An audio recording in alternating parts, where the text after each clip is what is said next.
At the time appointed, Anna Maynard Barber published, 1903 category, S fiction, mystery and detective, romance source, http://www.gutenberg.org/etext/21892 about Maynard Barber. Anna Maynard Barber, died May 10, 1941, was an American author of best-selling fiction. A 1903 article in the Atlantic Monthly stated that A. Maynard Barber has been generally hailed as the most successful of American writers of mystery. Anna Barber was born in Mansfield, New York in the 19th century. Her parents died when she was young. During the late 19th century, she lived in Helena, Montana, where she worked for the U.S. government. She married an English gentleman in 1893, and her husband reportedly encouraged her writing career. In 1907 she became an Episcopal deaconess at the House of Mercy in Boston and subsequently worked in Boston and Tennessee. Copyright: this work is available for countries where copyright is life plus 70 and in the USA. Note: this book is brought to you by eBook Junkie. http://www.ebookjunkie.com strictly for personal use. Do not use this file for commercial purposes. Chapter 1 John Darrell. Upon a small station on one of the transcontinental lines winding among the mountains far above the level of the sea, the burning rays of the noonday sun fell so fiercely that the few buildings seemed ready to ignite from the intense heat. A season of unusual drought had added to the natural desolation of the scene. Mountains and foothills were blackened by smoldering fires among the timber, while a dense pall of smoke entirely hid the distant ranges from view. Patches of sagebrush and bunch grass, burned sere and brown, alternated with barren stretches of sand from which piles of rubble rose here and there, telling of work-it-out and abandoned mines. Occasionally a current of air stole noiselessly down from the canyon above, but its breath scorched the withered vegetation like the blast from a furnace. Not a sound broke the stillness. Life itself seemed temporarily suspended, while the very air pulsated and vibrated with the heat, rising in thin, quivering columns. Suddenly the silence was broken by the rapid approach of the stage from a distant mining camp, rattling noisily down the street, followed by a slight stir within the apparently deserted station. Whirling at breakneck pace around a sharp turn, it stopped precipitately, amid a blinding cloud of dust, to deposit its passengers at the depot. One of these, a young man of about 25, arose with some difficulty from the cramped position which for 7 weary hours he had been forced to maintain, and, with sundry stretchings and shakings of his superb form, seemed at last to pull himself together. Having secured his belongings from out the pile of miscellaneous luggage thrown from the stage upon the platform, he advanced towards the slouching figure of a man just emerging from the baggage room, his hands thrust deep in his trousers pockets, his mouth stretched in a prodigious yawn, the arrival of the stage having evidently awakened him from his siesta. "How's the westbound on time?" queried the young man rather shortly, but despite the curtness of his accents there was a musical quality in the ringing tones. Before the cavernous jaws could close sufficiently for reply, 2 distant whistles sounded almost simultaneously. "That's her," drawled the man, with a backward jerk of his thumb over his shoulder in the direction of the sound. "She's at Blind Man's Pass, be here in about 15 minutes. The young man turned and sauntered to the rear end of the platform, where he paused for a few moments, then, unconscious of the scrutiny of his fellow passengers, he began silently pacing up and down, being in no mood for conversation with anyone.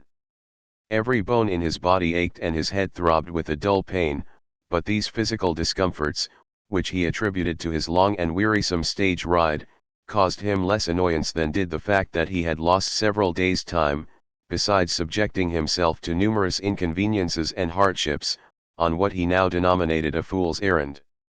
An expert mineralogist and metallurgist, he had been commissioned by a large syndicate of Eastern capitalists to come west, primarily to examine a certain mine recently offered for sale, and secondarily to secure any other valuable mining properties which might happen to be on the market.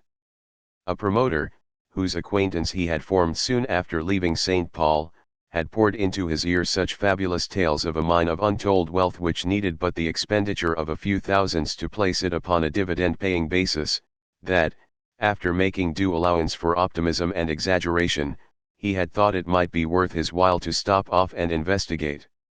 The result of the investigation had been anything but satisfactory for either the promoter or the expert.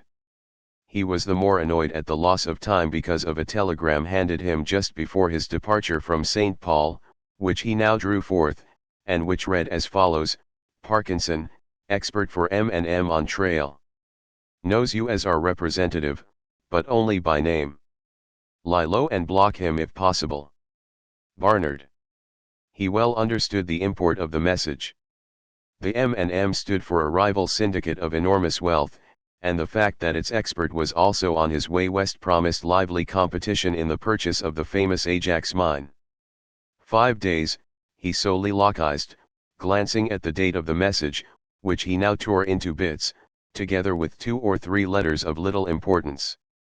I have lost my start and am now likely to meet this Parkinson at any stage of the game. However, he has never heard of John Darrell, and that name will answer my purpose as well as any among strangers. I'll notify Barnard when I reach Ophir. His plans for the circumvention of Parkinson were now temporarily cut short by the appearance of the double-header rounding a curve and rapidly approaching a welcome sight, for the heat and blinding glare of light were becoming intolerable. Only for a moment the ponderous engines paused, panting and quivering like 2 living, sentient monsters. The next, with heavy, labored breath, as though summoning all their energies for the task before them, they were slowly ascending the steadily increasing grade, moment by moment with accelerated speed plunging into the very heart of the mountains, bearing John Darrell, as he was to be henceforth known, to a destiny of which he had little thought, but which he himself had, unconsciously, helped to weave. An hour later, on returning to the sleeper after an unsuccessful attempt at dining, Darrell sank into his seat, and, leaning wearily back, watched with half-closed eyes the rapidly changing scenes through which he was passing, for the time utterly oblivious to his surroundings. Gigantic rocks, grotesque in form and color, flashed past, towering peaks loomed suddenly before him, advancing, receding, disappearing, and reappearing with the swift windings and doublings of the train. Massive walls of granite pressed close and closer, seeming for one instant a threatening, impenetrable barrier, the next, opening to reveal glimpses of distant billowy ranges, their summits white with perpetual snow. The train had now reached a higher altitude, and breezes redolent of pine and fir fanned his throbbing brow, their fragrance thronging his mind with memories of other and far distant scenes, until gradually the bold outlines of cliff and crag grew dim, and in their place appeared a cool, dark forest through which flecks of golden sunlight sifted down upon the moss-grown, flower-strewn earth, a stream singing beneath the pines, then rippling onward through meadows of waving green, a wide, spreading house of colonial build half hidden by giant trees and clinging rose vines, and, framed among the roses, a face, strong, tender, sweet, crowned with silvered hair, one of the few which sorrow makes beautiful, which came nearer and nearer, bending over him with a mother's blessing, and then he slept. The face of the sleeper, with its clear-cut, well-molded features, formed a pleasing study, reminding one of a bit of unfinished carving, the strong, bold lines of which reveal the noble design of the sculptor, the thing of wondrous beauty yet to be, but which still lacks the finer strokes, the final touch requisite to bring it to perfection. Strength of character was indicated there, an indomitable will that would bend the most adverse conditions to serve its own masterful purpose and make of obstacles the paving stones to success, a mind gifted with keen perceptive faculties, but which hitherto had dealt mostly with externals and knew little of itself or of its own powers. Young, with splendid health and superabundant vitality, there had been little opportunity for introspection or for the play of the finer, subtler faculties, and of the whole gamut of susceptibilities, ranging from exquisite suffering to ecstatic joy, few had been even awakened. His was a nature capable of producing the divinest harmonies or the wildest discords, according to the hand that swept the strings as yet untouched. For more than an hour Darrell slept. He was awakened by the murmur of voices near him, confused at first, but growing more distinct as he gradually recalled his surroundings, until, catching the name of Parkinson, he was instantly on the alert. Yes, a pleasant voice was saying, I understand the Ajax is for sale if the owners can get their price, but they don't want less than a cold million for it, and it's my opinion they'll find buyers rather scarce at that figure when it comes to a showdown. Well, I don't know, that depends, was the reply. The price won't stand in the way with my people, if the mine is all right. They can hand over $1 million or $2 million, for that matter as easily as $1,000, if the property is what they want, but they've got to know what they're buying. That's what I'm out here for. Taking a quiet survey of the situation, Darrell found that the section opposite his own which, upon his return from the dining car, had contained only a motley collection of coats and grips was now occupied by a party of three, two of whom were engaged in animated conversation. One of the speakers, who sat facing Darrell, was a young man of about 22, whose self-assurance and assumption of worldly wisdom, combined with a boyish impetuosity, he found vastly amusing, while at the same time his frank, ingenuous eyes and winning smile of genuine friendliness, revealing a nature as unsuspecting and confiding as a child's, appealed to him strangely and drew him irresistibly towards the young stranger. The other speaker, whom Darrell surmised to be Parkinson, was considerably older and was seated facing the younger man, hence his back was towards Darrell, while the third member of the party, and by far the eldest, of whose face Darrell had a perfect profile view, although saying little, seemed an interested listener. The man whom Darrell supposed to be Parkinson inquired the quickest way of reaching the Ajax mine. Well, you see it's this way, replied the young fellow. The Ajax is on a spur that runs out from the main line at Ophir, and the train only runs between there and Ophir twice a week, Wednesdays and Saturdays.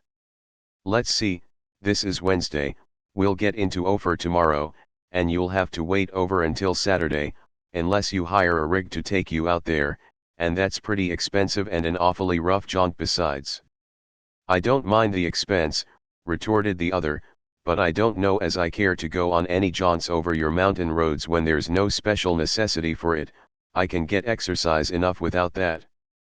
I tell you what, Mr. Parkinson, said the young fellow, cordially, you and your friend here, Mr. Hunter, Darrell started at the mention of the latter name, had better wait over till Saturday, and in the meantime I'll take you people out to Camp Bird, as we call it, and show you the bird mine. That's our mine, you know, and I tell you she is a bird, and no mistake. You'll be interested in looking her over, though I'll tell you beforehand she's not for sale. Do I understand that you have an interest in this remarkable mine, Mr. Whitcomb? Parkinson inquired, a tinge of amusement in his tone.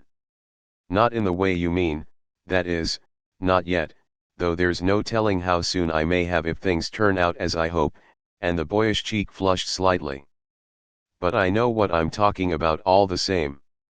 My uncle, D.K. Underwood, is a practical mining man of nearly 30 years' experience, and what he doesn't know about mines and mining isn't worth knowing. He's interested in a dozen or so of the best mines in the state, but I don't think he would exchange his half-interest in the bird mine for all his other holdings put together. She's a comparatively new mine yet, but taking into consideration her depth and the amount of development, she's the best-paying mine in the state. Here, let me show you something. And hastily pulling a notebook from his pocket, he took therefrom a narrow slip of paper which he handed to the expert. There's a statement, he continued, made out by the United States Assay Office, back here at Galena, that will show you the returns from a 60 days run at the bird mill. What do you think of that? Parkinson's face was still invisible to Darrell, but the latter heard a long, low whistle of surprise. Young Whitcomb looked jubilant. They say figures won't lie, he added, in tones of boyish enthusiasm, but if you don't believe those figures, I've got the cash right here to show for it, accompanying the words with a significant gesture.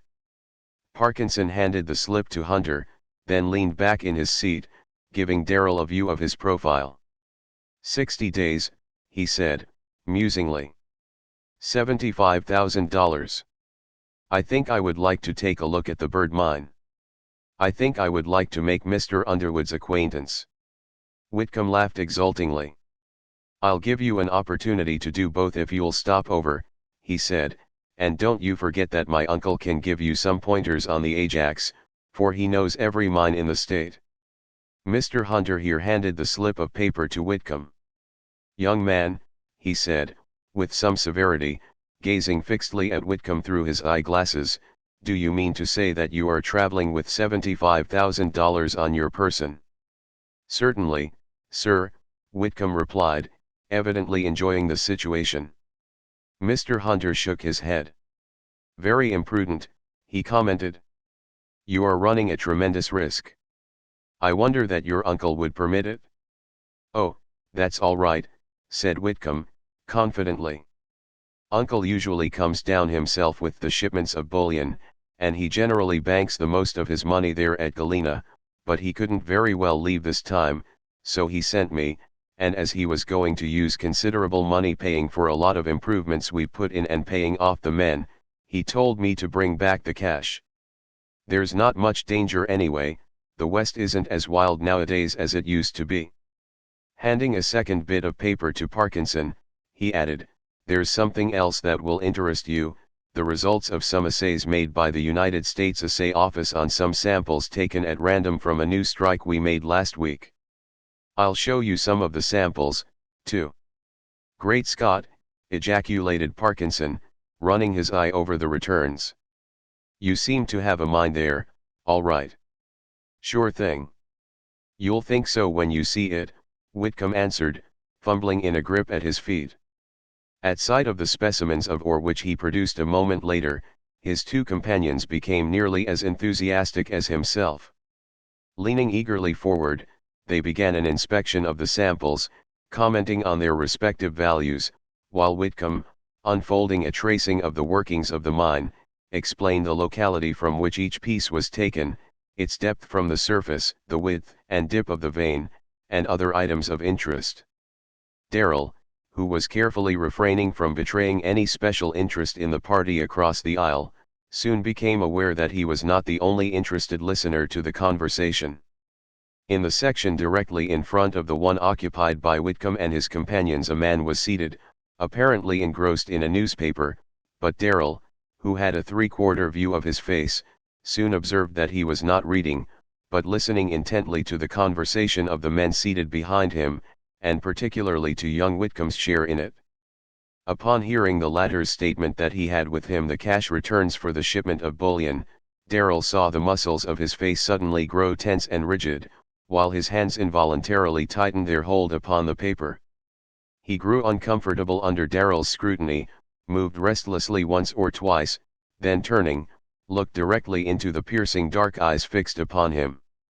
His own eyes, which were small and shifting, instantly dropped, while the dark blood mounted angrily to his forehead.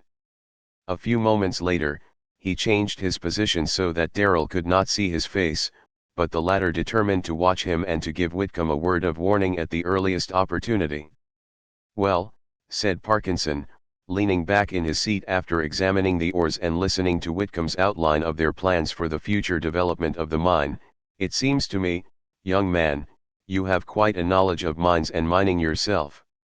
Whitcomb flushed with pleasure. "I ought to," he said. "There isn't a man in this western country that understands the business better or has got it down any finer than my uncle. He may not be able to talk so glibly or use such high-sounding names for things as you fellows, but he can come pretty near telling whether a mine will pay for the handling, and if it has any value he generally knows how to go to work to find it." "Well, that's about the gist of the whole business," said Parkinson. He added, "You say he can give me some tips on the Ajax."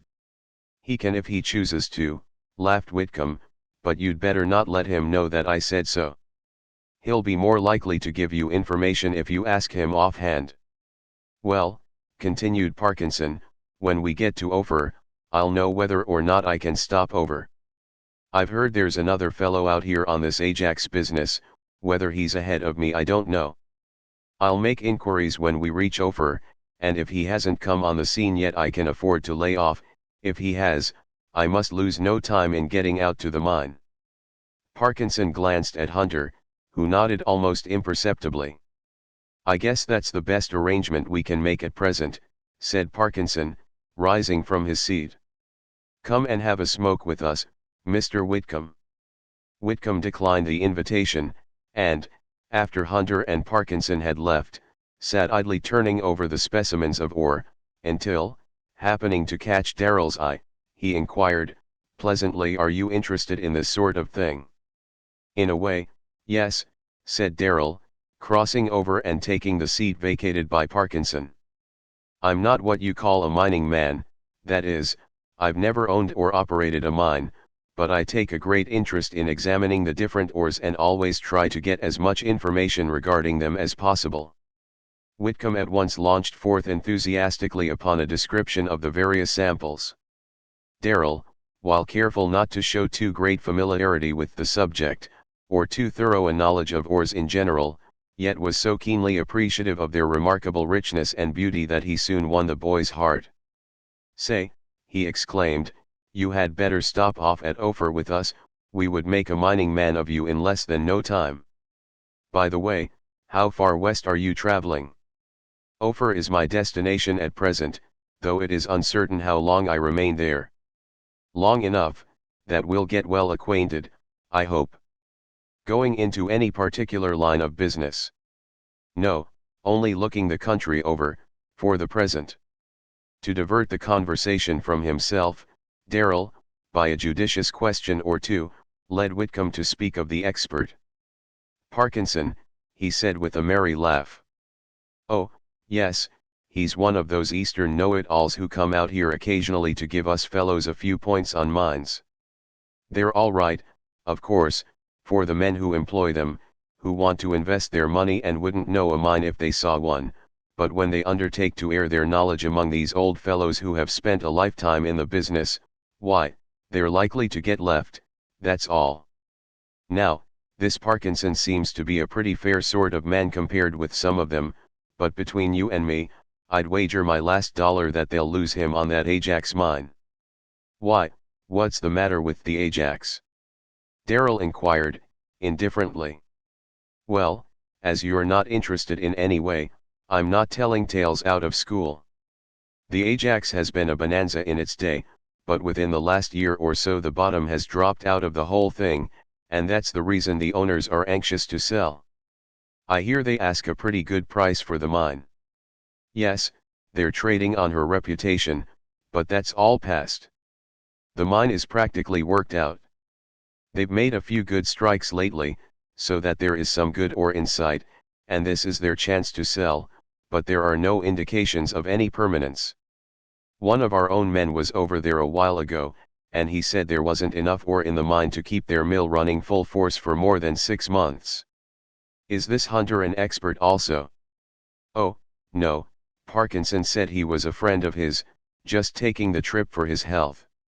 Darrell smiled quietly, knowing Hunter to be a member of the syndicate employing Parkinson, but kept his knowledge to himself. A little later, when Darrell and Whitcomb left together for the dining car, quite a friendship had sprung up between them. There was that mutual attraction often observed between two natures utterly diverse. Whitcomb was unaccountably drawn towards the dark-eyed, courteous, but rather reticent stranger, while his own frank friendliness and childlike confidence awoke in Darrell's nature a correlative tenderness and affection which he never would have believed himself capable of feeling towards one of his own sex. "I don't know what is the matter with me," said Darrell, as he seated himself at a table, facing Whitcomb. "My head seems to have a small-sized stamp mill inside of it, every bone in my body aches, and my joints feel as though they were being pulled apart." Whitcomb looked up quickly. "Are you just from the east, or have you been out here any time?" "I stopped for a few days, back here a ways." "In the mountain country?" "Yes." "By George! I believe you've got the mountain fever, there's an awful lot of it round here this season, and this is just the worst time of year for an Easterner to come out here. But we'll look after you when we get to Ophir, and bring you round all right." "Much obliged, but I think I'll be all right after a night's rest," Darrell replied, inwardly resolved, upon reaching Ophir, to push on to the Ajax as quickly as possible, though his ardor was considerably cooled by Whitcomb's report. When they left the dining car, the train was stopping at a small station, and for a few moments the young men strolled up and down the platform. A dense, bluish-gray haze hung low over the country, rendering the outlines of even the nearest objects obscure and dim. The western sky was like burnished copper, and the sun, poised a little above the horizon, looked like a ball of glowing fire. Just as the train was about to start, Darrell saw the man whose peculiar actions he had noticed earlier, leave the telegraph office and jump hastily aboard. Calling Whitcomb's attention as he passed them, he related his observations of the afternoon and cautioned him against the man. For an instant Whitcomb looked serious. "I suppose it was rather indiscreet in me to talk as I did," he said, "but it can't be helped now. However, I guess it's all right, but I'm obliged to you all the same." They passed into the smoker, where Darrell was introduced to Hunter and Parkinson. In a short time, however, he found himself suffering from nausea and growing faint and dizzy. "Gentlemen," he said, "you will have to excuse me. I'm rather off my base this evening, and I find that smoking isn't doing me any good." As he rose, young Whitcomb sprang instantly to his feet, throwing away his cigar and linking his arm within Darrell's. He insisted upon accompanying him to the sleeper, notwithstanding his protests. "Good night, Parkinson," he called, cheerily, "see you in the morning." He accompanied Darrell to his section, then dropped familiarly into the seat beside him, throwing one arm affectionately over Darrell's shoulder, and during the next hour, while the sunset glow faded and the evening shadows deepened, he confided to this acquaintance of only a few hours the outlines of his past life and much regarding his hopes and plans for the future. He spoke of his orphaned boyhood, of the uncle who had given him a home in his family and initiated him into his own business methods, of his hope of being admitted at no distant day into partnership with his uncle and becoming a shareholder in the wonderful bird mine. "But that isn't all I am looking forward to," he said, in conclusion, his boyish tones growing strangely deep and tender. "My fondest hope of all I hardly dare admit even to myself, and I don't know why I am speaking of it to you, except that I already like you and trust you as I never did any other man, but you will understand what I mean when you see my cousin, Kate Underwood." He paused, but his silence was more eloquent to Darrell than words. The latter grasped his hand warmly in token that he understood. "I wish you all that you hope for," he said. A few moments later Whitcomb spoke with his usual impetuosity. "What am I thinking of, keeping you up in this way when you are sick and dead tired? You had better turn in and get all the rest you can, and when we reach Ophir tomorrow, just remember, my dear fellow, that no hotels go.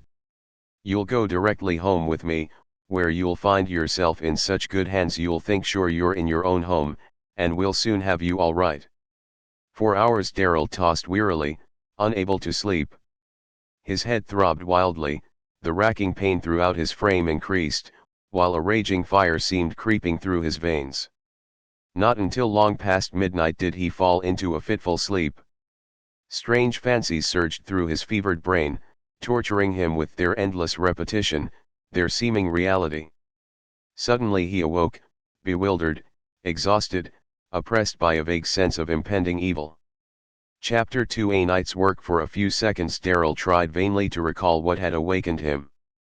Low, confused sounds occasionally reached his ears, but they seemed part of his own troubled dreams. The heat was intolerable.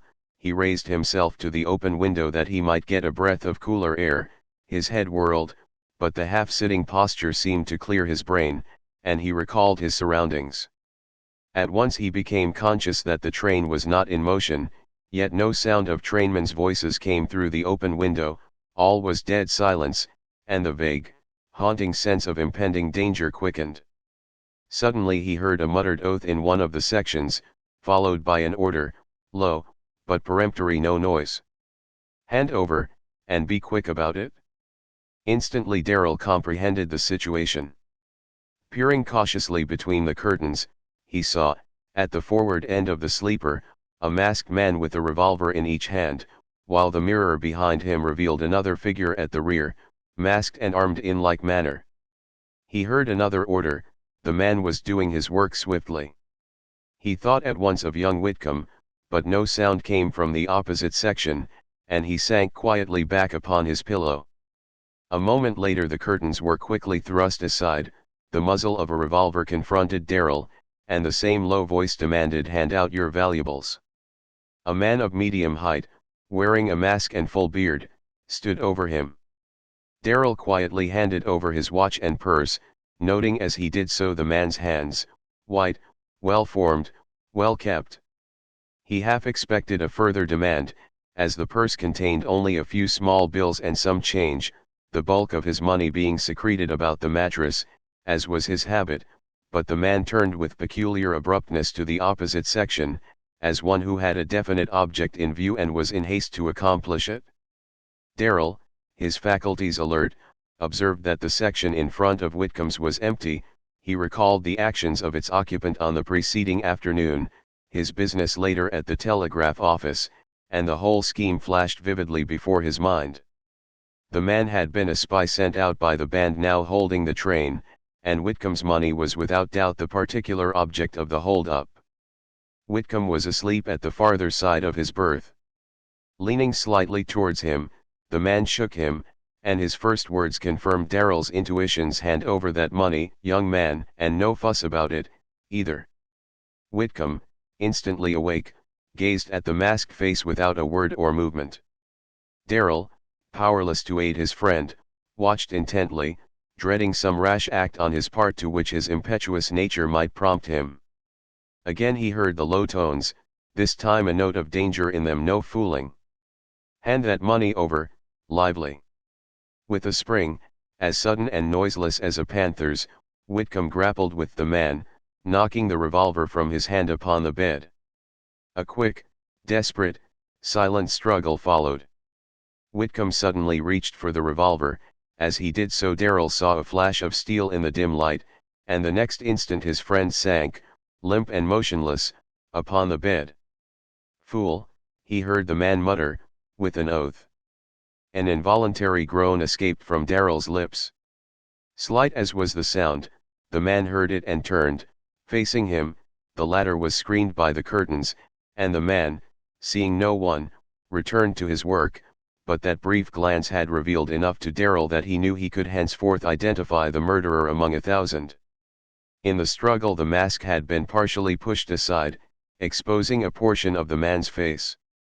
A scar of peculiar shape showed white against the olive skin, close to the curling black hair. But to Darrell the preeminently distinguishing characteristic of that face was the eyes.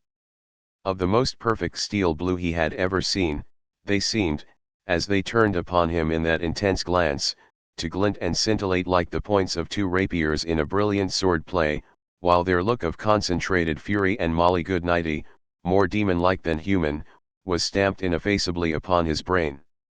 Having secured as much as he could find of the money, the murderer left hastily and silently, and a few moments later the guards, after a warning to the passengers not to leave their berths, took their departure.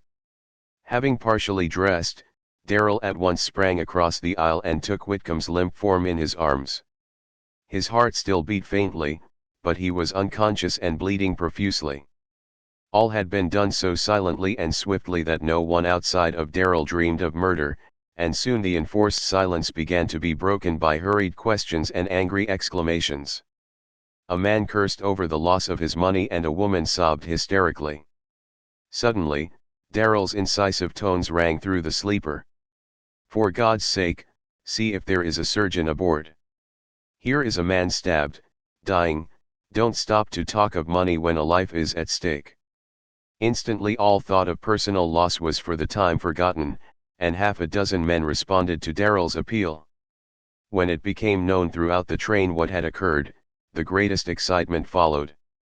Train officials, hurrying back and forth, stopped, hushed and horror-stricken, beside the section where Darrell sat holding Whitcomb in his arms. Passengers from the other coaches crowded in, eager to offer assistance that was of no avail.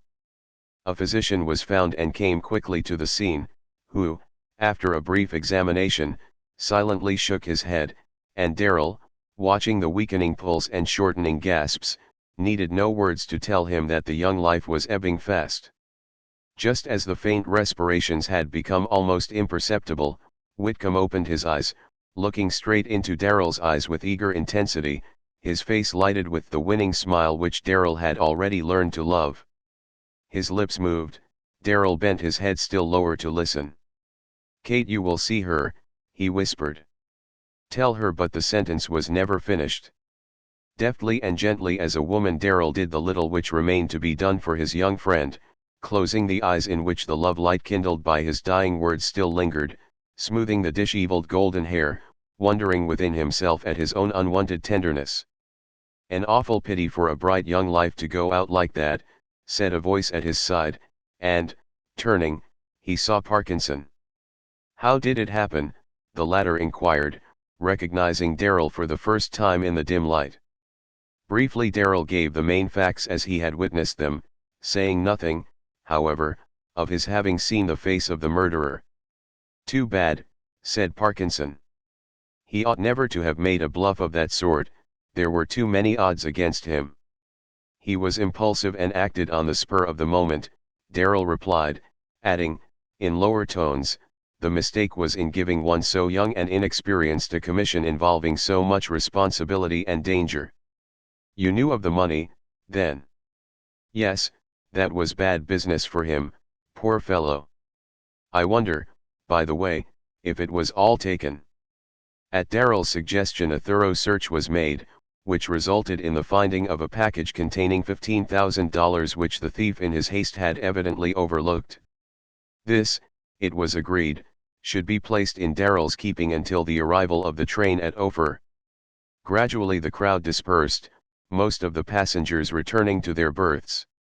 Darrell, knowing that sleep for himself was out of the question, sought an empty section in another part of the car, and, seating himself, bowed his head upon his hands. The veins in his temples seemed near bursting and his usually strong nerves quivered from the shock he had undergone, but of this he was scarcely conscious. His mind, abnormally active, for the time held his physical sufferings in abeyance. He was living over again the events of the past few hours, events which had awakened within him susceptibilities he had not known he possessed, which had struck a new chord in his being whose vibrations thrilled him with strange, undefinable pain. As he recalled Whitcomb's affectionate familiarity, he seemed to hear again the low, musical cadences of the boyish tones, to see the sunny radiance of his smile, to feel the irresistible magnetism of his presence, and it seemed as though something inexpressibly sweet, of whose sweetness he had barely tasted, had suddenly dropped out of his life. His heart grew sick with bitter sorrow as he recalled the look of mingled appeal and trust which shot from Whitcomb's eyes into his own as his young life, so full of hope, of ambition, of love, was passing through the dim portals of an unknown world. Oh, the pity of it! That he, an acquaintance of but a few hours, should have been the only one to whom those eyes could turn for their last message of earthly love and sympathy, and oh, the impotency of any and all human love then. Never before had Darrell been brought so near the unseen, the unknown always surrounding us, but of which few of us are conscious, and for hours he sat motionless, lost in thought, grappling with problems hitherto unthought of, but which now perplexed and baffled him at every turn. At last, with a heavy sigh, he opened his eyes. The grey twilight of dawn was slowly creeping down from the mountain tops, dispelling the shadows, and the light of a new faith, streaming downward from the beautiful, eternal hills of God's unbeginning past, was banishing the doubts which had assailed him.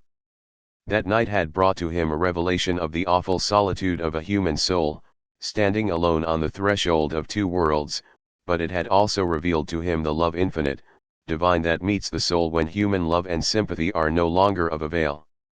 Chapter 3 The Pines. As the day advanced, Darrell grew gradually but steadily worse.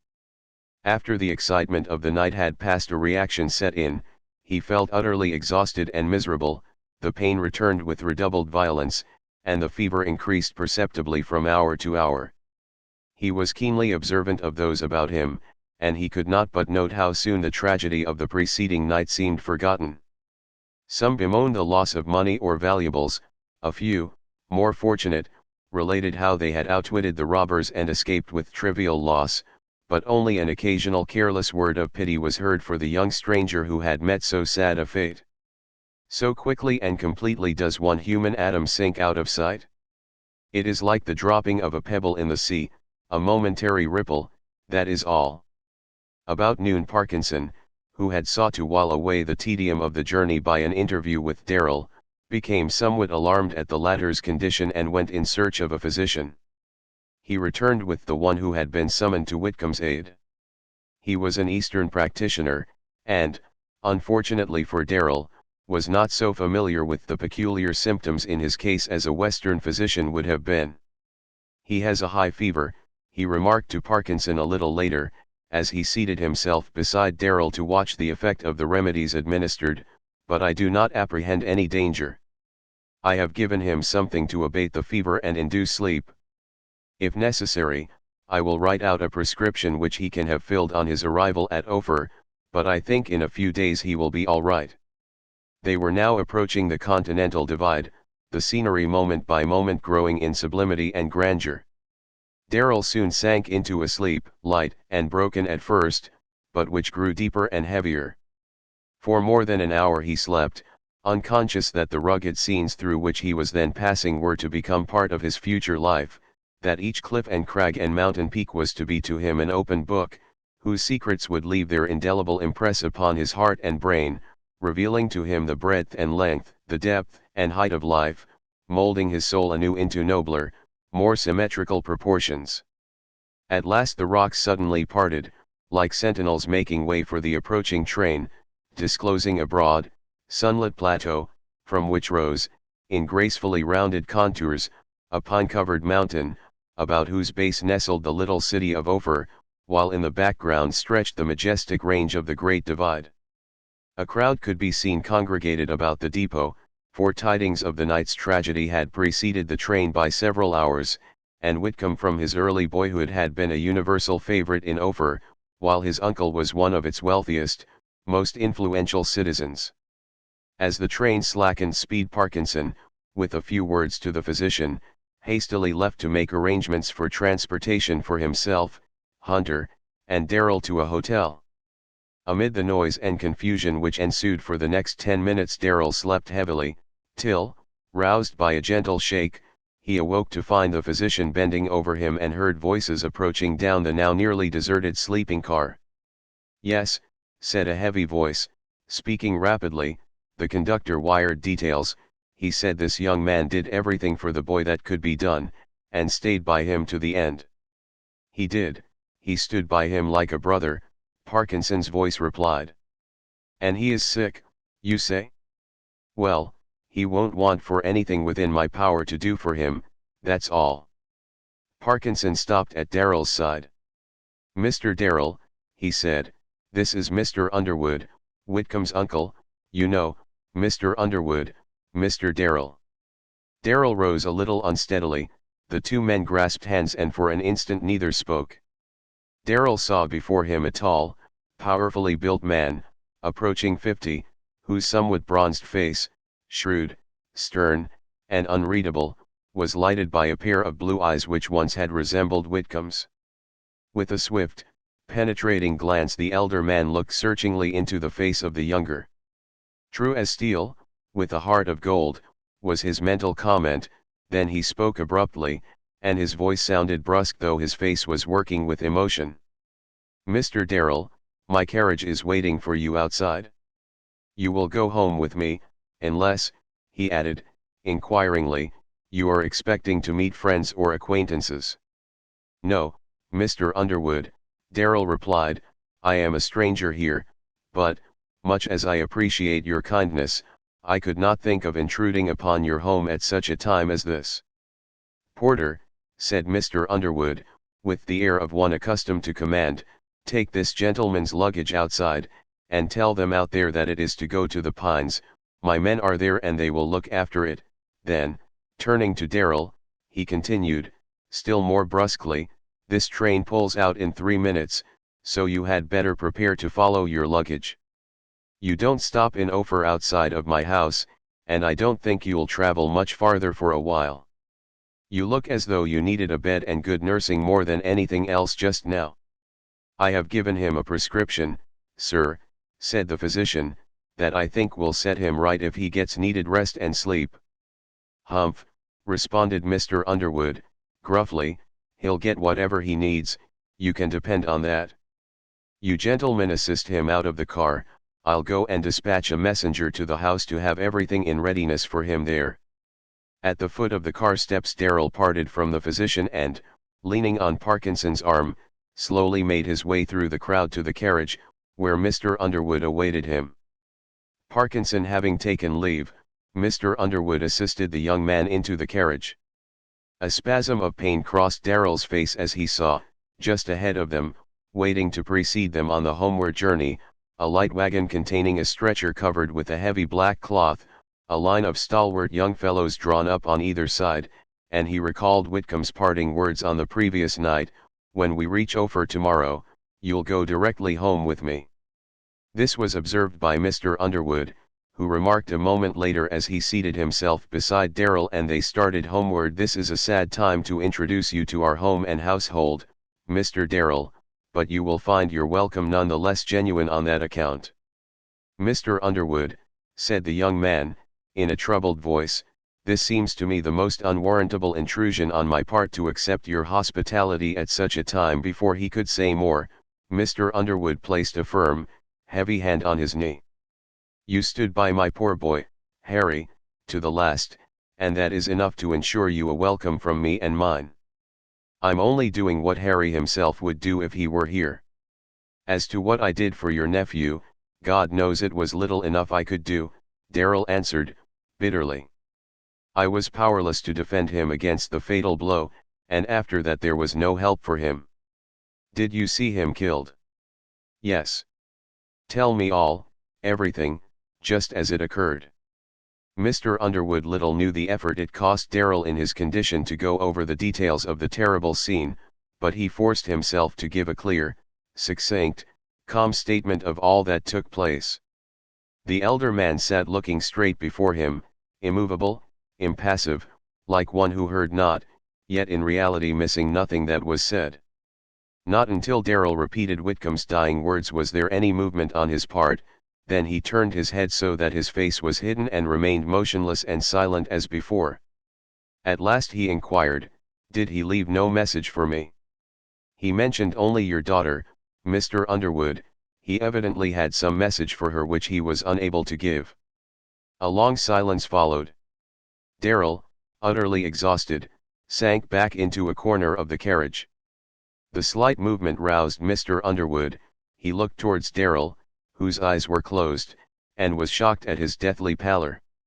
He said nothing, however, for Darrell was again sinking into a heavy stupor, but watched him with growing concern, making no attempt to rouse him until the carriage left the street and began ascending a long gravelled driveway. Then putting his hand on Darrell's shoulder, he said, quite loudly, "Wake up, my boy. We're getting home now." To Darrell his voice sounded faint and far away, like an echo out of a vast distance, and it was some seconds before he could realize where he was or form any definite idea of his surroundings. Gradually he became conscious that the air was no longer hot and stifling, but cool and fragrant with the sweet, resinous breath of pines. Looking about him, he saw they were winding upward along an avenue cut through a forest of small, slender pines, which extended below them on one side and far above them on the other. A moment later they came out into a clearing, whence he could see, rising directly before him, in a series of natural terraces, the slopes of the somber-hued, pine-clad mountain which overlooked the little city. Upon one of the terraces of the mountain stood a massive house of unhewn granite, a house representing no particular style of architecture, but whose deep bay windows, broad, winding verandas, and shadowy, secluded balconies all combined to present an aspect most inviting. To Darrell the place had an irresistible charm. He gazed at it as though fascinated, unable to take his eyes from the scene. "You certainly have a beautiful home, Mr. Underwood," he said, "and a most unique location. I never saw anything quite like it." "It will do," said the elder man, quietly, gratified by what he saw in his companion's face. "I built it for my little girl. It was her own idea to have it that way, and she has named it the Pines. Thank God, I've got her left yet, but she is about all." Something in his tone caused Darrell to glance quickly towards him with a look of sympathetic inquiry. They were now approaching the house, and Mr. Underwood turned, facing him, a smile for the first time lighting up his stern, rugged features, as he said, "You will find us what my little girl calls a patched-up family. I am a widower, my widowed sister keeps house for me, and Harry, whom I had grown to consider almost a son, was an orphan. But the family, such as it is, will make you welcome, I can speak for that. Here we are." With a supreme effort Darrell summoned all his energies as Mr. Underwood assisted him from the carriage and into the house. But the ringing and pounding in his head increased, his brain seemed reeling, and he was so nearly blinded by pain that, notwithstanding his efforts, he was forced to admit to himself, as a little later he sank upon a couch in the room assigned to him, that his impressions of the ladies to whom he had just been presented were exceedingly vague. Mr. Underwood's sister, Mrs. Dean, he remembered as a large woman, low-voiced, somewhat resembling her brother in manner, and like him, of few words, yet something in her greeting had assured him of a welcome as deep as it was undemonstrative. Of Kate Underwood, in whom he had felt more than a passing interest, remembering Whitcomb's love for his cousin, he recalled a tall, slender, girlish form, a wealth of golden brown hair, and a pair of large, luminous brown eyes, whose wistful, almost appealing look haunted him strangely, though he was unable to recall another feature of her face. Mr. Underwood, who had left the room to telephone for a physician, returned with a faithful servant, and insisted upon Darrell's retiring to bed without delay, a proposition which the latter was only too glad to follow. Darrell had already given Mr. Underwood the package of $15,000 found on the train, and now, while disrobing, handed him the belt in which he carried his own money, saying, "I'll put this in your keeping for a few days, till I feel more like myself. I lost my watch and some change, but I took the precaution to have this hidden." He stopped abruptly and seemed to be trying to recall something, then continued, slowly, "There was something else in connection with that affair which I wished to say to you, but my head is so confused I cannot think what it was." "Don't try to think now, it will come to you by and by," Mr. Underwood replied. "You're in good hands, so don't worry yourself about anything, but get all the rest you can." With a deep sigh of relief Darrell sank on the pillows, and was soon sleeping heavily. A few moments later Mr. Underwood, coming from Darrell's room, having left the servant in charge, met his sister coming down the long hall. She beckoned, and, turning, slowly retraced her steps, her brother following, to another part of the house, where they entered a darkened chamber and together stood beside a low, narrow couch strewn with fragrant flowers. Together, without a word or a tear, they gazed on the peaceful face of the sleeper, wrapped in the breathless, dreamless slumber we call death.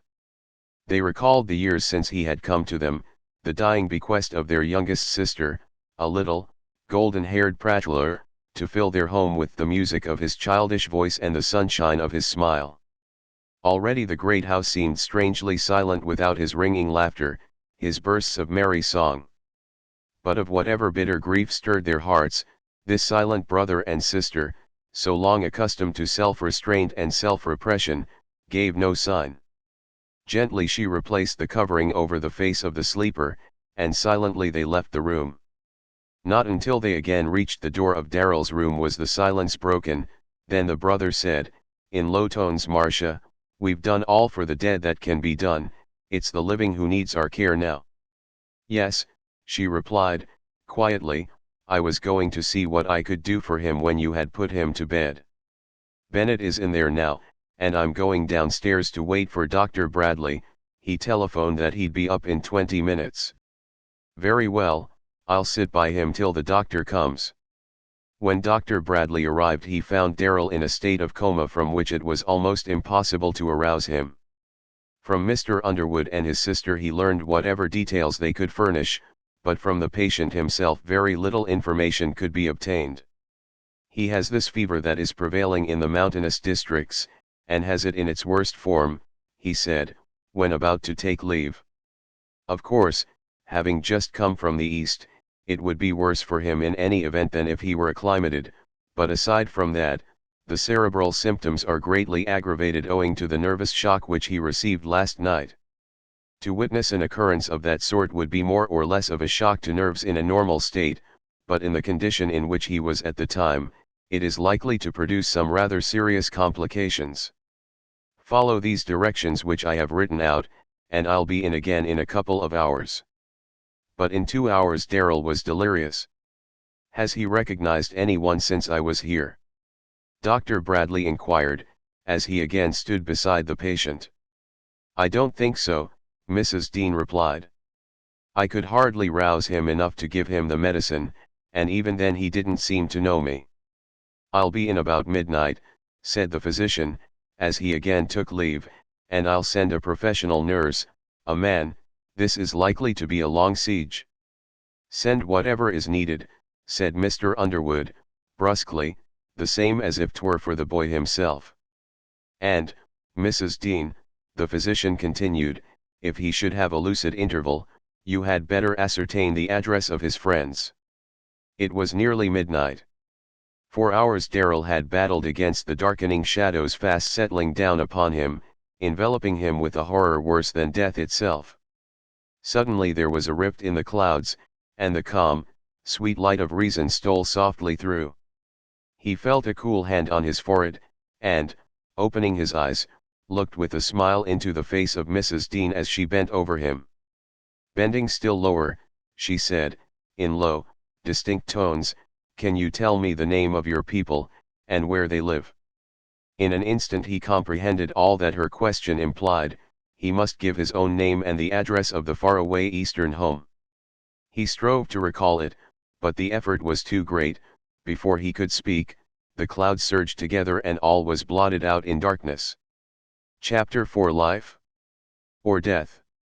Hour by hour the clouds thickened, obscuring every ray of light, closing the avenues of sight and sound, until, isolated from the outer world by this intangible yet impenetrable barrier, Darrell was alone in a world peopled only with the phantoms of his imagination. Of the lapse of time, of the weary procession of days and nights which followed, he knew nothing. Day and night were to him only an endless repetition of the horrors which thronged his fevered brain.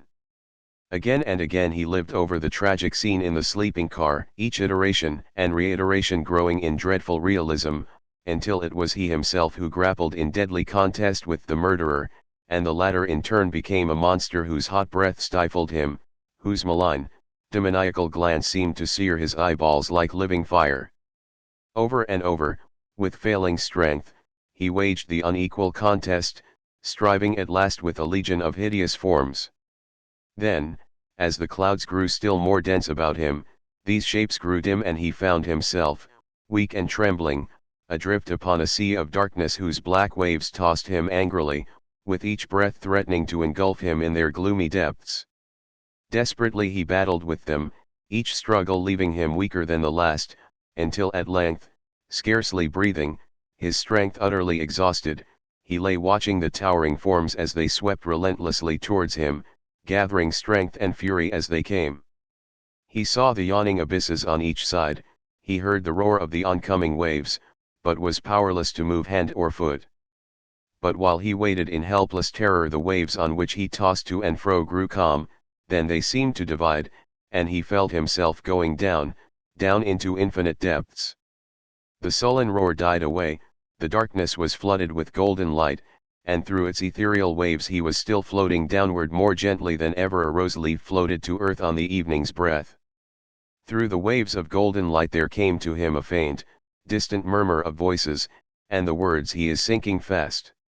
He smiled with perfect content, wondering dreamily if it would never end, then consciousness was lost in utter oblivion. 3 weeks had elapsed since Darrell came to the Pines.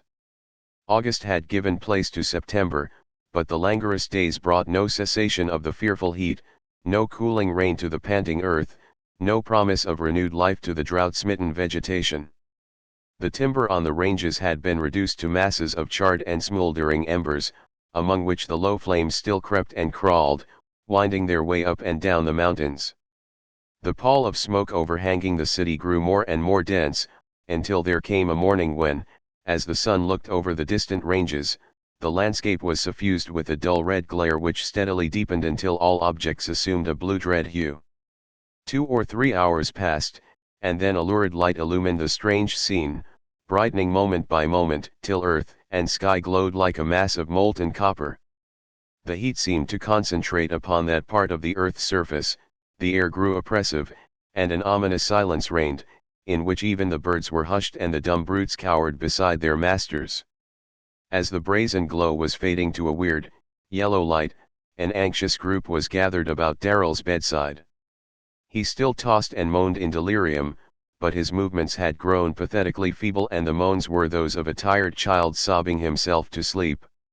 "He cannot hold out much longer," said Dr. Bradley, his fingers on the weakening pulse, "his strength is failing rapidly." "There will be a change soon, one way or the other," said the nurse, "and there's not much of a chance left him now." "One chance in 100, said Dr. Bradley, slowly, "and that is his wonderful constitution. He may pull through where 99 others would die." Dr. Bradley watched the sick man in silence, then noting that the room was darkening, he stepped to an open window and cast a look of anxious inquiry at the murky sky. As if in answer to his thought, there came the low rumble of distant thunder, bringing a look of relief and hopefulness to the face of the physician. Returning to the bedside, he gave a few directions, then, as he was leaving, remarked, "There will be a change in the weather soon, a change that may help to turn the tide in his favor, provided it does not come too late." Hours passed, the distant mutterings grew louder, while the darkness and gloom increased, and the sense of oppression became almost intolerable. Suddenly the leaden mass which had overspread the sky appeared to drop to earth, and in the dead silence which followed could be heard the roar of the wind through the gorges and down the canyons. A moment more, and clouds of dust and debris, the outriders of the coming tempest, rushed madly through the streets in whirling columns towering far above the city. From their vantage ground the dwellers at the Pines watched the course of the storm, but only for a moment, then blinding sheets of water hid even the nearest objects from view, while lightnings flashed incessantly and the thunder crashed and rolled in one ceaseless, deafening roar. The trees waved their arms in wild, helpless terror as one and another of their number were prostrate by the storm, while the dry channels on the mountainside became raging, foaming torrents. Suddenly the winds changed. A chilling blast swept across the plateau, and to the rush of the wind, the roar of the thunder, and the crash of falling timber was added the sharp staccato of swiftly descending hail.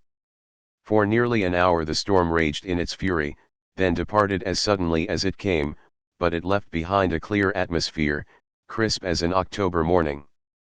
As the storm clouds, touched with beauty by the rays of the setting sun, were settling below the eastern ranges, Dr. Bradley again entered the sick room. The room was flooded with golden light, and the physician was quick to note the changes which the few hours had wrought in the sick man. The fever had gone and, his strength spent, his splendid energies exhausted, life's forces were ebbing moment by moment. "He is sinking fast," said Mrs. Dean. Even as she spoke a smile stole over the pallid features, then, as they watched eagerly for some token of returning consciousness, the nervous system, so long strained to its utmost tension, suddenly relaxed and utter collapse followed. For hours Darrell lay as one dead, an occasional fluttering about the heart being the only sign of life.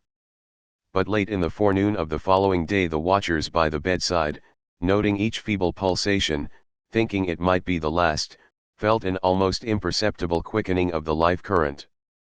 Gradually the fluttering pulse grew calm and steady, the faint respirations grew deeper and more regular, until at length, with a long, tremulous sigh, Darrell sank into slumber sweet and restful as a child's, and the watchers knew that the crisis had passed.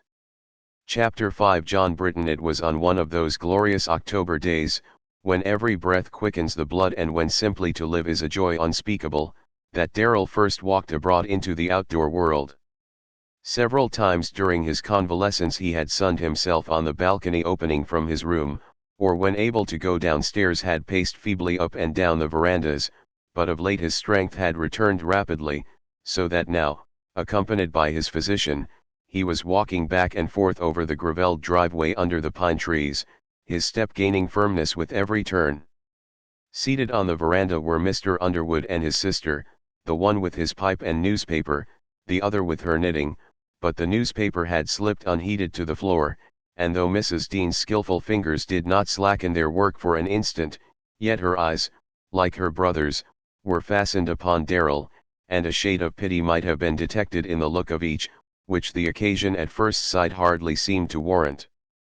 "Poor fellow," said Mr. Underwood, at length, "it's hard for a young man to be handicapped like that." "Yes," assented his sister, "and he takes it hard, too, though he doesn't say much. I can't bear to look in his eyes sometimes, they look so sort of pleading and helpless."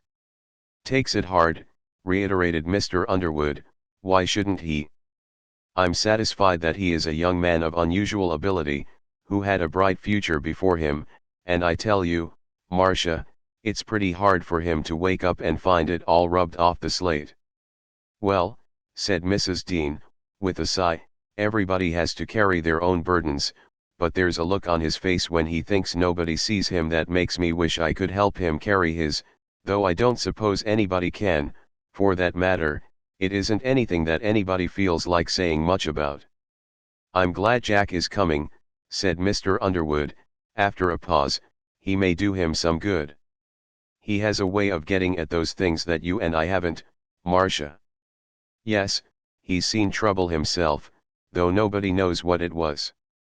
Notwithstanding the tide of returning vitality was fast restoring tissue and muscle to Darrell's wasted limbs and firmness and elasticity to his step, it was yet evident to a close observer that some undercurrent of suffering was doing its work day by day, sprinkling the dark hair with gleams of silver, tracing faint lines in the face hitherto untouched by care, working its subtle, mysterious changes. When a new lease of life was granted to John Darrell and he awoke to consciousness, it was to find that every detail of his past life had been blotted out, leaving only a blank. Of his home, his friends, of his own name even, not a vestige of memory was left. It was as though he had entered upon a new existence. By degrees, as he was able to hear them, he was given the details of his arrival at Ophir, of his coming to the Pines, of the tragedy which he had witnessed in the sleeping car, but they awoke no memories in his mind. For him there was no past. As a realization of his condition dawned upon him, his mental distress was pitiable. Despite the efforts of physician and nurse to divert his mind, he would lie for hours trying to recall some fragment from the veiled and shrouded past, but all in vain. Yet, with returning physical strength, many of his former attainments seemed to return to him, naturally and without effort. Dr. Bradley one day used a Latin phrase in his hearing, he at once repeated it and, without a moment's hesitation, gave the correct rendering, but was unable to tell how he did it. "It simply came to me," was all the explanation he could give. From this the physician argued that the memory of his past life would sooner or later return, and it was this hope alone which at that time saved Darrell from total despair. Aside from his professional interest in so peculiar a case, Dr. Bradley had become interested in Darrell himself. Many of his leisure hours were spent at the Pines, and quite a friendship existed between the two. In Mr. Underwood and his sister Darrell had found two steadfast friends, each seeming to vie with the other in thoughtful, unobtrusive kindness. His strange misfortune had only deepened and intensified the sympathy which had been first aroused by the peculiar circumstances under which he had come to them. But now, as then, they said little, and for this Darrell was grateful. Even the silent pity which he read in their eyes hurt him. Why, he could scarcely explain to himself. Expressed in words, it would have been intolerable. Early in his convalescence Darrell had expressed an unwillingness to trespass upon their kindness by remaining after he could with safety be moved, but the few words they had spoken on that occasion had effectually silenced any further suggestion of the kind on his part. He understood that to leave them would be to forfeit their friendship, which he well knew was of a sort too rare to be slighted or thrown aside. Of Kate Underwood Darrell knew nothing, except as her father or aunt spoke of her, for he had no recollection of her, and she had left home early in his illness to return to an Eastern college, from which she would graduate the following year. With more animation than he had yet shown since his illness, Darrell returned to the veranda. He was flushed and trembling slightly from the unusual exertion, and Dr. Bradley, dropping down beside him, from force of habit laid his fingers on Darrell's wrist, but the latter shook them off playfully. "No more of that," he exclaimed, adding, "Doctor, I challenge you for a race 2 weeks from today. What do you say? Do you take me up?" 2 weeks from today," repeated the doctor, with an incredulous smile, at the same time scrutinizing Darrell's form. "Well, yes. When you are in ordinary health I don't think I would care to do much business with you along that line, but 2 weeks from today is a safe proposition, I guess. What do you want to make it, 100 yards, he inquired, with a laughing glance at Mr. Underwood. 100 yards, replied Darrell, following the direction of the doctor's glance. Do you want to name the winner, Mr. Underwood? I'll back you, my boy, said the elder man, quietly, his shrewd face growing a trifle shrewder. What? Exclaimed Dr. Bradley, rising hastily, I guess it's about time I was going, if that's your estimate of my athletic prowess, and, shaking hands with Darrell, he started down the driveway. I'll put you up at about 10-1, Mr. Underwood called after the retreating figure, but a deprecatory wave of his hand over his shoulder was the doctor's only reply. Oh, exclaimed Darrell, looking about him, this is glorious. This is one of the days that make a fellow feel that life is worth living. Even as he spoke there came to his mind the thought of what life meant to him, and the smile died from his lips and the light from his eyes. For a moment nothing was said, then, with the approaching sound of rhythmic hoofbeats, Mr. Underwood rose, deliberately emptying the ashes from his pipe as a fine pair of black horses attached to a light carriage appeared around the house from the direction of the stables. You will be back for lunch, David? Mrs. Dean inquired. Yes, and I'll bring Jack with me, was his reply, as he seated himself beside the driver, and the horses started at a brisk trot down the driveway. With a smile Mrs. Dean addressed Darrell, who was watching the horses with a keen appreciation of their good points. This Jack that you've heard my brother speak of is his partner. Yes, said Darrell, courteously, feeling slight interest in the expected guest, but glad of anything to divert his thoughts. Yes, Mrs. Dean continued, they've been partners and friends for more than 10 years. His name is John Britton, but it's never anything but Dave and Jack between the two, they're almost like two boys together. Darrell wondered what manner of man this might be who could transform his silent, stern-faced host into anything boy-like, but he said nothing. To see them together you'd wonder at their friendship, too, continued Mrs. Dean, for they're no ways alike. My brother is all business, and Mr. Britton is not what you'd really call a practical businessman. He is very rich, for he is one of those men that everything they touch seems to turn to gold, but he doesn't seem to care much about money. He spends a great deal of his time in reading and studying, and though he makes very few friends, he could have any number of them if he wanted, for he's one of those people that you always feel drawn to without knowing why. Mrs. Dean paused to count the stitches in her work, and Darrell, whose thoughts were of the speaker more than of the subject of conversation, watching her placid face, wondered whether it were possible for any emotion ever to disturb that calm exterior.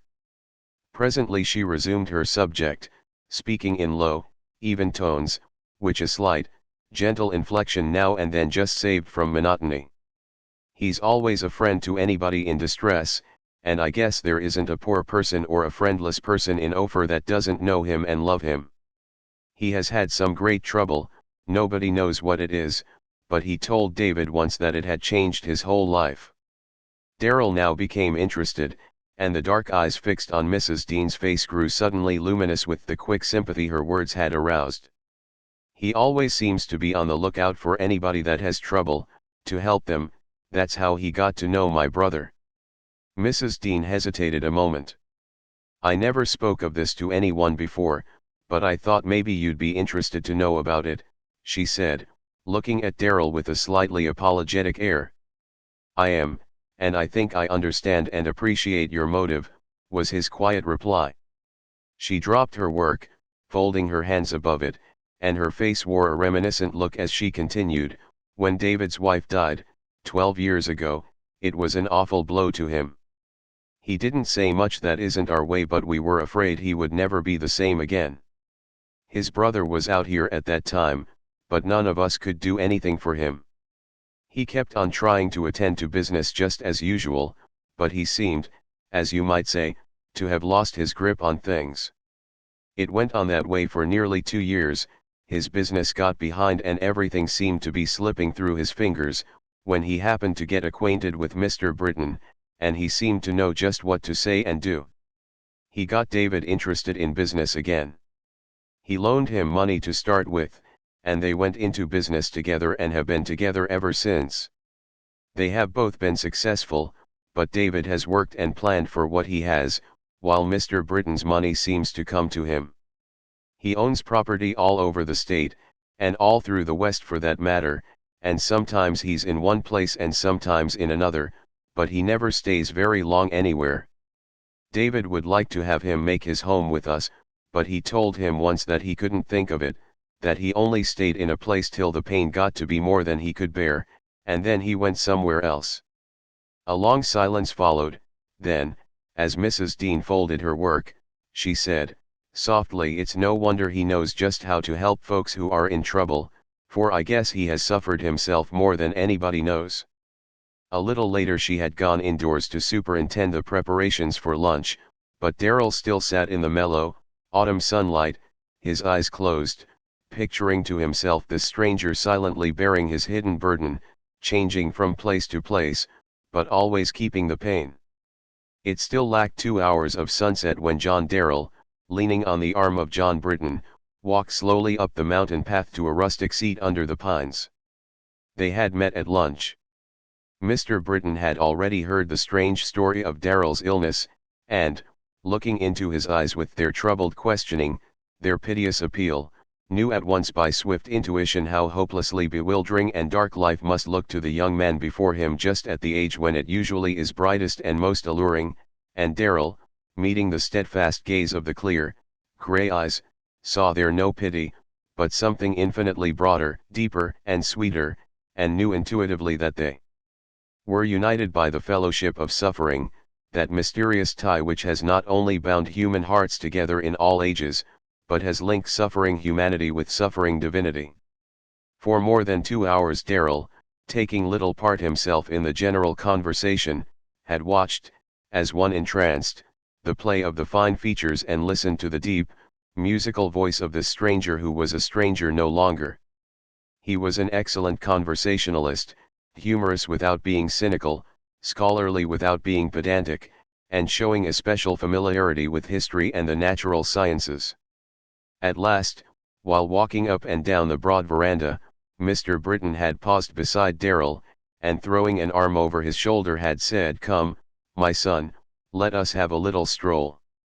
Darrell's heart had leaped strangely at the words, he knew not why, and in a silence pregnant with deep emotion on both sides, they had climbed to the rustic bench. Here they sat down. The ground at their feet was carpeted with pine needles, the air was sweet with the fragrance of the pines and of the warm earth, no sound reached their ears aside from the chirping of the crickets, the occasional dropping of a pine cone, or the gentle sighing of the light breeze through the branches above their heads. A glorious scene lay outspread before them, the distant ranges half veiled in purple haze, the valleys flooded with golden light, brightened by the autumnal tints of the deciduous timber which marked the courses of numerous small streams, and over the whole a restful silence, as though, the year's work ended, earth was keeping some grand, solemn holiday. Mr. Britton first broke the silence, as in low tones he murmured, "Reverently thou crownest the year with thy goodness." Then turning to Darrell with a smile of peculiar sweetness, he said, This is one of what I call the year's coronation days, when even nature herself rests from her labors and dons her royal robes in honor of the occasion. Then, as an answering light dawned in Darrell's eyes and the tense lines in his face began to relax, Mr. Britton continued, musingly, I have often wondered why we do not imitate nature in her great annual holiday, and why we, a nation who garners one of the richest harvests of the world, do not have a national harvest festival. How effectively and fittingly, for instance, something similar to the old Jewish Feast of Tabernacles might be celebrated in this part of the country. In the earliest days of their history the Jews were commanded, when the year's harvest had been gathered, to take the boughs of goodly trees, of palm trees and willows, and to construct booths in which they were to dwell, feasting and rejoicing, for 7 days.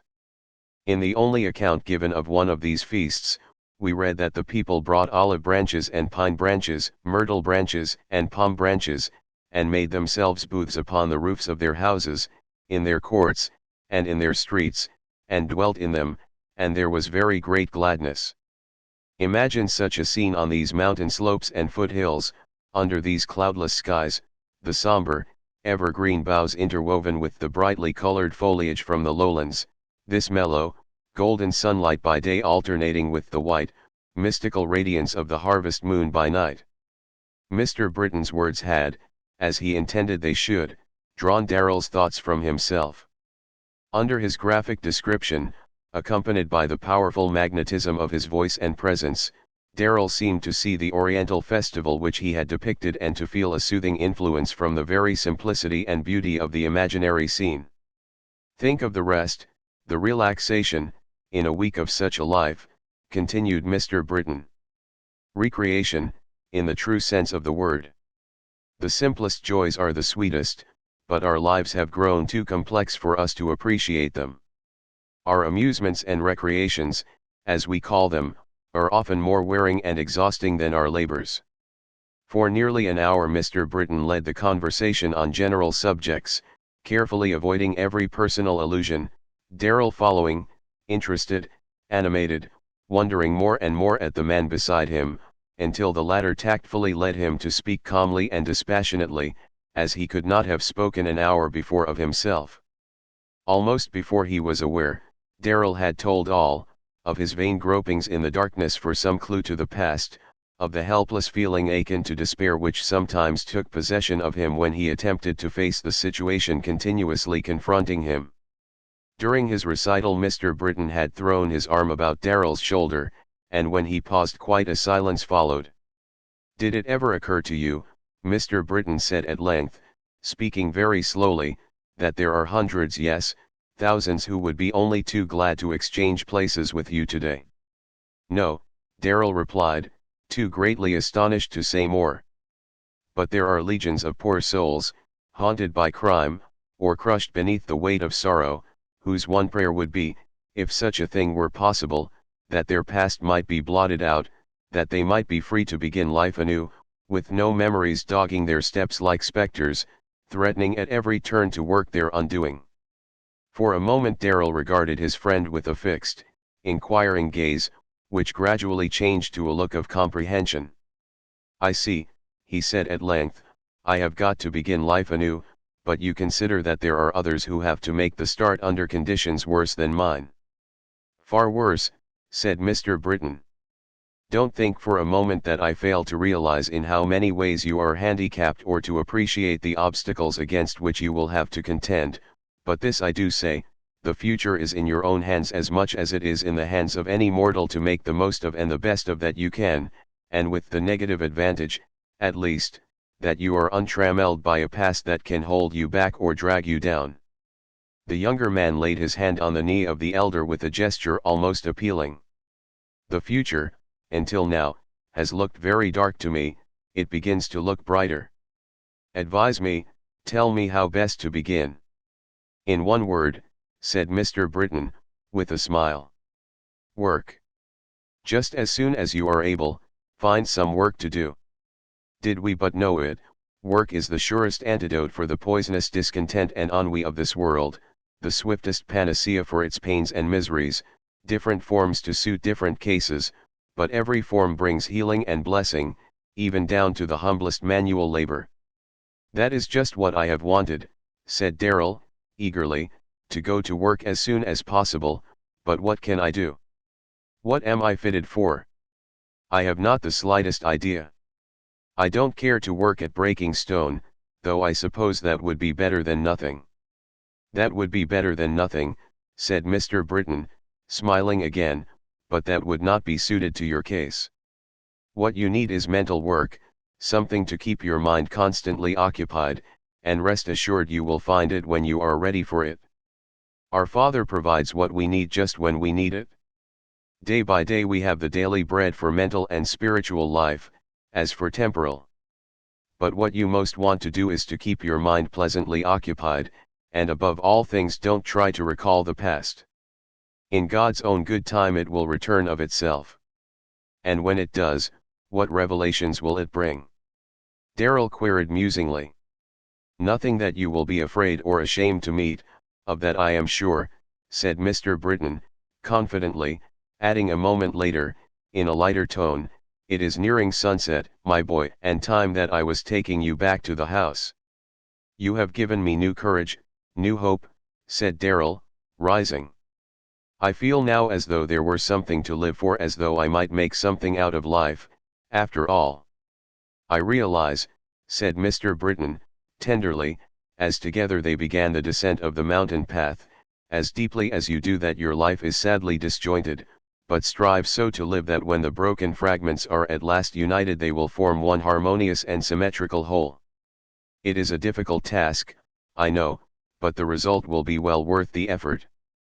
In your case, my son, even more than in ordinary lives, the words of the poet are peculiarly applicable.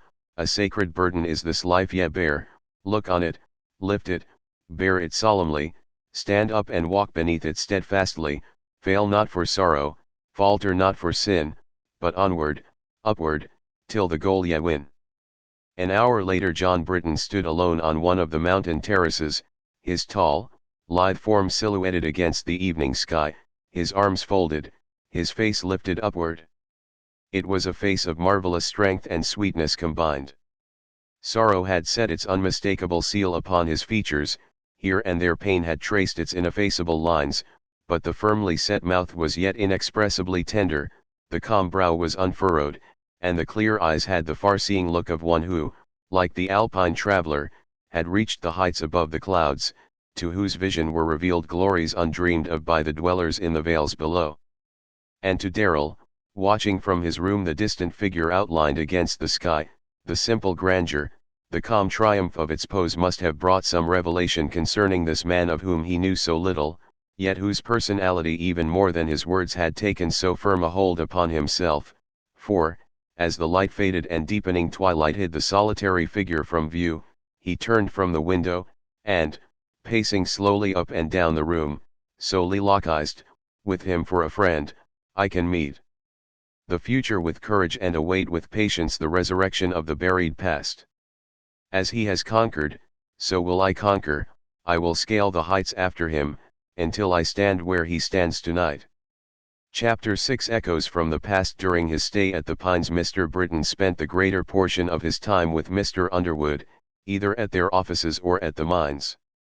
Darrell, therefore, saw little of his new-found friend except as they all gathered in the evening around the glowing fire in the large family sitting room, for, notwithstanding the lingering warmth and sunshine of the days, the nights were becoming sharp and frosty, so that an open fire added much to the evening's enjoyment. Each morning, however, before his departure, Mr. Britton stopped for a few words with Darrell, some quaint, kindly bit of humor, the pleasant flavor of which would enliven the entire day, some unhackneyed expression of sympathy whose very genuineness and sincerity made Darrell's position seem to him less isolated and solitary than before, or some suggestion which, acted upon, relieved the monotony of the tedious hours of convalescence. At his suggestion Darrell took vigorous exercise each day in the morning air and sunshine, devoting his afternoons to a course of light, pleasant reading. If you are going to work, said Mr. Britton, the first requisite is to have your body and mind in just as healthful and normal a condition as possible, in order that you may be able to give an equivalent for what you receive. In these days of trouble between employer and employed, we hear a great deal about the laborer demanding an honest equivalent for his toil, but it does not occur to him to inquire whether he is giving his employer an honest equivalent for his money. The fact is, a large percentage of working men and working women, in all departments of labor, are squandering their energies night after night in various forms and degrees of dissipation until they are utterly incapacitated for one honest day's work, yet they do not hesitate to take a full day's wages, and would consider themselves wronged were the smallest fraction withheld. Darrell found himself rather restricted in his reading for the first few days, as he found but a limited number of books at the Pines, until Mrs. Dean, who had received a hint from Mr. Britton, meeting him one day in the upper hall, led him into two darkened rooms, saying, as she hastened to open the blinds, "These are what the children always called their dens. All their books are here, and I thought maybe you'd like to look them over. If you see anything you like, just help yourself, and use the rooms for reading or writing whenever you want to."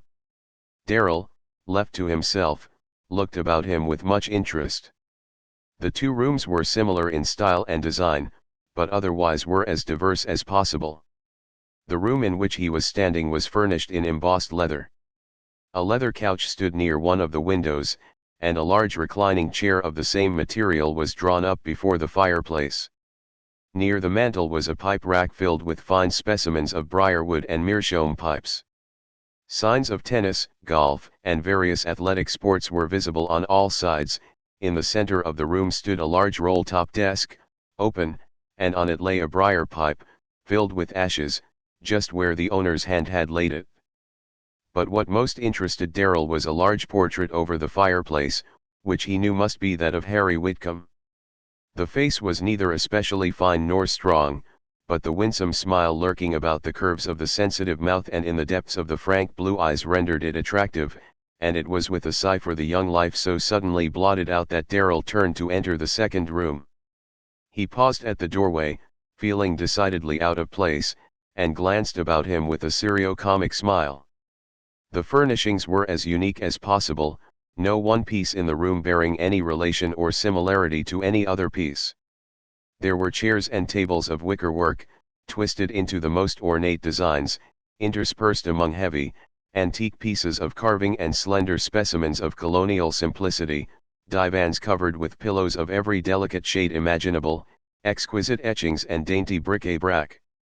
In an alcove formed by a large bay window stood a writing desk of ebony inlaid with mother of pearl, and on an easel in a secluded corner, partially concealed by silken draperies, was the portrait of Kate Underwood, a childish, rather immature face, but with a mouth indicating both sweetness and strength of character, and with dark, strangely appealing eyes. The walls of both rooms were lined with bookcases, but their contents were widely diverse, and, to Darrell's surprise, he found the young girl's library contained far the better class of books. But even in their selection he observed the same peculiarity that he had noted in the furnishing of the room. There were few complete sets of books.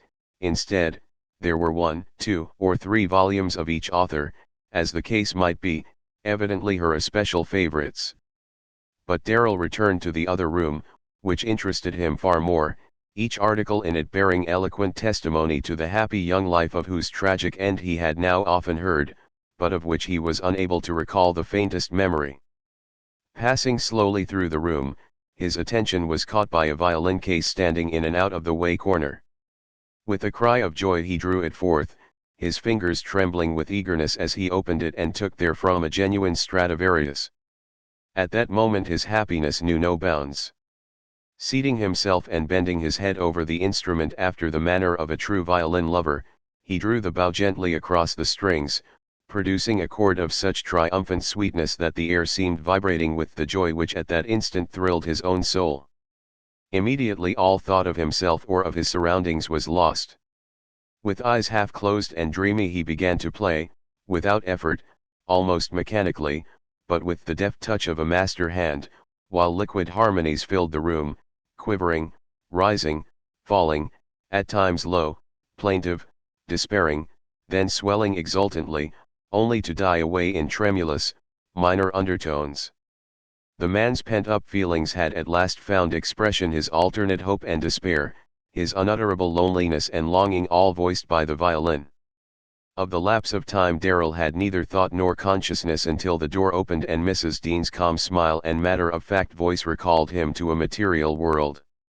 "I see that you have found Harry's violin," she said. "I beg your pardon," Darrell stammered, somewhat dazed by his sudden descent to the commonplace. "I ought not to have taken it. I never thought I was so delighted to find the instrument and so carried away with its tones it never occurred to me how it might seem to you." "Oh, that is all right," she interposed, quietly, "use it whenever you like. Harry bought it 2 years ago, but he never had the patience to learn it, so it has been used very little. I never heard such playing as yours, and I stepped in to ask you to bring it downstairs and play for us tonight. Mr. Britton will be delighted, he enjoys everything of that sort." Around the fireside that evening Darrell had an attentive audience, though the appreciation of his auditors was manifested in a manner characteristic of each. Mr. Underwood, after 2 or 3 futile attempts to talk business with his partner, finding him very uncommunicative, gave himself up to the enjoyment of his pipe and the music in about equal proportions, indulging surreptitiously in occasional brief naps, though always wide awake at the end of each number and joining heartily in the applause. Mrs. Dean sat gazing into the glowing embers, her face lighted with quiet pleasure, but her knitting needles twinkled and flashed in the firelight with the same unceasing regularity, and she doubled and seamed and slipped and bound her stitches with the same monotonous precision as on other evenings. Mr. Britton, in a comfortable reclining chair, sat silent, motionless, his head thrown back, his eyes nearly closed, but in the varying expression of his mobile face Darrell found both inspiration and compensation. For more than 3 hours Darrell entertained his friends, quaint medleys, dreamy waltzes, and bits of classical music following one after another, with no effort, no hesitancy, on the part of the player.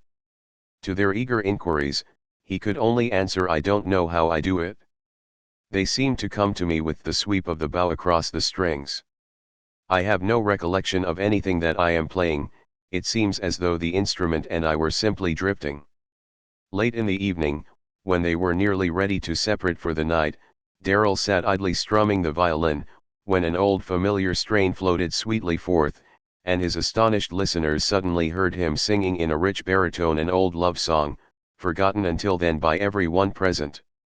Mrs. Dean had already laid aside her work and sat with hands folded, a smile of unusual tenderness hovering about her lips, while Mr. Britton's face was quivering with emotion. At its conclusion he grasped Darrell's hand silently. "That is a very old song," said Mrs. Dean. "It seems queer to hear you sing it. I used to hear it sung when I was a young girl, and that," she added smiling, "was a great many years ago." "And I have sung it many a time a great many years ago," said Mr. Britton. And he hastily left the room. Chapter 7. At the mines. Once fairly started on the road to health, Darrell gained marvelously. Each day marked some new acquisition in physical health and muscular vigor, while his systematic reading, the soothing influence of the music to which he devoted a considerable time each day, and, more than all, his growing intimacy with Mr. Britton, were doing much towards restoring a better mental equipoise. The race to which he had challenged Dr. Bradley took place on a frosty morning early in November, Mr. Underwood himself measuring and marking the course for the runners and Mr. Britton acting as starter. The result was a victory for Darrell, who came out more than a yard ahead of his opponent, somewhat to the chagrin of the latter, who had won quite a local reputation as an athlete.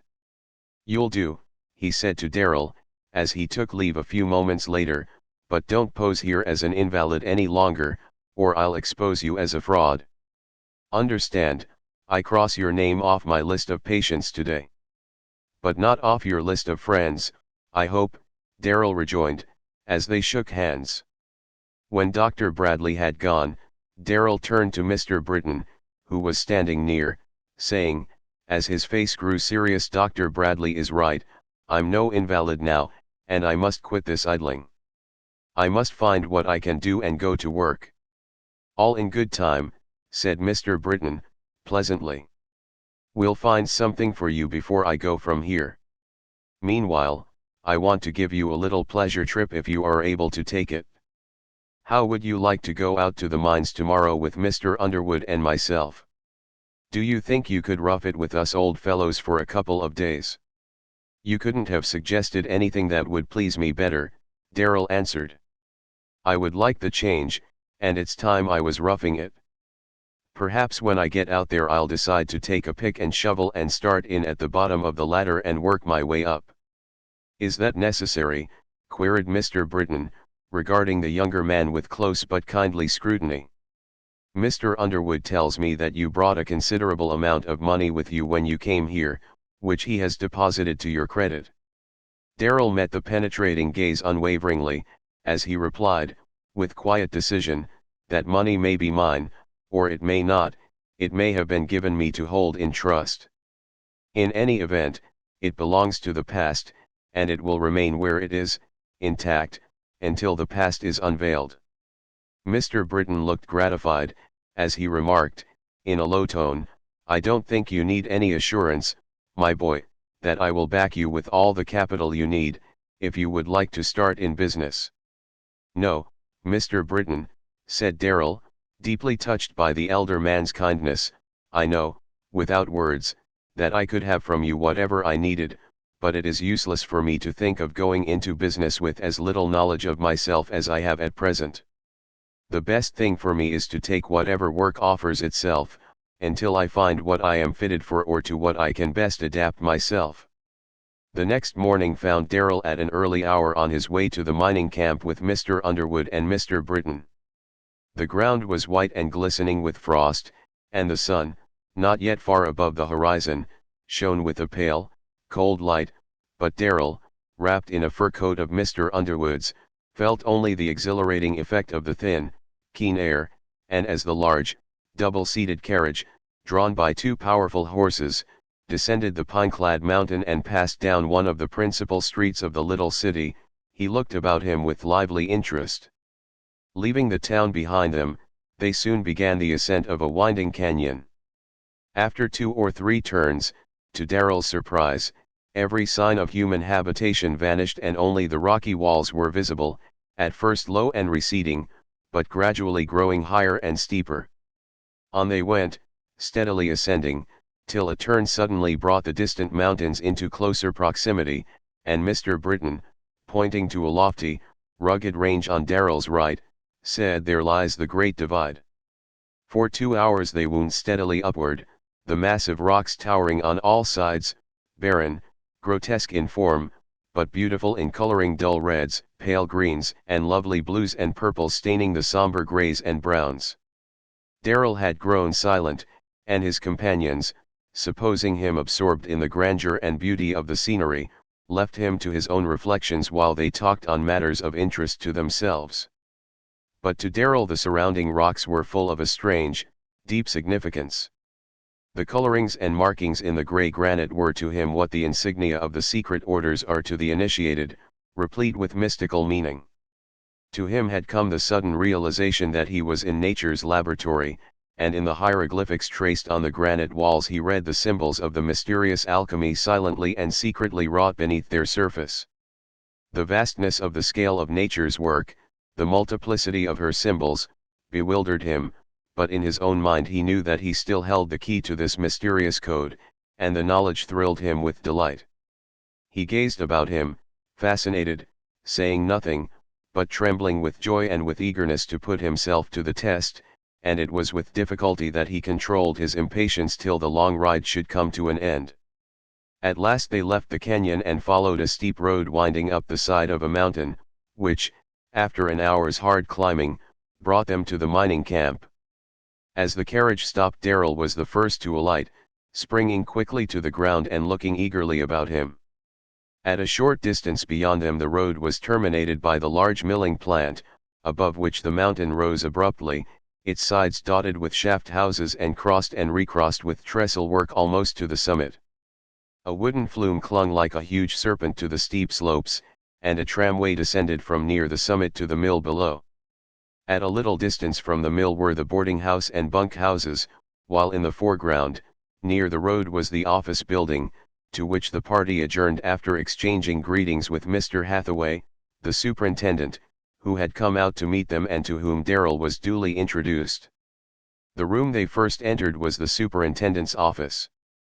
Beyond that was a pleasant reception room, while in the rear were the private rooms of the superintendent and the assayer, who were not expected to share the bunk houses with the miners. Mr. Underwood and the superintendent at once proceeded to business, but Mr. Britton, mindful of Darrell's comfort, ushered him into the reception room. A coal fire was glowing in a small grate, a couch, 3 or 4 comfortable chairs, and a few books and magazines contributed to give the room a cozy appearance, but the object which instantly riveted Darrell's attention was a large case, extending nearly across one side of the room, filled with rare mineralogical and geological specimens.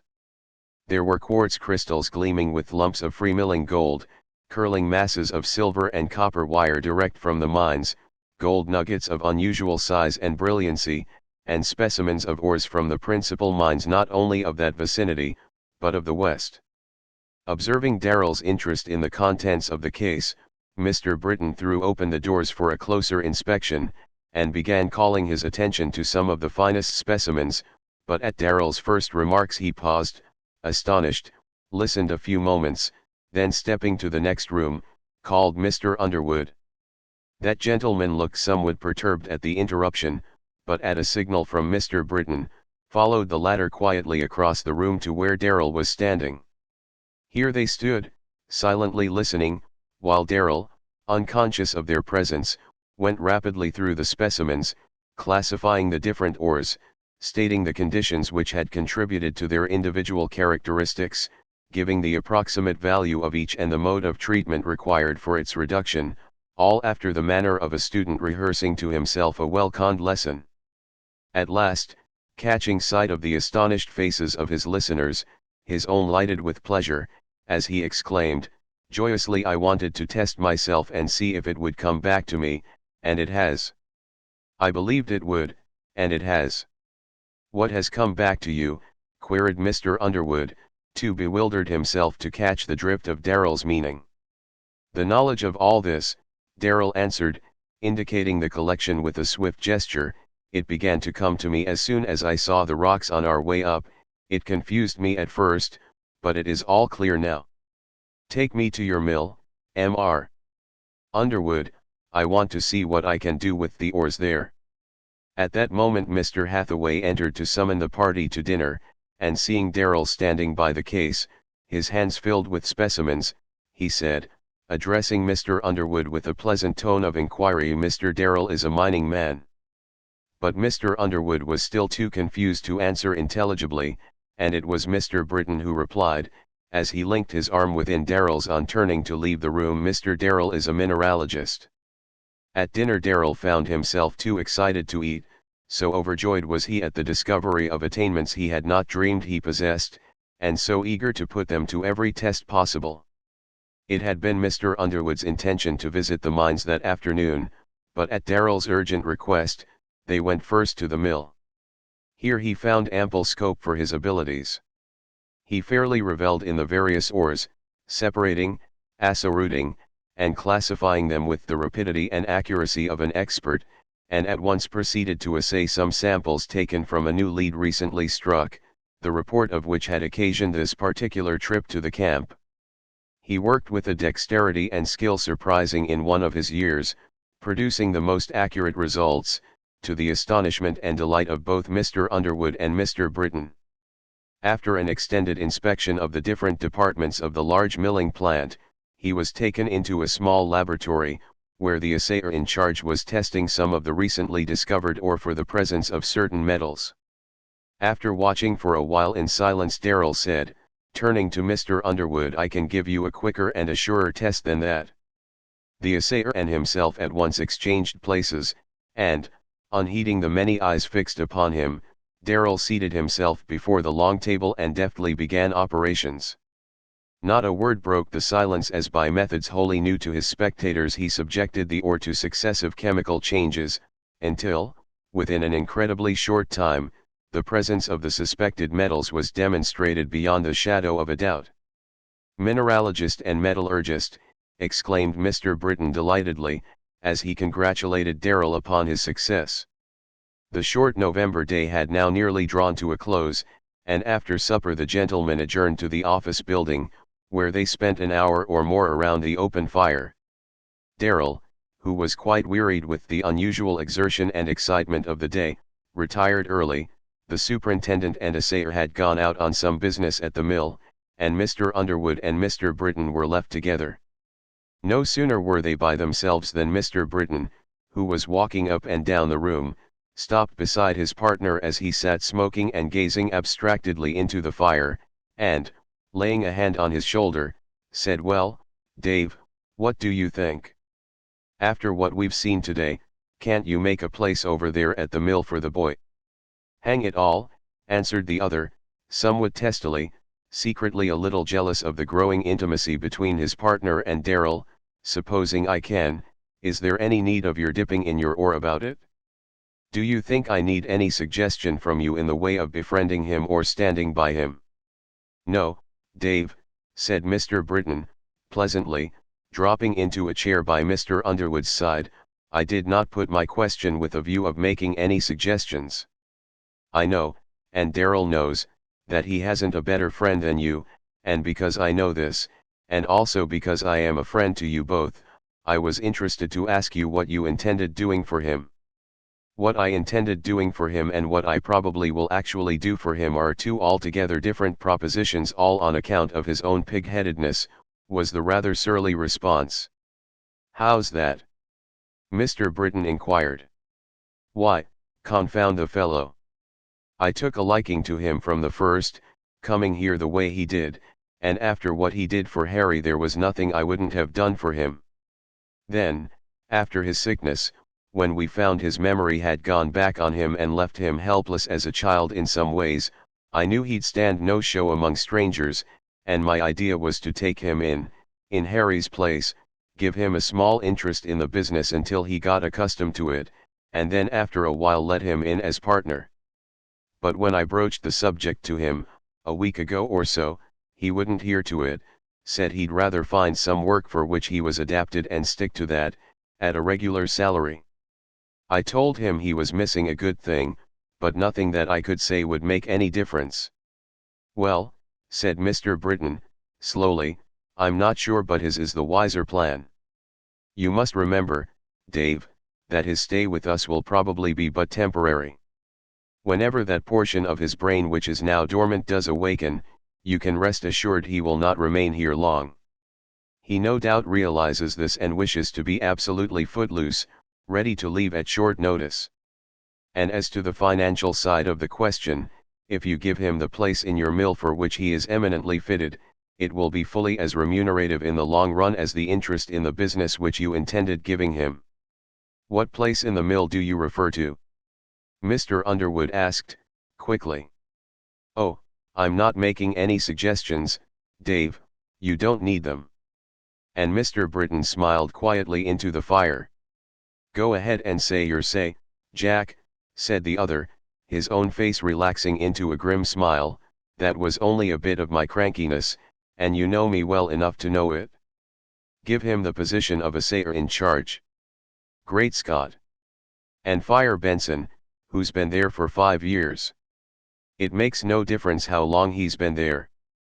Darrell is a better man every way, quicker, more accurate, more scientific. You can put Benson to sorting and weighing ores down at the ore bins." After a brief silence Mr. Britton continued, "You couldn't find a better man for the place or a better position for the man. The work is evidently right in the line of his profession, and therefore congenial, and even though you should pay him no more salary than Benson, that, with outside work in the way of assays for neighboring camps, will be better than any business interest you would give him short of 12 or 18 months at least. I guess you're right, and I'll give him the place, but hang it all, I did want to put him in Harry's place. You and I are getting along in years, Jack, and it's time we had some young man getting broke to the harness, so that after a while he could take the brunt of things and let us old fellows slack up a bit. "We could not expect that of Darrell," said Mr. Britton. "He is neither kith nor kin of ours, and when once nature's ties begin to assert themselves in his mind, we may find our hold upon him very slight." Both men sighed deeply, as though the thought had in some way touched an unpleasant chord. After a pause, Mr. Britton inquired, "You have no clue whatever as to Darrell's identity, have you?" Mr. Underwood shook his head. "Queerest case I ever saw. There wasn't a scrap of paper nor a pen mark to show who he was. Parkinson, the mine expert who was on the same train, said he didn't remember seeing him until Harry introduced him. He said he supposed he was some friend of Harry's. Since his sickness I've looked up the conductor on that train and questioned him, but all he could remember was that he boarded the train a little this side of Galena and that he had a ticket through from St. Paul." "You say this Parkinson was a mine expert. What was he doing out here?" "He was one of 3 or 4 that were here at that time, looking up the Ajax for Eastern parties." "In all probability," said Mr. Britton, musingly, "Darrell was here on the same business. If that was his business, he said nothing about it to me, and I would have thought he would, under the circumstances. I wonder whether we could ascertain from the owners of the Ajax what experts were out here or expected out here at that time." Mr. Underwood smiled grimly. "Not from the former owners, for nobody knows where they are, though there are some people quite anxious to know, and not from the present owners, for they are too busy looking for their predecessors in interest to think of anything else." "Why, has the Ajax really changed owners? Did they find anyone to buy it?" "Yes, a Scotch syndicate bought it. They sent over a man, one of their own number, I believe, and authorized to act for them that I guess knew more about sampling liquors than ours. The Ajax people worked him accordingly, with the result that the mine was sold at the figure named, 1 million, half down, you know. The man rushed back to New York, to meet a partner whom he had cabled to come over. About 10 days later they arrived on the ground and began operations at the Ajax. The mill ran for just 10 days when they discovered the condition of affairs and shut down, and they have been looking for the former owners ever since." Both men laughed, then relapsed into silence. A little later, as Mr. Britton stirred the fire to a brighter glow, he said, while the tender curves about his mouth deepened, "I cannot help feeling that the coming to us of this young man, whose identity is wrapped in so much mystery, has some peculiar significance to each of us. I believe that in some way, whether for good or ill I cannot tell, his life is to be henceforth inseparably linked with our own lives. He already holds, as you know, a place in each of our hearts which no stranger has held before, and I have only this to say, David, old friend, that our mutual regard for him, our mutual efforts for his well-being, must never lead to any estrangement between ourselves. We have been stanch friends for too many years for any one at this late date to come between us, and you must never envy me my little share in the boy's friendship." The 2 men had risen and now stood before the fire with clasped hands. "I was an old fool tonight, Jack, that was all," said Mr. Underwood, rather gruffly. "I haven't the knack of saying things that you have never had, but I'm with you all the time." On the forenoon of the following day Darrell was shown the underground workings of the various mines, not excepting the Bird Mine, located almost at the summit of the mountain. This was the newest mine in camp, but, in proportion to its development, the best producer of all. After an early dinner there was a private meeting in the reception room beyond the office, at which were present only Mr. Underwood, Mr. Britton, and Darrell, and at which Mr. Underwood duly tendered to Darrell the position of assayer in charge at the Camp Bird Mill, which the latter accepted with a frank and manly gratitude which more than ever endeared him to the hearts of his 2 friends. In this little proceeding Mr. Britton purposely took no part, standing before the grate, his back towards the others, gazing into the fire as though absorbed in his own thoughts. When all was over, however, he congratulated Darrell with a warmth and tenderness which filled both the heart and the eyes of the latter to overflowing. That night, after their arrival at the Pines, as Mr. Britton and Darrell took their accustomed stroll, the latter said, "Mr. Britton, I feel that I have you to thank for my good fortune of today. You had nothing to say when Mr. Underwood offered me that position, but, nevertheless, I believe the offer was made at your suggestion. It was, in reality, your kindness, not his. You are partly right and partly wrong, replied Mr. Britton, smiling. Never doubt Mr. Underwood's kindness of heart towards yourself. If I had any part in that affair, it was only to indicate the channel in which that kindness should flow. Together they talked of the strange course of events which had finally brought him and the work for which he was especially adapted together. Do you know, said Mr. Britton, as they paused on the veranda before entering the house, I am no believer in accident. I believe that of the so-called happenings in our lives, each has its appointed time and mission, and it is not for us to say which is trivial or which is important, until, knowing as we are known, we look back upon life as God sees it. Chapter 8. Until the daybreak a week later Darrell was duly installed at the mining camp. Mr. Britton had already left, called on private business to another part of the state. After his departure, life at the Pines did not seem the same to Darrell. He sorely missed the companionship amounting almost to comradeship, notwithstanding the disparity of their years which had existed between them from their first meeting, and he was not sorry when the day came for him to exchange the comfort and luxury with which the kindness of Mr. Underwood and his sister had surrounded him for the rough fare and plain quarters of the mining camp. Mrs. Dean, when informed of Darrell's position at the camp, had most strenuously objected to his going, and had immediately stipulated that he was to return to the Pines every Saturday and remain until Monday. Of course he's coming home every Saturday, and as much oftener as he likes, her brother had interposed. This is his home, and he understands it without any words from us. On the morning of his departure he realized as never before the depth of the affection of his host and hostess for himself, manifesting itself as it did in silent, unobtrusive acts of homely but heartfelt kindness. As the storing of Darrell's belongings in the wagon which was to convey him to the camp was about completed, Mrs. Dean appeared, carrying a large, covered basket, with snow-white linen visible between the gaping edges of the lids. This she deposited within the wagon, saying, as she turned to Darrell, there's a few things to last you through the week, just so you don't forget how home cooking tastes. And at the last moment there was brought from the stables at Mr. Underwood's orders, for Darrell's use in going back and forth between the Pines and the camp, a beautiful bay mare which had belonged to Harry Whitcomb, and which, having sadly missed her young master, greeted Darrell with a low whinny, muzzling his cheek and nosing his pockets for sugar with the most affectionate familiarity. It was a cold, bleak morning.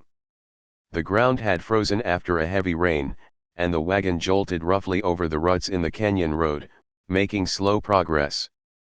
The sky was overcast and straggling snowflakes wandered aimlessly up and down in the still air. Darrell, from his seat beside the driver, turned occasionally to speak to Trix, the mare, fastened to the rear end of the wagon and daintily picking her way along the rough road. Sometimes he hummed a bit of half-remembered song, but for the most part he was silent. While not attempting any definite analysis of his feelings, he was distinctly conscious of conflicting emotions. He was deeply touched by the kindness of Mr. Underwood and Mrs. Dean, and felt a sort of self-condemnation that he was not more responsive to their affection. He knew that their home and hearts were alike open to him, that he was as welcome as one of their own flesh and blood, yet he experienced a sense of relief at having escaped from the unvarying kindliness for which, at heart, he was profoundly grateful. Even late that night, in the solitude of his plainly furnished room, with the wind moaning outside and the snow tapping with muffled fingers against the window pane, he yet exulted in a sense of freedom and happiness hitherto unknown in the brief period which held all he recalled of life. The ensuing days and weeks passed pleasantly and swiftly for Darrell. He quickly familiarized himself with the work which he had in charge, and frequently found leisure, when his routine work was done, for experiments and tests of his own, as well as for outside work which came to him as his skill became known in neighboring camps. His evenings were well filled, as he had taken up his old studies along the lines of mineralogy and metallurgy, pushing ahead into new fields of research and discovery, studying by night and experimenting by day. Meanwhile, the rocky peaks around him seemed beckoning him with their talismanic signs, as though silently challenging him to learn the mighty secrets for ages hidden within their breasts, and he promised himself that with the return of lengthening days, he would start forth, a humble learner, to sit at the feet of those great teachers of the centuries. He had occasional letters from Mr. Britton, cheering, inspiring, helpful, much as his presence had been, and in return he wrote freely of his present work and his plans for future work. Sometimes, when books were closed or the plaintive tones of the violin had died away in silence, he would sit for hours pondering the strange problem of his own life, watching, listening for some sign from out the past, but neither ray of light nor wave of sound came to him. His physician had told him that some day the past would return, and that the intervening months or years, as the case might be, would then doubtless be in turn forgotten, and as he revolved this in his mind he formed a plan which he at once proceeded to put into execution. On his return one night from a special trip to Ophir, he went to his room with more than usual haste, and opening a package in which he seemed greatly interested, drew forth what appeared to be a book, about 11 by 15 inches in size, bound in flexible morocco and containing some 500 or 600 pages. The pages were blank, however, and bound according to an ingenious device which he had planned and given the binder, by which they could be removed and replaced at will, and, if necessary, extra pages could be added. For some time he stood by the light, turning the volume over and over with an expression of mingled pleasure and sadness, then removing some of the pages, he sat down and prepared to write. The new task to which he had set himself was the writing of a complete record, day by day, of this present life of his, beginning with the first glimmerings of memory, faint and confused, in the earliest days of his convalescence at the Pines. He dipped his pen, then hesitated. How should this strange volume be inscribed? Only for a moment, then his pen was gliding rapidly over the spotless surface, and the first page, when laid aside, bore the following inscription: "To one from the outer world, whose identity is hidden among the secrets of the past, with the hope that when the veil is lifted these pages may assist him in uniting into one perfect whole the strangely disjointed portions of his life, they are inscribed by John Darrell." Below was the date, and then followed the words "until the day break, and the shadows flee away." After penning the last words he paused, repeating them, vainly trying to recall when or where he had heard them. They seemed to ring in his ears like a strain of melody wafted from some invisible shore, and blending with the minor undertone he caught a note of triumph. They had come to him like a voice from out the past, but ringing with joyful assurance for the future, the assurance that the night, however dark, must end in a glorious dawning, in which no haunting shadow would have an abiding place. Chapter 9. 2 Portraits. The winter proved to be mild and open, so that Darrell's weekly visits to the Pines were made with almost unbroken regularity, and to his surprise he discovered as the month slipped away that, instead of a mere obligation which he felt bound to perform, they were becoming a source of pleasure. After a week of unremitting toil and study and contact with the rough edges of human nature, there was something unspeakably restful in the atmosphere of that quiet home, something soothing in the silent, steadfast affection, the depth of which he was only beginning to fathom. One Saturday evening in the latter part of April Darrell was, as usual, descending the canyon road on his way to the Pines.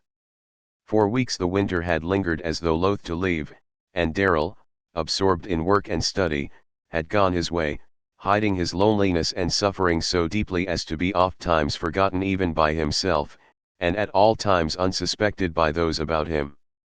Then, in one night had come the warm breath of the west winds, and within a few hours the earth was transformed as though by magic, and the restless longing within his breast awoke with tenfold intensity. As he rode along he was astounded at the changes wrought in 1 week. From the southern slopes of the mountains the snow had almost disappeared and the sunny exposures of the ranges were fast brightening into vivid green. The mountain streams had burst their icy fetters and, augmented by the melting snows, were roaring tumultuously down their channels, tumbling and plunging over rocky ledges in sheets of shimmering silver or foaming cascades, then, their mad frolic ended, flowing peacefully through distant valleys onward to the rivers, ever chanting the song which would one day blend in the great ocean harmonies.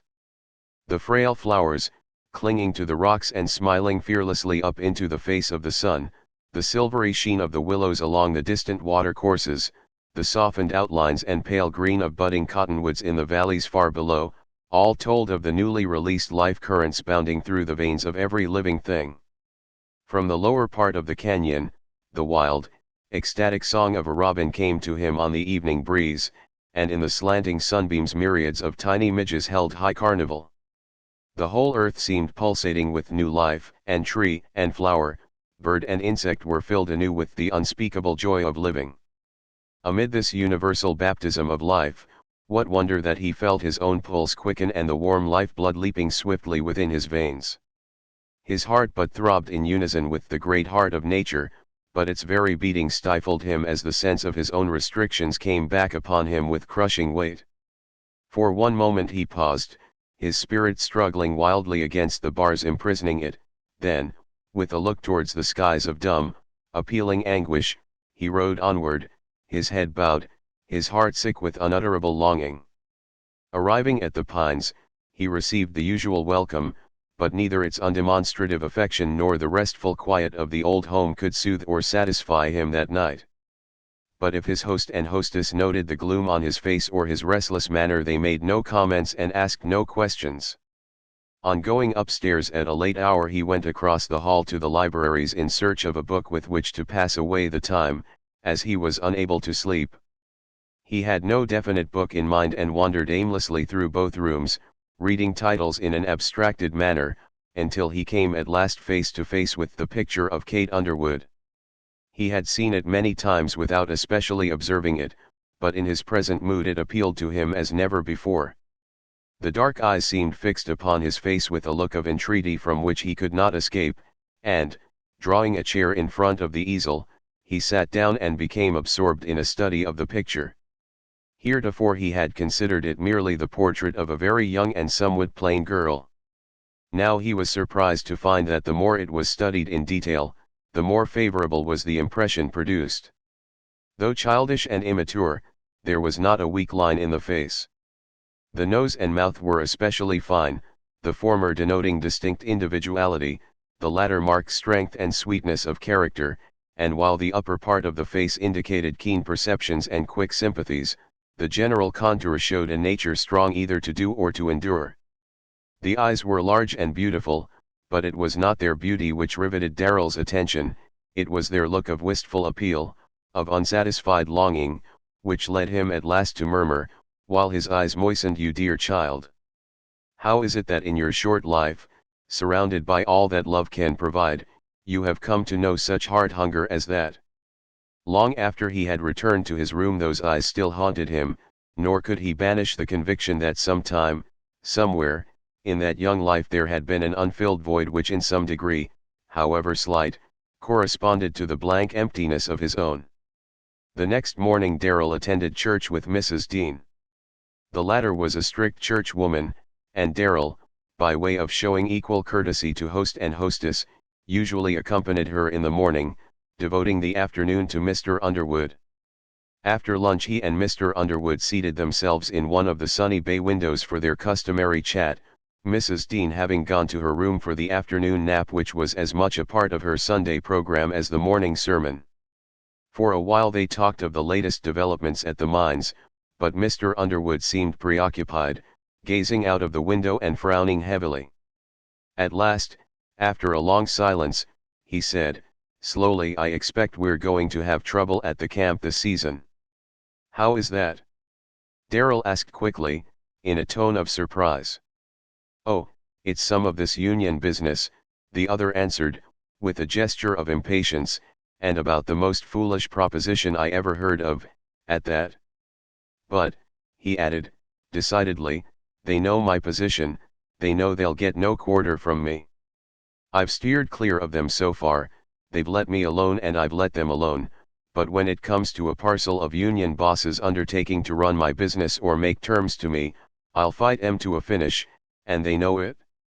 Darrell, watching the face of the speaker, saw the lines about his mouth harden and his lips settle into a grim smile that boded no good to his opponents.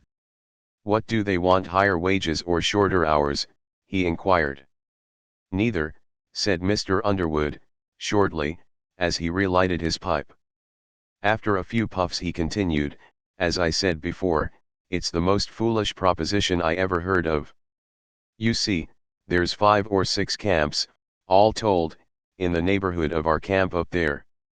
1 or 2 of the lot, like the Buckeye Group, for instance, are run by men that haven't much capital, and I suppose are working as economically as they can.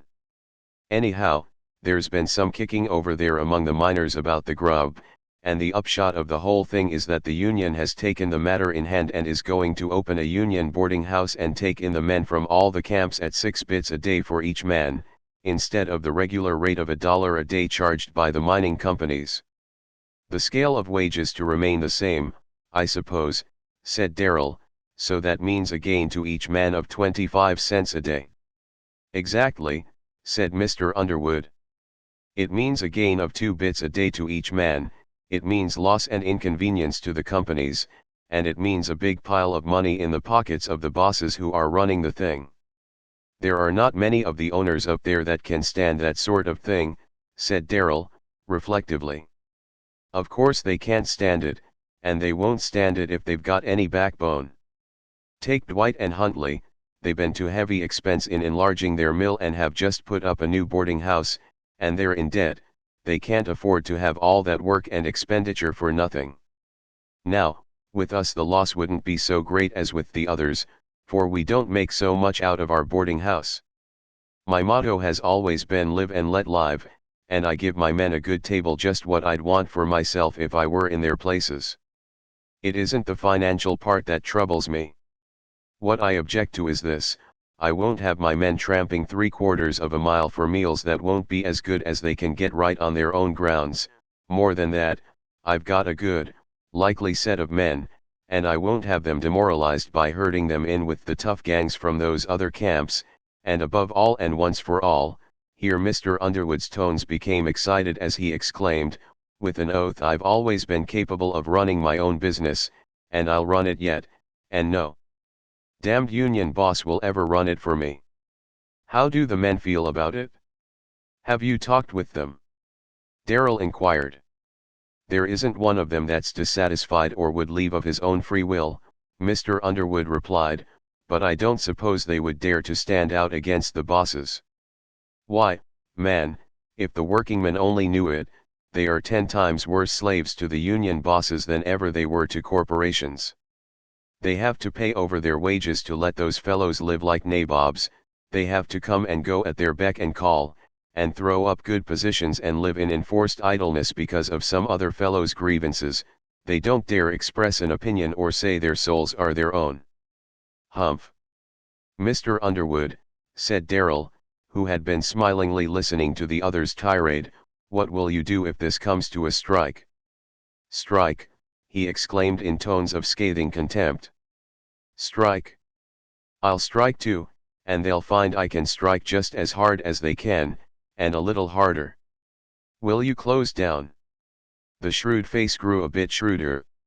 If it's necessary to close down, he remarked, evasively, I'll close down. I guess I can stand it as long as they can. Those mines have lain there in those rocks idle for centuries, for aught that I know, tun't hurt 'em to lie idle a few weeks or months now, nobody'll run off with 'em, I guess. Darrell laughed aloud. Well, one thing is certain, Mr. Underwood, I, for one, wouldn't want to quarrel with you. Mr. Underwood slowly shook his head. You'd better not try it, my boy, you'd better not. When do you expect this trouble to come to a head? Darrell asked at length. Sometime in the early part of July, probably. They expect to get their arrangements completed by that time. A long silence followed. Mrs. Dean came room and took her accustomed seat, and, as made it a point never to talk of business sister's presence, nothing more was said prospective disturbance at the mines. Softly into the Mr. Underwood matters in his regarding the after dinner the beauty of the sunset brought them out upon the veranda. The air was warm and fragrant with the breath of spring. The buds were swelling on the lilacs near the house, and out on the lawn, beyond the driveway, millions of tiny spears of living green trembled in the light breeze. "David," said Mrs. Dean, presently, "have you shown Mr. Darrell that picture of Catherine that came yesterday?" "I declare. No, I had forgotten it," Mr. Underwood exclaimed. "It's well for you she isn't here to hear you say that," Mrs. Dean remarked, smiling. "Puss knows her old father well enough to know he wouldn't forget her very long. Bring the picture out, Marcia." Darrell heard Mrs. Dean approaching, and turned, with the glory of the sunset in his eyes. "Don't you want to see Catherine's new picture?" she inquired.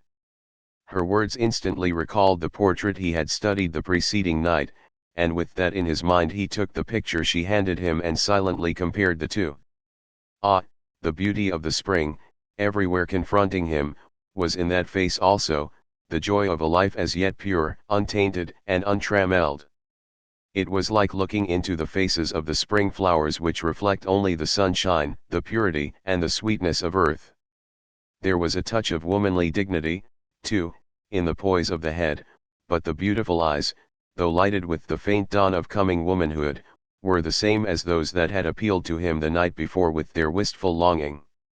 "It is a fine portrait, but as I do not remember her, I cannot judge whether it is like herself or not," he said, handing the picture to Mr. Underwood, who seemed almost to devour it with his eyes, though he spoke no word and not a muscle moved in his stern, immobile face.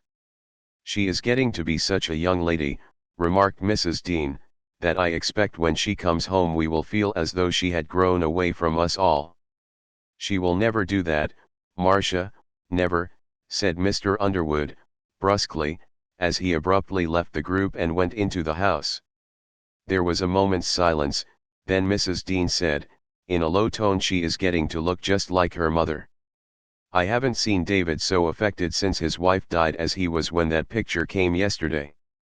Darrell bowed silently, in token that he understood. "She was a lovely woman, but she was very different from any of our folks," she added, with a sigh, "and I guess Catherine is going to be just like her." "When is inquired?" "Miss Underwood expected about the last of June," was the reply. "Home."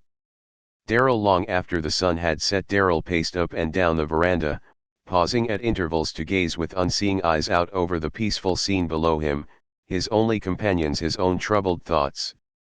The young moon was shining, and in its pale radiance his set face gleamed white like marble. Like, and yet unlike, it was to the face of the sleeper journeying westward on that summer afternoon 8 months before. Experience, the mighty sculptor, was doing his work, and doing it well, only a few lines as yet, here and there, and the face was already stronger, finer. But it was the face of one hardened by his own sufferings, not softened by the sufferings of others. The sculptor's work was as yet only begun. 10 Chapter The communion of two souls. Gradually the springtide crept upward into the heart of the mountains, quickening the pulses of the rocks themselves until even the mosses and lichens slumbering at their feet awakened to renewed life. Bits of green appeared wherever a grass root could push its way through the rocky soil, and fragile wild flowers gleamed, star-like, here and there, fed by tiny rivulets which trickled from slowly melting snows on the summits far above. With the earliest warm days Darrell had started forth to explore the surrounding mountains, eager to learn the secrets which they seemed ever challenging him to discover. New conditions confronted him, sometimes baffling him, but always inciting to renewed effort. His enthusiasm was so aroused that often, when his day's work was done, taking a light lunch with him, he pursued his studies while the daylight lasted, walking back in the long twilight, and in the solitude of his room making full notes of the results of that day's research before retiring for the night. Returning one evening from one of these expeditions, he saw, pacing back and forth before the office building, a figure which he at once recognized as that of Mr. Britton. Instantly all thought of work or weariness was forgotten, and he hastened forward, while Mr. Britton, catching sight of Darrell rapidly approaching, turned and came down the road to meet him. "A thousand welcomes!" Darrell cried, as soon as they were within speaking distance. "Say, but this is glorious to see you here. How long have I kept you waiting? A few hours, but that does not matter, it does us good to have to stop and call a halt on ourselves once in a while. How are you, my son? And as the two grasped hands, the elder man looked searchingly through the gathering dusk into the face of the younger. Even in the dim twilight, Darrell could feel that penetrating glance reading his inmost soul. I am well and doing well, he answered, my physical health is perfect, as for the rest your coming is the very best thing that could have happened. Are you alone, he asked, eagerly, or did Mr. Underwood come with you? I came alone, Mr. Britton replied, with quiet emphasis, linking his arm within Darrell's as they ascended the road together. How long have you been in town? But 2 days. I am on my way to the coast, and only stopped off for a few days. I shall spend tomorrow with you, go back with you Saturday to the Pines, and go on my way Monday. Having made his guest as comfortable as possible in his own room, Darrell laid aside his working paraphernalia, his hammer and bag of rock specimens, and donning a housecoat and pair of slippers seated himself near Mr. Britton, all the time conscious of the close but kindly scrutiny with which the latter was regarding him. This is delightful, he exclaimed, but it is past my comprehension how Mr. Underwood ever let you slip off alone. Mr. Britton looked amused. I told him I was coming to see you, and I think he intended coming with me till he heard me order my saddle horse for the trip. I think that settled the matter. I believe there can be no perfect interchange of confidence except between two. The presence of a third party, even though a mutual friend, breaks the magnetic circuit and weakens the current of sympathy. Our interviews are necessarily rare, and I want to make the most of them, therefore I would come to you alone or not at all. Yes, Darrell replied, your visits are so rare that every moment is precious to me, and think of the hours I lost by my absence today. Do you court Dame Nature so assiduously every day, subsisting on cold lunches and tramping the mountains till nightfall? Not every day, but as often as possible, Darrell replied, smiling. And I suppose if I were not here you would now be burrowing into that pile over there, Mr. Britton said, glancing significantly towards the table covered to a considerable depth with books of reference, notebooks, writing pads, and sheets of closely written manuscript. Let me show you what I am doing, it will take but a moment, said Darrell, springing to his feet. He drew forth several sets of extensive notes on researches and experiments he was making along various lines of study, in which Mr. Britton became at once deeply interested. You have a good thing here, stick to it, he said at length, looking up from the perusal of Darrell's geological notes, gathered from his studies of the rock formations in that vicinity. You have a fine field in which to pursue this branch, and with the knowledge you already have on this subject and the discoveries you are likely to make, you may be able to make some very valuable contributions to the science one of these days.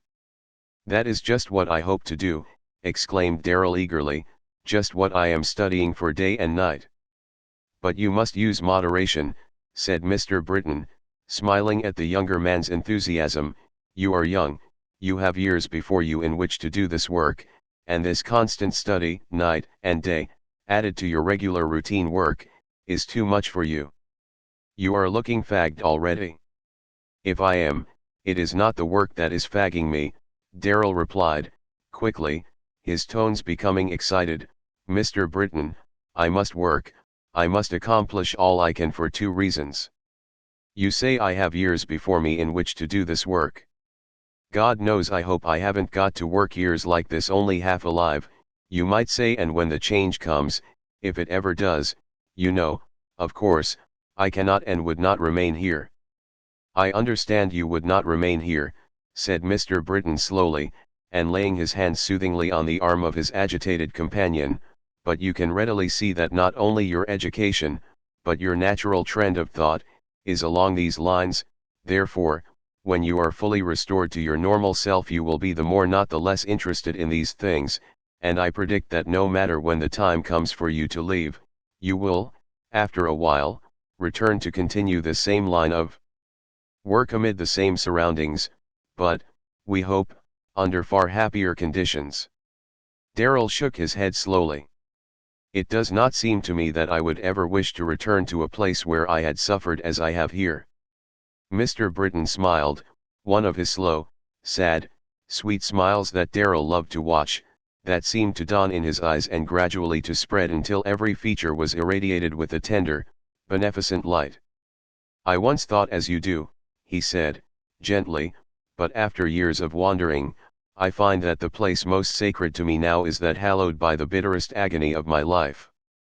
Without replying, Darrell unconsciously drew nearer to his friend, and a brief silence followed, broken by Mr. Britton, who inquired, in a lighter tone, what is the other reason for your constant application to your work?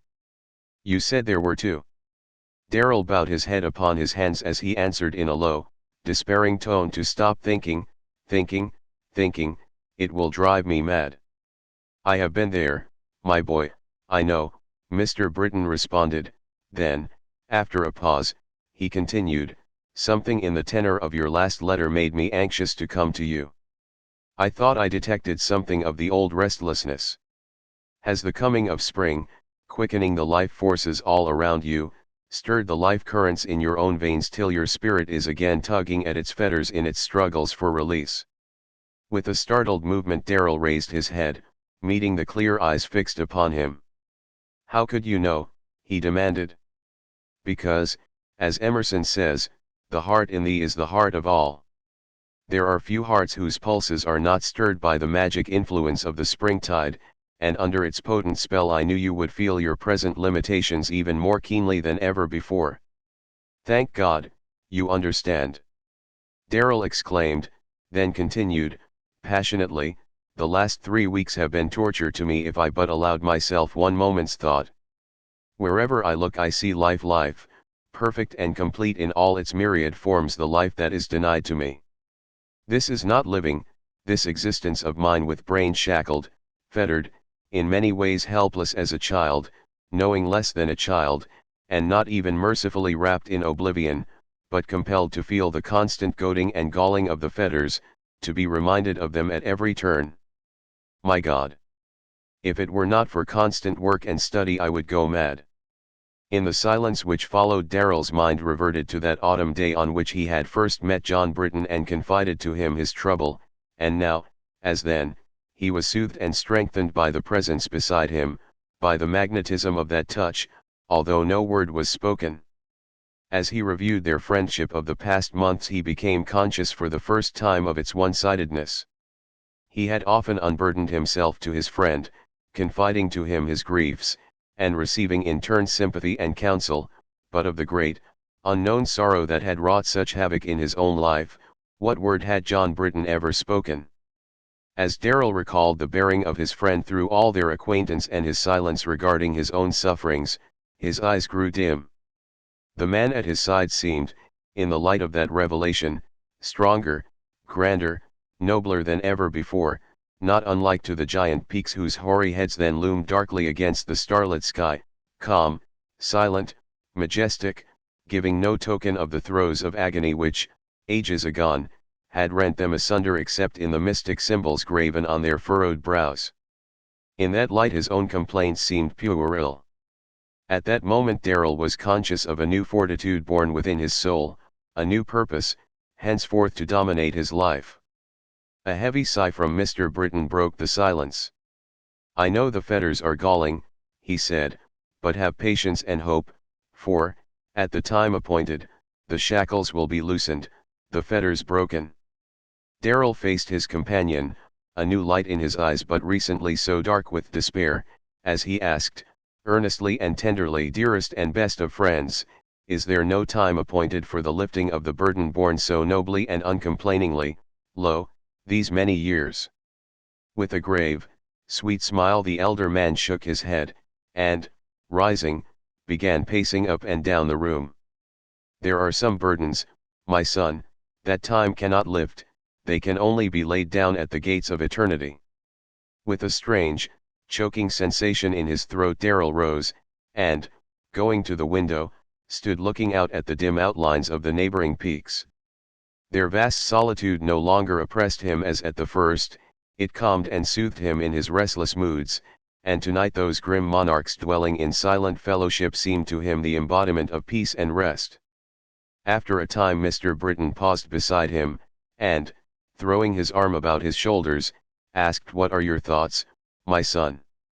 "Only a whim, a fancy that has taken possession of me the last few days, since my wanderings among the mountains," he answered, lightly, "a longing to bury myself in some sort of a retreat on one of these old peaks and devote myself to study." "And live a hermit's life?" Mr. Britton queried, with a peculiar smile. "For a while, yes," Darrell replied, more seriously, "until I have learned to fight these battles out by myself, and to conquer myself." "There are battles," said the other, speaking thoughtfully, "which are waged best in solitude, but self is conquered only by association with one's fellows. Solitude breeds selfishness." Mr. Britton had resumed his pacing up and down, but a few moments later, as he approached Darrell, the latter turned, suddenly confronting him. "My dear friend," he said, "you have been everything to me, you have done everything for me. I ask you to do one thing more: forgive and answer this question: how have you conquered?" The look of pain that crossed his companion's face filled Darrell with regret for what he had said, but before he could speak again Mr. Britton replied gently, with his old smile, "I doubt whether I have yet wholly conquered, but whatever victory is mine, I have won, not in solitude and seclusion, but in association with the sorrowing, the suffering, the sinning, and in sharing their burdens I found rest from my own." He paused a moment, then continued, his glowing eyes holding Darrell as though under a spell, "I know not why, but since our first meeting you have given me a new interest, a new joy in life. I have been drawn to you and I have loved you as I thought never again to love any human being, and some day I will tell you what I have told no other human being, the story of my life." On Saturday Mr. Britton and Darrell returned to the Pines. The increasing intimacy between them was evident even there. For the last day or so Mr. Britton had fallen into the habit of addressing Darrell by his Christian name, much to the latter's delight. For this Mrs. Dean laughingly called him to account, compelling Mr. Britton to come to his own defense. "John," he exclaimed, "of course I'll call him John. It seems wonderfully pleasant to me. I've always wanted a namesake, and I can consider him one." "A namesake," ejaculated Mrs. Dean, smiling broadly, "I wonder if there's a poor family or one that's seen trouble of any kind anywhere around here that hasn't a John Britton among its children. I should think you had namesakes enough now." "One might possibly like to have one of his own selection," he replied, dryly. As Darrell took leave of Mr. Britton the following Monday morning the latter said, "By the way, John, whenever you are ready to enter upon that hermit life let me know, I'll provide the hermitage." "Are you joking?" Darrell queried, unable to catch his meaning. "Never more serious in my life," he replied, with such unusual gravity that Darrell forbore to question further. 11 Chapter Impending Trouble. The 5 or 6 weeks following Mr. Britton's visit passed so swiftly that Darrell was scarcely conscious of their flight. His work at the mill, which had been increased by valuable strikes recently made in the mines, in addition to considerable outside work in the way of attests and assays, had left him little time for study or experiment. For nearly 3 weeks he had not left the mining camp, the last 2 Saturdays having found him too weary with the preceding week's work to undertake the long ride to Ophir. During this time Mr. Underwood had been a frequent visitor at the camp, led not only by his interest in the mining developments, but also by his curiosity regarding the progress made by the union in the construction of its boarding house, and also to watch the effect on his own employees. Entering the laboratory one day after one of his rounds of the camp, he stood for some time silently watching Darrell at his work. "In case of a shutdown here," he said at length, speaking abruptly, "how would you like a clerical position in my office down there at Ophir, bookkeeping or something of the sort, just temporarily, you know?" Darrell looked up from his work in surprise. "Do you regard a shutdown as imminent?" he inquired, smiling. "Well, yes, there's no halfway measures with me. No man that works for me will go off the grounds for his meals. But that isn't answering my question. Darrell's face grew serious. You forget, Mr. Underwood, that until I am put to the test, I have no means of knowing whether or not I can do the work you wish done. By George! I never once thought of that. Mr. Underwood exclaimed, somewhat embarrassed, adding, hastily, but then, I didn't mean bookkeeping in particular, but clerical work generally, copying instruments, looking up records, and so on. You see, it's like this, he continued, seating himself near Darrell. I'm thinking of taking in a partner not in this mining business, it has nothing to do with that, but just in my mortgage loan business down there, and in case I do, we'll need 2 or 3 additional clerks and bookkeepers, and I thought you might like to come in just temporarily until we resume operations here. Of course, the salary wouldn't be so very much, but I thought it might be better than nothing to bridge over. How long do you expect to be closed down here, Mr. Underwood? Until the men come to their senses or we find others to take their places, the elder man answered, decidedly. It may be 6 weeks or it may be 6 months. I was talking with Dwight, from the Buckeye camp, this morning. He says they've been to too much expense to put up with the proposition for a moment, they simply can't stand it, and won't, they'll shut down and pull out first. I don't believe that mine is paying very well, anyway. Mr. Underwood, said Darrell, slowly, if this were a question of accommodation to yourself, of coming into your office and helping you out personally, I would gladly do it, salary would be no object, but to take a merely clerical position for an indefinite time when I have a good, lucrative profession does not seem to me a very wise policy. There must be plenty of assaying to be done in Ophir, why couldn't I temporarily open an office there? I guess there's no reason why you couldn't if you want to, Mr. Underwood replied, evidently disappointed by Darrell's reply and eyeing him sharply, and if you want to open up an office of your own there's plenty of room for you in our building. You know the building was formerly occupied by one of Ophir's wildcat banks that collapsed in the general crash 6 years ago, and there's a fine lot of private offices in the rear, opening on the side street. One of those rooms fitted up would be just the place for you. Much obliged, said Darrell, smiling, we'll see about it if the time comes that I need it. Possibly your prospective partner will have use for all the private offices. I guess I'll have some say about that, Mr. Underwood returned, gruffly. Then, after a short pause, he continued, I haven't fully decided about this partnership business. I talked it over with Jack when he was here, but he didn't seem to favor the idea, told me that at my age I had better let well enough alone. I told him that I didn't see what my age had to do with it, that I was capable of looking after my own interests, partner or no partner, but that I'd no objection to having someone else take the brunt of the work while I looked on. Is the man a stranger or an acquaintance? Darrell inquired. I'm not personally acquainted with him, but he's not exactly a stranger, for he's lived in Ophir, off and on, for the last 5 years. His name is Walcott. He says his father is an Englishman and very wealthy, he himself, I should judge, has some Spanish blood in his veins. He spends part of his time in Texas, where he has heavy cattle interests, in fact, has been there for the greater part of the past year. He wants to go into the mortgage loan business, and offers to put in $75,000 and give his personal attention to the business for 33 1/3% of the profits. What has been his business in Ophir all these years? Life insurance mostly, I believe, had 2 offices, one in Ophir and one at Galena, and has also done some private loan business. What sort of a reputation has he? First rate. I've made a number of inquiries about him in both places, and nobody has a word to say against him. Very quiet, minds his own business, a man of few words, just about my sort of a man, I should judge, Mr. Underwood concluded as he rose from his chair.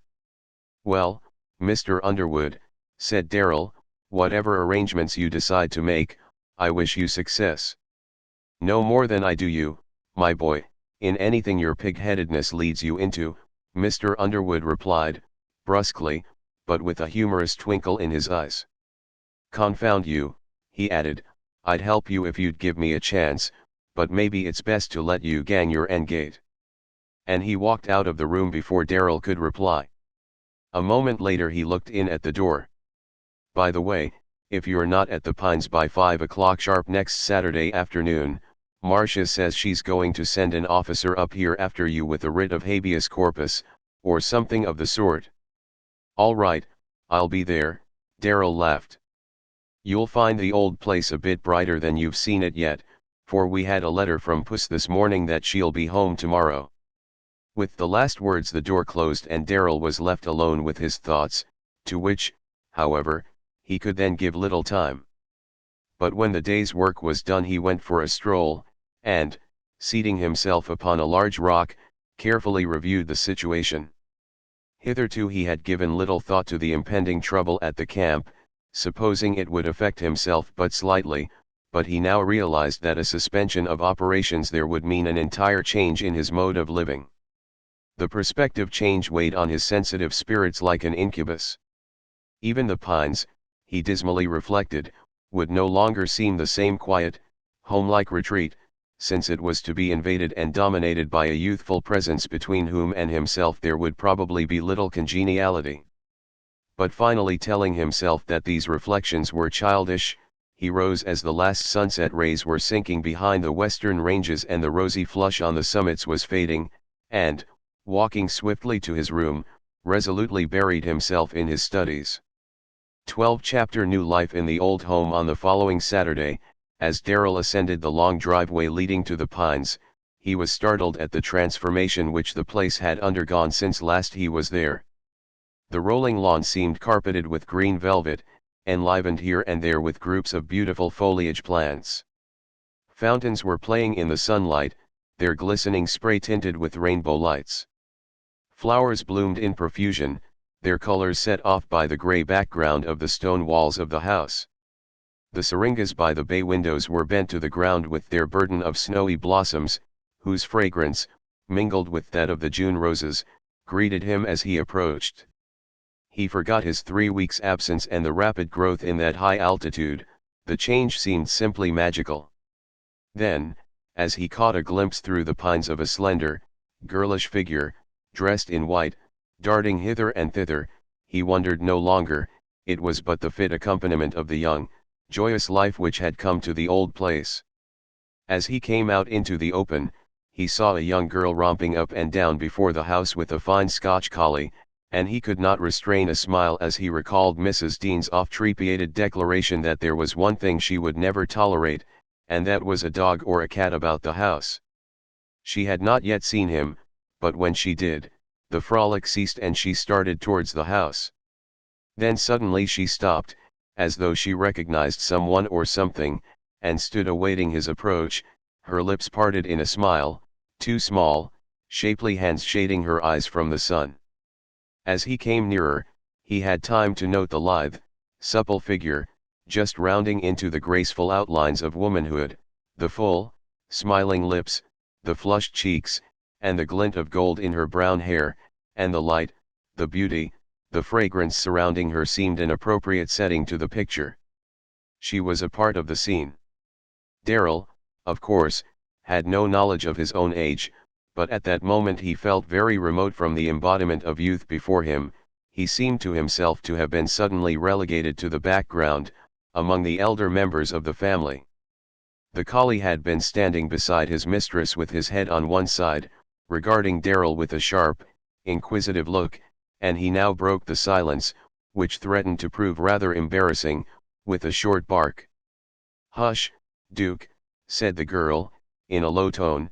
Then, as Darrell dismounted, she came swiftly towards him, extending her hand. "This is Mr. Darrell, I know," she said, speaking quite rapidly in a clear, musical voice, without a shade of affectation, "and you probably know who I am, so we will need no introduction." "Yes, Miss Underwood," said Darrell, smiling into the beautiful brown eyes, "I would have recognized you anywhere from your picture. And you have tricks, haven't you?" she exclaimed, turning to caress the mare. "Dear old Trix. Just let her go, Mr. Darrell, she will go to the stables of her own accord and Bennett will take care of her," that was the way Harry taught her. "Go find Bennett, Trix." They watched Trix follow the driveway and disappear around the corner, then both turned towards the house. "Auntie is out just now," said the girl, "she had to go downtown, but I am expecting her back every minute." "Will you go into the house, Mr. Darrell, or do you prefer a seat on the veranda?" "The veranda looks inviting, suppose we sit here," Darrell suggested. They had reached the steps leading to the entrance. On the top step the collie had seated himself and was now awaiting their approach with the air of one expecting due recognition. "Mr. Darrell," said the young girl, with a merry little laugh, "allow me to present you to His Highness, the Duke of Argyll." The collie gave his head a slight backward toss, and, with great dignity, extended his right paw to Darrell, which the latter, instantly entering into the spirit of the joke, took, saying, with much gravity, "I am pleased to meet His Highness." The girl's brown eyes danced with enjoyment. "You have made a friend of him for life, now," she said as they seated themselves, Duke stationing himself at her side in such a manner as to show his snow-white vest and great double ruff to the best possible advantage. "He is a very aristocratic dog, and if anyone fails to show him what he considers proper respect, he is greatly affronted." "He certainly is a royal-looking fellow," said Darrell, "but I cannot imagine how you ever gained Mrs. Dean's consent to his presence here. You must possess even more than the ordinary powers of feminine persuasion." "Aunt Marcia," laughed the girl, "oh, well, you see it was a case of love me, love my dog. Wherever I go, Duke must go, so Auntie had to submit to the inevitable." Darrell found the situation far less embarrassing than he had expected. His young companion, with keen, womanly intuition, had divined something of his feeling, and tactfully avoiding any allusion to their previous meeting, of which he had no recollection, kept the conversation on subjects within the brief span of his memory. She seemed altogether unconscious of the peculiar conditions surrounding himself, and the brown eyes, meeting his own so frankly, had in their depths nothing of the curiosity or the pity he had so often encountered, and had grown to dread. She appeared so childlike and unaffected, and her joyous, rippling laughter proved so contagious, that unconsciously the extra years which a few moments before seemed to have been added to his life dropped away, the grave, tense lines of his face relaxed, and before he was aware he was laughing heartily at the account of some schoolgirl escapade or at some tricks performed by Duke for his especial entertainment. In the midst of their merriment they heard the sound of hoof-beats, and, turning, saw the family carriage approaching, containing both Mr. Underwood and his sister. "You two children seem to be enjoying yourselves," was Mr. Underwood's comment as the carriage stopped. Darrell sprang to Mrs. Dean's assistance as she alighted, while Kate Underwood ran down the steps to meet her father. Both greeted Darrell warmly, but Mrs. Dean retained his hand a moment as she looked at him with genuine motherly interest. "I'm glad the truant has returned," she said, with her quiet smile. "I only hope it seems as good to you to come home as it does to us to have you here." Darrell was touched by her unusual kindness. "You can rest assured that it does, Mother," he said, earnestly. He was astonished at the effect of his words. Her face flushed, her lips trembled, and as she passed on into the house her eyes glistened with tears. Darrell looked about him in bewilderment. "What have I said?" he questioned. "How did I wound her feelings?"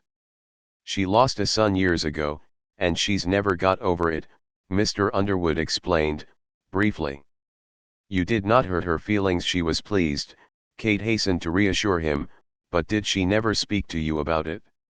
"Never," Darrell replied. "Well, that is not to be wondered at, for she seldom alludes to it. He died years ago, before I can remember, but she always grieves for him. That was the reason," she added, reflectively, half to herself, "that she always loved Harry better than she did me." "Better than you, you jealous little puss," said her father, pinching her cheek, Don't you have love enough, I'd like to know. I can never have too much, you know, Papa, she answered, very seriously, and Darrell, watching, saw in the brown eyes for the first time the wistful look he had seen in the two portraits.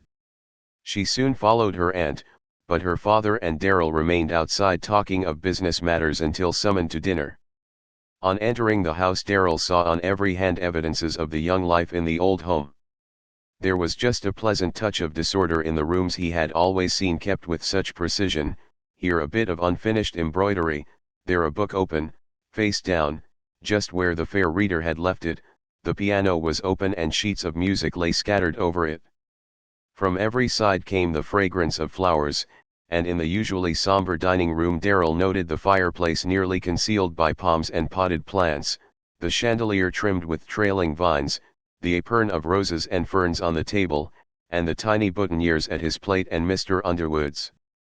With a smile of thanks at the happy young face opposite, he appropriated the one intended for himself, but Mr. Underwood, picking up the one beside his plate, sat twirling it in his fingers with a look of mock perplexity. Puss has introduced so many of her fold-arrows I haven't got used to them yet, he said. How is this to be taken, before eating, or after? He inquired, looking at her from under heavy, frowning brows. To be taken. Oh, Papa, she ejaculated, why don't you put it on as Mr. Darrell has his? Here, I'll fix it for you. With an air of resignation he waited while she fastened the flowers in the lapel of his coat, giving the latter an approving little pat as she finished. There, she exclaimed, you ought to see how nice you look. I'm glad to hear it, he grunted, I feel like a prize steer at a county fair. In the laughter which followed Kate joined as merrily as the rest, and no one but Darrell observed the deepening flush on her cheek or heard the tremulous sigh when the laughter was ended. After dinner they adjourned to the large sitting room, Mr. Underwood with his pipe, Mrs. Dean with her knitting, and Darrell, while conversing with the former, watched with a new interest the latter's placid face, wondering at the depth of feeling concealed beneath that calm exterior. As the twilight deepened and conversation began to flag, there came from the piano a few sweet chords, followed by one of Chopin's dreamy nocturnes. Mr. Underwood began to doze in his chair, and Darrell sat silent, his eyes closed, his whole soul given up to the spell of the music. Unconscious of the pleasure she was giving, Kate played till the room was veiled in darkness, then going to the fireplace she lighted the fire already laid, for the nights were still somewhat chilly, and sat down on a low seat before the fire, while Duke came and lay at her feet. It was a pretty picture, the young girl in white, her eyes fixed dreamily on the glowing embers, the firelight dancing over her form and face and lighting up her hair with gleams of gold, the dog at her feet, his head thrown proudly back, and his eyes fastened on her face with a look of loyal devotion seldom seen even in human eyes. Happening to glance in Mr. Underwood's direction, Darrell saw pride, pleasure, and pain struggling for the mastery in the father's face as he watched the picture in the firelight. Pain won, and with a sudden gesture of impatience he covered his eyes with his hand, as though to shut out the scene. It was but a little thing, but taken in connection with the incident before dinner, it appealed to Darrell, showing, as it did, the silent, stoical manner in which these people bore their grief. Mrs. Dean's quiet voice interrupted his musings and broke the spell which the music seemed to have thrown around them. You will have someone now, Catherine, to accompany you on the violin, as you have always wanted. Mr. Darrell is a fine violinist. Kate was instantly all animation. Oh, that will be delightful, Mr. Darrell, she exclaimed, eagerly, there is nothing I enjoy so much as a violin accompaniment, it adds so much expression to the music. I think a piano alone is so unsympathetic, you can't get any feeling out of it. I'm afraid, Miss Underwood, I will prove a disappointment to you, Darrell replied, I have never yet attempted any new music, or even to play by note, and don't know what success I would have, if any. So far I have only played what drifts to me some way, I don't know how, from out of the past. The unconscious sadness in his voice stirred the depths of Kate's tender heart. Oh, that is too bad, she exclaimed, quickly, thinking, not of her own disappointment, but of his trouble of which she had unwittingly reminded him. Then she added, gently, almost timidly, but you will, at any rate, let me hear you play, won't you? Certainly, if it will give you any pleasure, he replied, with a slight smile. Very well, then we will arrange it this way, she continued, her cheerful manner restored. You will play your music, and, if I am familiar with it, I will accompany you on the piano. I will get out Harry's violin tomorrow, and while Auntie is taking her nap and Papa is engaged, we will see what we can accomplish in a musical way. Before Darrell could reply, Mr. Underwood, who had started from his reverie, demanded, what engagement are you talking about, you chatterbox? I can't say, Papa, she replied, playfully seating herself on the arm of his chair. I only know that when I asked your company for a walk tomorrow afternoon, you pleaded a very important engagement. Now, how is that? She asked archly. Have you an engagement, really, or didn't you care for my society? Why, yes, to be sure, it had escaped my mind for the moment, her father answered, rather vaguely she thought. Then, looking at Darrell, he said, Walcott is coming tomorrow for my final decision in that matter. Darrell bowed in token that he understood, but did not feel at liberty to inquire whether the decision was to be favorable to Mr. Walcott, or otherwise. Kate glanced quickly from one to the other, but before she could speak her father continued, I rather think if he consents to 2 or 3 conditions which I shall insist upon, that my answer will be in the affirmative. I thought that quite probable from your conversation the other day, Darrell replied. See here, Papa. Kate exclaimed, mischievously, you needn't talk over my head. You used to do so when I was little, but you can't any longer, you know. Who is this Walcott, and what is this important decision about? Mr. Underwood, who did not believe in taking what he called the women folks into his confidence regarding business affairs, looked quizzically into the laughing face beside him. Didn't I hear you arranging some sort of a musical program with Mr. Darrell? He inquired. Yes, what has that to do with your engagement? She queried. Nothing whatever, only you carry out your engagement and I will mine, and we'll compare notes afterwards.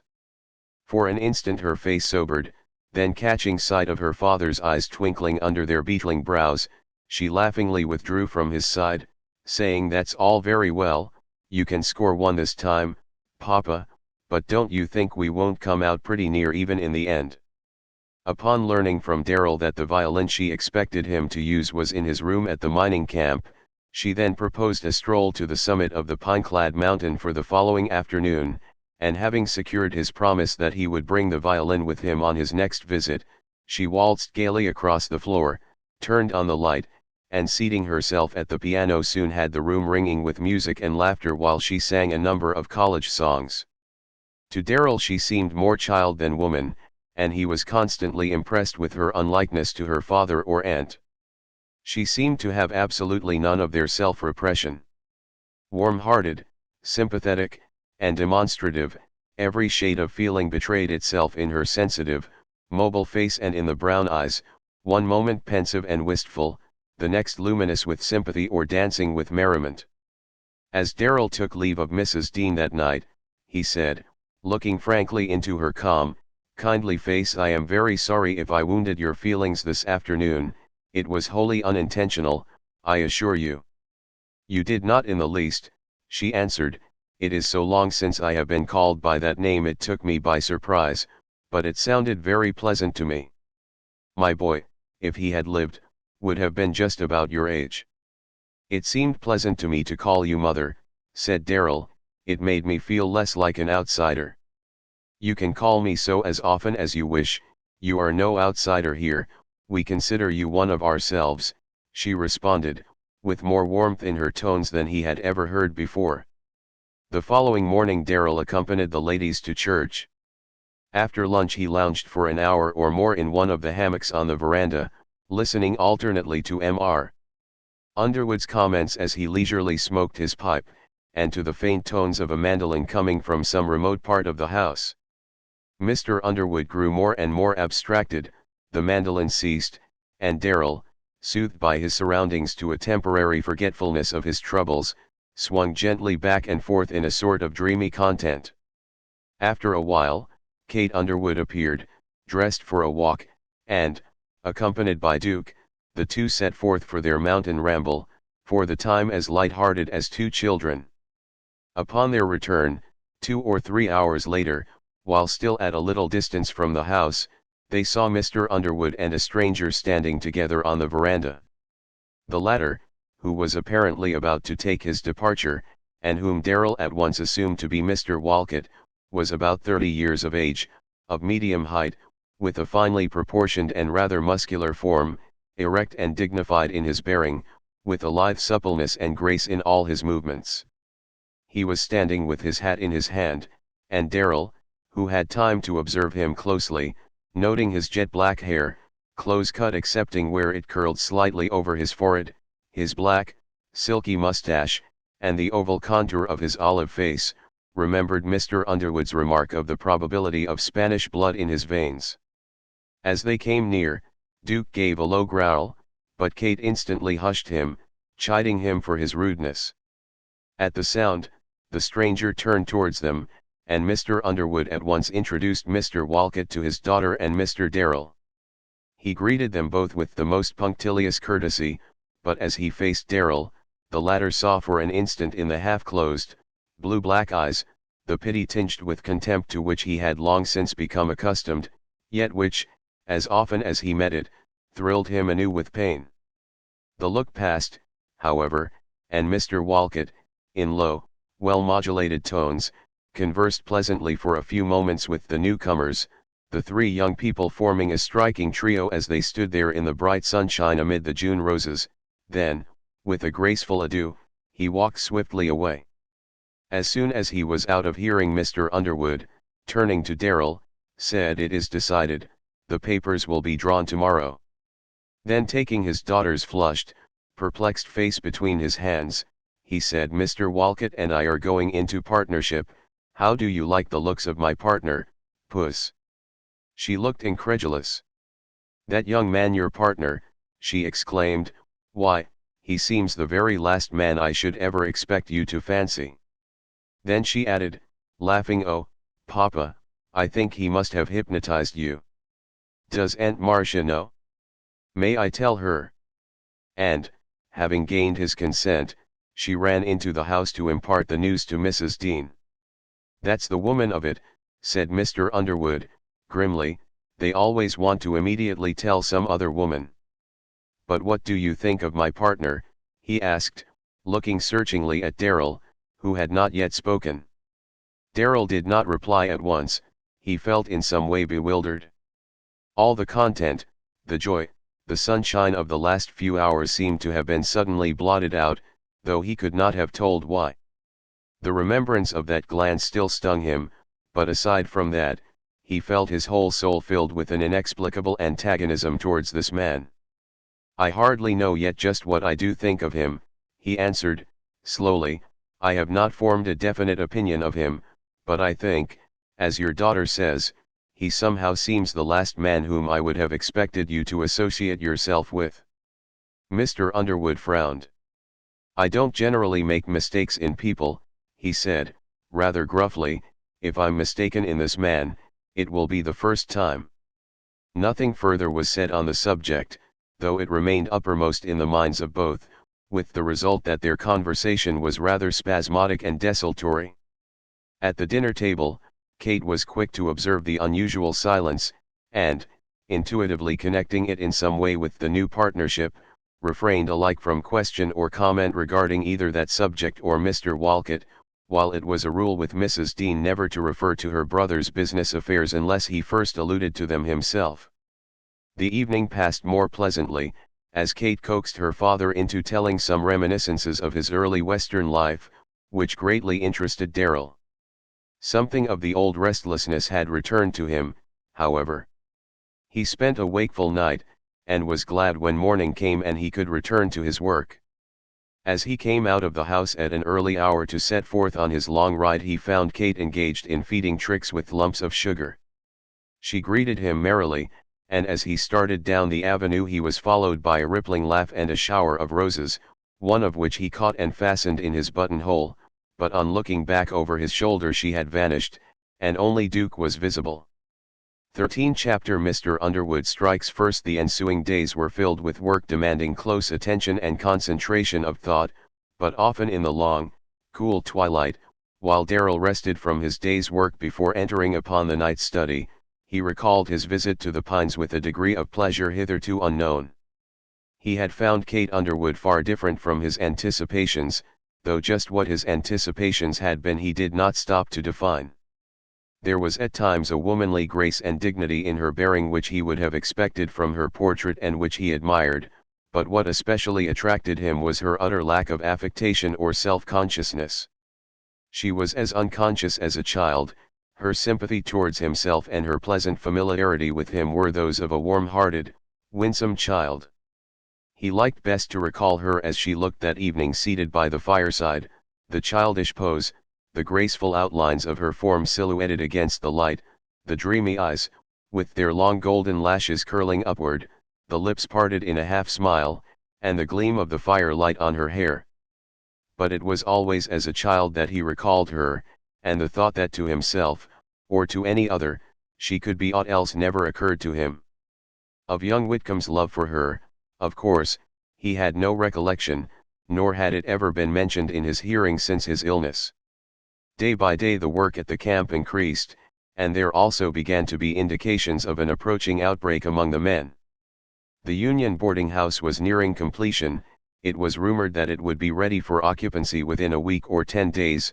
The walking delegates from the Union could be frequently seen loitering about the camp, especially when the changes in shifts were made, waiting to get word with the men, and it was nothing uncommon to see occasional groups of the men engaged in argument, which suddenly broke off at the appearance of Darrell, or of Hathaway, the superintendent. So engrossed was Mr. Underwood with the arrangement of details for the inauguration of the new firm of Underwood and Walcott that he was unable to be at the camp that week.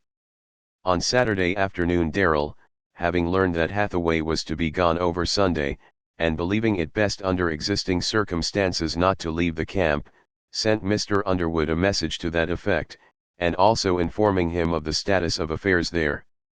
Early the following week Mr. Underwood made his appearance at the camp, and if the Union bosses had entertained any hope of effecting a compromise with the owner of Camp Bird, as it was known, such hope must have been blasted upon mere sight of that gentleman's face upon his arrival. Darrell himself could scarcely restrain a smile of amusement as they met. Mr. Underwood fairly bristled with defiance, and, after the briefest kind of a greeting, started to make his usual rounds of the camp.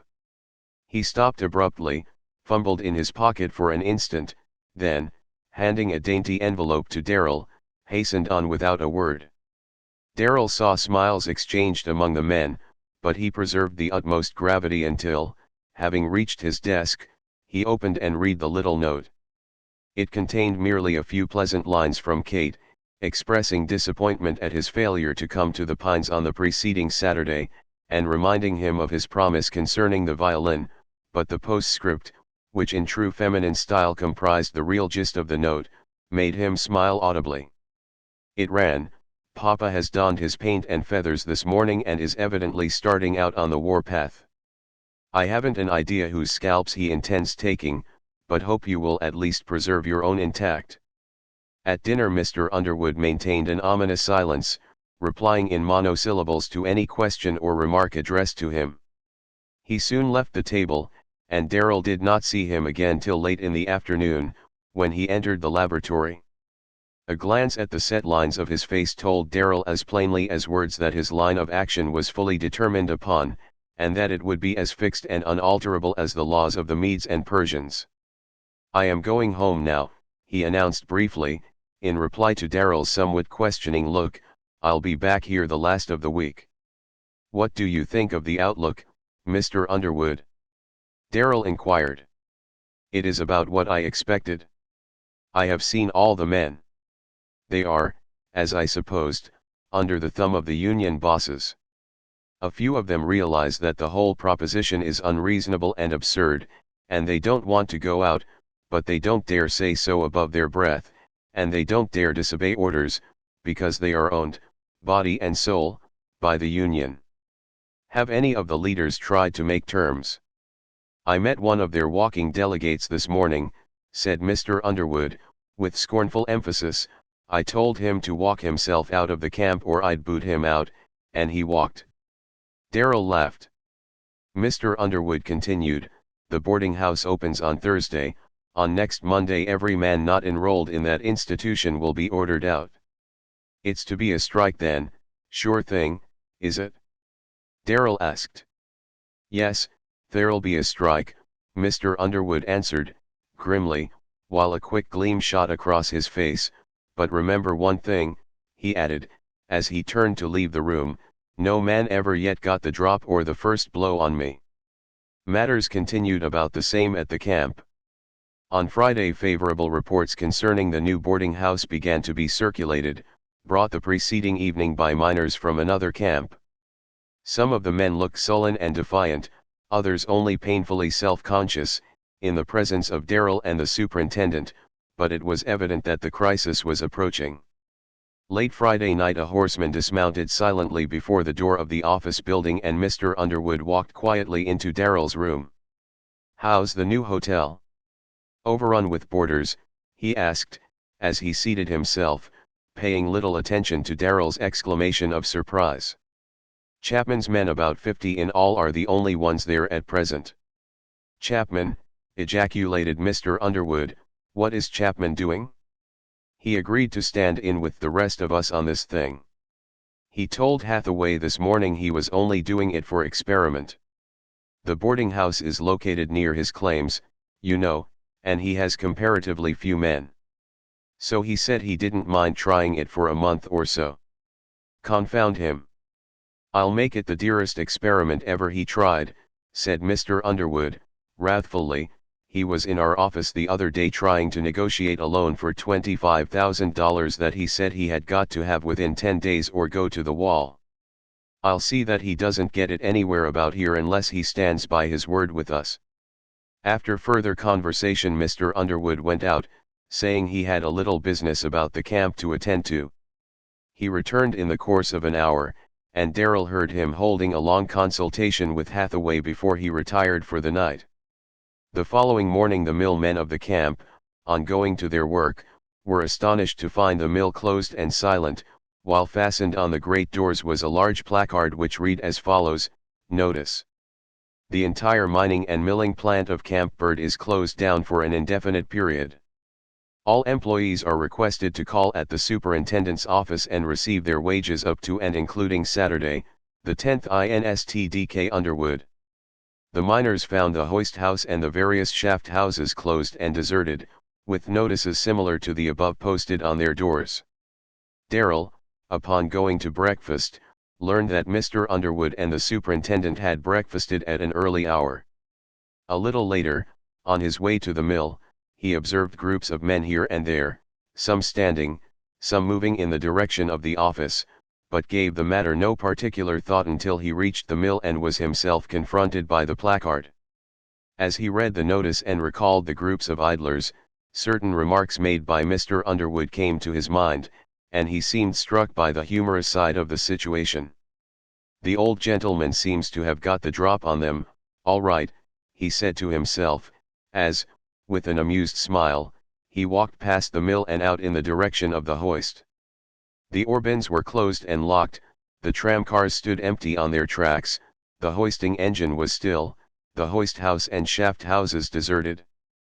After the ceaseless noise and activity to which he had become accustomed at the camp, the silence seemed oppressive, and he turned and retraced his steps to the office. A crowd of men was gathered outside the office building.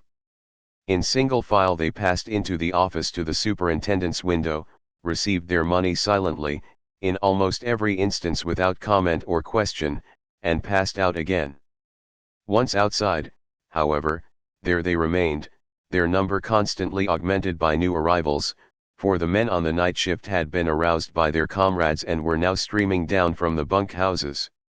A few laughed and joked, some looked sullen, some troubled and anxious, but all remained packed about the building, quiet, undemonstrative, and mute as dumb brutes as to their reason for staying there. They were all prepared to march boldly out of the mill and mines on the following Monday, on a strike, in obedience to orders, even to resort to violence in defense of their so-called rights if so ordered, but Mr. Underwood's sudden move had disarmed them. There had been no opportunity for a conference with their leaders, with the result that they acted more in accordance with their own individual instincts, and the loss of work, for which they would have cared little in the event of a strike, was now uppermost in their minds.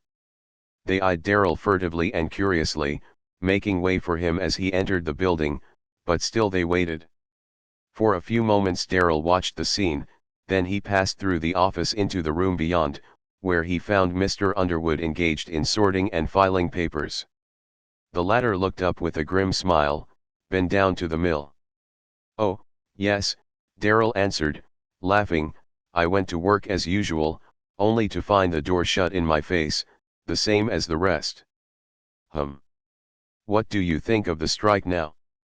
"I think you are making them swallow their own medicine, but I don't see why you need give me a dose of it. I haven't threatened to strike." Mr. Underwood's eyes twinkled shrewdly as he replied, "You had better go out there and get your pay along with the rest, and then go to your room and pack up. You may not be needed at the mill again for the next 6 months. "Will it be as serious as that, do you think?" Darrell inquired. Before Mr. Underwood could reply, the superintendent opened the office door hastily. "Mr. Underwood," he said, "will you come out and speak to the men? They are all waiting outside and I can't drive them away. They say they won't stir till they've seen you." With a look of annoyance Mr. Underwood rose and passed out into the office. Darrell, somewhat interested, followed. "Well, boys," said Mr. Underwood, as he appeared in the doorway, "what do you want of me?" "If you please, sir," said one man, evidently spokesman for the crowd, and whom Darrell at once recognized as Dan, the engineer. "If you please, sir, we would like to know how long this shutdown is going to last." "Can't tell," Mr. Underwood replied, shortly, "can't tell anything about it at present, it's indefinite." "Well," persisted the man, "there's some of us as thought that mebbe 'twould only be till this 'ere trouble about the meals is settled, one way or t'other, and there's some as thought mebbe it hadn't nothing to do with that." "Well," said Mr. Underwood, impatiently. "Well, sir," said Dan, lowering his voice a little and edging nearer Mr. Underwood, "you know as how the most of us was satisfied with things as they was, and didn't want no change and wouldn't have made no kick, only, you see, we had to, and we felt kinder anxious to know whether if this thing got settled some way and the camp opened up again, whether we could get back in our old places." "Dan," said Mr. Underwood, impressively, and speaking loudly enough for every man to hear, "there can be no settlement of this question except to have things go on under precisely the same terms and conditions as they've always gone, so none of your leaders need come to me for terms, for they won't get 'em. And as to opening up the mines and mill, I'll open them up whenever I get ready, not a day sooner or later, and when I do start up again, if you men have come to your senses by that time and are ready to come back on the same terms, all right, if not," he paused an instant, then added with emphasis, "just remember there'll be others, and plenty of 'em, too." "Yes, sir, thank ye, sir," Dan answered, somewhat dubiously, then one and all moved slowly and mechanically away. Mr. Underwood turned to Darrell. "Get your things together as soon as you can. I'm going to send down 3 or 4 of the teams after dinner, and they can take your things along. And here's the key to the mill. Go over and pick out whatever you will want in the way of an assaying outfit, and have that taken down with the rest. There's no need of your going to the expense of buying an outfit just for temporary use." By 2 o'clock scarcely a man remained at the camp. Mr. Underwood and Darrell were among the last to leave. 2 faithful servants of Mr. Underwood's had arrived an hour or so before, who were to act as watchmen during the shutdown. Having taken them around the camp and given them the necessary instructions, Mr. Underwood then gave them the keys of the various buildings, saying, as he took his departure. There's grub enough in the boarding house to last you two for some time, but whenever there's anything needed, let me know. Bring over some beds from the bunkhouse and make yourselves comfortable." He climbed to a seat on one of the wagons, and, as they started, turned back to the watchman for his parting admonition: "Keep an eye on things, boys. You're both good shots. If you catch anybody prowling round here, day or night, wing him, boys, wing him." The teams then rattled noisily down the canyon road, Darrell, with Trix, bringing up the rear, feeling himself a sort of shuttlecock tossed to and fro by antagonistic forces in whose conflicts he personally had no part and no interest. However, he wasted no moments in useless regrets, but rode along in deep thought, planning for the uninterrupted pursuit of his studies amid the new and less favorable surroundings. Thus far he had met with unlooked-for success along the line of his researches and experiments, and each success but stimulated him to more diligent study. On their arrival at Ophir, Mr. Underwood gave directions to have the assaying outfit taken to the rooms in the rear of his own offices, after which he and Darrell, with the remaining teams, proceeded in the direction of the pines. Trix, on finding herself headed for home, quickened her steps to such a brisk pace that on reaching the long driveway Darrell was considerably in advance of the others. He had no sooner emerged from the pines into the open, in full view of the house, than Duke came bounding down the driveway to meet him, with every possible demonstration of joyous welcome. His loud barking brought the ladies to the door just as Darrell, having quickly dismounted and sent Trix to the stables, was running up the broad stairs to the veranda, the collie close at his side. "Just look at Duke!" Kate Underwood exclaimed, shaking hands with Darrell, "and this is only the second time he has met you. You surely have won his heart, Mr. Darrell. You are the only person outside of Catherine he has ever condescended to notice," said Mrs. Dean, with a smile. "I assure you I feel immensely flattered by his friendship," Darrell replied, caressing the collie, "the more so because I know it to be genuine." "He won't so much as look at me," Mrs. Dean added. "That is because you objected at first to having him here," said Kate. "He knows it, and he'll not forget it." "But, Mr. Darrell, where is Papa?" "He will be here directly," Darrell answered, smiling as he suddenly recalled the little note within his pocket. "He is returning from the warpath with the trophies of victory." Kate laughed and colored slightly. "Your own scalp has not suffered, at any rate," she said. "But he has brought me back a captive. Here he comes now." The wagon loaded with Darrell's belongings was just coming slowly into view, with Mr. Underwood on the seat beside the driver, the other teams having been sent to the stables by another route. Darrell noted the surprise depicted on the faces beside him, and, turning to Mrs. Dean, who stood next him, he said, in a low tone, "I have come back to the old home, Mother, for a little while. Is there room for me?" Mrs. Dean looked at him steadily for an instant, while Kate ran to meet her father. Then she replied, earnestly, "There will always be room in the old home for you. I only wish that I could hope it would always hold you." 14 Chapter Drifting early the following week Darrell was established in his new office.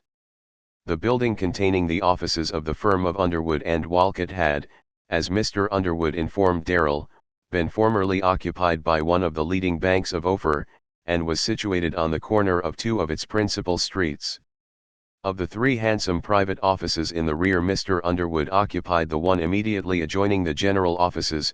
The next, separated from the first by a narrow entranceway, had been appropriated by Mr. Walcott, while the third, communicating with the second and opening directly upon the street, was now fitted up for Darrell's occupancy.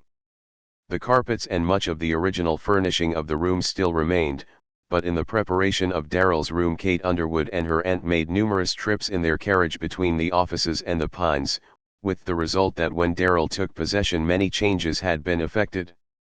Heavy curtains separated that portion of the room in which the laboratory work was to be done from that to be used as a study, and to the latter there had been added a rug or two, a bookcase in which Darrell could arrange his small library of scientific works, a cabinet of mineralogical specimens, and a pair of paintings intended to conceal some of time's ravages on the once finely decorated walls, while palms and blooming plants transformed the large plate glass windows into bowers of fragrance and beauty, at the same time forming a screen from the too inquisitive eyes of passers-by. Just as Darrell was completing the arrangement of his effects, Mr. Underwood and his partner sauntered into the room from their apartments. Within a few feet of the door Mr. Underwood came to a stop, his hands deep in his trousers pockets, his square chin thrust aggressively forward, while, with a face unreadable as granite, his keen eyes scanned every detail in the room. Mr. Walcott, on the contrary, made the entire circuit of the room, his hands carelessly clasped behind him, his head thrown well back, his every step characterized by a graceful, undulatory motion, like the movements of the feline tribe. Was Mr. Underwood's sole comment when he had finished his survey of the room. Mr. Walcott turned towards his partner with a smile. "Mr. Darrell is evidently a prime favorite with the ladies," he remarked, pleasantly. "Well, they don't want to try any of their prime favorite business on me," retorted Mr. Underwood, as he slowly turned and left the room. Both young men laughed, and Walcott, with an easy, nonchalant air, seated himself near Darrell. "I find the old gentleman has a keen sense of humor," he said, still smiling, "but some of his jokes are inclined to be a little ponderous at times." "His humor generally lies along the lines of sarcasm," Darrell replied. "Ah, something of a cynic, is he?" "No," said Darrell, "he has too kind a heart to be cynical, but he is very fond of concealing it by sarcasm and brusqueness. He is quite original and unique in his way. I find him really a much more agreeable man than I anticipated. You have very pleasant quarters here, Mr. Darrell. I should judge you intended this as a sort of study as well as an office." "I do intend it so. Probably for a while I shall do more studying than anything else, as it may be some time before I get any assaying. I think we can probably throw quite a bit of work your way, as we frequently have inquiries from some of our clients wanting something in that line."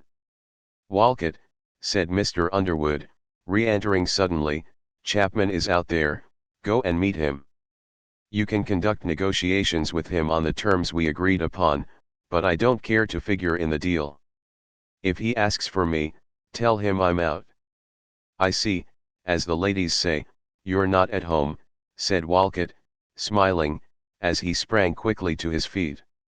"Well, Mr. Darrell," he continued, "I consider myself fortunate in having you for so near a neighbor, and I trust that we shall prove good friends and our relations mutually agreeable."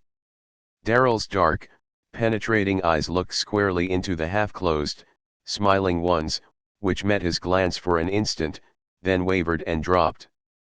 "I know of no reason why we should not be friends," he replied, quietly, knowing he could say that much with all candor, yet feeling that friendship between them was an utter impossibility, and that of this Walcott was as conscious as was he himself. "Well, my boy," said Mr. Underwood, seating himself before Darrell's desk, "I guess 'twas a good thing you took the old man's advice for once. I don't know where you would find better quarters than these." Darrell smiled. "As to following your advice, Mr. Underwood, you didn't even give me a chance. You suggested my taking one of these rooms, and then gave orders on your own responsibility for my paraphernalia to be deposited here, and there was nothing left for me to do but to settle down.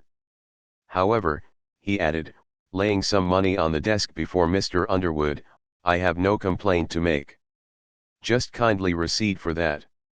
"Receipt for this? What do you mean? What is it, anyway?" exclaimed Mr. Underwood, in a bewildered tone. "It is the month's rent in advance, according to your custom." "Rent?" Mr. Underwood ejaculated, now thoroughly angry. "What do I want of rent from you? Can't you let me be a friend to you? Time and time again I've tried to help you and you wouldn't have it.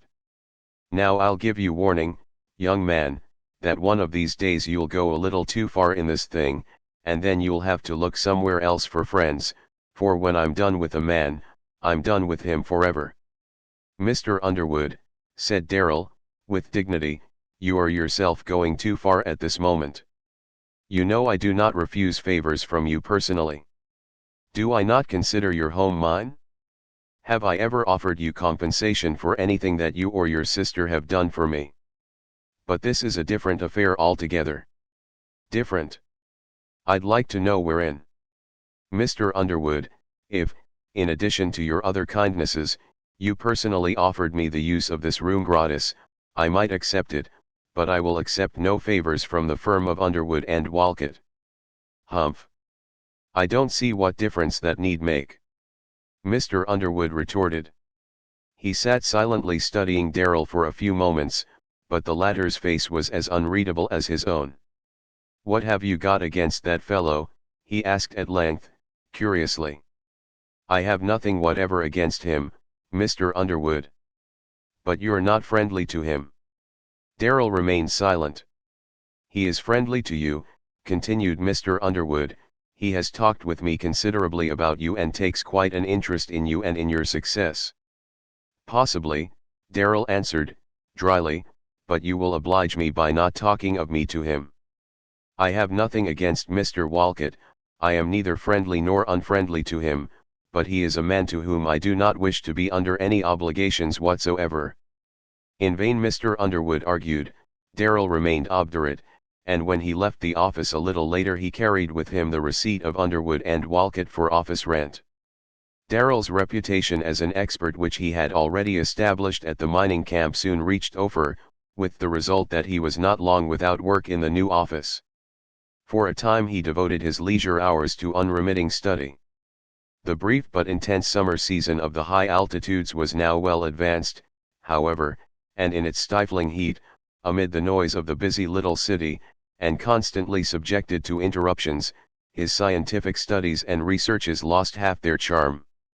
And in proportion as they lost their power to interest him, the home on the mountainside, beyond reach of the city's heat and dust and clamor, drew him with increasing and irresistible force.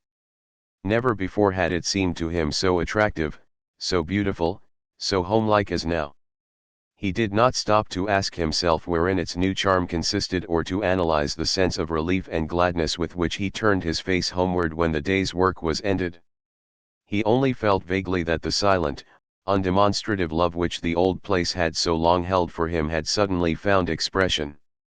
It smiled to him from the flowers nodding gaily to him as he passed, it echoed in the tinkling music of the fountains, the murmuring pines whispered it to him as their fragrant breath fanned his cheek, but more than all he read it in the brown eyes which grew luminous with welcome at his approach, and heard it in the low, sweet voice whose wonderful modulations were themselves more eloquent than words. And with this interpretation of the strange, new joy day by day permeating his whole life, he went his way in deep content. And to Kate Underwood this summer seemed the brightest and the fairest of all the summers of her young life. Why, she could not have told, except that the skies were bluer, the sunlight more golden, and the birds sang more joyously than ever before. In a mining town like Ophir there was comparatively little society for her, so that most of her evenings were spent at home, and she and Darrell were of necessity thrown much together. Sometimes he joined her in a game of tennis, a ride or drive or a short mountain ramble, sometimes he sat on the veranda with the elder couple, listening while she played and sang, but more often their voices blended, while the wild, plaintive notes of the violin rose and fell on the evening air accompanied by the piano or by the guitar or mandolin. Together they watched the sunsets or walked up and down the mountain terrace in the moonlight, enjoying to the full the beauty around them, neither as yet dreaming that more than their joy in the bloom and beauty and fragrance, in the music of the fountains or the murmuring voices of the pines, in the sunset's glory, or the moonlight's mystical radiance above all, deeper than all, pervading all, was their joy in each other. Hers was a nature essentially childlike, his very infirmity rendered him in experience less than a child, and so, devoid of worldly wisdom like earth's first pair of lovers, without knowledge of good or evil, all unconsciously they entered their Eden. One sultry Sunday afternoon they sat within the vine-clad veranda, the strains of the violin and guitar blending on the languorous, perfumed air. As the last notes died away, Kate exclaimed, "I never had anyone accompany me who played with so much expression. You give me an altogether different conception of a piece of music, you seem to make it full of new meaning." "And why not?" Darrell inquired. "Music is a language of itself, capable of infinitely more expression than our spoken language. Who is speaking, then, when you play as you did just now, the soul of the musician or your own?" "The musician's. I am only the interpreter. The more perfect the harmony or sympathy between his soul, as expressed in the music, and mine, the truer will be the rendering I give. A fine elocutionist will reveal the beauties of a classic poem to hundreds who, of themselves, might never have understood it, but the poem is not his, he is only the poet's interpreter. If you call that piece of music which you have just rendered only an interpretation," Kate answered, in a low tone, "I only wish that I could for once hear your own soul speaking through the violin." Darrell smiled. "Do you really wish it?" he asked, after a pause, looking into the wistful brown eyes. "I do." She was seated in a low hammock, swinging gently to and fro. He sat at a little distance from her feet, on the topmost of the broad stairs, his back against one of the large, vine-wreathed columns, Duke stretched full length beside him. A slight breeze stirred the flower-scented air and set the pines whispering for a moment, then all was silent. With eyes half closed, Darrell raised the violin and, drawing the bow softly across the strings, began one of his own improvisos, the exquisite, piercing sweetness of the first notes swelling with an indescribable pathos until Kate could scarcely restrain a cry of pain. Higher and higher they soared, until above the clouds they poised lightly for an instant, then descended in a flood of liquid harmonies which alternately rose and fell, sometimes tremulous with hope, sometimes moaning in low undertones of grief, never despairing, but always with the same heart-rending pathos, always voicing the same unutterable longing. Unmindful of his surroundings, his whole soul absorbed in the music, Darrell played on, till, as the strain sank to a minor undertone, he heard a stifled sob, followed by a low whine from Duke. He glanced towards Kate, and the music ceased instantly. Unobserved by him, she had left the hammock and was seated opposite himself, listening as though entranced, her lips quivering, her eyes shining with unshed tears, while Duke, alarmed by what he considered signs of evident distress, looked anxiously from her to Darrell as though entreating his help. "Why, my dear child, what is the?" exclaimed, moving quickly to her side. "Matter?" "Darrell, oh," she cried, piteously, "how could you stop so suddenly?" It was like snapping a beautiful golden thread. And burying her face in her hands, her whole frame shook with sobs. Darrell, somewhat alarmed himself, laid his hand on her shoulder in an attempt to soothe her. In a moment she raised her head, the tear-drops still glistening on her cheeks and her long golden lashes. "It was childish in me to give way like that," she said, with a smile that reminded Darrell of the sun shining through a summer shower, "but oh, that music! It was the saddest and the sweetest I ever heard. It was breaking my heart, and yet I could have listened to it forever." "It was my fault," said Darrell, regretfully, "I should not have played so long, but I always forget myself when playing that way." Kate's face grew suddenly grave and serious. "Mr. Darrell," she said, hesitatingly, "I have thought very often about the sad side of your life since your illness, you know, but I never realized till now the terrible loneliness of it all." She paused as though uncertain how to proceed. Darrell's face had in turn become grave. "Did the violin tell you that?" he asked, gently. She nodded silently. "Yes, it has been lonely, inexpressibly so," he said, unconsciously using the past tense, "but I had no right to cause you the suffering by inflicting my loneliness upon you." "Do not say that," she replied, quickly, "I am glad that you told me in the way you did, glad not only that I understand you better and can better sympathize with you, but also because I believe you can understand me as no one else has, for one reason why the music affected me so much was that it seemed the expression of my own feelings, of my hunger for sympathy all these years. Have there been shadows in your life, then, too? It looked to be all sunshine, Darrell said, his face growing tender as he saw the teardrops falling. Yes, it would seem so, with this beautiful home and all that Papa does for me, and sometimes I'm afraid I'm ungrateful. But oh, Mr. Darrell, if you could have known my mother, you would understand. She was so different from Papa and Auntie, and she loved me so. And it seems as though since she died I've had nobody to love me. I suppose Papa does in a fashion, but he is too busy to show it, or else he doesn't know how, and Aunt Marcia. Well, you know she's good as she can be, but if she loved you, you would never know it. I've wondered sometimes if poor Mama didn't die just for want of love, it has seemed lots of times as though I would. Poor little girl, said Darrell, pityingly. He understood now the wistful, appealing look of the brown eyes. He intended to say something expressive of sympathy, but the right words would not come. He could think of nothing that did not sound stilted and formal. Almost unconsciously he laid his hand with a tender caress on the slender little white hand lying near him, much as he would have laid it on a wounded bird, and just as unconsciously, the little hand nestled contentedly, like a bird, within his clasp. A few days later Darrell heard from Walcott the story of Harry Whitcomb's love for his cousin.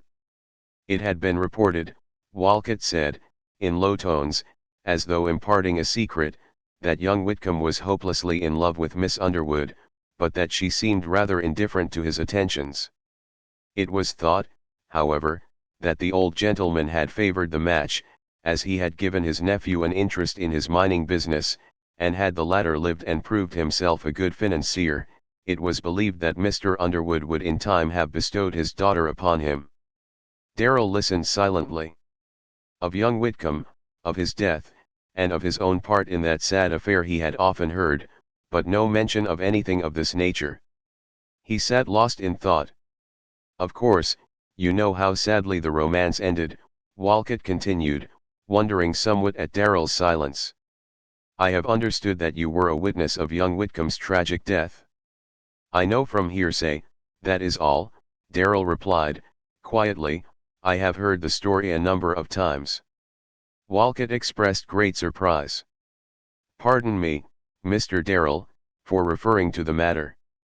I had heard something regarding the peculiar nature of your malady, but I had no idea it was so marked as that. Is it possible that you have no recollection of that affair? None whatever, Darrell answered, briefly, as though he did not care to discuss the matter. How strange. One would naturally have supposed that anything so terrible, so shocking to the sensibilities, would have left an impression on your mind never to have been effaced. But I fear the subject is unpleasant to you, Mr. Darrell, pardon me for having alluded to it. The conversation turned, but Darrell could not banish the subject from his thoughts. Kate had often spoken to him of her cousin, but never as a lover. He recalled his portrait at the Pines, the frank, boyish face with its winning smile, a bonny lover surely. Had she, or had she not, he wondered, learned to reciprocate his love before the tragic ending came? And if not, did she now regret it? He watched her that evening, fearing to broach a subject so delicate, but pondering long and deeply, till at last she rallied him on his unusual seriousness, and he told her what he had heard. Yes, she said, in reply, Harry loved me, or thought he did, though he was like the others he did not understand me any better than they. But he had always been just like a brother to me, and I could never have loved him in any other way, and I told him so. Papa said I would learn in time, and I think perhaps he would have insisted upon it if Harry had lived. I was sorry I couldn't care for him as he wished, he thought I would after a while, but I never could, for I think that kind of love is far different from all others, don't you, Mr. Darrell? And Darrell, looking from the mountainside where they were standing out into the deep blue spaces where the stars, one by one, were gliding into sight, answered, reverently, as far above all others as the heaven is high above the earth.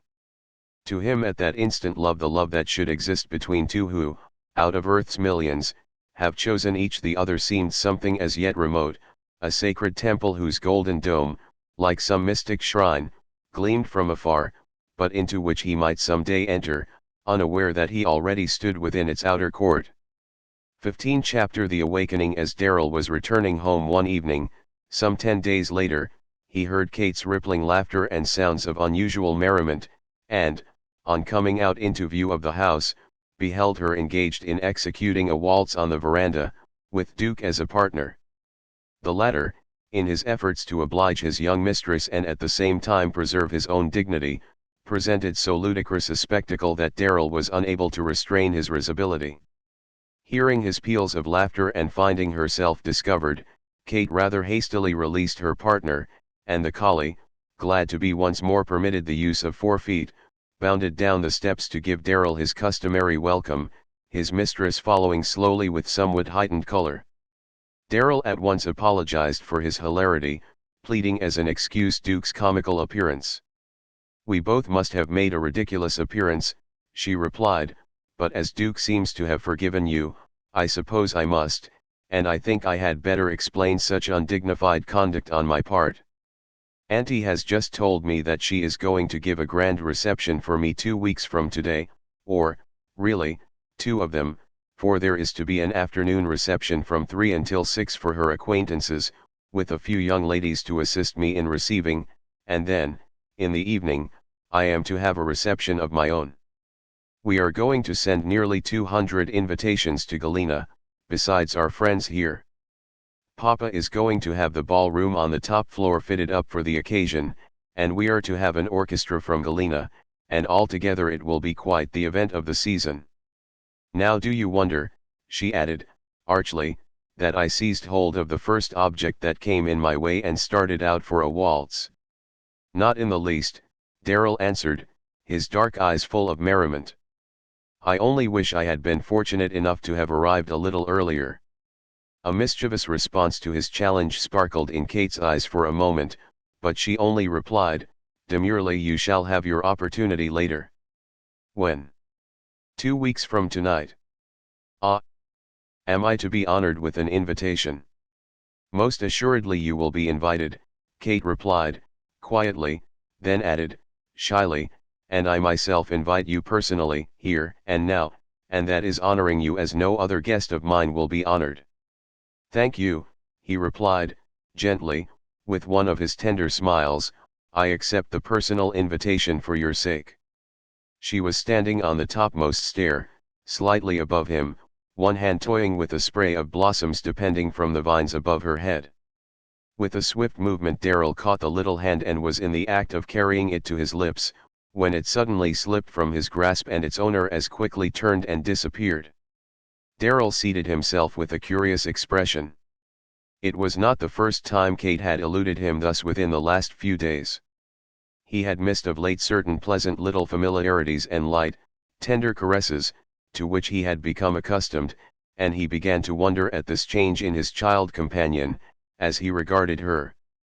"What has come over the child?" he soliloquized. "2 weeks ago if I had given her a challenge for a waltz she would have taken me up, but lately she is as demure as a little nun.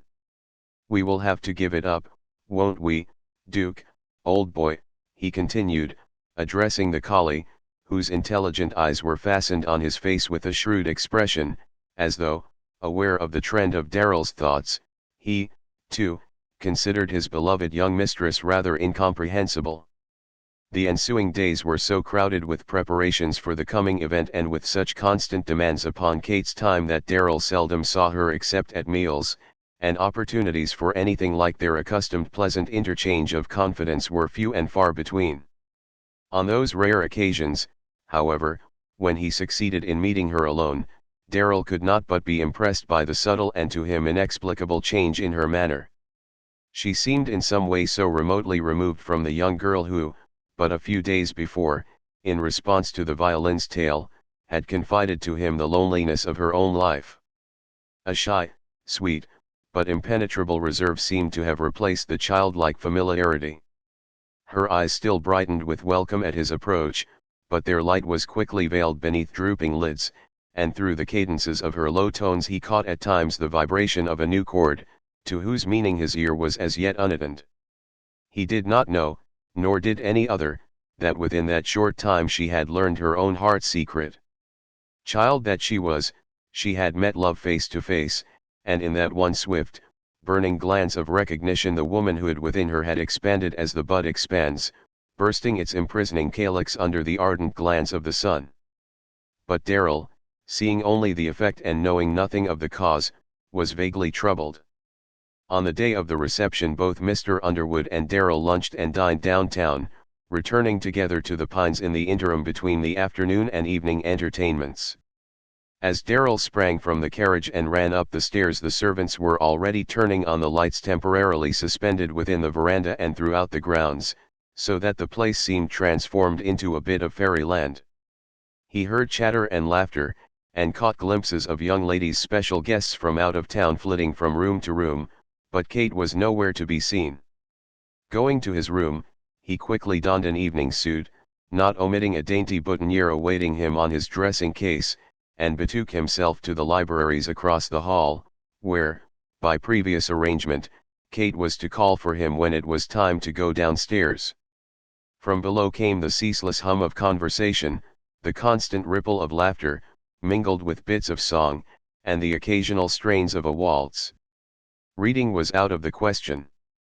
Sinking into the depths of a large armchair, Darrell was soon lost in dreamy reverie, from which he was roused by a slight sound. Looking up, he saw framed in the arched doorway between the two rooms a vision, like and yet so unlike the maiden for whom he waited and who had occupied his thoughts but a moment before that he gazed in silent astonishment, uncertain whether it were a reality or part of his dreams. For a moment the silence was unbroken, then "How do you like my gown?" said the vision, demurely. Darrell sprang to his feet and approached slowly, a new consciousness dawning in his soul, a new light in his eyes. Of the style or texture of her gown, a filmy, gleaming mass of white, he knew absolutely nothing. He only knew that its clinging softness revealed in new beauty the rounded outlines of her form, that its snowy sheen set off the exquisite molding of her neck and arms, that its long, shimmering folds accentuated the height and grace of her slender figure, but a knowledge had come to him in that moment like a revelation, stunning, bewildering him, thrilling his whole being, irradiating every lineament of his face.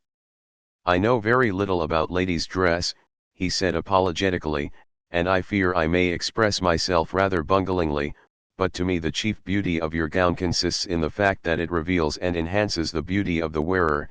In that sense, I consider it very beautiful." "Thank you," Kate replied, with a low, sweeping courtesy to conceal the blushes which she felt mantling her cheeks, not so much at his words as at what she read in his eyes. "That is the most delicate compliment I ever heard. I know I shall not receive another so delicious this whole evening, and to think of prefacing it with an apology." "I am glad to hear that voice," said Darrell, possessing himself of one little gloved hand and surveying his companion critically, from the charmingly coiffed head to the dainty white slipper peeping from beneath her skirt. "The voice and the eyes seem about all that is left of the little girl I had known and loved." She regarded him silently, with a gracious little smile, but with deepening color and quickening pulse. He continued, "She has seemed different of late. Somehow, she has eluded me so often I have felt as though she were in some way slipping away from me, and now I fear I have lost her altogether." "How is it?" Darrell gently raised the sweet face so that he looked into the clear depths of the brown eyes. "Tell me, Kathy dear, has she drifted away from me?" For an instant the eyes were hidden under the curling lashes, then they lifted as she replied, with an enigmatical smile, "Not so far but that you may follow, if you choose." Darrell bowed his head and his lips touched the golden brown hair. "Sweetheart," he said, in low tones, scarcely above a whisper, "I follow. If I overtake her, what then? Will I find her the same as in the past?" Her heart was beating wildly with a new, strange joy. She longed to get away by herself and taste its sweetness to the full. "The same, and yet not the same," she answered, slowly. Then, before he could say more, she added, lightly, as a wave of laughter was borne upward from the parlors. "But I came to see if you were ready to go downstairs. Ought we not to join the others?" "As you please," he replied, stooping to pick up the program she had dropped. "Are the guests arriving yet?" "No, it is still early, but I want to introduce you to my friends." "Oh, yes, my program, thanks. That reminds me, I am going to ask you to put your name down for 2 or 3 waltzes, you know," she added, smiling. "I promised you 2 weeks ago some waltzes for this evening, so take your choice." For an instant Darrell hesitated, and the old troubled look returned to his face. "You are very kind," he said, slowly, "and I appreciate the honor, but it has just occurred to me that really I am not at all certain regarding my proficiency in that line." Kate understood his dilemma. They had reached the hall, someone was at the piano below and the strains of a dreamy waltz floated through the rooms. "I haven't a doubt of your proficiency myself," she replied, with a confident smile, "but if you would like a test, here is a good opportunity," and she glanced up and down the vacant but brightly lighted corridor. Darrell needed no second hint, and almost before she was aware they were gliding over the floor. To Kate, intoxicated with her newfound joy, it seemed as though she were borne along on the waves of the music without effort or volition of her own. She dared not trust herself to speak. Once or twice she raised her eyes to meet the dark ones whose gaze she felt upon her face, but the love light shining in their depths overpowered her glance and she turned her eyes away. She knew that he had seen and recognized the woman, and that as such and not as a child he loved her, and for the present this knowledge was happiness enough. And Darrell was silent, still bewildered by the twofold revelation which had so suddenly come to him, the revelation of the lovely womanhood at his side, to which he had, until now, been blind, and of the love within his own heart, of which, till now, he had been unconscious. Before they had completed 2 turns up and down the corridor the music ceased as suddenly as it had begun. "Oh, that was heavenly. It seemed like a dream," Kate exclaimed, with a sigh. "It seemed a very blessed bit of reality to me," Darrell laughed in return, drawing her arm within his own as they proceeded towards the stairs.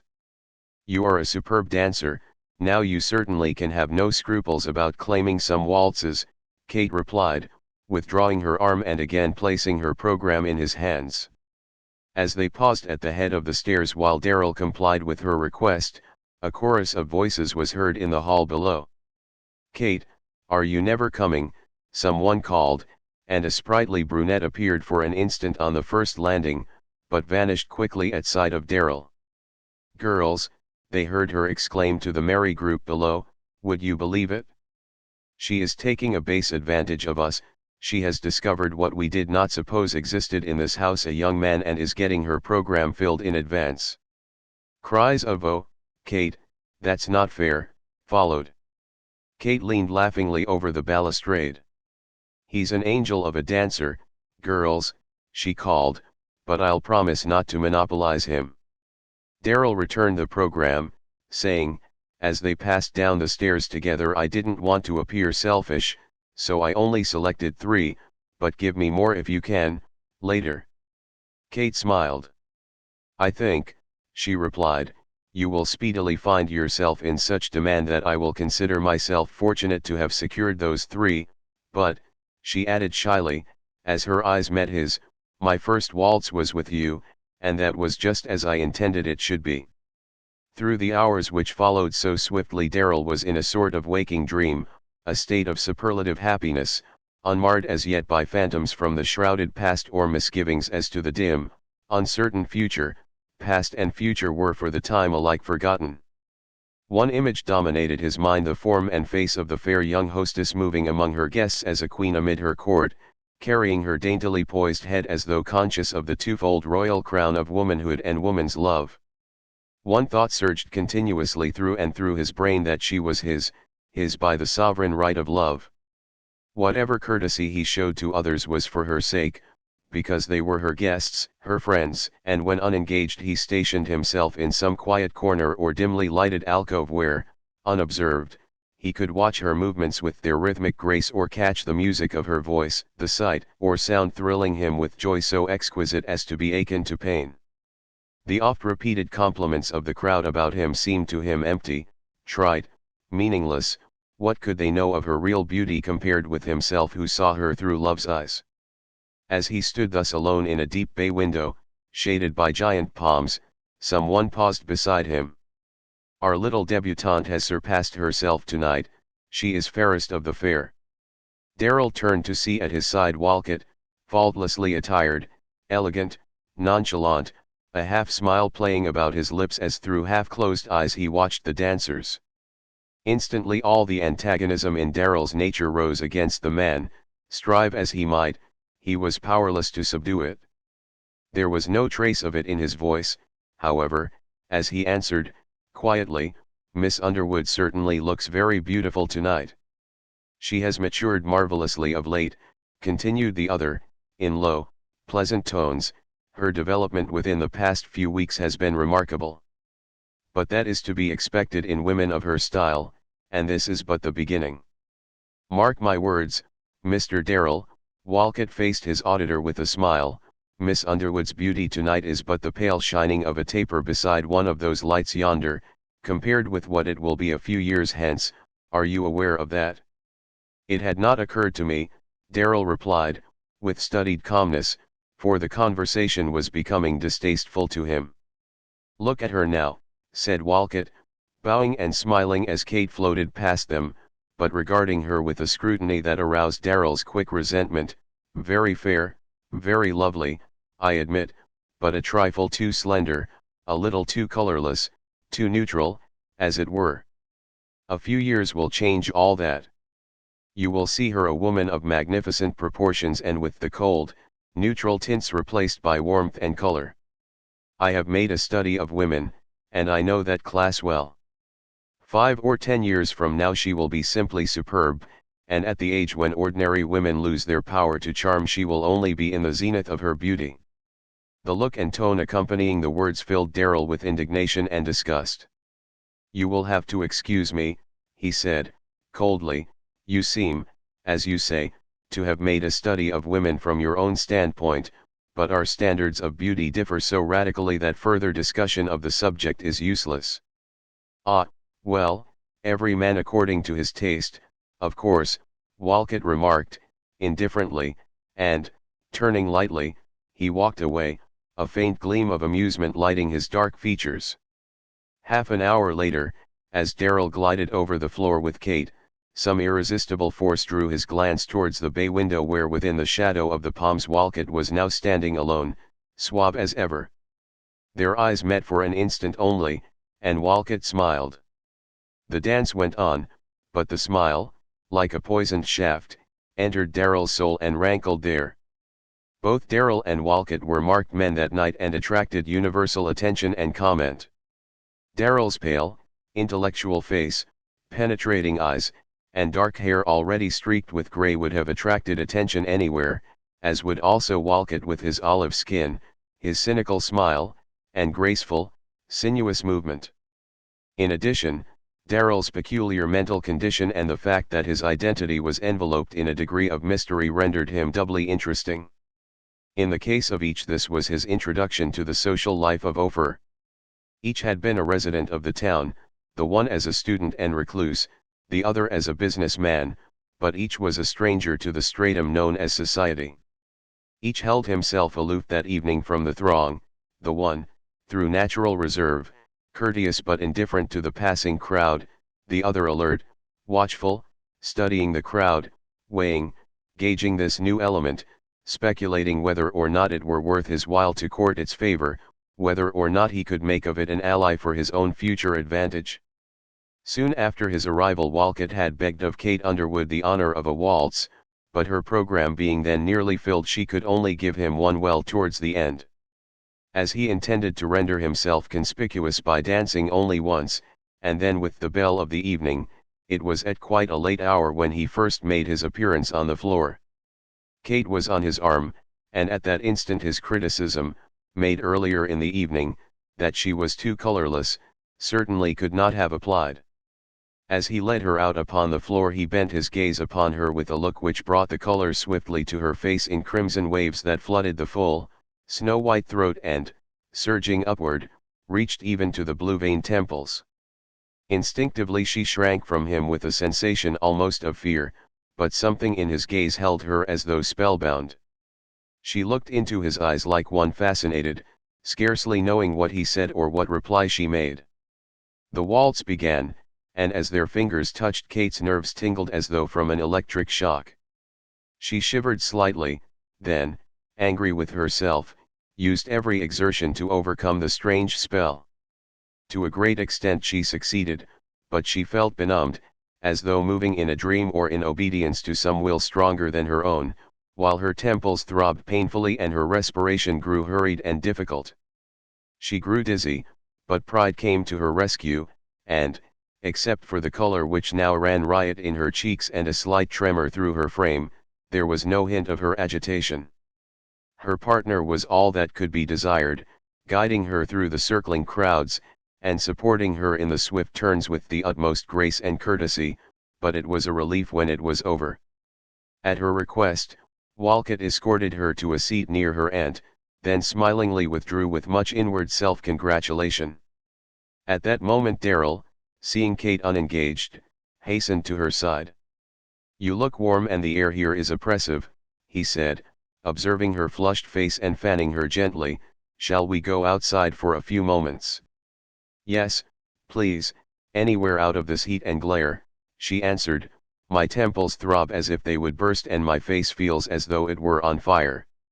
Darrell hastened to the hall, returning an instant later with a light wrap which he proceeded to throw about Kate's shoulders.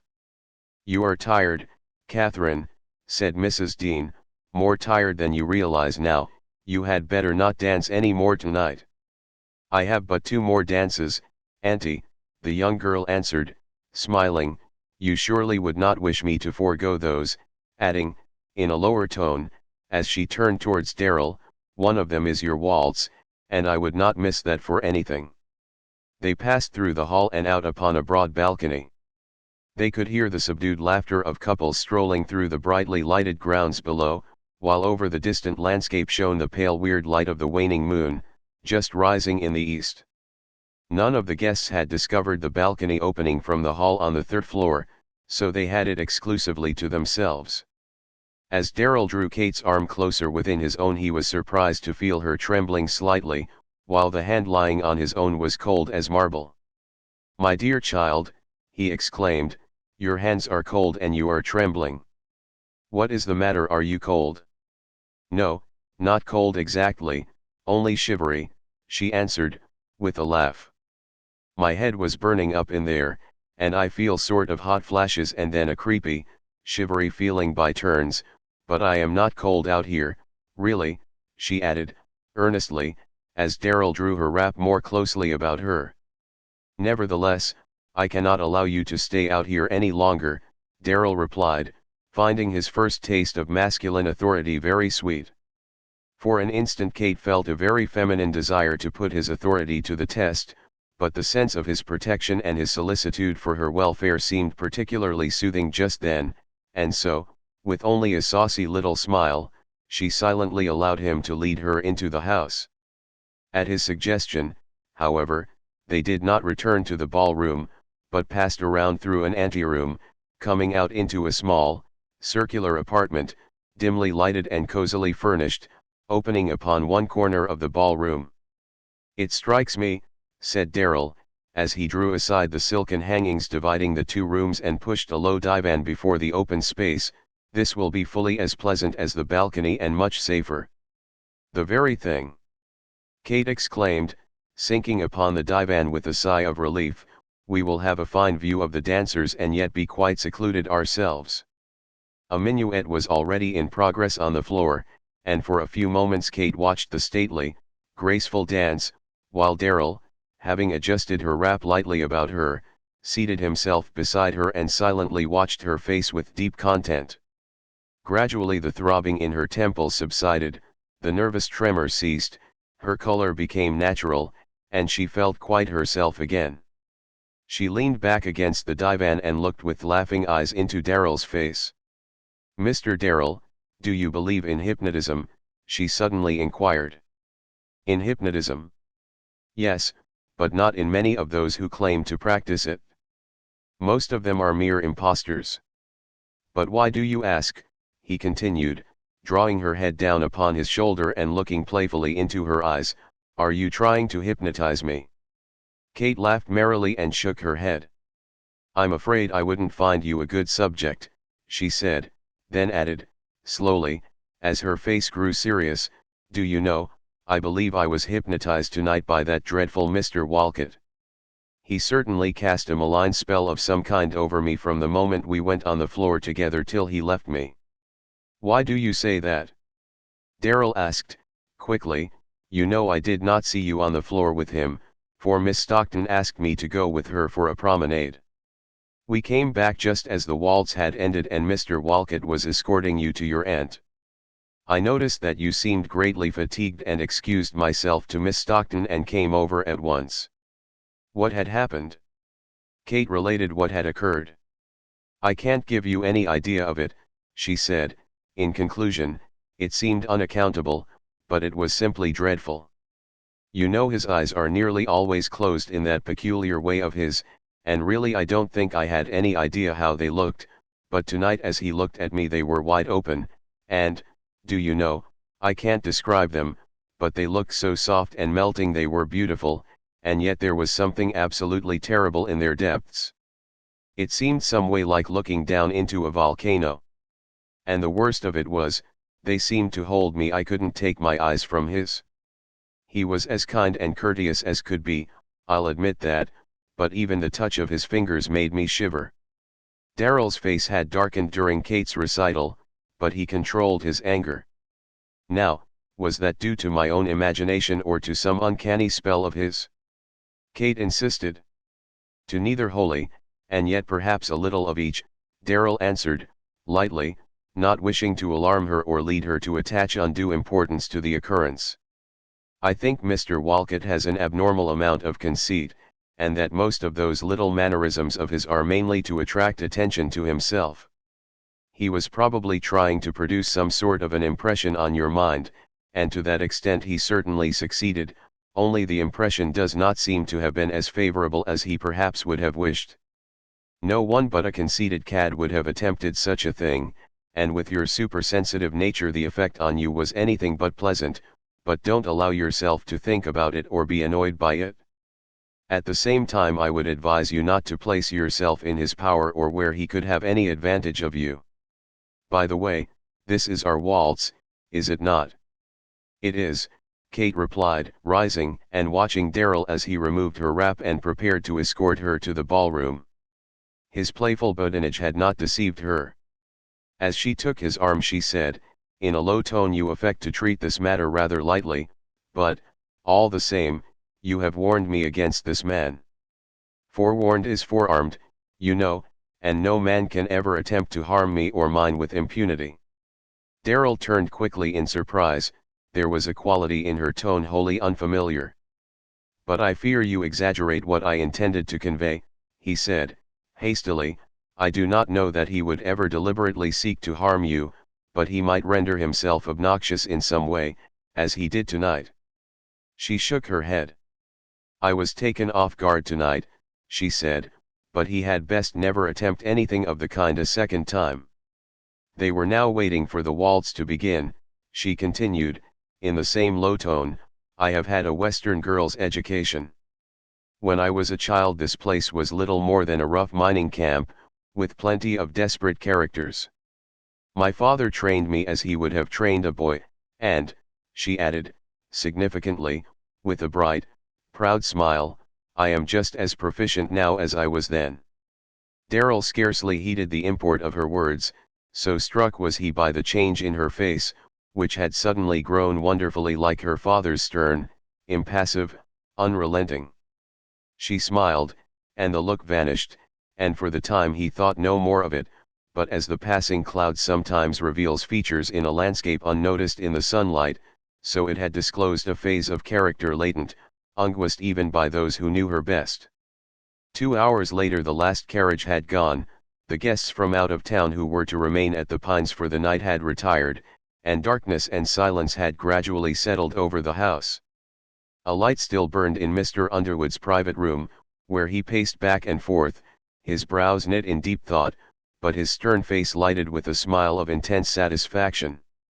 Darrell, who had remained below to assist Mrs. Dean in the performance of a few last duties, having accompanied her in a final tour of the deserted rooms to make sure that all was safe, bade her good night and went upstairs. To his surprise, Kate's library was still lighted, and through the open door he could see her at her desk writing. She looked up on hearing his step, and, as he approached, rose and came to the door. She had exchanged her evening gown for a dainty robe de chambre of white cashmere and lace, and, standing there against the background of mellow light, her hair coiled low on her neck, while numerous intractable locks curled about her ears and temples, it was small wonder that Darrell's eyes bespoke his admiration and love, even if his lips did not. "Writing at this time of night," he exclaimed, "we supposed you asleep long ago." "Sh. Don't speak so loud," she protested. "You'll have Aunt Marcia up here. I have nearly finished my writing, so you needn't scold." Glancing at the large journal lying open on her desk, Darrell asked, with a quizzical smile, "Couldn't that have been postponed for a few hours?" "Not tonight," she replied, with emphasis. "Ordinarily, you know, it could and would have been postponed, perhaps indefinitely, but not tonight." She glanced shyly into his eyes, and her own fell, as she added, in a lower tone, "Tonight has memories so golden I want to preserve them before they have been dimmed by even 1 hour's sleep." Darrell's face grew marvelously tender, he drew her head down upon his breast while he caressed the rippling hair with its waves of light and shade. "This night will always have golden memories for me, Kathy," he said, "and neither days nor years can ever dim their luster, of that I am sure." Kate raised her head, drawing herself slightly away from his embrace so that she could look him in the face.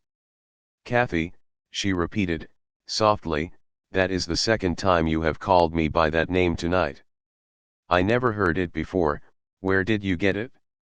"Oh, it came to me," he said, smiling, "and somehow it seemed just the name for you, but I'll not call you so unless you like it." "I do like it immensely," she replied. "I am tired of Kate and Kitty and Aunt Marcia's terrible Catherine. I am glad you are original enough to call me by something different, but it sounds so odd. I wondered if there might have been a Kathy in the past. But," she added, quickly, "I must not stay here. I just came out to say good night to you." "We had better say good morning," Darrell laughed, as the clock in the hall below chimed one of the wee SMA hours. "Promise me that you will go to rest at once, won't you?" "Very soon," she answered, smiling. Then, a sudden impulsiveness conquering her reserve, she exclaimed, "Do you know, this has been the happiest night of my whole life. I hardly dare go to sleep for fear I will wake up and find it all a dream." For answer Darrell folded her close to his breast, kissing her hair and brow with passionate tenderness. Then suddenly, neither knew just how, their lips met in long, lingering, rapturous kisses. "Will that make it seem more real, sweetheart?" he asked, in a low voice vibrating with emotion. "Yes, oh yes," she panted, half frightened by his fervor, "but let me go, please do." He released her, only retaining her hands for an instant, which he bent and kissed. Then bidding her good night, he hastened down the hall to his room. At the door, however, he looked back and saw her still standing where he had left her. She wafted him a kiss on her fingertips and disappeared. Going to her desk, she read with shining eyes and smiling lips the last lines written in her journal, then dipped her pen as though to write further, hesitated, and, closing the book, whispered, "That is too sacred to entrust even to you, you dear, old journal. I shall keep it locked in my own breast." Then, locking her desk and turning off the light, she stole noiselessly to her room. 16 Chapter The Aftermath. As Darrell entered his room, its dim solitude seemed doubly grateful after the glare of the crowded rooms he had lately left. His brain whirled from the unusual excitement.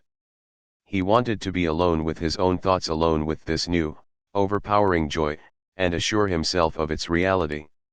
He seated himself by an open window till the air had cooled his brow, and his brain, under the mysterious, soothing influence of the night, grew less confused. Then, partially disrobing, he threw himself upon his bed to rest, but not to sleep. Again he lived over the last few weeks at the Pines, comprehending at last the gracious influence which, entering into his barren, meager life, had rendered it so inexpressibly rich and sweet and complete. Ah, how blind! To have walked day after day hand in hand with love, not knowing that he entertained an angel unawares. And then had followed the revelation, when the scales had fallen from his eyes before the vision of lovely maiden womanhood which had suddenly confronted him. He recalled her as she stood awaiting his tardy recognition, recalled her every word and look throughout the evening down to their parting, and again he seemed to hold her in his arms, to look into her eyes, to feel her head upon his breast, her kisses on his lips. But even with the remembrance of those moments, while yet he felt the pressure of her lips upon his own, pure and cool like the dewy petals of a rose at sunrise, there came to him the first consciousness of pain mingled with the rapture, the first dash of bitter in the sweet, as he recalled the question in her eyes and the half-whispered, "I wondered if there might have been a Kathy in the past." The past. How could he for one moment have forgotten that awful shadow overhanging his life? As it suddenly loomed before him in its hideous blackness, Darrell started from his pillow in horror, a cold sweat bursting from every pore. Gradually the terrible significance of it all dawned upon him, the realization of what he had done and of what he must, as best he might, undo. It meant the relinquishment of what was sweetest and holiest on earth just as it seemed within his grasp, the renunciation of all that had made life seem worth living. Darrell buried his face in his hands and groaned aloud. So it was only a mockery, a dream. He recalled Kate's words, "I hardly dare go to sleep for fear I will wake up and find it all a dream," and self-reproach and remorse added their bitterness to his agony. What right had he to bring that bright young life under the cloud overhanging his own, to wreck her happiness by contact with his own misfortune? What would it be for her when she came to know the truth, as she must know it, and how was he to tell her? In his anguish he groaned, "God pity us both and be merciful to her." For more than an hour he walked the room, then kneeling by the bed, just as a pale, silvery streak appeared along the eastern horizon, he cried, "O God, leave me not in darkness, give me some clue to the vanished past, that I may know whether or not I have the right to this most precious of all thine earthly gifts." And, burying his face, he strove as never before to pierce the darkness enveloping his brain. Long he knelt there, his hands clenching the bedclothes convulsively, even the muscles of his body tense and rigid under the terrible mental strain he was undergoing, while at times his powerful frame shook with agony. The silvery radiance crept upward over the deep blue dome, the stars dwindled to glimmering points of light, then faded one by one, a roseate flush tinged the eastern sky, growing and deepening, and the first golden rays were shooting upward from a sea of crimson flame as Darrell rose from his knees. He walked to the window, but even the sunlight seemed to mock him. There was no light for him, no rift in the cloud darkening his path, and with a heavy sigh he turned away. The struggle was not yet over, this was to be a day of battle with himself, and he nerved himself for the coming ordeal. After a cold bath he dressed and descended to the breakfast room. It was still early, but Mr. Underwood was already at the table and Mrs. Dean entered a moment later from the kitchen, where she had been giving directions for breakfast for Kate and her guests. Both were shocked at Darrell's haggard face and heavy eyes, but by a forced cheerfulness he succeeded in diverting the scrutiny of the one and the anxious solicitude of the other. Mr. Underwood returned to his paper and his sister and Darrell had the conversation to themselves. "Last night's dissipation proved too much for me," Darrell said, playfully, in reply to some protest of Mrs. Dean's regarding his light appetite. "You don't look fit to go downtown," she exclaimed, "you had better stay at home and help Catherine entertain her guests. I noticed you seemed to be very popular with them last night." "I'm afraid I would prove a sorry entertainer," Darrell answered, lightly, as he rose from the table, "So you will kindly excuse me to Miss Underwood and her friends. Aren't you going to wait and ride down?" Mr. Underwood inquired. "Not this morning," Darrell replied, "a brisk walk will do me good." And a moment later they heard his firm step on the gravelled driveway. Mr. Underwood, having finished his reading of the morning paper, passed it to his sister. "Pretty good write-up of last night's affair," he commented, as he replaced his spectacles in their case. "Is there? I'll look it up after breakfast. I haven't my glasses now," Mrs. Dean replied. "I thought myself that everything passed off pretty well. What did you think of Catherine last night, David?" The lines about his mouth deepened as he answered, quietly, "She'll do, if she is my child. I didn't see any finer than she, and old Stockton's daughter, with all her father's millions, couldn't touch her." "I had no idea the child was so beautiful," Mrs. Dean continued. "She seemed to come out so unexpectedly some way, just like a flower unfolding. I never was so surprised in my life." "I guess the little girl took a good many of 'em by surprise, judging by appearances," Mr. Underwood remarked, a shrewd smile lighting his stern features. "Yes, she received a great deal of attention," rejoined his sister. "I suppose," she added thoughtfully, "she'll have lots of admirers round here now." "No, she won't," Mr. Underwood retorted, with decision, at the same time pushing back his chair and rising hastily. "I'll see to it that she doesn't. If the right man steps up and means business, all right, but I'll have no hangers-on or fortune hunters dawdling about." His sister watched him curiously with a faint smile.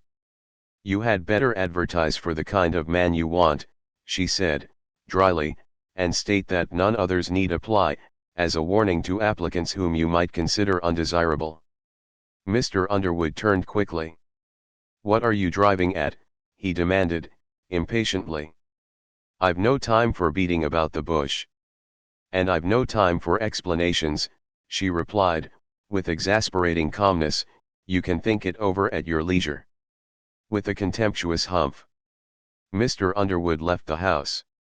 After he had gone, his sister sat for a while in deep thought, then, with a sigh, rose and went about her accustomed duties. She had been far more keen than her brother to observe the growing intimacy between her niece and Darrell, and she had seen some indications on the previous evening which troubled her, as much on Darrell's account as Kate's, for she had become deeply attached to the young man, and she well knew that her brother would not look upon him with favor as a suitor for his daughter. Meanwhile, Darrell, on reaching the office, found work and study alike impossible. The room seemed narrow and stifling. The medley of sound from the adjoining offices and from the street was distracting. He recalled the companions of his earlier days of pain and conflict, the mountains, and his heart yearned for their restful silence, for the soothing and uplifting of their solemn presence. Having left a brief note on Mr. Underwood's desk, he closed his office, and, leaving the city behind him, started on foot up the familiar canyon road. After a walk of an hour or more he left the road, and, striking into a steep, narrow trail, began the ascent of one of the mountains of the main range. It still lacked a little of midday when he at last found himself on a narrow bench, near the summit, in a small growth of pines and firs. He stopped from sheer exhaustion and looked about him. Not a sign of human life was visible, not a sound broke the stillness save an occasional breath of air murmuring through the pines and the trickling of a tiny rivulet over the rocks just above where he stood. Going to the little stream, he caught the crystal drops as they fell, quenching his thirst and bathing his heated brow. Then, somewhat refreshed, he braced himself for the inevitable conflict. Slowly he paced up and down the rocky ledge, giving no heed to the passage of time, all his faculties centered upon the struggle between the inexorable demands of conscience on the one hand and the insatiate cravings of a newly awakened passion on the other. Vainly he strove to find some middle ground.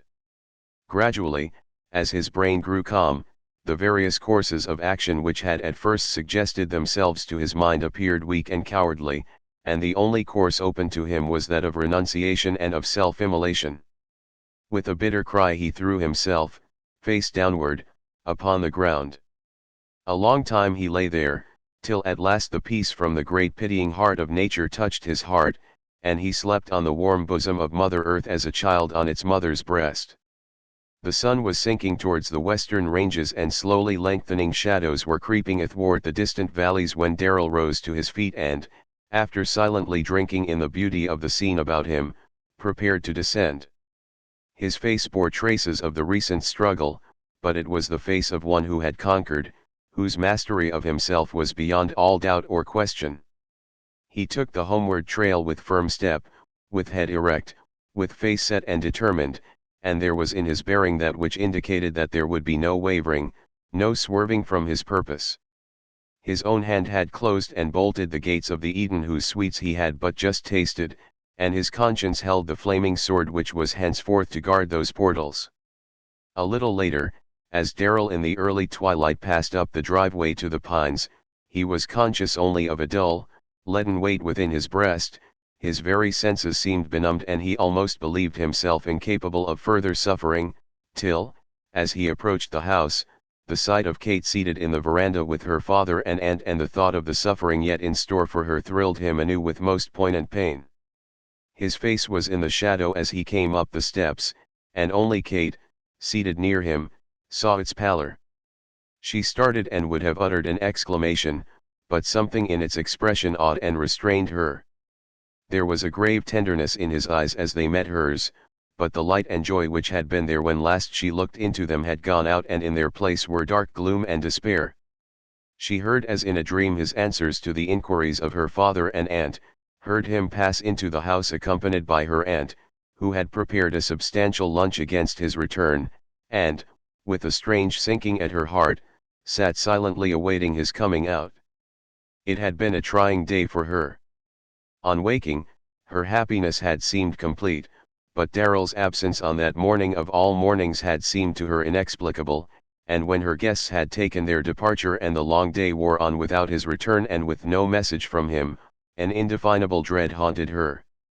She had watched eagerly for Darrell's return, believing that one look into his face would banish her forebodings, but, instead, she had read there only a confirmation of her fears. And now she waited in suspense, longing, yet dreading to hear his step. At last he came, and, as he faced the light, Kate was shocked at the change which so few hours had wrought. He, too, was touched by the piteous appeal in her eyes, and there was a rare tenderness in voice and smile as he suggested a stroll through the grounds according to their custom, which somewhat reassured her. Perhaps Mr. Underwood and his sister had observed the old shadow of gloom in Darrell's face, and surmised something of its cause, for their eyes followed the young people in their walk up and down under the pines and a softened look stole into their usually impassive faces. At last, as they passed out of sight on one of the mountain terraces, Mrs. Dean said, with slight hesitation, "Did it ever occur to you, David, that Catherine and Mr. Darrell are thrown in each other's society a great deal?" Mr. Underwood shot a keen glance at his sister from under his heavy brows, as he replied, "Come to think of it, I suppose they are, though I can't say as I've ever given the matter much thought." "Perhaps it's time you did think about it." "Come, Marcia," said her brother, good-humoredly, "come to the point, are you, woman-like, scenting a love affair in that direction?" Mrs. Dean found herself unexpectedly cornered. "I don't say that there is, but I don't know what else you could expect of two young folks like them, thrown together constantly as they are." "Well," said Mr. Underwood, with an air of comic perplexity, "do you want me to send Darrell adrift, or shall I pack puss off to a convent?" "Now, David, I'm serious," his sister remonstrated, mildly. "Of course, I don't know that anything will come of it, but if you don't want that anything should, I think it's your duty, for Catherine's sake and Mr. Darrell's also, to prevent it. I think too much of them both to see any trouble come to either of them." Mr. Underwood puffed at his pipe in silence, while the gleaming needles in his sister's fingers clicked with monotonous regularity. When he spoke his tones lacked their usual brusqueness and had an element almost of gentleness. "Was this what was in your mind this morning, Marcia?" "Well, maybe so, His sister assented. I don't think, Marcia, that I need anyone to tell me my duty, especially regarding my child.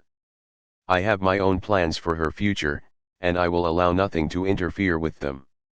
And as for John Darrell, he has the good, sterling sense to know that anything more than friendship between him and Kate is not to be thought of for a moment, and I can trust to his honor as a gentleman that he will not go beyond it. So I rather think your anxieties are groundless.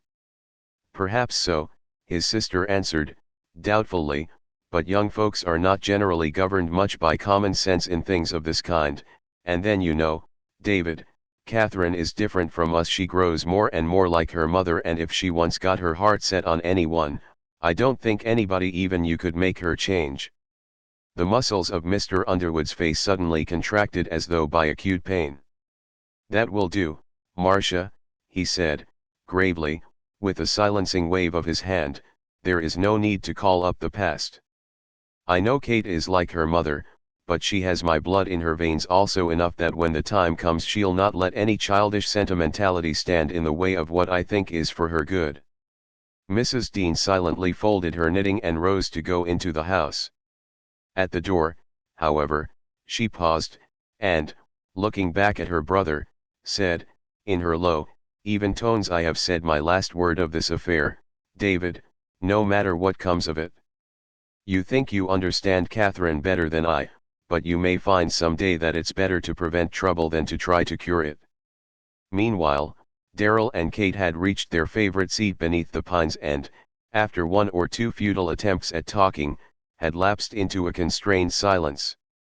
To Kate there came a sudden realization that the merely friendly relations heretofore existing between them had been swept away, that henceforth she must either give the man at her side the concentrated affection of her whole being, or, should he prove unworthy, she glanced at his haggard face and could not complete the supposition even to herself. He was troubled, and her tender heart longed to comfort him, but his strange appearance held her back. At one word, one sign of love from him, she would have thrown herself upon his breast and begged to share his burden in true woman fashion, but he was so cold, so distant, he did not even take her hand as in the careless, happy days before either of them thought of love. Kate could endure the silence no longer, and ventured some timid word of loving sympathy. Darrell turned, facing her, his dark eyes strangely hollow and sunken. Yes, he said, in a low voice, God knows I have suffered since I saw you, but I deserve to suffer for having so far forgotten myself last night.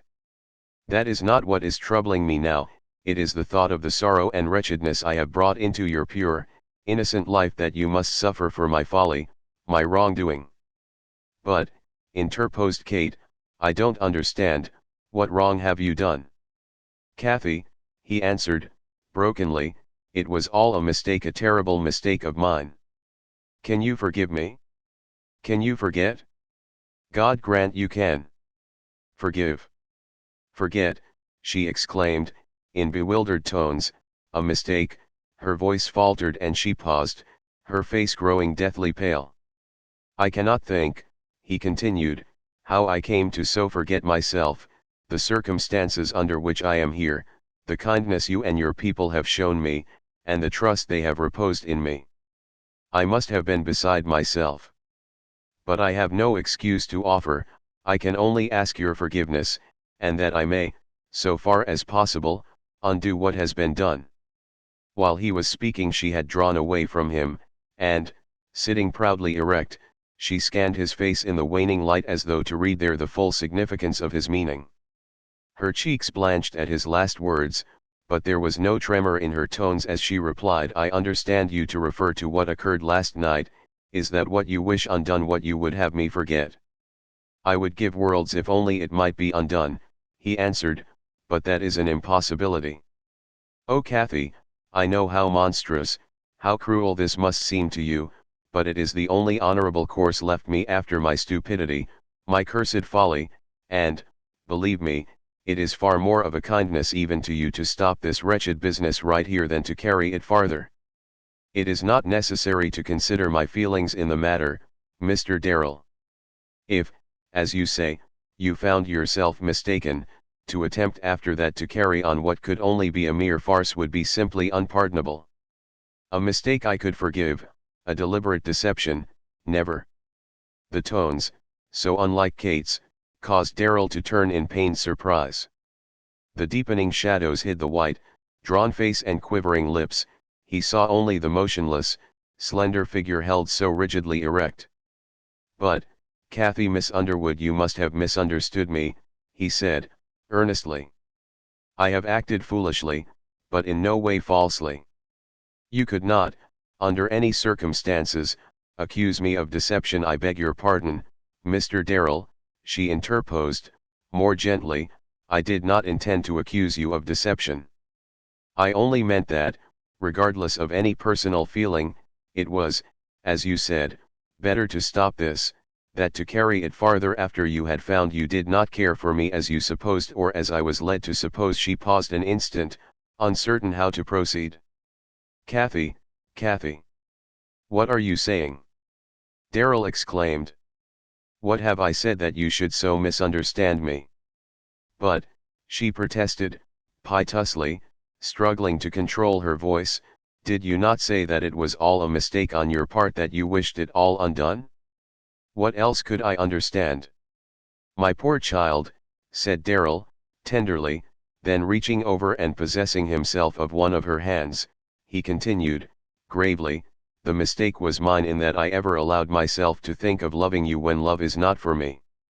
I have no right, Kathy, to love you, or any other woman, as I am now. I did not know until last night that I did love you.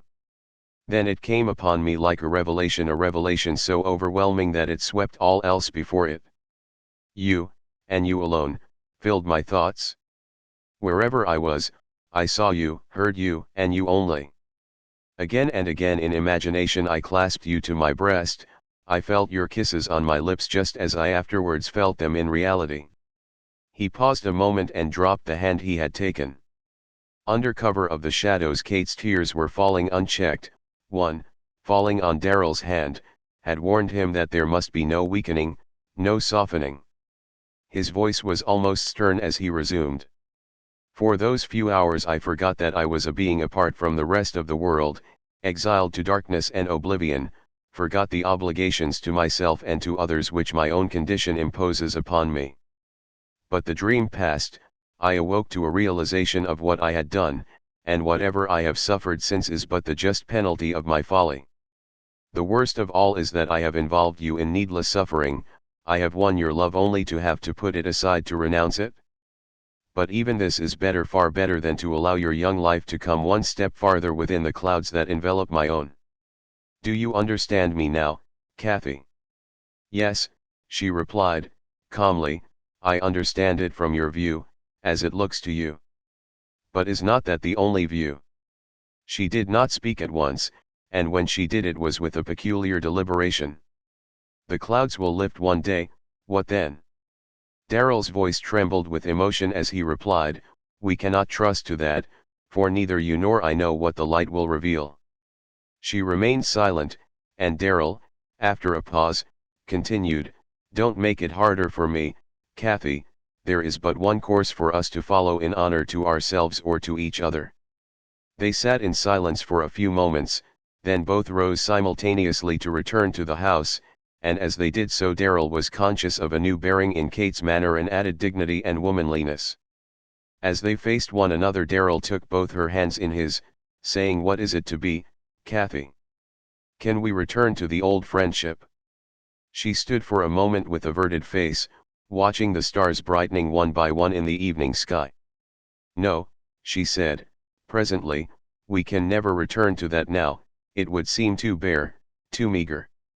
There will always be something deeper and sweeter than mere friendship between us unless you fail me, and I know you will not." "And do you forgive me?" he asked. She turned then, looking him full in the eyes, and her own seemed to have caught the radiance of the stars themselves, as she answered, simply, "No, John Darrell, for there is nothing to forgive." 17 chapter. She knows her father's will is law. Though the succeeding days and weeks dragged wearily for Darrell, he applied himself anew to work and study, and only the lurking shadows within his eyes, the deepening lines on his face, the fast multiplying gleams of silver in his dark hair, gave evidence of his suffering. And if to Kate the summer seemed suddenly to have lost its glory and music, if she found the round of social pleasures on which she had just entered grown strangely insipid, if it sometimes seemed to her that she had quaffed all the richness and sweetness of life on that wondrous first night till only the dregs remained, she gave no sign. With her sunny smile and lightsome ways she reigned supreme, both in society and in the home, and none but her aunt and Darrell missed the old-time rippling laughter or noted the deepening wistfulness and seriousness of the fair young face. Her father watched her with growing pride, and with a visible satisfaction which told of carefully laid plans known only to himself, whose consummation he deemed not far distant. Acting on the suggestion of his sister, he had been closely observant of both Kate and Darrell, but any conclusions which he formed he kept to himself and went his way apparently well satisfied.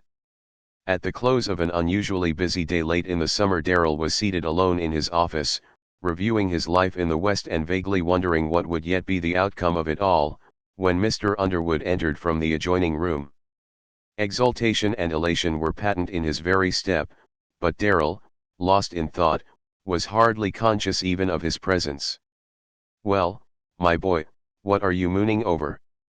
Mr. Underwood asked, good-naturedly, noting Darrell's abstraction. "Only trying to find a solution for problems as yet insoluble," Darrell answered, with a smile that ended in a sigh. "Stick to the practical side of life, boy, and let the problems solve themselves."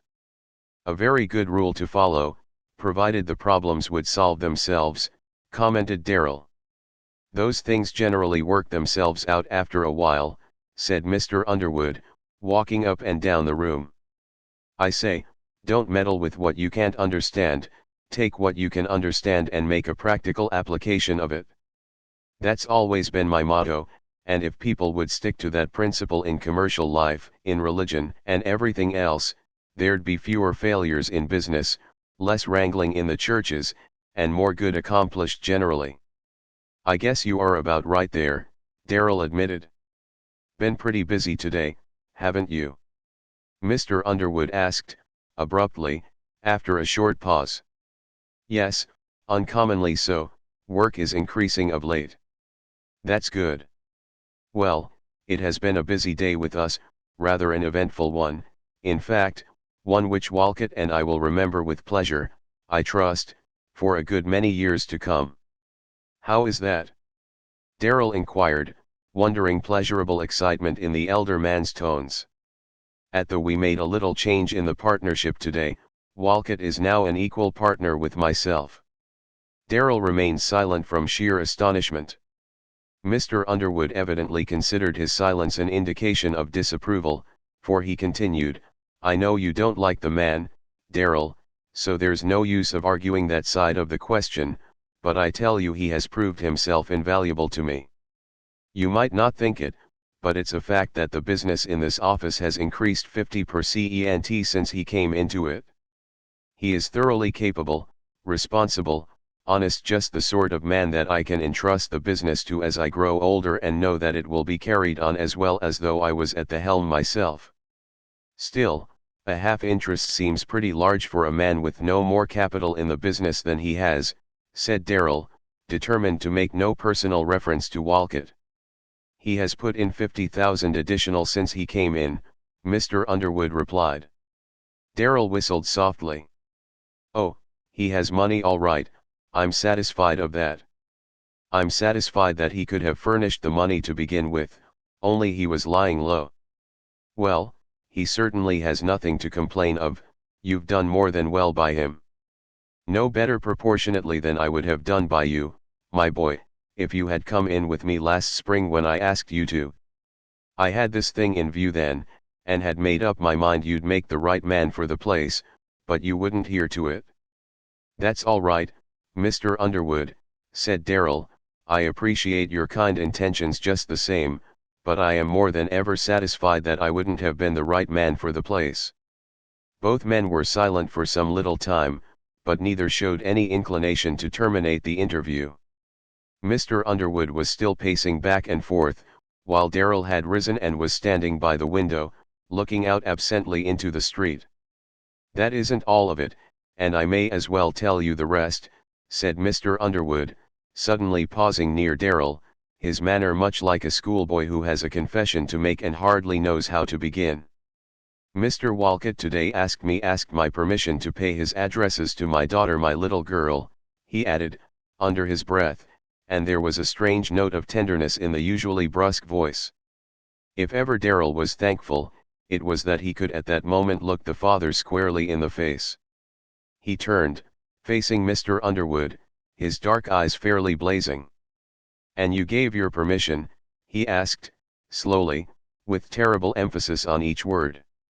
"Most assuredly," Mr. Underwood retorted, quickly, stung to self-defense by Darrell's look and tone. "I may add that I have had this thing in mind for some time, have felt that it was coming. In fact, this new partnership arrangement was made with a view to facilitate matters, and he was enough of a gentleman to come forward at once with his proposition." Darrell gazed out of the window again with unseeing eyes. "Mr. Underwood," he said, in a low tone, "I would never have believed it possible that your infatuation for that man would have led to this." "There is no infatuation about it," the elder man replied, hotly. "It is a matter of good, sound judgment and business calculation. I know of no man among our townspeople, or even in the state, to whom I would give my daughter as soon as I would to Walcott.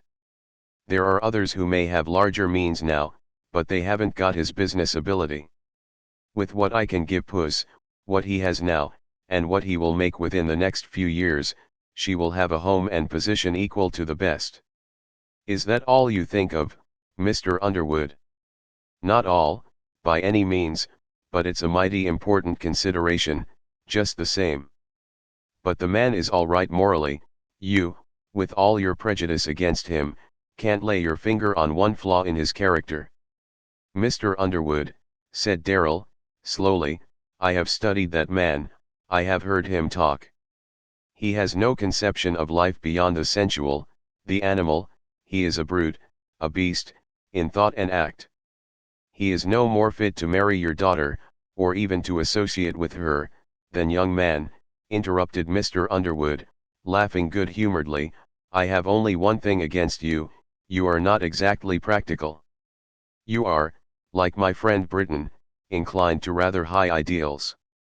We don't generally find men built according to those ideals, and we have to take 'em as we find 'em. But you will, of course, allow your daughter to act according to her own judgment? You surely would not force her into any marriage distasteful to her?" Darrell asked, remembering Kate's aversion for Walcott. "A young girl's judgment in those matters is not often to be relied upon. Kate knows that I consider only her best interests, and I think her judgment could be brought to coincide with my own. At any rate, she knows her father's will is law."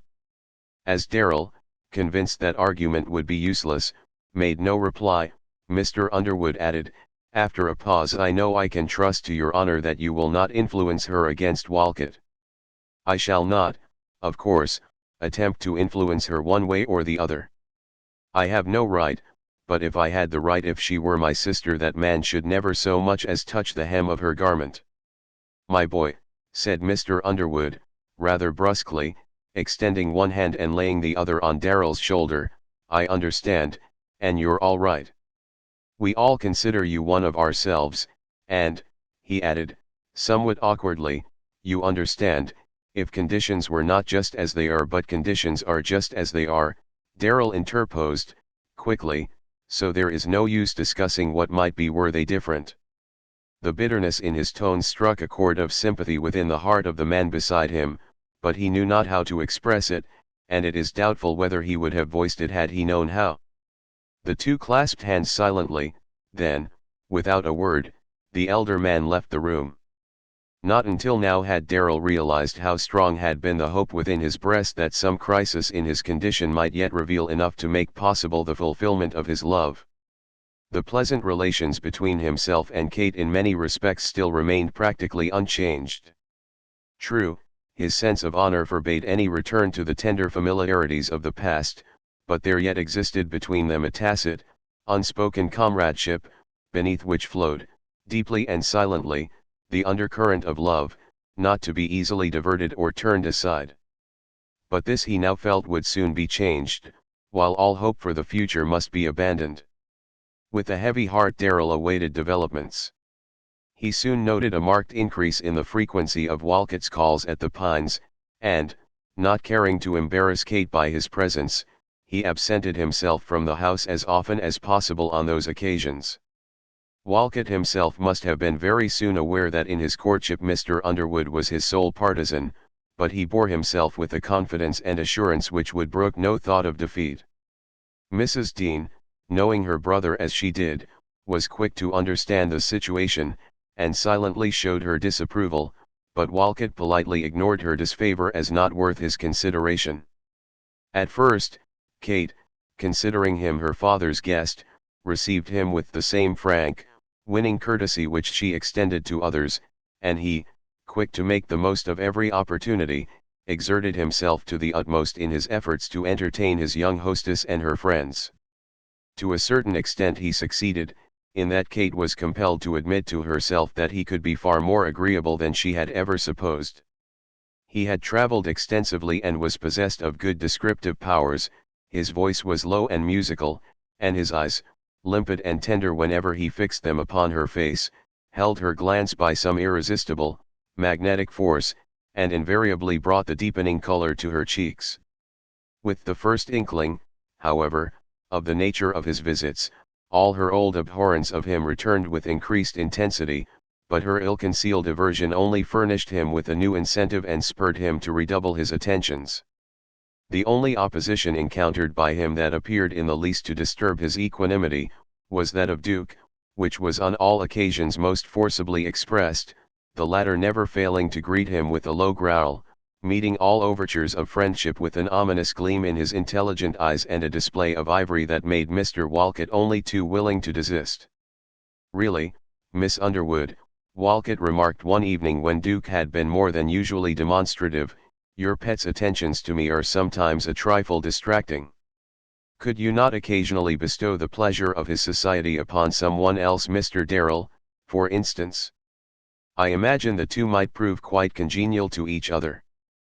"Please remember, Mr. Walcott, you are speaking of a friend of mine," Kate replied, coldly. "Mr. Darrell? I beg pardon, I meant no offense, but since he and Duke seem to share the same unaccountable antipathy towards myself, I naturally thought there would be a bond of sympathy between them." Kate had been playing, and was still seated at the piano, idly waiting for Walcott, who was turning the pages of a new music book, to make another selection. She now arose rather wearily, and, leaving the piano, joined her father and aunt upon the veranda outside. Walcott pushed the music from him, and, taking Kate's mandolin from off the piano, followed. Throwing himself down upon the steps at Kate's feet in an attitude of genuine Spanish abandon and grace, he said, lightly, "Since you will not favor us further, I will see what I can do." He possessed little technical knowledge of music, but had quite a repertoire of songs picked up in his travels in various countries, to which he could accompany himself upon the guitar or mandolin. He strummed the strings carelessly for a moment, then, in a low voice, began a Spanish love song. There was no need of an interpreter to make known to Kate the meaning of the song. The low, sweet cadences were full of tender pleading, every note was tremulous with passion, while the dark eyes holding her own seemed burning into her very soul. But the spell of the music worked far differently from Walcott's hopes or anticipations. Even while angry at herself for listening, Kate could scarcely restrain the tears, for the tender love strains brought back so vividly the memory of those hours so brief and fleeting in which she had known the pure, unalloyed joy of love, that her heart seemed near bursting. As the last lingering notes died away, the pain was more than she could endure, and, pleading a slight headache, she excused herself and went to her room. Throwing herself upon the bed, she gave way to her feelings, sobbing bitterly as she recalled the sudden, hopeless ending of the most perfect happiness her young life had ever known. Gradually the violence of her grief subsided and she grew more calm, but a dull pain was at her heart, for though unwilling to admit it even to herself, She was hurt at Daryl's absence on the occasions of Walcott's visits. "Why does he leave me when he knows I can't endure the sight of that man?" she soliloquized, sorrowfully. "If he would stay by me, the creature would not dare make love to me. Oh, if we could only just be lovers until all this dreadful uncertainty is past. I'm sure it would come out all right, and I would gladly wait years for him, if only he would let me." As she sat alone in her misery, she heard Walcott take his departure. A little later Daryl returned and went to his room, and soon after she heard her aunt's step in the hall, followed by a quiet knock at her door. "Come in, Auntie," she called, wondering what her errand might be. "Have you gone to bed, Catherine, or are you up?" Mrs. Dean inquired, for the room was dark. "I'm up. Why, Auntie?" "Your father said to tell you he wanted to see you, if you had not retired." Mrs. Dean stopped a moment to inquire for Kate's headache, and as she left the room Kate heard her sigh heavily. A happy thought occurred to Kate as she ran downstairs. She would have her father put a stop to Walcott's attentions. If he knew how they annoyed her, he would certainly do it. She entered the room where he waited with her sunniest smile, for the stern, gruff-voiced man was the idol of her heart, and she believed implicitly in his love for her, even though it seldom found expression in words. But her smile faded before the displeasure in her father's face. He scrutinized her keenly from under his heavy brows, but if he noted the traces of tears upon her face, he made no comment. "I did not suppose, Kate," he said, slowly, for he could not bring himself to speak harshly to her, "I did not suppose that a child of mine would treat any guest of this house as rudely as you treated Mr. Walcott tonight. I sent for you for an explanation." "I did not mean to be rude, Papa," Kate replied, seating herself on her father's knee and laying one arm caressingly about his neck, "but he did annoy me so tonight. He has annoyed me so often of late, I just couldn't endure it any longer." "Has Mr. Walcott ever conducted himself other than as a gentleman?" "Why, no, Papa, he is gentlemanly enough, so far as that is concerned." "I thought so," her father interposed. "I should say that he had laid himself out to entertain you and your friends and to make it pleasant for all of us whenever he has been here. It strikes me that his manners are very far from annoying, that he is a gentleman in every sense of the word. He certainly carried himself like one tonight in the face of the treatment you gave him." "Well, I'm sorry if I was rude. I have no objection to him as a gentleman or as an acquaintance, if he would not go beyond that, but I detest his attentions and his love-making, and he will not stop even when he sees that it annoys me. No one has a better right to pay his attentions to you, for he has asked and received my permission to do so." Kate drew herself upright and gazed at her father with eyes full of horror. "You gave him permission to pay attention to me," she exclaimed, slowly, as though scarcely comprehending his meaning. Then, springing to her feet and drawing herself to her full height, she demanded, "Do you mean, Papa, that you intend me to marry him?" For an instant Mr. Underwood felt ill at ease. Kate's face was white and her eyes had the look of a creature brought to bay, that sees no escape from the death confronting it, for even in that brief time Kate, knowing her father's indomitable will, realized with a sense of despair the hopelessness of her situation. "I suppose your marriage will be the outcome, at least, I hope so," her father replied, quickly recovering his composure, "for I certainly know of no one to whom I would so willingly entrust your future happiness. Listen to me, Kate, have I not always planned and worked for your best interests? You always have, Papa. Have I not always chosen what was for your good and for your happiness?" Kate gave a silent assent. "Very well, then I think you can trust to my judgment in this case." "But, Papa," she protested, "this is different. I never can love that man, I abhor him, loathe him. Do you think there can be any happiness or good in a marriage without love? Would you and Mama have been happy together if you had not loved each other?" No sooner had she spoken the words than she regretted them as she noted the look of pain that crossed her father's face. In his silent, undemonstrative way he had idolized his wife, and it was seldom that he would allow any allusion to her in his presence. "I don't know why you should call up the past," he said, after a pause, "but since you have I will tell you that your mother, when a girl like yourself objected to our marriage, she thought that we were unsuited to each other and that we could never live happily together. She listened, however, to the advice of those older and wiser than she, and you know the result." The strong man's voice trembled slightly. "I think our married life was a happy one. It was for me, I know, I hope it was for her." A long silence followed. To Kate there came the memory of the frail, young mother lying, day after day, upon her couch in the solitude of her sick room, often weeping silently, while she, a mere child, knelt sadly and wistfully beside her, as silently wiping the tear drops as they fell and wondering at their cause. She understood now, but not for worlds would she have spoken one word to pain her father's heart. At last Mr. Underwood said, rising as though to end the interview, "I think I can depend upon you now, Kate, to carry out my wishes in this matter." Kate rose proudly. "I have never disobeyed you, Papa.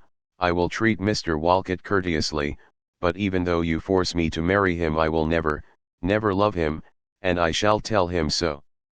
Her father smiled. "Mr. Walcott, I think, has too much good sense to attach much weight to any girlish whims. That will pass, you will think differently by and by." As she stopped for her usual good-night kiss she threw her arms about her father's neck, and, looking appealingly into his face, said, "Papa, it need not be very soon, need it? You are not in a hurry to be rid of your little girl." "Don't talk foolishly, child," he answered, hastily, "you know I've no wish to be rid of you, but I do want to see you settled in a home of your own equal to the best, and, as I said a while ago, and told Mr. Darrell in talking the matter over with him, I know of no one in whose hands I would so willingly place you and your happiness as Mr. Walcott's. As for the date and other matters of that sort," he added, playfully pinching her cheeks, "I suppose those will all be mutually arranged between the gentleman and yourself." Kate had started back slightly. "You have talked this over with Mr. Darrell?" she exclaimed. "Yes, why not? What did he think of it?" "Well," said her father, slowly, "naturally he did not quite fall in with my views, for I think he is not just what you could call a disinterested party. I more than half suspect that Mr. Darrell would like to step into Mr. Walcott's place himself, if he were only eligible, but knowing that he is not, he is too much of a gentleman to commit himself in any way." Mr. Underwood scanned his daughter's face keenly as he spoke, but it was as impassive as his own. To Kate, Darrell's absences of late were now explained. He understood it all. She kissed her father silently. "You know, Puss, I am looking out for your best interests in all of this," said her father, a little troubled by her silence. "I know that is your intention, Papa," she replied, with gentle gravity, and left the room. 18 Chapter on the Divide. Summer had merged into autumn. Crisp, exhilarating mornings ushered in glorious days flooded with sunshine, followed by sparkling, frosty nights. The strike at the mining camp had been adjusted, the Union boarding house after 2 months was found a failure and abandoned, and the strikers gradually returned to their work. Mr. Underwood, during the shutdown, had improved the time to enlarge the mill and add considerable new machinery. This work was now nearly completed. In 2 weeks the mill would again be running, and he offered Darrell his old position as assayer in charge, which the latter, somewhat to Mr. Underwood's surprise, accepted. Although his city business was now quite well established, Darrell felt that life at the Pines was becoming unendurable. Walcott's visits were now so frequent it was impossible longer to avoid him. The latter's air of easy self-assurance, the terms of endearment which fell so flippantly from his lips, and his bold, passionate glances which never failed to bring the rich, warm blood to Kate's cheeks and brow, all to one possessing Darrell's fine chivalric nature and his delicacy of feeling, were intolerable.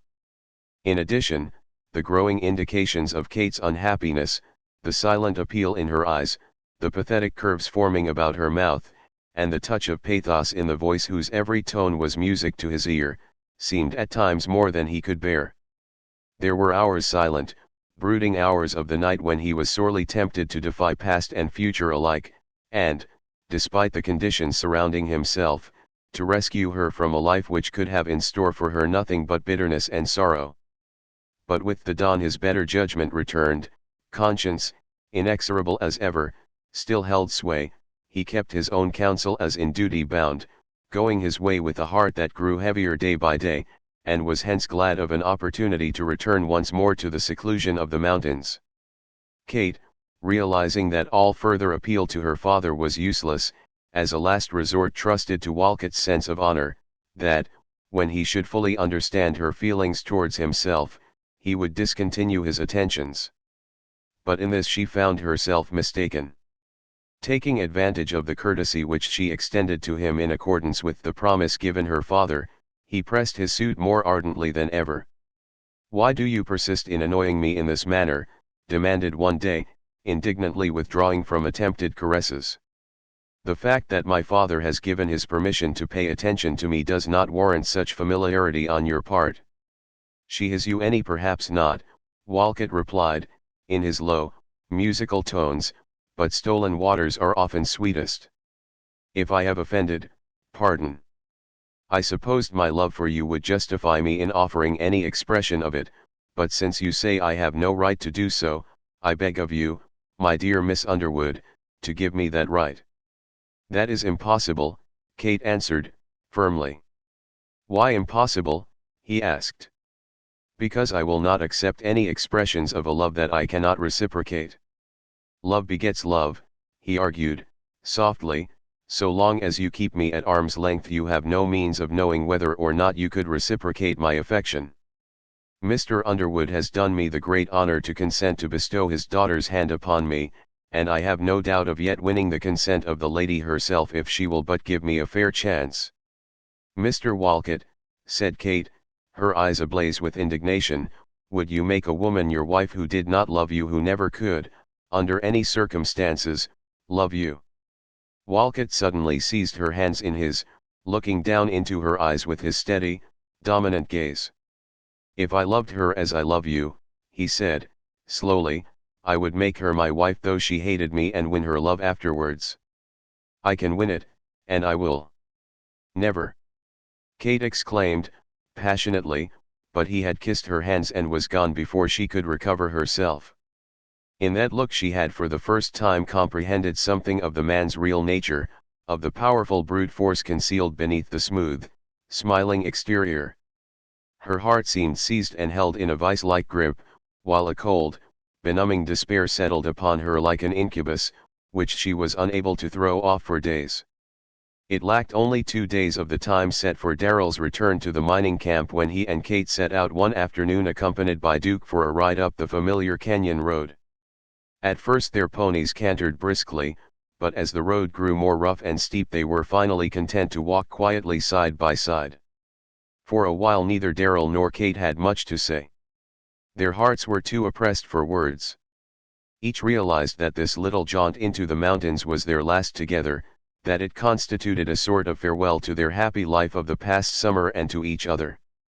Each was thinking of their first meeting under the pines on that evening, gorgeous with the sunset rays and sweet with the breath of June roses. At last they turned into a trail which soon grew so steep and narrow that they dismounted, and, fastening their ponies, proceeded up the trail on foot. Slowly they wended their way upward, pausing at length on a broad, projecting ledge a little below the summit, where they seated themselves on the rocks to rest a while. Kate's eyes wandered afar over the wonderful scene before them, wrapped in unbroken silence, yet palpitating in the mellow, golden sunlight with a mysterious life and beauty all its own. But Darrell was for once oblivious to the scene. His eyes were fastened on Kate's face, a look in them of insatiable hunger, as though he were storing up the memory of every line and lineament against the barren days to come. He wondered if the silent, calm-faced, self-contained woman beside him could be the laughing, joyous maiden whom he had seen flitting among the trees and fountains at their first meeting little more than 3 months past. He recalled how he had then thought her unlike either her father or her aunt, and believed her to be wholly without their self-restraint and self-repression. Now he saw that the same stoical blood was in her veins. Already the sensitive, mobile face, which had mirrored every emotion of the impulsive, sympathetic soul within, bore something of the impassive calm of the rocks surrounding them. It might have been chiseled in marble, so devoid was it at that moment of any trace of feeling. A faint sigh seemed to break the spell, and she turned facing him with her old-time sunny smile. "What a regal day," she exclaimed. "It is," he replied. "It was on such a day as this, about a year ago, that I first met Mr. Britton. He called it, I remember, one of the coronation days of the year. I have been reminded of the phrase and of him all day." "Dear Mr. Britton," said Kate, "I have not seen him for more than 2 years. He has always been like a second father to me. He used to have me call him Papa when I was little, and I've always loved him next to Papa. You and he correspond, do you not?" "Yes, he writes rather irregularly, but his letters are precious to me. He was the first to make me feel that this cramped fettered life of mine held any good or anything worth living for. He made me ashamed of my selfish sorrow, and every message from him, no matter how brief, seems like an inspiration to something higher and nobler." "He makes us all conscious of our selfishness," Kate answered, "for if ever there was an unselfish life, a life devoted to the alleviation of the sufferings and sorrows of others, it is his. I wish he were here now," she added, with a sigh. "He has more influence with Papa than all the rest of us combined, though perhaps nothing even he might say would be availing in this instance." In all their friendly intercourse of the last few weeks there had been one subject tacitly avoided by each, to which, although present in the mind of each, no reference was ever made. From Kate's last words Darrell knew that subject must now be met. He must know from her own lips the worst. He turned sick with dread and remained silent.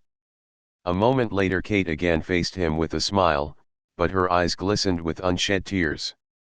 "Poor Papa," she said, softly, her lips quivering, "he thinks he is doing it all for my happiness, and no matter what wretchedness or misery I suffer, no knowledge of it shall ever pain his dear old heart." "Kathy, must it be?" Darrell exclaimed, each word vibrating with anguish. "Is there no hope, no chance of escape for you from such a fate?" "I cannot see the slightest reason to hope for escape," she replied, with the calmness born of despair. She clasped her small hands tightly and turned a pale, determined face towards Darrell. You understand it all, and I know that you do," she said, "so there is no use in our avoiding this any longer. I want to talk it over with you and tell you all the truth, so you will not think, by and by, that I have been false or fickle or weak, but first there is something I want you to tell me." She paused a moment, then, looking him full in the eyes, she asked, earnestly, "John Darrell, do you still love me?" Startled out of his customary self-control, Darrell suddenly clasped her in his arms, exclaiming, "Kathy darling, how can you ask such a question? Do you think my love for you could ever grow less?" For a moment her head nestled against his breast with a little movement of ineffable content, as she replied, "No, it was not that I doubted your love, but I wanted an assurance of it to carry with me through the coming days." Then, gently withdrawing herself from his embrace, she continued, in the same calm, even tones, "You ask if there is no chance of escape. I can see absolutely none, but I want you to understand, if I am forced into this marriage which Papa has planned for me, that it is not through any weakness or cowardice on my part, that if I yield, it will be simply because of the love and reverence I bear my father." Though her face was slightly averted, Darrell could see the tear drops falling, but after a slight pause she proceeded as calmly as before, "In all these years he has tried to be both father and mother to me, and even in this he thinks he is acting for my good. I have never disobeyed him, and were I to do so now I believe it would break his heart. I am all that he has left, and after what he has suffered in his silent, Spartan way, I must bring joy not sorrow to his declining years. And this will be my only reason for yielding." "But, Kathy, dear child," Darrell interposed, "have you considered what such a life means to you, what is involved in such a sacrifice? She met his troubled gaze with a smile. "Yes, I know," she replied, "there is not a phase of this affair which I have not considered. I am years older than when we met 3 months ago, and I have thought of everything that a woman can think of." She watched him a moment, the smile on her lips deepening. "Have you considered this?" she asked. "Only those whom we love have the power to wound us deeply. One whom I do not love will have little power to hurt me. He can never reach my heart. That will be safe in your keeping." Darrell bowed his head upon his hands with a low moan. Kate, laying her hand lightly upon his shoulder, continued, "What I particularly wanted you to know before our parting and to remember is this, that come what may, I shall never be false to my love for you. No matter what the future may bring to you or to me, my heart will be yours." Darrell raised his head, his face tense and rigid with emotion. She had risen and was standing beside him. "I can never forgive myself for having won your heart, Kathy," he said, gravely. "It is the most precious gift that I could ask or you could bestow, but one to which I have no right." "Then hold it in trust," she said, softly, "until such time as I have the right to bestow it upon you and you have the right to accept it." Startled not only by her words but by the gravity of her tone and manner, Darrell glanced swiftly towards Kate, but she had turned and was slowly climbing the mountain path. Springing to his feet, he was quickly at her side. Drawing her arm within his own, he assisted her up the rocky trail, scanning her face as he did so for some clue to the words she had just spoken. But, excepting a faint flush which deepened under his scrutiny, she gave no sign, and, the trail for the next half hour being too difficult to admit of conversation, they made the ascent in silence. On reaching the summit, an involuntary exclamation burst from Darrell at the grandeur of the scene.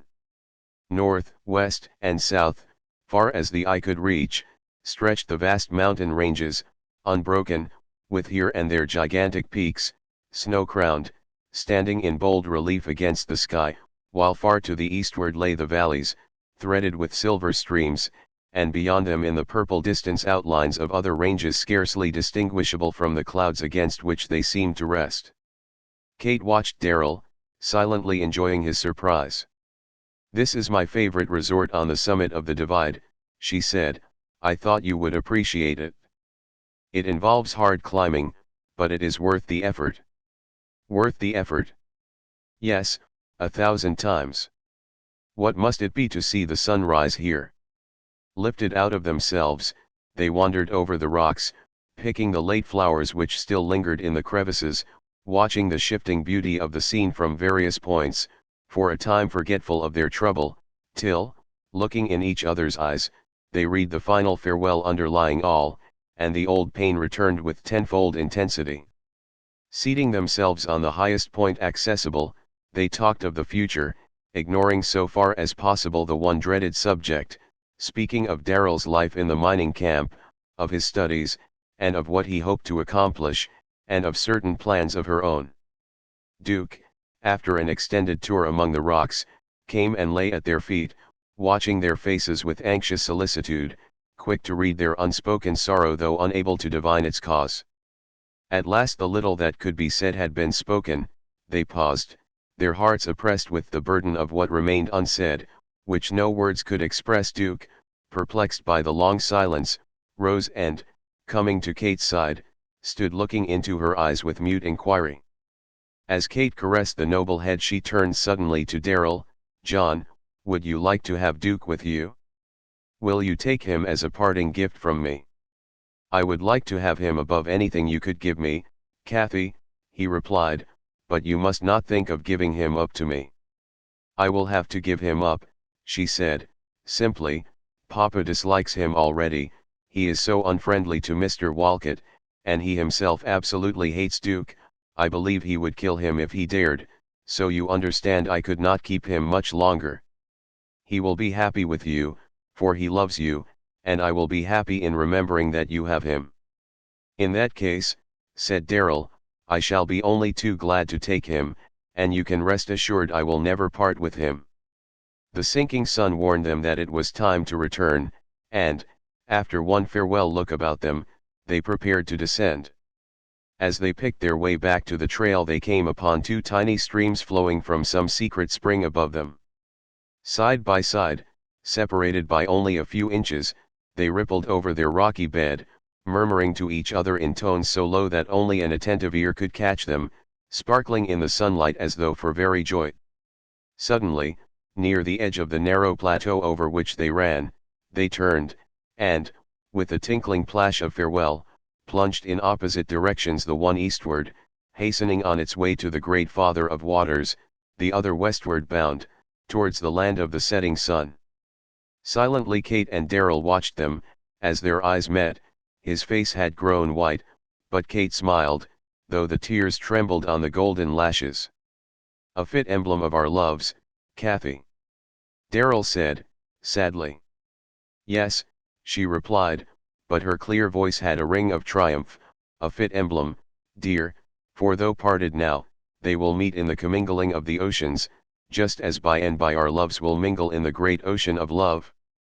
I can imagine how those two little streams will go on their way, as we must go, each joining in the labor and song of the rivers as they meet them, but each preserving its own individuality until they find one another in the ocean currents, as we shall find one another some day." "Kathy," said Darrell, earnestly, drawing nearer to her, "have you such a hope as that?" "It is more than hope," she answered, "it is assurance, an assurance that came to me, I know not whence or how, out of the darkness of despair." They had reached the trail, and here Kate paused for a moment. It was a picture for an artist, the pair standing on that solitary height. The young girl, fair and slender as the wild flowers clinging to the rocks at their feet, yet with a poise of conscious strength, the man at her side, broad-shouldered, deep-chested, strong-limbed, his face dark with despair, hers lighted with hope. Suddenly a small white hand swept the horizon with a swift, undulatory motion that reminded Darrell of the flight of some white-winged bird, and Kate cried, "Did we think of the roughness and steepness of the path below when we stood here 2 hours ago and looked on the glory of this scene? Did we stop to think of the bruises and scratches of the ascent, of how many times we had stumbled, or of the weariness of the way? No, it was all forgotten. And so, when we come to stand together, by and by, upon the heights of love, such love as we have not even dreamed of yet, will we then look back upon the tears, the pain, the heartache of today? Will we stop to recount the sorrows through which we climbed to the shining heights? No, they will be forgotten in the excess of joy." Darrell gazed at Kate in astonishment. Her head was uncovered, and the rays of the sinking sun touched with gleams of gold the curling locks which the breeze had blown about her face, till they seemed like a golden halo. She had the look of one who sees within the veil which covers mortal faces. She seemed at that moment something apart from earth. Taking her hand in his, he asked, brokenly, "Sweetheart, will that day ever come, and when?" Her eyes, luminous with love and hope, rested tenderly upon his shadowed face as she replied, "At the time appointed, and that will be God's own good time, for you and me." 19 Chapter The return to Camp Bird. The day preceding Darrell's departure found him busily engaged in breaking camp, as he termed it. The assayer's outfit which he had brought from the mill was to be packed, as were also his books, and quantities of carefully written notes, the results of his explorations and experiments, to be embodied later in the work which he had in preparation, were to be sorted and filed. Late in the afternoon Kate and her aunt, downtown on a shopping tour, looked in upon him. Buried up to his ears, Kate announced at the door, as she caught a glimpse of Darrell's head over a table piled high with books and manuscripts, "It's well we came when we did, Auntie." A few minutes later and he would have been invisible. "Don't take the trouble to look for seats, Mr. Darrell," she added, her eyes dancing with mischief as he hastily emerged and began a futile search for vacant chairs. "We only dropped in for a minute, and standing room only will be sufficient." "Yes, don't let us hinder you, Mr. Darrell," said Mrs. Dean, "we just came in to see how you were getting on, and to tell you not to trouble yourself about the things from the house. We will send and get them whenever we want them." "I was thinking of those a while ago," Darrell answered, glancing at the pictures and hangings which had not yet been removed. I was wondering if I ought not to send them up to the house. No, said Mrs. Dean, we do not need them there at present, and any time we should want them we can send Bennett down after them. We will not send for them at all, Auntie, said Kate, in her impulsive way. I shall keep the room looking as much as possible as when Mr. Darrell had it, and I shall use it as a waiting room whenever I have to wait for Papa. It will be much pleasanter than waiting in that dusty, musty old office of his. My room at the camp will look very bare and plain now, said Darrell, after all the luxuries with which you have surrounded me, though I will, of course, get accustomed to it in a few days. Kate and her aunt slyly exchanged smiles, which Darrell in his momentary abstraction failed to observe. They chatted pleasantly for a few moments, but underneath the light words and manner was a sadness that could not be disguised, and it was with a still heavier heart that Darrell returned to his work after Kate and her aunt had gone. At last all was done, the last package was stowed away in the large wagon which was to carry the goods to camp, and the team moved up the street in the direction of the Pines, where it was to remain overnight ready for an early start the next morning. Darrell, after a farewell survey of the little room, followed on foot, heartsick and weary, going directly to the stables to see the wagon safely stored for the night. He was surprised to see a second wagon, loaded with furniture, rugs, and pictures, all of which looked strangely familiar, and which on closer inspection he recognized as belonging to the room which he had always occupied at the Pines. He turned to Bennett, who was standing at a little distance, ostensibly cleaning some harness, but quietly enjoying the scene. "Bennett, what does this mean?" he inquired. "Where are these goods going?" "To the camp, sir." "Surely not to the mining camp, Bennett, you must be mistaken." "No mistake about it, sir, they goes to Camp Bird tomorrow morning, them's Mrs. Dean's orders." Darrell was more touched than he cared to betray. He went at once to the house, and in the hall, dim with the early twilight, was met by Mrs. Dean herself. "I'm sorry, Mr. Darrell," she began, "but you can't occupy your room tonight, you'll have to take the one adjoining on the south. Your room was torn up today, and we haven't got it put to rights yet." "Mrs. Dean," Darrell answered, his voice slightly unsteady, "you are too kind, it breaks a fellow all up and makes the sort of thing the harder." Mrs. Dean turned on the light as though for a better understanding. "I don't see any special kindness in turning you out of your room on your last night here," she remarked, quietly, "but we couldn't get it settled." Darrell could not restrain a smile as he replied, "I'm afraid it will be some time before it is settled with the furniture packed out there in the stables." "Have you been to the stables?" she exclaimed, in dismay. A smile was sufficient answer. "If that isn't too bad," she continued, "I was going to have that wagon sent ahead in the morning before you were up and have it for a surprise when you got there, and now it's all spoiled. I declare, I'm too disappointed to say a word." "But, Mrs. Dean," Darrell interposed, hastily, as she turned to leave, "you need not feel like that, the surprise was just as genuine and as pleasant as though it had been as you intended. Besides, I can thank you now, whereas I couldn't then." "That's just what I didn't want, and don't want now," she answered, quickly. "If there is anything I can do for you, God knows I'll do it the same as though you were my own son, and I want no thanks for it, either." And with these words she left the room before Darrell could reply.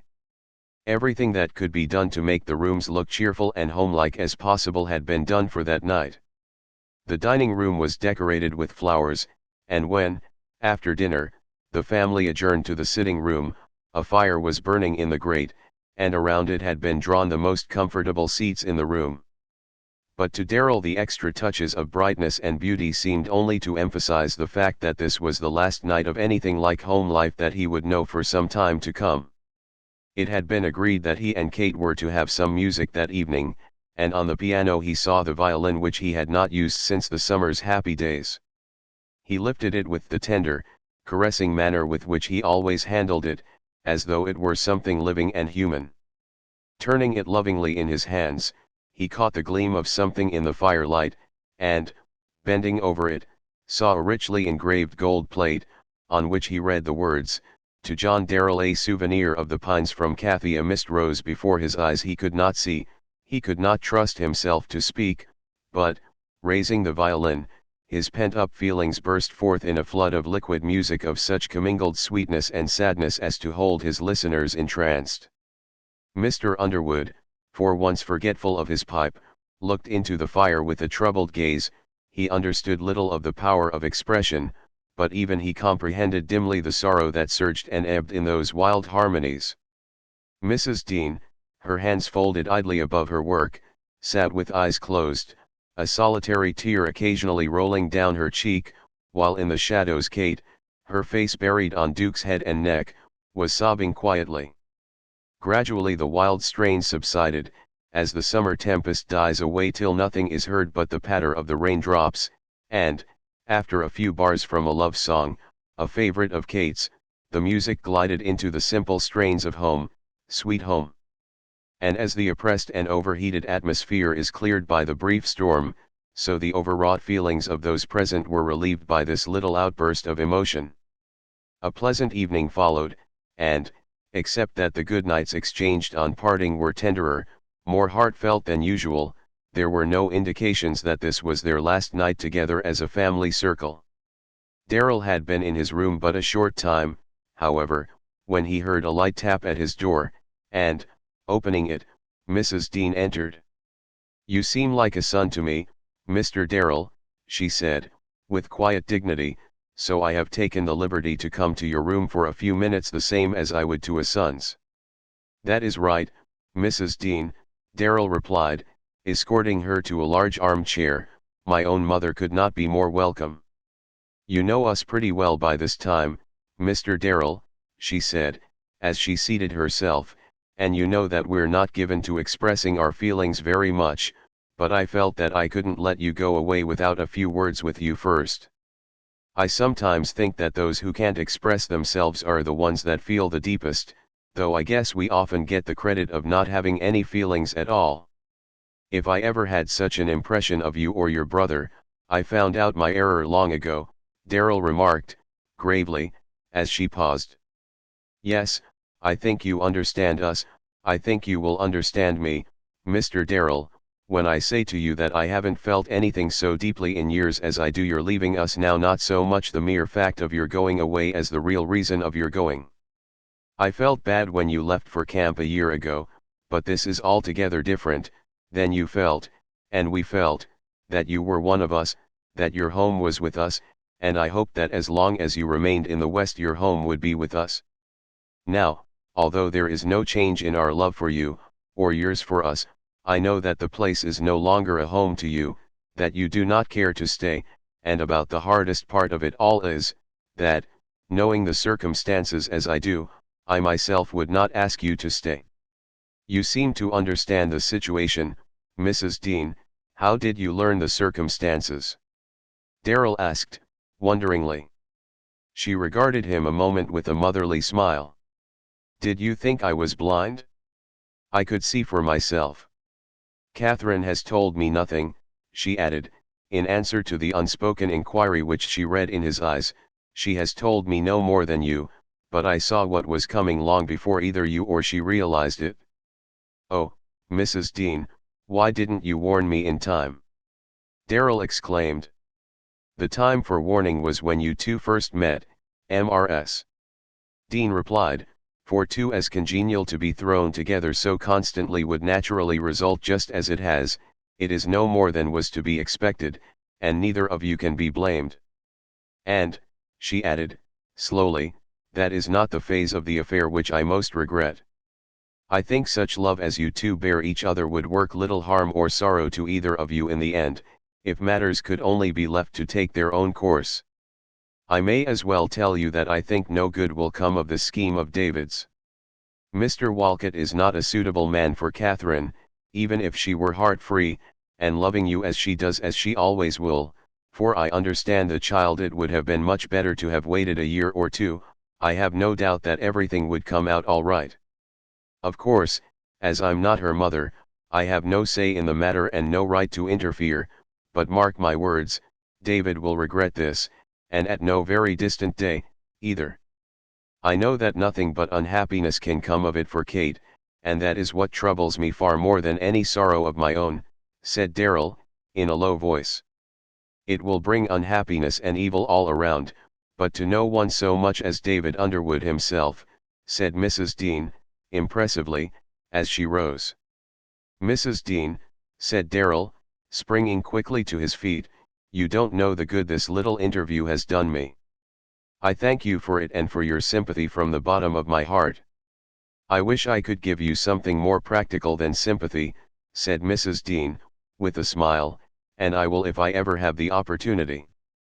And one thing in particular I want to say to you, Mr. Darrell, so long as you are in the West, whether your home is with us or not, I want you to feel that you have a mother in me, and should you ever be sick or in trouble and need a mother's care and love, no matter where you are, I will come to you as I would to my own son." They had reached the door. Darrell, too deeply moved for speech and knowing her aversion to many words, bent over her and kissed her on the forehead. "Thank you, mother, good night," he said. She turned and looked at him with glistening eyes, as she replied, calmly, "Good night, my son." The household was astir at an early hour the next morning. There were forced smiles and some desultory conversation at the breakfast table, but it was a silent group which gathered outside in the early morning sunlight as Darrell was about taking his departure. He dreaded the parting, and, as he glanced at the faces of the waiting group, he determined to make it as brief as possible for their sakes as well as his own. The heavy teams came slowly around from the stables, and behind them came Trix, daintily picking her steps along the driveway. With a word or two of instructions to the drivers, Darrell sent the teams ahead. Then, having adjusted saddle and bridle to his satisfaction, he turned to Mr. Underwood, who stood nearest. "My boy," said the latter, extending his hand, "we hate to spare you from the old home, but I don't know where I would have got a man to take your place. With you up there I feel just as safe as though I were there myself." "Much obliged, Mr. Underwood," Darrell replied, looking straight into the elder man's eyes.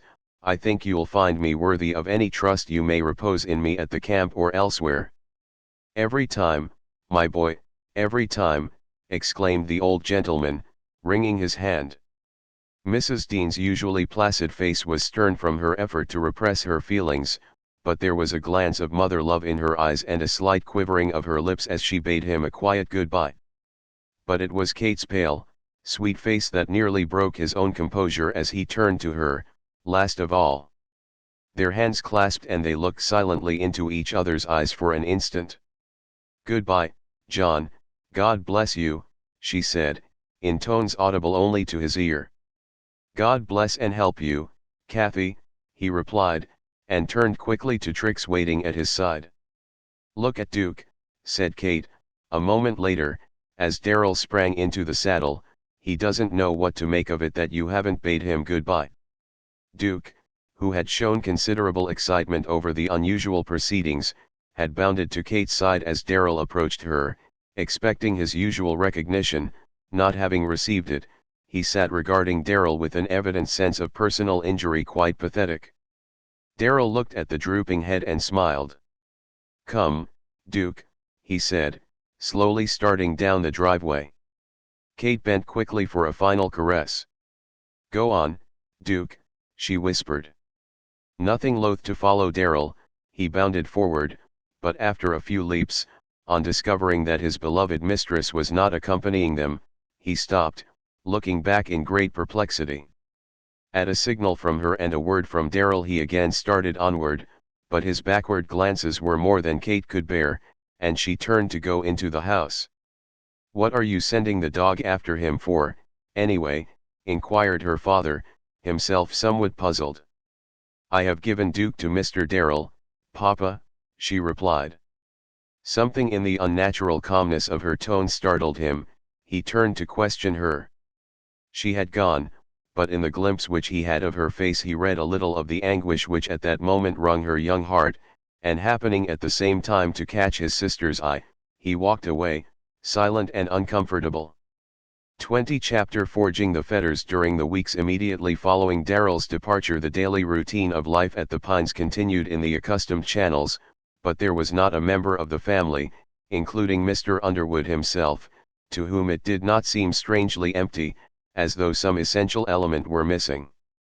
To Kate, her present life, compared with the first months of her return home, was like the narrow current creeping sluggishly beneath the icy fetters of winter, as compared with the same stream laughing and singing on its way under summer skies.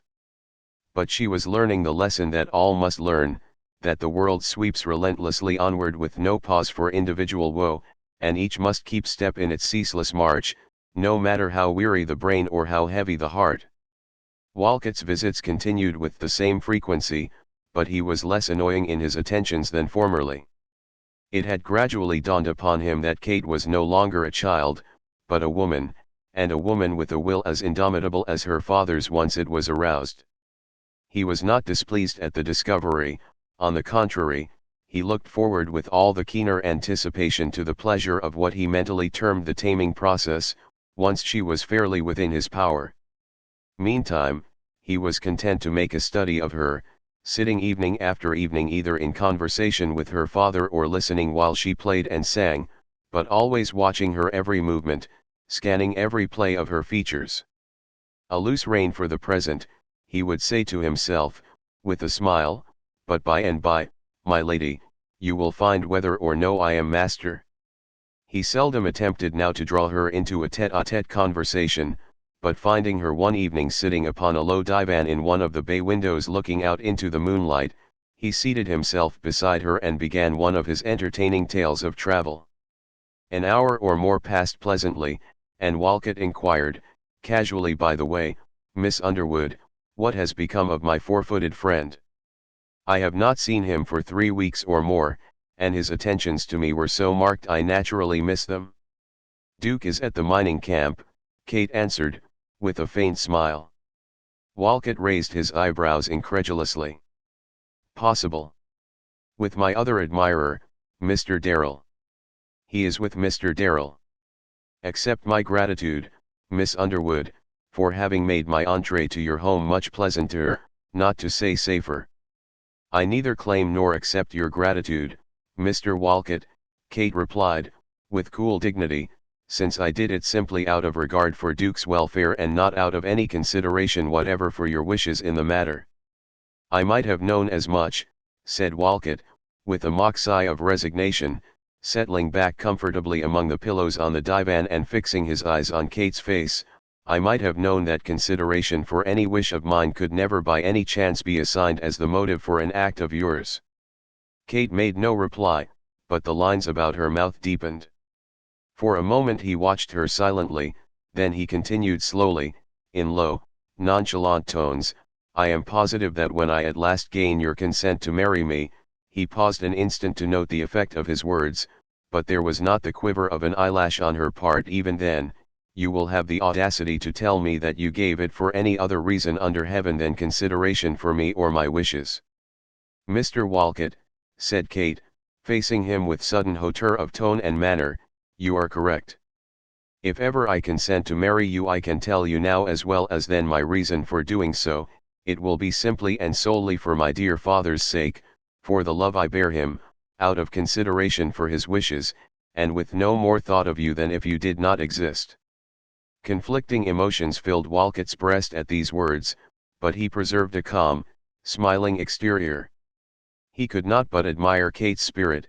At the same time the thought flashed through his mind that this apparent slip of a girl might prove rather difficult to tame, but he reflected that the more difficult, the keener would be his enjoyment of the final victory. A novel situation, surely, he commented, with a low, musical laugh, decidedly unique. But, my dear Miss Underwood, he continued, a moment later, if your love for your father and regard for his wishes are to constitute your sole reasons for consenting to become my wife, why need you withhold that consent longer? I am sure his wishes in the matter will remain unchanged, as will also your love for him. Why then should our marriage be further delayed? After what I have just told you, Mr. Walcott, do you still ask me to be your wife? Kate demanded, indignantly. I do, Miss Underwood, and, pardon me, I feel that you have trifled with me long enough. I must have your answer." She rose, drawing herself proudly to her full height. "Take me to my father," she said, imperiously. Walcott offered his arm, which she refused with a gesture of scorn, and they proceeded to the adjoining room, where Mr. Underwood and his sister were seated together before the fire. As Kate advanced towards her father, both looked up simultaneously, and each read in her white face and proud bearing that a crisis was at hand. Mrs. Dean at once arose and noiselessly withdrew from the room. Walcott paused at a little distance from Mr. Underwood, assuming a graceful attitude as he leaned languidly over the large chair just vacated by Mrs. Dean, but Kate did not stop till she reached her father's side, where she bowed coldly to Walcott to proceed with what he had to say. "Some time ago, Mr. Underwood," he began, smoothly and easily, "I asked you for your daughter's hand in marriage, and you honored me with your consent. Since that time I have paid my addresses to Miss Underwood in so marked a manner as to leave her no room for doubt or misunderstanding regarding my intentions, although, finding that she was not inclined to look upon me with favor, I have hitherto refrained from pressing my suit. Feeling now that I have given her abundance of time, I have this evening asked her to become my wife, and insisted that I was entitled to a decision. Instead, however, of giving me a direct answer, she has suggested that we refer the matter to yourself." "How is this, Kate?" her father asked, not unkindly. "I supposed you and I had settled this matter long ago." Her voice was clear, her tones unfaltering, as she replied, "Before giving my answer I wanted to ask you, Papa, for the last time, whether, knowing the circumstances as you do and how I regard Mr. Walcott, it is still your wish that I marry him." "It is, and I expect my child to be governed by my wishes in this matter rather than by her own feelings." "Have I ever gone contrary to your wishes, Papa, or disobeyed you?" "No, my child, no." "Then I shall not attempt it at this late day. I only wanted to be sure that this was still your wish."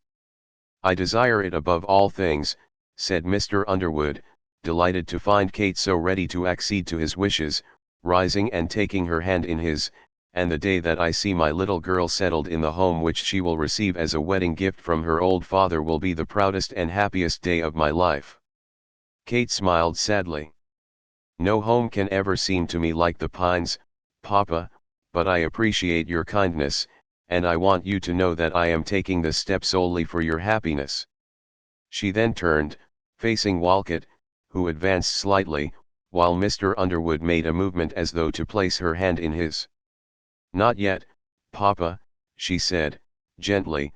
Then, addressing Walcott, she continued, "Mr. Walcott, this must be my answer, since you insist upon having one, out of love for him who has been both father and mother to me, out of reverence for his gray hairs frosted by the sorrows of earlier years, out of regard for his wishes, which have always been my law for his sake only, I consent to become your wife upon one condition."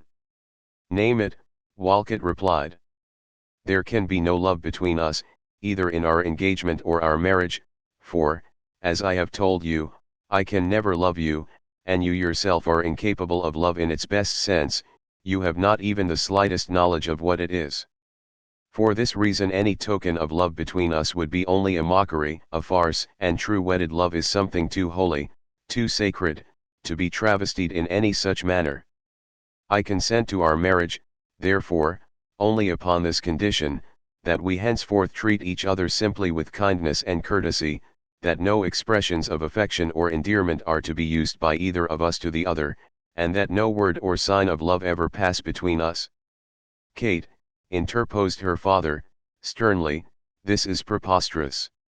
I cannot allow such absurdity," but Walcott silenced him with a deprecatory wave of his hand, and, taking Kate's hand in his, replied, with smiling indifference, "I accept the condition imposed by Miss Underwood, since it is no more unique than the entire situation, and I congratulate her upon her decided originality. I suppose," he added, addressing Kate, at the same time producing a superb diamond ring, "you will not object to wearing this." I yield that much to conventionality, she replied, allowing him to place it on her finger. There is no need to advertise the situation publicly, besides, it is a fitting symbol of my future fetters. Conventionality, I believe, would require that it be placed on your hand with a kiss and some appropriate bit of sentiment, but since that sort of thing is tabooed between us, we will have to dispense with that part of the ceremony. Then turning to Mr. Underwood, who stood looking on frowningly, somewhat troubled by the turn matters had taken, Walcott added, playfully, according to the usual custom, I believe the next thing on the program is for you to embrace us and give us a father's blessing, but my lady might not approve of anything so commonplace. Before her father could reply, Kate spoke for him, glancing at him with an affectionate smile. Papa is not one of the demonstrative sort, and he and I need no demonstration of our love for each other, do we, dear? No, child, we understand each other, said her father, reseating himself, with Kate in her accustomed place on the arm of his chair, while Walcott took the large chair on the other side of the fire, and you neither of you need any assurance of my good wishes or good intentions towards you, but, he continued, doubtfully, shaking his head, I don't quite like the way you've gone about this business, Puss. It was the only way for me, Papa, Kate answered, gravely and decidedly. I admit, said Walcott, it will be quite a departure from the mode of procedure ordinarily laid down for newly engaged and newly wedded couples, but really, come to think it over, I am inclined to think that Miss Underwood's proposition will save us an immense amount of boredom, which is the usual concomitant of engagements and honeymoons.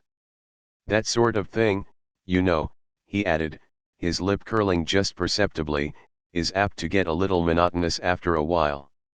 Kate, watching him from under level brows, saw the slight sneer and inwardly rejoiced at the stand she had taken.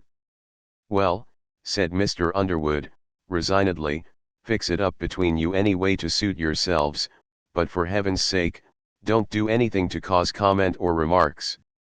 Papa, you can depend on me not to make myself conspicuous in any way, Kate replied, with dignity.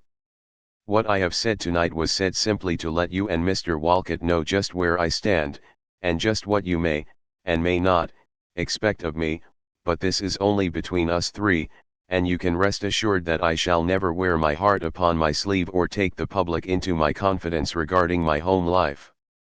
I think myself you need have no fear on that score, Mr. Underwood, Walcott remarked, with a smile of amusement. I believe Miss Underwood is entirely capable of carrying out to perfection any role she may assume, and if she chooses to take the part of leading lady in the little comedy of the model husband and wife, I shall be only too delighted to render her any assistance within my power. As Walcott bade Kate good night at a late hour, he inquired, what do you think of the little comedy I suggested tonight for our future line of action? Does it meet with your approval? She was quick to catch the significance of the question, and, looking him straight in the eyes, she replied, calmly, it will answer as well as any, I suppose, but it has in it more of the elements of tragedy than of comedy. 21 Chapter 2 Crimes by the Same Hand. At Walcott's request the date of the wedding was set early in January, he having announced that business would call him to the south the first week in December for about a month, and that he wished the wedding to take place immediately upon his return. The announcement of the engagement and speedily approaching marriage of the daughter of D.K. Underwood to his junior partner caused a ripple of excitement throughout the social circles of Ophir and Galena. Though little known, Walcott was quite popular. It was therefore generally conceded that the shrewd mining king, as Mr. Underwood was denominated in that region, had selected a party in every way eligible as the future husband of the sole heiress of his fortune.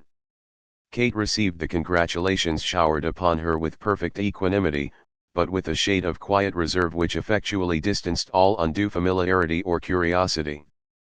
Through the daily paper which found its way to the mining camp, Darrell received his first news of Kate's engagement. It did not come as a surprise, however, he knew it was inevitable. He even drew a sigh of relief that the blow had fallen, for a burden is far more easily borne as an actual reality than by anticipation, and applied himself with an almost dogged persistency to his work. The winter set in early and with unusual severity. The snowfall in the mountains was heavier than had been known in years. Much of the time the canyon road was impassable, making it impracticable for Darrell to visit the pines with any frequency, even had he wished to do so. The weeks passed, and ere he was aware the holidays were at hand. By special messenger came a little note from Kate informing him of Walcott's absence and begging him to spend Christmas at the old home. There had been a lull of 2 or 3 days in the storm. The messenger reported the road somewhat broken, and early on the morning preceding Christmas the trio, Darrell, Duke, and Trix, started forth, and, after a 12 hours siege, arrived at the pines wet, cold, and thoroughly exhausted, but all joyfully responsive to the welcome awaiting them. Christmas dawned bright and clear, tokens of love and goodwill abounded on every side, but at an early hour news came over the wires which shocked and saddened all who heard, particularly the household at the Pines. There had been a hold-up on the westbound express the preceding night, a few miles from Galena, in which the mail and express had been robbed, and the express clerk, a brave young fellow who stanchly refused to open the safe or give the combination, had been fatally stabbed. It was said to be without doubt the work of the same band that had conducted the hold-up in which Harry Whitcomb had lost his life, as it was characterized by the same boldness of plan and cleverness of execution. The affair brought back so vividly to Mr. Underwood and the family the details of Harry's death that it cast a shadow over the Christmas festivities, which seemed to deepen as the day wore on. Outside, too, gathering clouds, harbingers of coming storm, added to the general gloom. It was with a sense of relief that Darrell set out at an early hour the following morning for the camp. He realized as never before that the place teemed with painful memories whose very sweetness tortured his soul until he almost wished that the month since his coming to the Pines might be wrapped in the same oblivion which veiled his life up to that period. He was glad to escape from its depressing influence and to return to the camp with its routine of work and study. This second winter of Darrell's life at camp was far more normal and healthful than the first. His love and sympathy for Kate had unconsciously drawn him out of himself, making him less mindful of his own sorrow and more susceptible to the sufferings of others. To the men at the camp he was far different, interesting himself in their welfare in numerous ways where before he had ignored them. The unusual severity of the winter had caused some sickness among them, and it was nothing uncommon for Darrell to go of an evening to the miners' quarters with medicines, newspapers, and magazines for the sick and convalescent. He was returning from one of these expeditions late one evening about 10 days after Christmas, accompanied by the collie. It had been snowing lightly and steadily all day and the snow was still falling. Darrell was whistling softly to himself, and Duke, who showed a marvelous adaptation to Darrell's varying moods, catching the cue for his own conduct, began to plunge into the freshly fallen snow, wheeling and darting swiftly towards Darrell as though challenging him to a wrestling match. Darrell gratified his evident wish and they tumbled promiscuously in the snow, emerging at length from a big drift near the office, their coats white, Duke barking with delight, and Darrell laughing like a schoolboy. Shaking themselves, they entered the office, but no sooner had they stepped within than the collie bounded to the door of the next room where he began a vigorous sniffing and scratching, accompanied by a series of short barks. As Darrell, somewhat puzzled by his actions, opened the door, he saw a figure seated by the fire, which rose and turned quickly, revealing to his astonished gaze the tall form and strong, sweet face of John Britton. For a moment the two men stood with clasped hands, looking into each other's eyes with a satisfaction too deep for words. After an affectionate scrutiny of his young friend Mr. Britton resumed his seat, remarking, "You are looking well better than I have ever seen you, and I was glad to hear that laughter outside, it had the right ring to it." Duke was responsible for that, Darrell answered, with a smiling glance at the collie who had stationed himself by the fire and near Mr. Britton. "He challenged me to wrestle with him, and got rather the worst of it." A moment later, having divested himself of his greatcoat, he drew a second seat before the fire, saying, "You evidently knew where to look for me." "Yes, your last letter, which, by the way, followed me for nearly 6 weeks before reaching me, apprised me of your return to the camp. I was somewhat surprised, too, after you had established yourself so well in town. It was best for me and for others, Darrell answered, then, noting the inquiry in his friend's eyes, he added, it is a long story, but it will keep, there will be plenty of time for that later. Tell me of yourself first. For 2 months I have hungered for word from you, and now I simply want to listen to you a while. Mr. Britton smiled. I owe you an apology, but you know I am a poor correspondent at best, and of late business has called me here and there until I scarcely knew one day where I would be the next. Consequently I have received my mail irregularly and have been irregular myself in writing. Darrell's face grew tender, for he knew it was not business alone which drove his friend from place to place, but the old pain which found relief only in ceaseless activity and an equally unceasing beneficence. He well knew that many of his friend's journeys were purely of a philanthropic nature, and he remarked, with a peculiar smile, your travels always remind me very forcibly of the journey of the Good Samaritan. When he met a case of suffering on the way he was not the one to pass by on the other side, nor are you. Perhaps, said Mr. Britton, gravely, he had found, as others have since, that pouring oil and wine into his neighbor's wounds was the surest method of assuaging the pain in some secret wound of his own. Darrell watched his friend closely while he gave a brief account of his recent journeys along the western coast. Never before had he seen the lines of suffering so marked upon the face beside him as that night. Something evidently had reopened the old wound, causing it to throb anew. I need not ask what has brought you back into the mountains at this time of year and in this storm, Darrell remarked, as his friend concluded. For answer Mr. Britton drew from his pocket an envelope which Darrell at once recognized as a counterpart of one which had come to him some weeks before, but which he had laid away unopened, knowing only too well its contents. I am particularly glad, for Miss Underwood's sake, that you are here, he said. She feared you might not come, and it worried her. Which accounts for the importunate little note which accompanied the invitation, said Mr. Britton, with a half-smile, but I would have made it a point to be present in any event. Why did she doubt my coming? Because of the season, I suppose, and the unusual storms. Then, too, Darrell spoke with some hesitation, she told me she believed you had a sort of aversion to weddings. She was partly right, Mr. Britton said, after a pause. I have not been present at a wedding ceremony for more than 25 years, not since my own marriage, he added, slowly, in a low tone, as though making a confession. Darrell's heart throbbed painfully. It was the first allusion he had ever heard the other make to his own past, and from his tone and manner Darrell knew that he himself had unwittingly touched the great, hidden sorrow in his friend's life. Forgive me, he said, with the humility and simplicity of a child. I have nothing to forgive, Mr. Britton replied, gently, fixing his eyes with a look of peculiar affection upon Darrell's face. You know more now, my son, than the whole world knows or has known in all these years, and some day in the near future you shall know all, because, for some inexplicable reason, you, out of the whole world, seem nearest to me. A few moments later he resumed, with more of his usual manner, I am not quite myself tonight. The events of the last few days have rather upset me, and, with one of his rare smiles, I have come to you to get righted. To me? Darrell exclaimed. Yes, why not? I am but your pupil, one who is just beginning to look above his own selfish sorrows only through the lessons you have taught him. You overestimate the little I have tried to do for you, but were it even as you say, I would come to you and to no one else.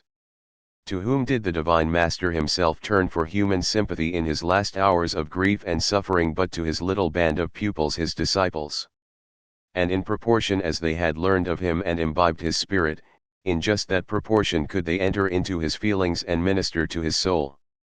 Mr. Britton had withdrawn the cards from the envelope and was regarding them thoughtfully. The receipt of those bits of pasteboard, he said, slowly, unmanned me more than anything that has occurred in nearly a score of years. They called up long-forgotten scenes, little pathetic, heart-rending memories which I thought buried long ago. I don't mind confessing to you, my boy, that for a while I was unnerved. It did not seem as though I could ever bring myself to hear again the music of wedding bells and wedding marches, to listen to the old words of the marriage service. But for the sake of one who has seemed almost as my own child, I throttled those feelings and started for the mountains, resolved that no selfishness of mine should cloud her happiness on her wedding day. I came, to find, what I would never have believed possible, that my old friend would sacrifice his child's happiness, all that is sweetest and holiest in her life, to gratify his own ambition. I cannot tell you the shock it was to me.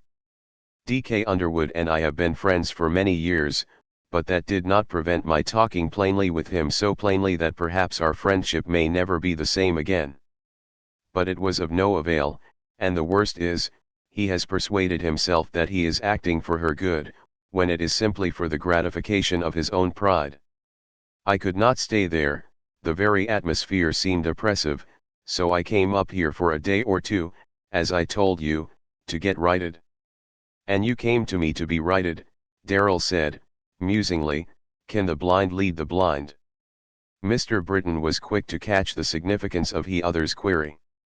Yes, John, he answered, covering Darrell's hand with his own. I came to you for the very reason that your hurt is far deeper than mine. Under the magnetism of that tone and touch, Darrell calmly and in few words told his story and Kate's the story of their love and brief happiness, and of the wretchedness which followed. For a while I constantly reproached myself for having spoken to her of love, he said, in conclusion, for having awakened her love, as I thought, by my own, but gradually I came to see that she had loved me, as I had her, unconsciously, almost from our first meeting, and that the awakening must in any event have come sooner or later to each of us. Then it seemed as though my suffering all converged in sorrow for her, that her life, instead of being gladdened by love, should be saddened and marred, perhaps wrecked, by it. Love works strange havoc with human lives sometimes, Mr. Britton remarked, reflectively, as Darrell paused. I was tempted at times, Darrell continued, as I thought of what was in store for her, to rescue her at any cost, tempted to take her and go with her to the ends of the earth, if necessary, anywhere, to save her from the life she dreads. Thank God that you did not, my son. Mr. Britton exclaimed, strangely agitated by Darrell's words. You do not know what the cost might have been in the end, what bitter remorse, what agony of ceaseless regret. He stopped abruptly, and again Darrell felt that he had looked for an instant into those depths so sacredly guarded from the eyes of the world. You did well to leave as you did, Mr. Britton said, after a moment's silence, in which he had regained his composure. I had to, I should have done something desperate if I had remained there much longer. Darrell spoke quietly, but it was the quiet of suppressed passion. It was better so, better for you both, Mr. Britton continued. When we find ourselves powerless to save our loved ones from impending trouble, all that is left us is to help them bear that trouble as best we may. The best help you can give Kate now is to take yourself as completely as possible out of her life. How you can best help her later, time alone will show. A long silence followed, while both watched the flickering flames and listened to the crooning of the wind outside. When at length they spoke, it was on topics of general interest, the outlook at the mining camp, the latest news in the town below, till their talk at last drifted to the recent hold-up. A dastardly piece of work, exclaimed Mr. Britton. The death of that young express clerk was in some ways even sadder than that of Harry Whitcomb. I knew him well, the only child of a widowed mother, a poor boy who, by indomitable energy and unswerving integrity, had just succeeded in securing the position which cost him his life. Two such brutal, cowardly murders ought to arouse the people to such systematic, concerted action as would result in the final arrest and conviction of the murderer.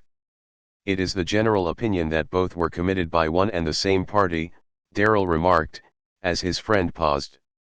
Undoubtedly both were the work of the same hand, in all probability that of the leader himself. He is a man capable of any crime, probably guilty of nearly every crime that could be mentioned, and his men are mere tools in his hands. He exerts a strange power over them and they obey him, knowing that their lives would pay the forfeit for disobedience. Human life is nothing to him, and anyone who stood in the way of the accomplishment of his purposes would simply go the way those two poor fellows have gone. Why, do you know anything regarding this man? Darrell asked in surprise.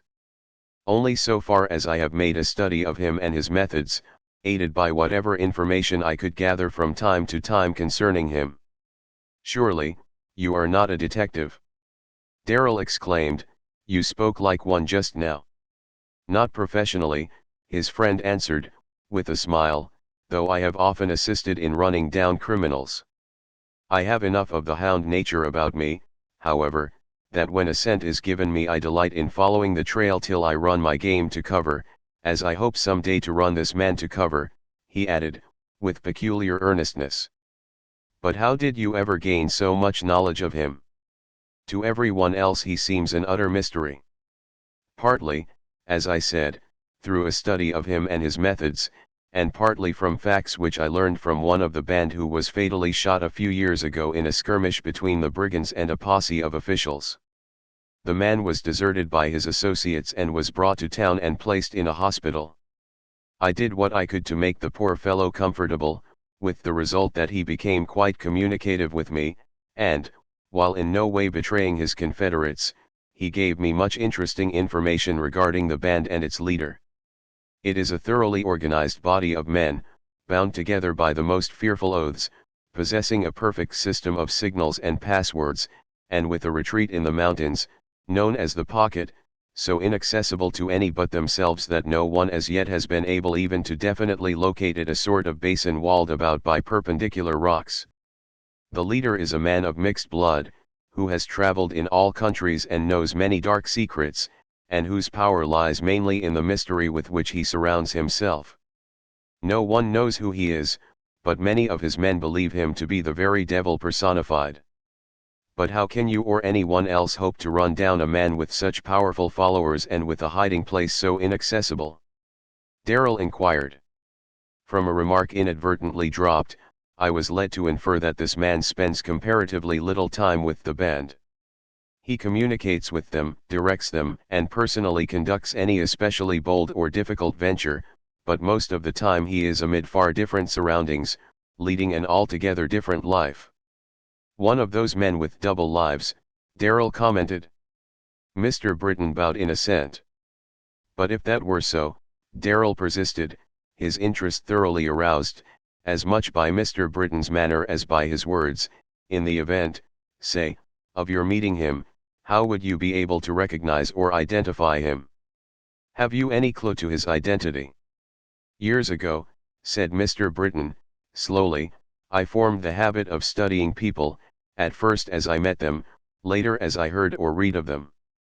Facts gathered here and there concerning a person's life I put together, piece by piece, studying his actions and the probable motives governing those actions, until I had a mental picture of the real man, the ego that constitutes the foundation of the character of every individual.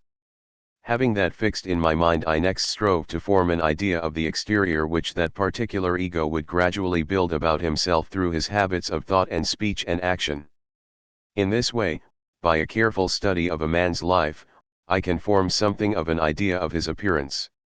I have often put this to the test by visiting various penitentiaries in order to meet some of the noted criminals of whose careers I had made a study, and invariably, in expression, in voice and manner, in gait and bearing, in the 101 little indices by which the soul betrays itself, I have found them as I had mentally portrayed them. Mr. Britton had risen while speaking and was walking back and forth before the fire. I see. Darrell exclaimed, and you have formed a mental portrait of this man by which you expect to recognize and identify him. I am satisfied that I would have no difficulty in him, Mr. Britton replied, with peculiar emphasis words, the work of identification. He paused. Darrell, looking him earnestly in the face, that, one day be yours. Recognizing on the last in front of I hope, will mine, exclaimed Darrell. How so? I do not understand. Mr. Underwood has told me that soon after your arrival at the Pines and just before you became delirious, there was something on your mind in connection with the robbery and Whitcomb's death which you wished to tell him but were unable to recall, and both he and his sister have said that often during your delirium you would mutter, 'That face. I can never forget it, it will haunt me as long as I live.' It has always been my belief that amidst the horrors of the scene you witnessed that night, you in some way got sight of the murderer's face, which impressed you so strongly that it haunted you even in your delirium. It is my hope that with the return of memory there will come a vision of that face sufficiently clear that you will be able to identify it should you meet it, as I believe you will." Darrell scrutinized his friend closely before replying, noting his evident agitation. "You have already met this man and recognized him," he exclaimed. "Possibly," was the only reply. 22 Chapter The fetters broken early on the morning of the third day after Mr. Britton's arrival at camp, he and Darrell set forth for the Pines. But little snow had fallen within the last 2 days, and the trip was made without much difficulty, though progress was slow. Late in the day, as they neared the Pines, the clouds, which for hours had been more or less broken, suddenly dispersed, and the setting sun sank in a flood of gold and crimson light which gave promise of glorious weather for the morrow. Arriving at the house, they found it filled with guests invited to the wedding from different parts of the state, the rooms resounding with light badinage and laughter, the very atmosphere charged with excitement as messengers came and went and servants hurried to and fro, busied with preparations for the following day. Kate herself hastened forward to meet them, a trifle pale, but calm and wearing the faint, inscrutable smile which of late was becoming habitual with her. At sight of Darrell and his friend, however, her face lighted with the old-time, sunny smile and her cheeks flushed with pleasure. She bestowed upon Mr. Britton the same affectionate greeting with which she had been accustomed to meet him since her childhood's days. He was visibly affected, and though he returned her greeting, kissing her on brow and cheek, he was unable to speak. Her color deepened and her eyes grew luminous as she turned to welcome Darrell, but she only said, "I am inexpressibly glad that you came. It will be good to feel there is one amid all the crowd who knows." "He knows also, Kathy," Darrell replied, in low tones, indicating Mr. Britton with a slight motion of his head. "Does he know all?" she asked, quickly. "Yes, I thought you could have no objection." "No," she answered, after a brief pause, "I am glad that it is so." There was no opportunity for further speech, as Mr. Underwood came forward to welcome his old friend and Darrell, and they were hurried off to their rooms to prepare for dinner. Mr. Underwood was not a man to do things by halves, and the elaborate but informal dinner to which he and his guests sat down was all that could be desired as a gastronomic success. He himself, despite his brusque manners, was a genial host, and Walcott speedily ingratiated himself into the favor of the guests by his quiet, unobtrusive attentions, his punctilious courtesy to each and all alike. Darrell and his friend felt ill at ease and out of place amid the gaiety that filled the house that evening, and at an early hour they retired to their rooms. "It is awful!" Darrell exclaimed, as they stood for a moment together at the door of his room listening to the sounds of merriment from below. "It is all so hollow, such a mockery, it seems like dancing over a hidden sepulchre. And we are to stand by tomorrow and witness this farce carried out to the final culmination." Mr. Britton commented, in low tones, "It is worse than a farce, it is a crime." "My boy, how will you be able to stand it?" he suddenly inquired. Darrell turned away abruptly. "I could not stand it, I would not attempt it, except that my presence will comfort and help her," he answered. And so they parted for the night. The following morning dawned clear and cloudless, the spotless, unbroken expanse of snow gleaming in the sunlight as though strewn with myriads of jewels. It seemed as if Earth herself had donned her bridal array in honor of the occasion. "An ideal wedding day," was the universal exclamation, and such it was. The wedding was to take place at noon. A little more than an hour before the bridal party was to leave the house, Darrell was walking up and down the double libraries upstairs, whither he had been summoned by a note from Kate, begging him to await her there. His thoughts went back to that summer night less than 6 months gone, when he had waited her coming in those very rooms. Not yet 6 months, and he seemed to have lived years since then. He recalled her as she appeared before him that night in all the grace and witchery of lovely maidenhood just opening into womanhood. How beautiful, how joyous she had been! Without a thought of sorrow, and now a faint sound like the breath of the wind through the leaves roused him, and Kate stood before him once more. Kate in her bridal robes, their shimmering folds trailing behind her like the gleaming foam in the wake of a ship on a moonlit sea, while her veil, like a filmy cloud, enveloped her from head to foot. There was a moment of silence in which Darrell studied the face before him, the same, yet not the same, as on that summer night. The childlike naivete, the charming piquancy, had given place to a sweet seriousness, but it was more tender, more womanly, more beautiful. She came a step nearer, and, raising her clasped hands, placed them within Darrell's. "I felt that I must see you once more, John," she said, in the low, sweet tones that always thrilled his very soul. "There is something I wish to say to you, if I can only make my meaning clear, and I feel sure you will understand me.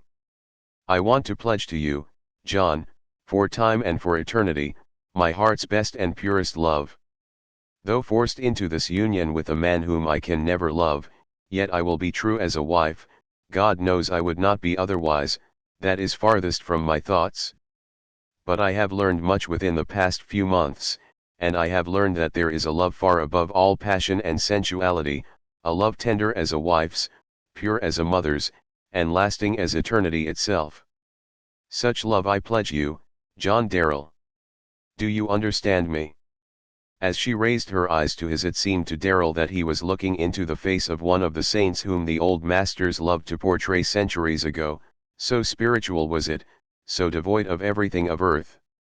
"Kathy, darling," he said, clasping her hands tenderly, "I do understand, and, thank God, I believe I am able to reciprocate your love with one as chastened and pure. When I left the Pines last fall I did so because I could not any longer endure to be near you, loving you as I did. I felt in some blind, unreasoning way that it was wrong, and yet I knew that to cease to love you was an impossibility. But in the solitude of the mountains God showed me a better way. He showed me the true meaning of those words, in the resurrection they neither marry nor are given in marriage, but are as the angels of God in heaven. Those words had always seemed to me austere and cold, as though they implied that our poor love would be superseded by higher attributes possessed by the angelic hosts, of which we knew nothing. Now I know that they mean that our human love shall be refined from all the dross of earthly passion, purified and exalted above mortal conception. I prayed that my love for you might be in some such measure refined and purified, and I know that prayer has been answered. I pledge you that love, Kathy, a love that will never wrong you even in thought, that you can trust in all the days to come as ready to defend or protect you if necessary, and as always seeking your best and highest happiness."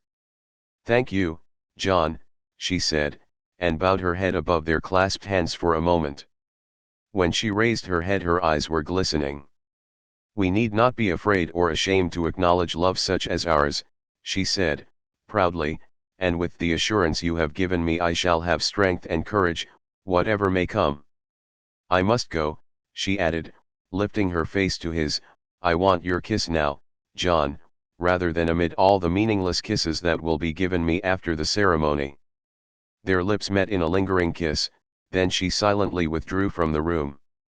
As she crossed the hall Walcott suddenly brushed past her breathlessly, without seeing her, and ran swiftly downstairs. His evident excitement caused her to pause for an instant. As she did, she heard him exclaim, in a low, angry tone and with an oath, "You dog! What brings you here? How dare you come here?" There came a low reply in Spanish, followed by a few quick, sharp words from Walcott in the same tongue, but which by their inflection Kate understood to be an exclamation and a question. Her curiosity aroused, she noiselessly descended to the first landing, and, leaning over the balustrade, saw a small man, with dark olive skin, standing close to Walcott, with whom he was talking excitedly. He spoke rapidly in Spanish. Kate caught only one word, "Señora," as he handed a note to Walcott, at the same time pointing backward over his shoulder towards the entrance. Kate saw Walcott grow pale as he read the missive, then, with a muttered curse, he started for the door, followed by the other. Quickly descending to the next landing, where there was an alcove window looking out upon the driveway, Kate could see a closed carriage standing before the entrance, and Walcott, holding the door partially open, talking with someone inside. The colloquy was brief, and, as Walcott stepped back from the carriage, the smaller man, who had been standing at a little distance, sprang in hastily. As he swung the door open for an instant, Kate had a glimpse of a woman on the rear seat, dressed in black and heavily veiled. As the man closed the door, Walcott stepped to the window for a word or two, then turned towards the house, and the carriage rolled rapidly down the driveway. Kate slowly ascended the stairs, listening for Walcott, who entered the house, but, instead of coming upstairs, passed through the lower hall, going directly to a private room of Mr. Underwood's in which he received any who happened to call at the house on business. Kate went to her room, her pulse beating quickly. She felt intuitively that something was wrong, that here was revealed a phase of Walcott's personality which she in her innocence had not considered, had not even suspected. She knew that her father believed him to be a moral man, and hitherto she had regarded the lack of affinity between herself and him as due to a sort of mental disparity, a lack of affiliation in thought and taste. Now the conviction flashed upon her that the disparity was a moral one. She recalled the sense of loathing with which she instinctively shrank from his touch, she understood it now. And within 2 hours she was to have married this man. Never. Passing a large mirror, she paused and looked at the reflection there. Was her soul, its purity and beauty symbolized by her very dress, to be united to that other soul in its grossness and deformity? Her cheek blanched with horror at the thought. No. That fair body should perish first, rather than soul or body ever be contaminated by his touch. Her decision was taken from that moment, and it was irrevocable. Nothing, not even her father's love or anger, his wishes or his commands, could turn her now, for, as he himself boasted, his own blood flowed within her veins. Swiftly she disrobed, tearing the veil in her haste and throwing the shimmering white garments to one side as though she hated the sight of them. Taking from her jewel casket the engagement ring which had been laid aside for the wedding ceremony, she quickly shut it within its own case, to be returned as early as possible to the giver. It seemed to burn her fingers like living fire. A few moments later her aunt, entering her room, found her dressed in one of her favorite house gowns, a camel's hair of creamy white. She looked at Kate, then at the discarded robes on a couch nearby, and stopped speechless for an instant, then stammered, "Catherine, child, what does this mean?" "It means, Auntie," said Kate, putting her arms about her aunt's neck, "that there will be no wedding and no bride today." Then, looking her straight in the eyes, she added, "Really, Auntie, deep down in your heart, aren't you glad of it?" Mrs. Dean gasped, then replied, slowly, "Yes, it will make me very glad if you do not have to marry that man, but, Catherine, I don't understand, what will your father say?" Before Kate could reply there was a heavy knock at the door, which Mrs. Dean answered. She came back looking rather frightened. "Your father wishes to see you, Catherine, in your library. Something must have happened, he looks excited and worried. I don't know what he'll say to you in that dress." "I'm not afraid," Kate replied, brightly.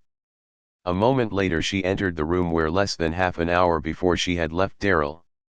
Mr. Underwood was walking up and down. As Kate entered he turned towards her with a look of solicitude, which quickly changed to one of surprise, tinged with anger. "What is the meaning of this?" he demanded, looking at his watch. "It is within an hour of the time set for your wedding. You don't look much like a bride. Do you expect to be married in that dress?" "I am not to be married today, Papa, nor any other day to Mr. Walcott," Kate answered, calmly. "What?" he exclaimed, scarcely comprehending the full import of her words. "Isn't the matter bad enough as it is without your making it worse by any foolish talk or actions?" I don't understand you, Papa, to what do you refer? Why, Mr. Walcott has just been called out of town by news that his father is lying at the point of death. It is doubtful whether he will live till his son can reach him. He has to take the first train south which leaves within half an hour, otherwise, he would have waited for the ceremony to be performed. Did he tell you that? Kate asked, with intense scorn. Certainly, and he left his farewells for you, as he hadn't time even to stop to see you. It is well that he didn't attempt it, Kate replied, with spirit. I would have told him to his face that he lied. What do you mean by such language? Her father demanded, angrily. Do you doubt his word to me? I haven't a doubt that he was called away suddenly, but I saw him when he received the message, and he didn't appear like a man called by sickness. He was terribly excited, so excited he did not even see me when he passed me, and he was angry, for he cursed both the message and the man who brought it. Excited?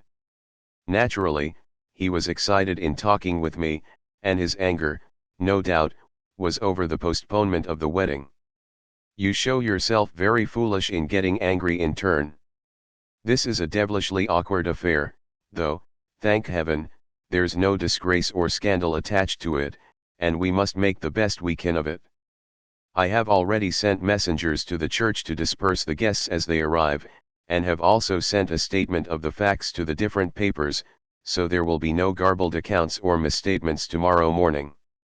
Father, said Kate, drawing herself up with new dignity as he paused, I want you to understand that this is no childish anger or pique on my part. I have not told all that I saw, nor is it necessary at present, but I saw enough that my eyes are open to his real character. I want you to understand that I will never marry him. I will die first. Her father's face grew dark with anger at her words, but the eyes looking fearlessly into his own never quailed. Perhaps he recognized his own spirit, for he checked the wrathful words he was about to speak and merely inquired, Are you going to make a fool of yourself and involve this affair in a scandal, or will you allow it to pass quietly and with no unpleasant notoriety? You can dispose of it among outsiders as you please, Papa, but I want you to understand my decision in this matter, and that it is irrevocable. Until you come to your senses, he retorted, and left the room. With comparatively little excitement the guests dispersed, and no one, not even Darrell or Mr. Britton, knew aught beyond the statement made by Mr. Underwood. Some particular friends of Kate's, living in a remote part of the state, thinking it might be rather embarrassing for her to remain in Ophir, invited her to their home for 2 or 3 months, and she, realizing that she had incurred her father's displeasure, gladly accepted. The next morning found Darrell on his way to the camp, looking longingly forward to his busy life amid the mountains, and firmly believing that it would be many a day before he again saw the pines. 23 Chapter The mask lifted. 3 weeks of clear, cold weather followed, in which the snow became packed and frozen until the horses' hoofs on the mountain roads resounded as though on asphalt, and the steel shoes of the heavily laden sleds rang out a cheerful rhyme on the frosty air. These were weeks of strenuous application to work on Darrell's part. His evenings were now spent, far into the night, in writing. He still kept the journal begun during his first winter in camp, believing it would one day prove of inestimable value as a connecting link between past and future. The geological and mineralogical data which he had collected through more than 12 months' research and experiment was now nearly complete, and he had undertaken the work of arranging it, along with copious notes, in form for publication. It was an arduous but fascinating task and one to which he often wished he might devote his entire time. He was sitting before the fire at night, deeply engrossed in this work, when he was aroused by the sound of hoofbeats on the mountain road leading from the canyon to the camp. He listened, they came rapidly nearer, it was a horseman riding fast and furiously, and by the heavy pounding of the footfalls Darrell knew the animal he rode was nearly exhausted. On they came past the miners' quarters towards the office building. It was then some messenger from the pines, and at that hour Darrell glanced at the clock. It was nearly midnight. It could be no message of trifling import. Darrell sprang to his feet and, rushing through the outer room, followed by Duke barking excitedly, opened the door just as the rider drew rein before it. What was his astonishment to see Bennett, one of the house servants, on a panting, foam-covered horse. "Ah, Mr. Darrell," the man cried, as the door opened, "it's a good thing that you keep late hours. Right glad I was to see the light in your window, I can tell you, sir." "But, Bennett, what brings you here at this time of night?" Darrell asked, hastily. "Mrs. Dean sent me, sir. Mr. Underwood, he's had a stroke and is as helpless as a baby, sir, and Mrs. Dean's alone, excepting for us servants. She sent me for you, sir. Here's a note from her, and she said you was to ride right back with me, if you would, sir." "Certainly, I'll go with you," Darrell answered, taking the note, "but that horse must not stand in the cold another minute. Ride right over into the stables yonder, wake up the stablemen and tell them to rub him down and blanket him at once, and then to saddle Trix and Rob Roy as quickly as they can. And while they're looking after the horses, you go over to the boarding house and wake up the cook and tell him to get us up a good, substantial handout. We'll need it before morning. I'll be ready in a few minutes, and I'll meet you over there." "All right, sir," Bennett responded, starting in the direction of the stables, while Darrell went back into his room. Opening the note, he read the following: "My dear John, I am in trouble and look to you as to a son. David has had a paralytic stroke, was brought home helpless about 5 o'clock. I am alone, as you might say, as there is none of the family here. Will you come at once? Yours in sorrow, but with love, Marcia Dean." Darrell's face grew thoughtful as he refolded the missive. He glanced regretfully at his notes and manuscript, then carefully gathered them together and locked them in his desk, little thinking that months would pass ere he would again resume the work thus interrupted. Then, only stopping long enough to write a few lines of explanation to Hathaway, the superintendent, he seized his fur coat, cap, and gloves, and hastened over to the boarding house where a lunch was already awaiting him. Half an hour later he and Bennett were riding rapidly down the road, Duke bounding on ahead. They reached the Pines between 4 and 5 o'clock. Darrell, leaving the horses in Bennett's care, went directly to the house. Before he could reach the door it was opened by Mrs. Dean. "I ought not to have sent for you on such a night as this," she exclaimed, as Darrell entered the room, his clothes glistening with frost, the broad collar turned up about his face a mass of icicles from his frozen breath, "but I felt as though I didn't know what to do, and I wanted someone here who did. I was afraid to take the responsibility any longer." "You did just right," Darrell answered, dashing away the ice from his face. "I only wish you had sent for me earlier as soon as this happened. How is Mr. Underwood?" "He is in pretty bad shape, but the doctors think he will pull through. They have been working over him all night, and he is getting so he can move the right hand a little, but the other side seems badly paralyzed." "Is he conscious?" "Yes, he moves his hand when we speak to him, but he looks so worried. That was one reason why I sent for you. I thought he would feel easier to know you were here." As Darrell approached the bedside he was shocked at the changes wrought in so short a time in the stern, but genial face. It had aged 20 years, and the features, partially drawn to one side, had, as Mrs. Dean remarked, a strained, worried expression.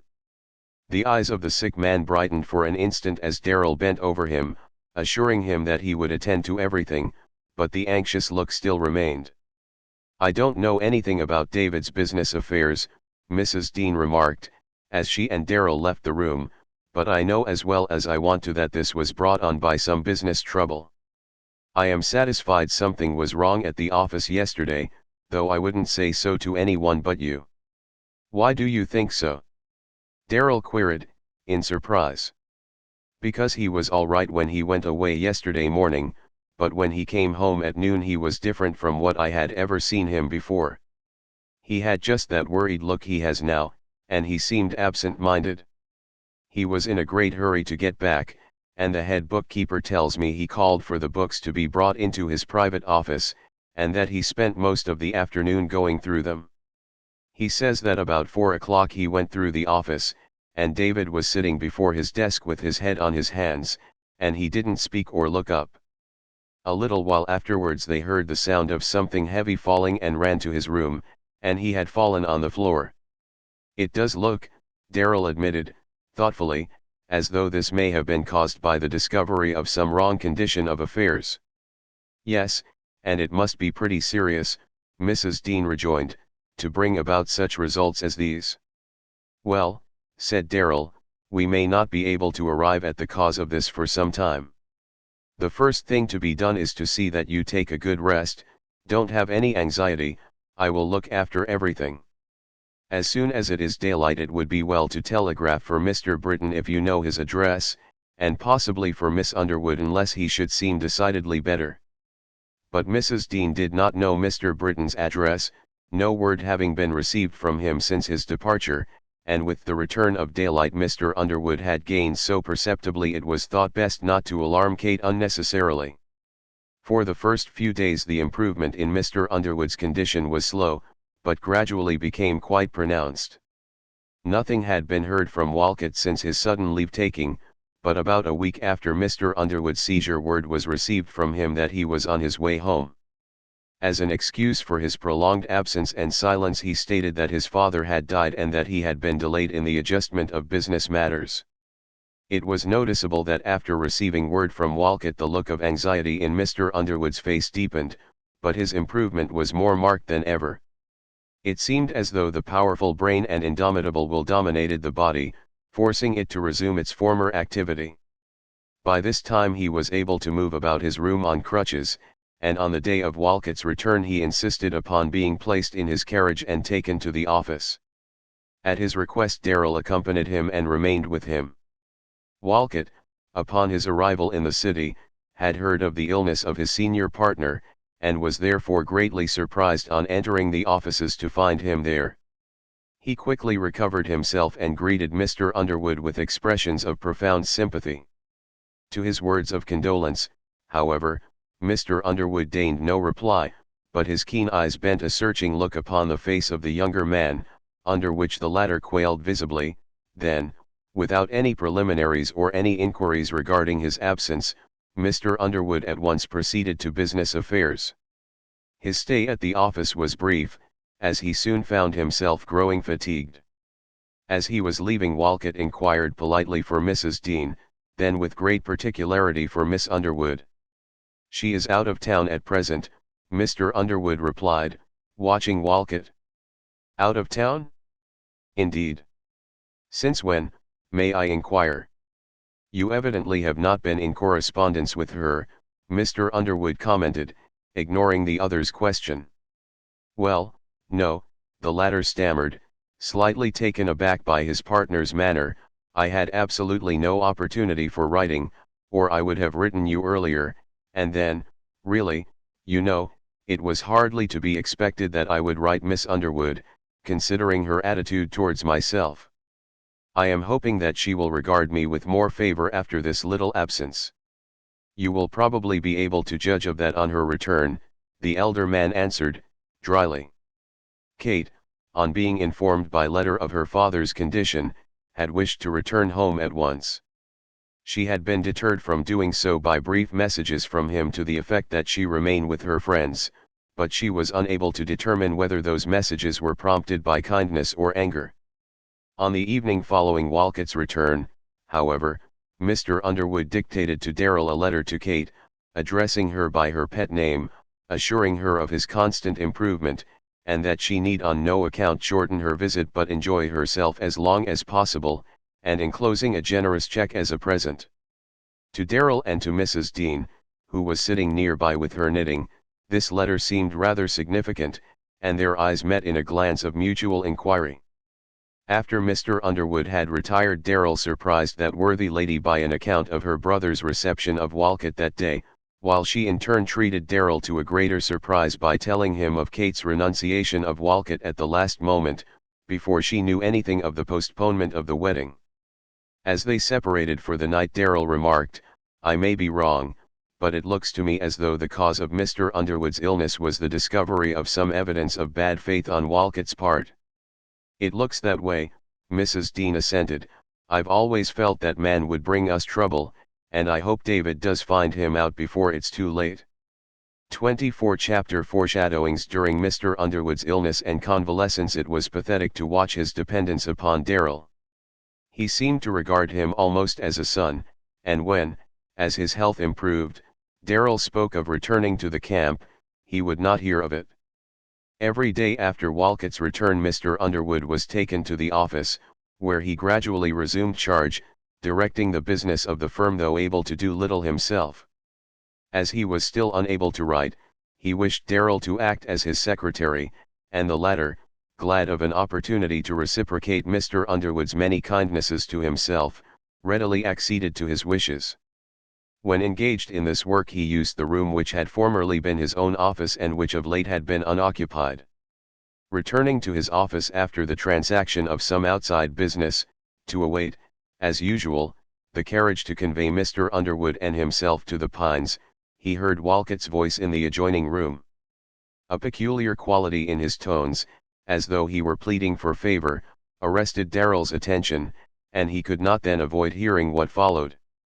"But surely," he was saying, "an amount so trifling, and taking all the circumstances into consideration, that I regarded myself already one of your family and looked upon you as my father, you certainly cannot take so harsh a view of it." "That makes no difference whatever," Mr. Underwood interposed sternly.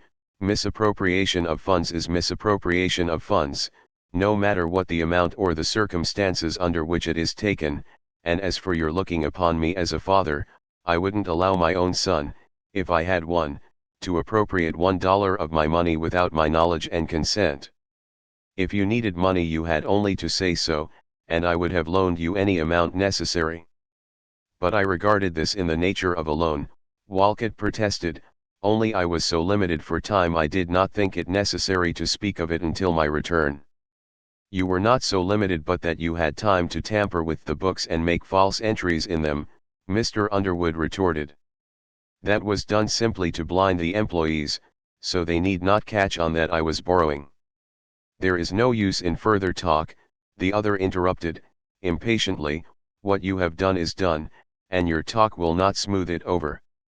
Besides, I have already told you that I care far less for the money withdrawn from my personal account than for the way you are conducting business generally. There is not a client of mine who can say that I have ever wronged him or taken an unfair advantage of him, and I'll not have any underhanded work started here now.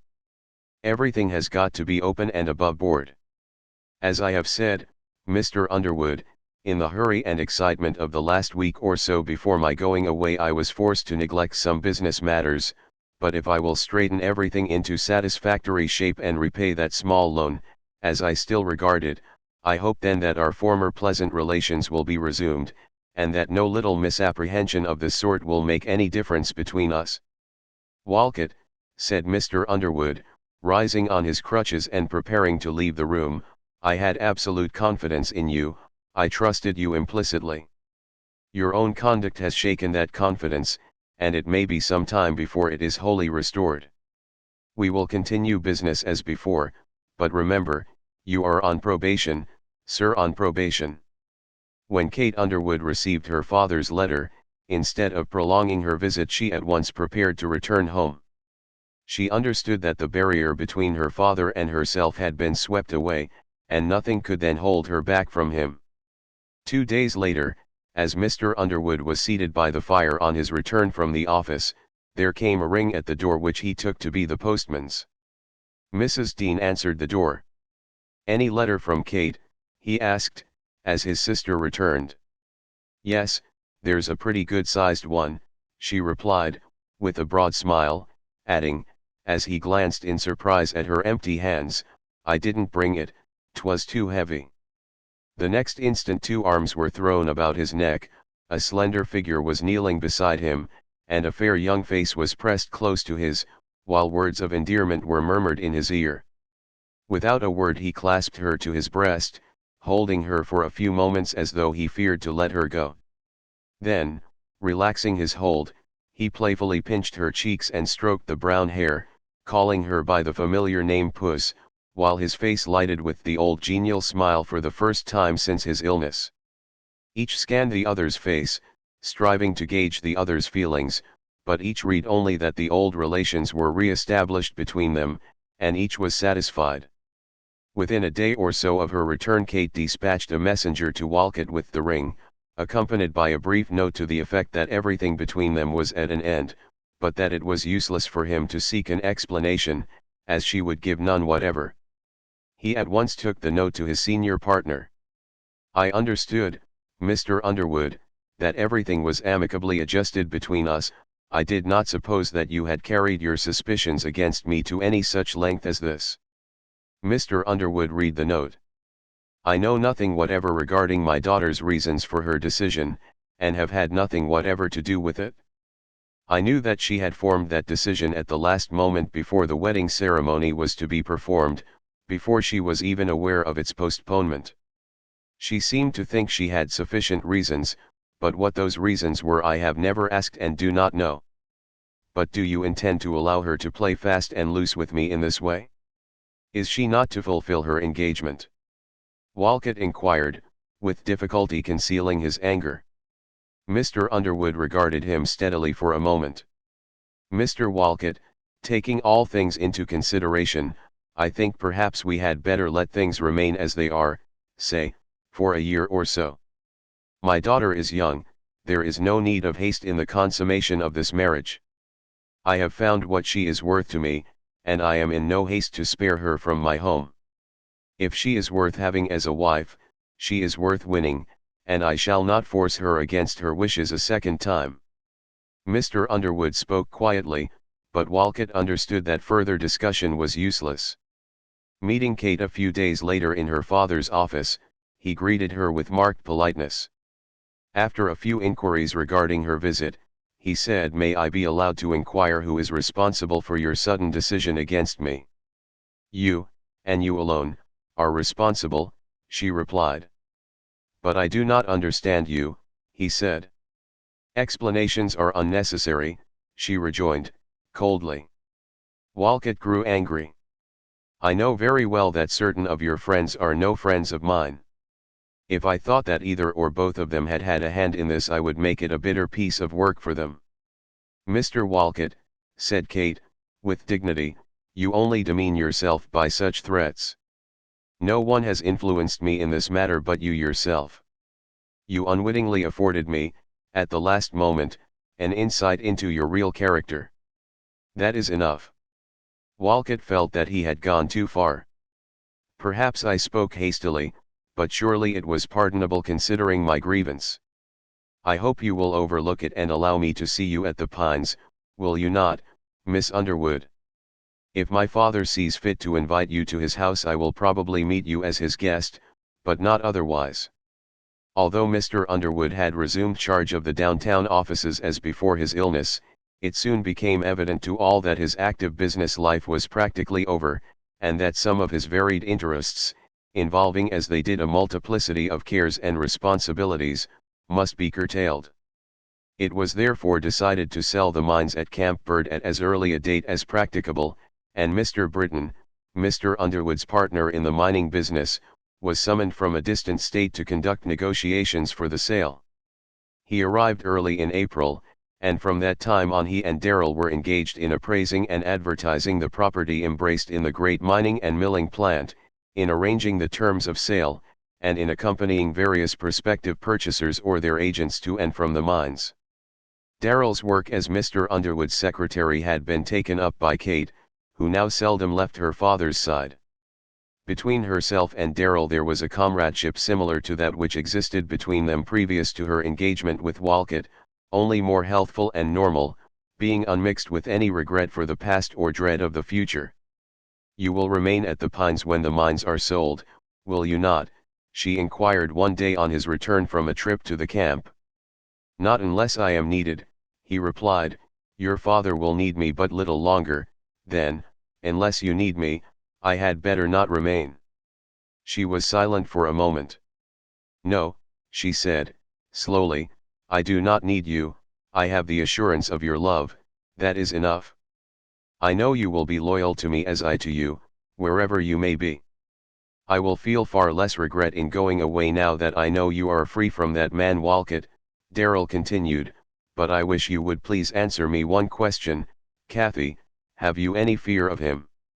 Not for myself, she answered, but I believe he is a man to be feared, and, she added, significantly, I do sometimes fear him for my friends.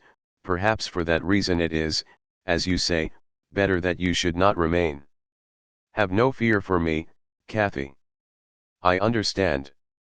That man has been my enemy from our first meeting, but have no fear, I am not afraid. By the latter part of May negotiations for the sale of the mines had been consummated, and Camp Bird passed into the possession of strangers. It was with a feeling of exile and homelessness that Darrell, riding for the last time down the canyon road, turned to bid the mountains farewell, looking back with lingering glances into the frowning faces he had learned to love. What do you propose doing now? Mr. Britton asked of him as they were walking together the evening after his return from camp. That is just what I have been asking myself, Darrell replied. Without arriving at any satisfactory conclusion. Not as yet. What would you wish to do, were you given your choice? What I wish to do, and what I intend to do if possible, is to devote the next few months to the completion of my book. I can now afford to devote my entire time to it, but I could not do the work justice unless amid the right surroundings, and the question is, where to find them.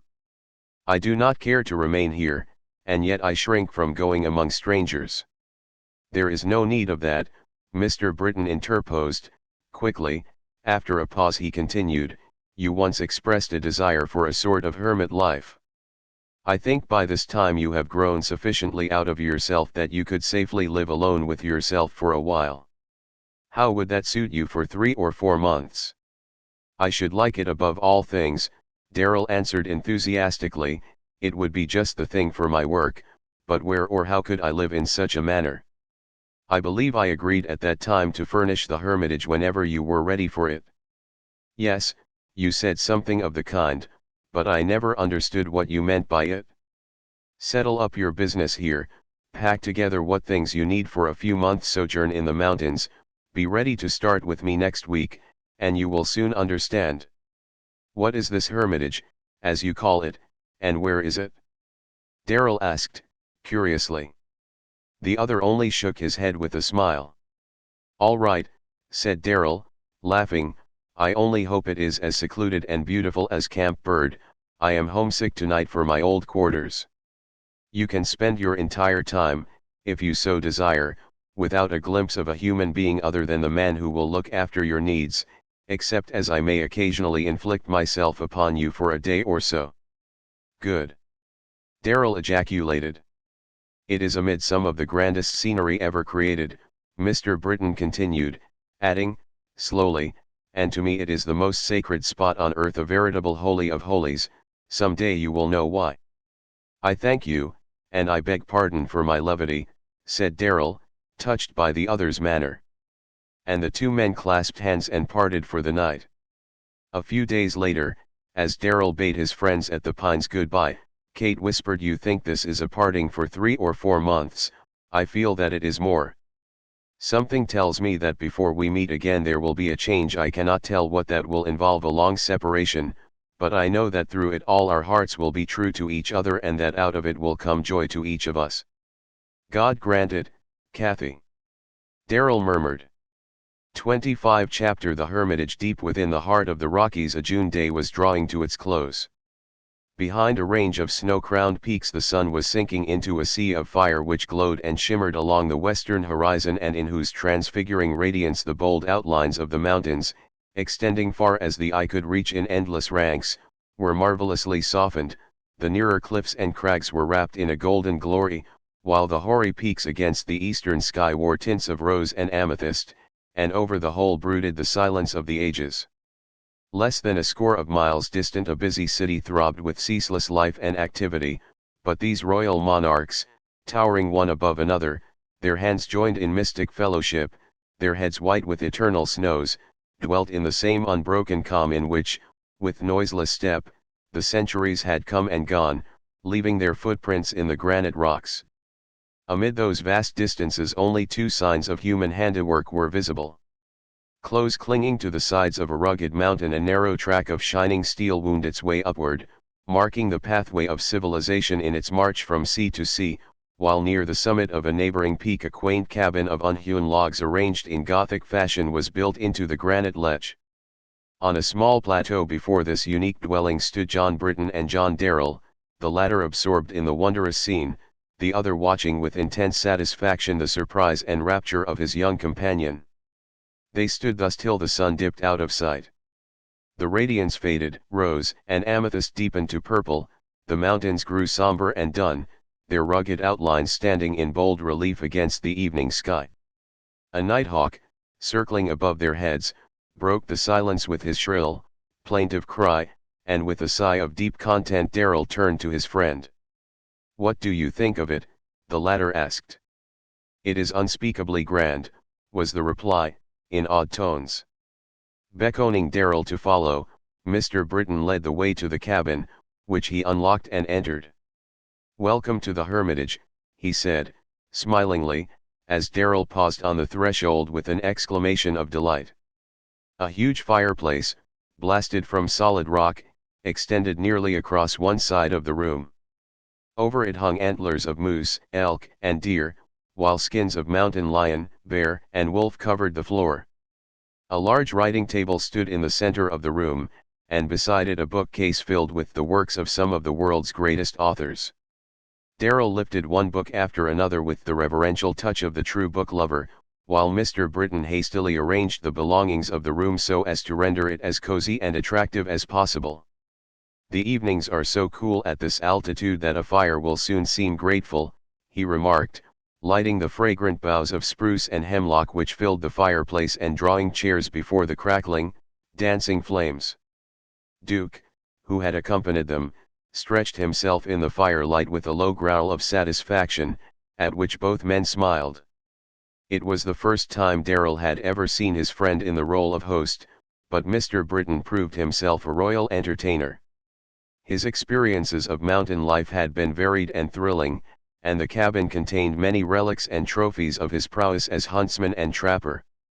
As the evening wore on, Mr. Britton opened a small storeroom built in the rock, and took therefrom a tempting repast of venison and wildfowl which his forethought had ordered placed there for the occasion. To Darrell, sitting by the fragrant fire and listening to tales of adventure, the time passed only too swiftly, and he was sorry when the entrance of the man with his luggage recalled them to the lateness of the hour. "There is a genuine hermit for you," Mr. Britton remarked, as the man took his departure after agreeing to come to the cabin once a day to do whatever might be needed. "Who is he?" Darrell asked. "No one knows. He goes by the name of Peter, but nothing is known of his real name or history. He has lived in these mountains for 30 years and has not visited a city or town of any size in that time. He is a trapper, but acts as guide during the summers. He is very popular with tourist and hunting parties that come to the mountains, but nothing will induce him to leave his haunts except as he occasionally goes to some small station for supplies." "Where does he live?" "In a cabin about halfway down the trail. He is a good cook, a faithful man every way, but you will find him very reticent. He is one of the many in this country whose past is buried out of sight." Mr. Britton then led the way to two smaller rooms, a kitchen, equipped with a small stove, table, and cooking utensils, and a sleeping apartment, its two bunks piled with soft blankets and wolf skins. As Darrell proceeded to disrobe, his attention was suddenly attracted by an object in one corner of the room which he was unable to distinguish clearly in the dim light. Upon going over to examine it more closely, what was his astonishment to see a large crucifix of exquisite design and workmanship. As he turned towards Mr. Britton, the latter smiled to see the bewilderment depicted on his face. "You did not expect to find such a souvenir of old Rome in a mountain cabin, did you?" he asked. "Perhaps not," Darrell admitted, "but that of itself is not what so greatly surprises me. Are you a—" He paused abruptly, without finishing the question. "I will answer the question you hesitate to ask," the other replied. "No, I am not a Catholic, neither am I, in the strict sense of the word, a Protestant, or one who protests, since, if I were, I would protest no more earnestly against the errors of the Catholic Church than against the evils existing in other so-called Christian churches." Darrell's eyes returned to the crucifix. "That," continued Mr. Britton, "was given me years ago by a beloved friend of mine, a priest, now an archbishop, in return for a few services rendered some of his people. I keep it for the lessons it taught me in the years of my sorrow, and whenever my burden seems greater than I can bear, I come back here and look at that, and beside the suffering which it symbolizes, my own is dwarfed to insignificance." A long silence followed. Then, as they lay down in the darkness, Darrell said, in subdued tones, "I have never heard you say, and it never before occurred to me to ask, what was your religion?" "I don't know that I have any particular religion," Mr. Britton answered, slowly. "I have no formulated creed. I am a child of God and a disciple of Jesus, the Christ. Like him, I am the child of a king, a son of the highest royalty, yet a servant to my fellow men, that is all." The following morning Mr. Britton awakened Darrell at an early hour. "Forgive me for disturbing your slumbers, but I want you to see the sunrise from these heights. I think you will feel repaid. You could not see it at the camp, you were so hemmed in by higher mountains." Darrell rose and, having dressed hastily, stepped out into the grey twilight of the early dawn.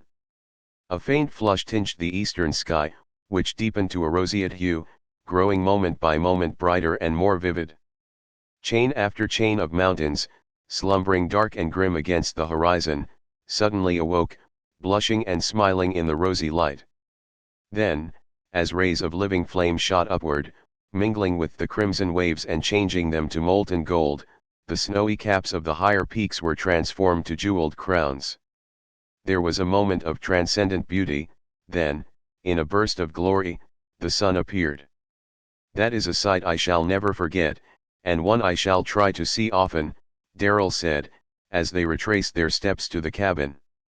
"You will never find it twice the same," Mr. Britton answered. "Nature varies her gifts so that to her true lovers they will not pall." After breakfast they again strolled out into the sunlight, Mr. Britton seating himself upon a projecting ledge of granite, while Darrell threw himself down upon the mountain grass, his head resting within his clasped hands. "What an ideal spot for my work," he exclaimed. Mr. Britton smiled. "I fear you would never accomplish much with me here. I must return to the city soon, or you will degenerate into a confirmed idler." "I have often thought," said Darrell, reflectively, "that when I have completed this work I would like to attempt a novel. It seems as though there is plenty of material out here for a strong one. Think of the lives one comes in contact with almost daily. Stranger than fiction, everyone." "Your own, for instance," Mr. Britton suggested. "Yours also," Darrell replied, in low tones. "The story of your life, if rightly told, would do more to uplift men's souls than 9/10 of the sermons. The story of my life, my son, will never be told to any ear other than your own, and I trust to your love for me that it will go no farther." "Of that you can rest assured," Darrell replied. As the sun climbed towards the zenith they returned to the cabin and seated themselves on a broad settee of rustic work under an overhanging vine near the cabin door. "I have been wondering ever since I came here," said Darrell, "how you ever discovered such a place as this. It is so unique and so appropriate to the surroundings." "I discovered," said Mr. Britton, with slight emphasis on the word, "only the surroundings. The cabin is my own work." "What? Do you mean to say that you built it?" "Yes, little by little. At first it was hardly more than a rude shelter, but I gradually enlarged it and beautified it, trying always, as you say, to keep it in harmony with its surroundings." "Then you are an artist and a genius."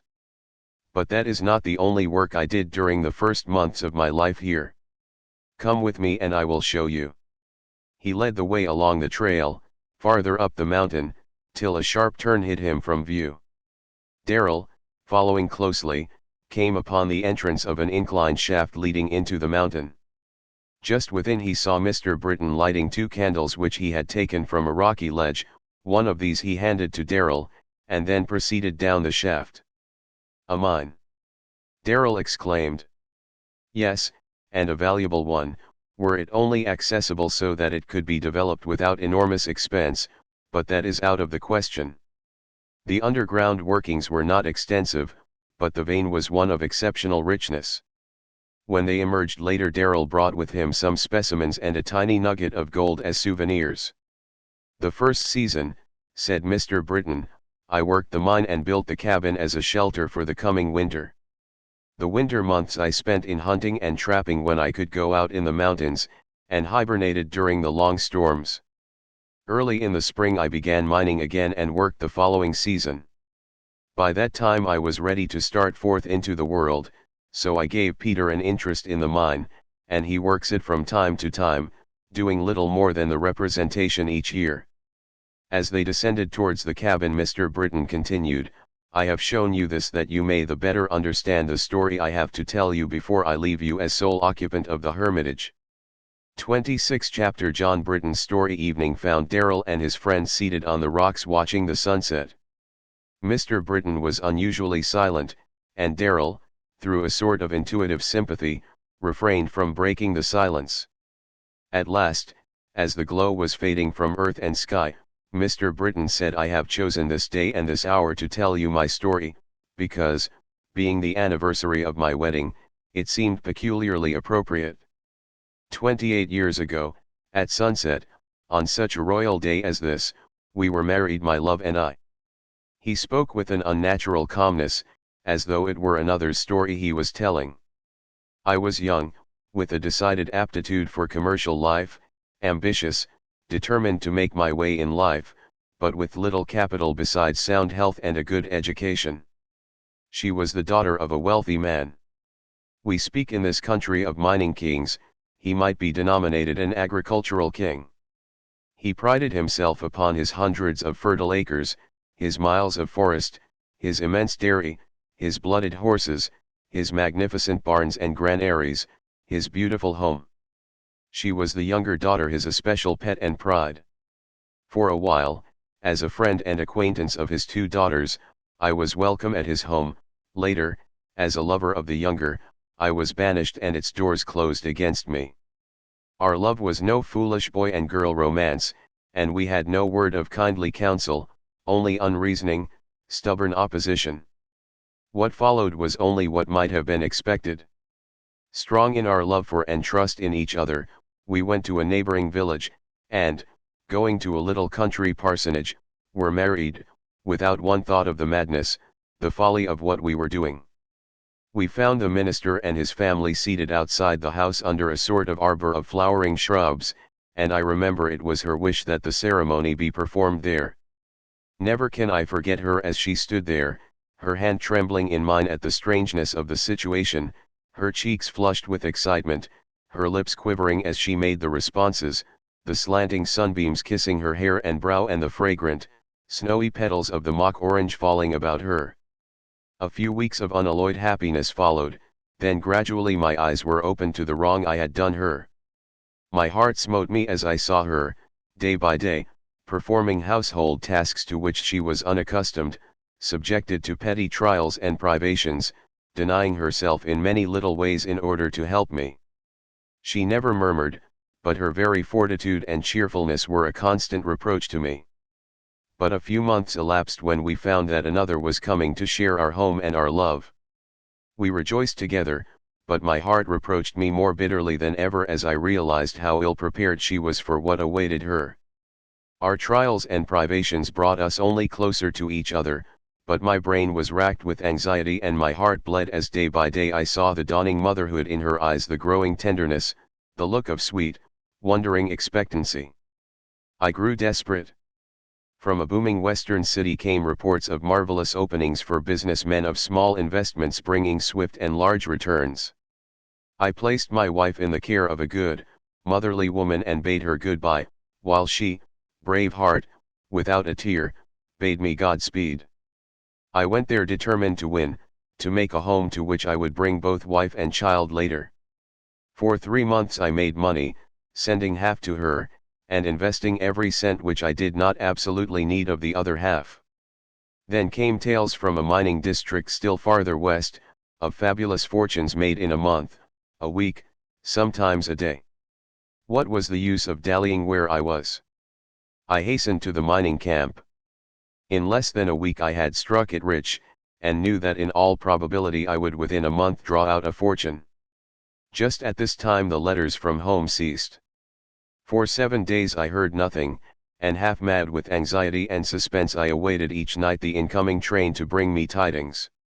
One night, just as the train was about to leave, I caught sight of a former acquaintance from a neighboring village, bound for a camp yet farther west, and, as I greeted him, he told me in few words and pitying tones of the death of my wife and child. For a moment Mr. Britton paused, and Darrell drew instinctively nearer, though saying nothing. I have no distinct recollection of what followed. I was told afterwards that friendly hands caught me as the train started, to save me from being crushed beneath the wheels. For 3 months I wandered from one mining camp to another, working mechanically, with no thought or care as to success or failure. An old miner from the first camp who had taken a liking to me followed me in my wanderings and worked beside me, caring for me and guarding my savings as though he had been a father. The old fellow never left me, nor I him, until his death 3 years later. He taught me many valuable points in practical mining, and I think his rough but kindly care was all that saved me from insanity during those years. After his death I brooded over my grief till I became nearly frenzied. I could not banish the thought that but for my rashness and foolishness in taking her from her home my wife might still have been living. To myself I seemed little short of a murderer. I left the camp and wandered, night and day, afar into the mountains. I came to this mountain on which we are sitting and climbed nearly to the top. God was there, but, like Jacob of old, I knew it not. But something seemed to speak to me out of the infinite silence, calming my frenzied brain and soothing my troubled soul. I sat there till the stars appeared, and then I sank into a deep, peaceful sleep, the first in years. When I awoke the sun was shining in my face, and, though the old pain still throbbed, I had a sense of new strength with which to bear it. I ate of the food I carried with me and drank from a mountain stream, the same that trickles past us now, only nearer its source. The place fascinated me, I dared not leave it, and I spent the day in wandering up and down the rocks. My steps were guided to the mine I showed you today. I saw the indications of richness there, and, overturning the earth with my pick, found gold among the very grassroots. Then followed the life of which I have already given you an outline. For a while I worked in pain and anguish, but gradually, in the solitude of the mountains, my spirit found peace.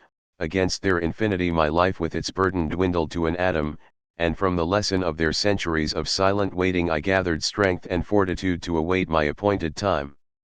But after a time God spoke to me and bade me go forth from my solitude into the world, to comfort other sorrowing souls as I had been comforted. From that time I have traveled almost constantly. I have no home, I wish none. I want to bring comfort and help to as many of earth's sorrowing, sinning children as possible, but when the old wound bleeds afresh and the pain becomes more than I can bear, I flee as a bird to my mountain for balm and healing.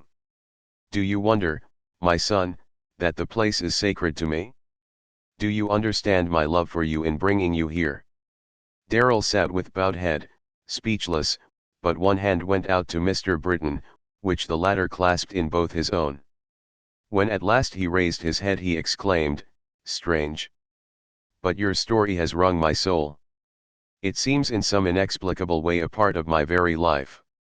Our souls seem united by some mystic tie I cannot explain what, unless it be that in some respects our sufferings have been similar." "Mine have been as nothing to yours," Darrell replied. A moment later he added, "I feel as one in a dream, what you have told me has taken such hold upon me." Night had fallen when they returned to the cabin. "This seems remarked. Hallowed ground to me now, Darrell. It has always seemed so to me, Mr. Britton replied, "But remember, so long as you have need of the place it is always open to you." "Until the day break and the shadows flee away," Darrell responded, in low tones, as though to himself. Mr. Britton caught his meaning. "My son," he said, "when the day breaks for you do not forget those who still sit in darkness." 27 Chapter The Rending of the Veil. The story of Mr. Britton's life impressed Darrell deeply. In the days following his friend's departure he would sit for hours revolving it in his mind, unable to rid himself of the impression that it was in some way connected with his own life. Impelled by some motive he could scarcely explain, he recorded it in his journal as told by Mr. Britton as nearly as he could recall it. Left to himself he worked with unabated ardor, but his work soon grew unsatisfying. The inspiring nature of his surroundings seemed to stimulate him to higher effort and loftier work, which should call into play the imaginative faculties and in which the brain would be free to weave its own creations. Stronger within him grew the desire to write a novel which should have in it something of the power, the force, of the strenuous Western life, something which would seem, in a measure at least, worthy of his surroundings. His day's work ended, he would walk up and down the rocks, sometimes far into the night, the plot for this story forming within his brain, till at last its outlines grew distinct and he knew the thing that was to be, as the sculptor knows what will come forth at his bidding from the lifeless marble.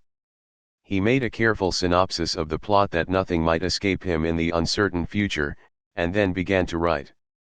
The order of his work was now reversed, the new undertaking being given his first and best thought, then, when imagination wearied and refused to rise above the realms of fact, he fell back upon his scientific work as a rest from the other.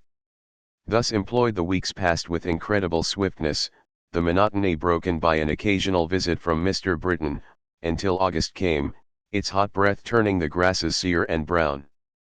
One evening Darrell came forth from his work at a later hour than usual.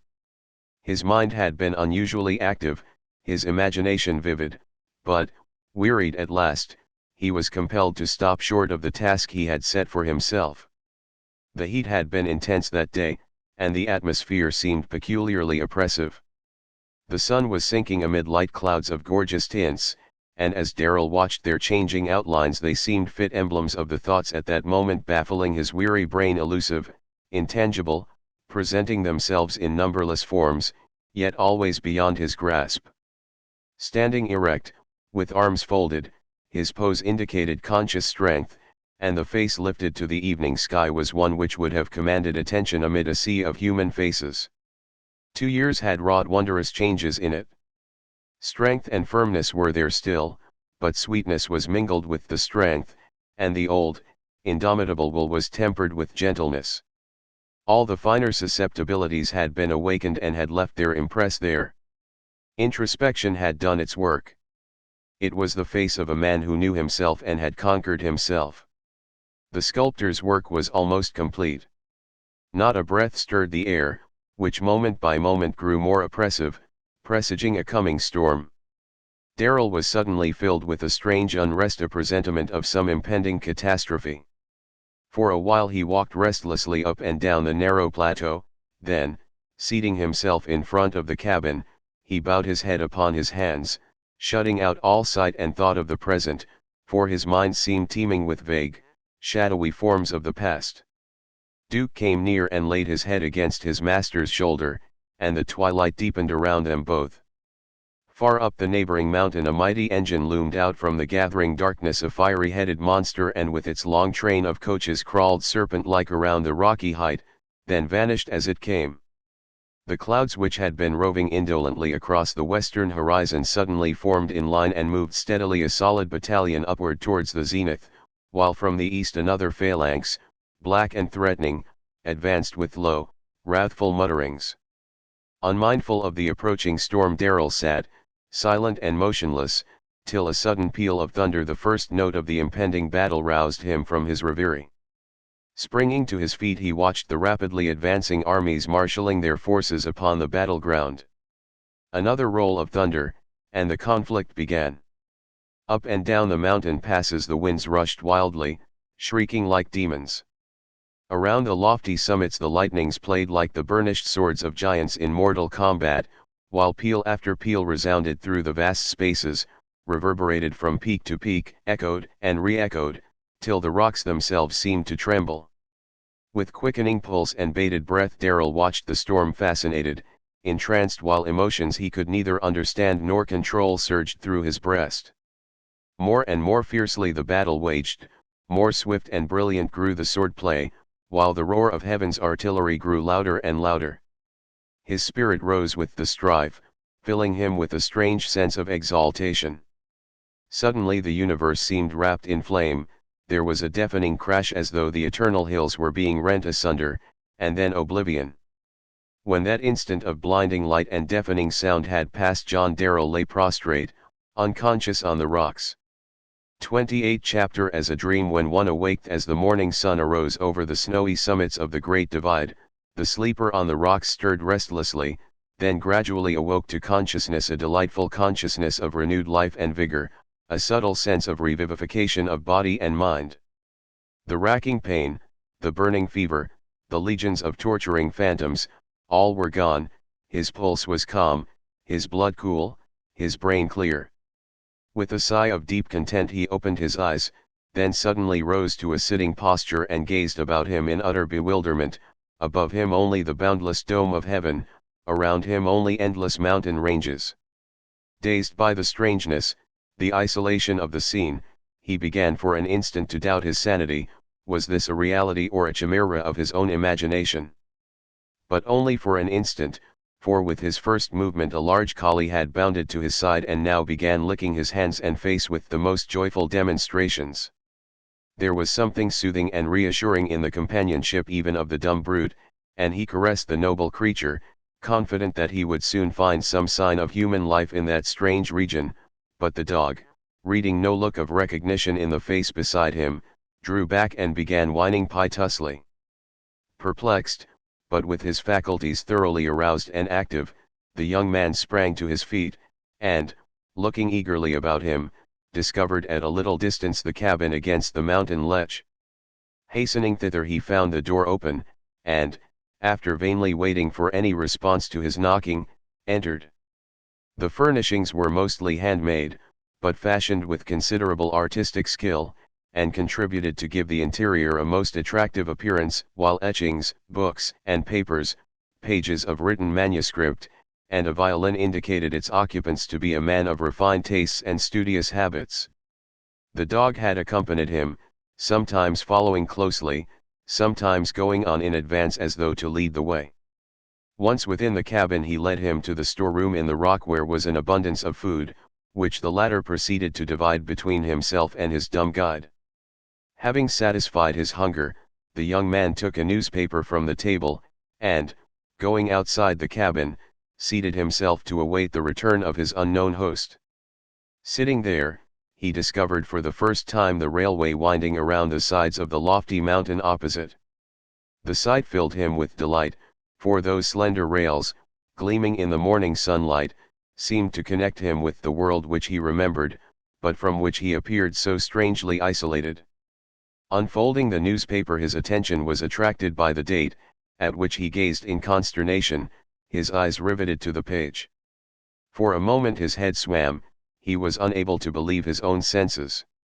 Dropping the sheet and bowing his head upon his hands, he went carefully over the past as he now remembered it, the business on which he had been commissioned to come west, his journey westward, the tragedy in the sleeping car. He shuddered as the memory of the murderer's face flashed before him with terrible distinctness.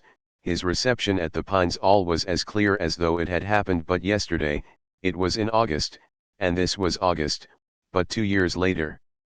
Great God! Had 2 years dropped out of his life?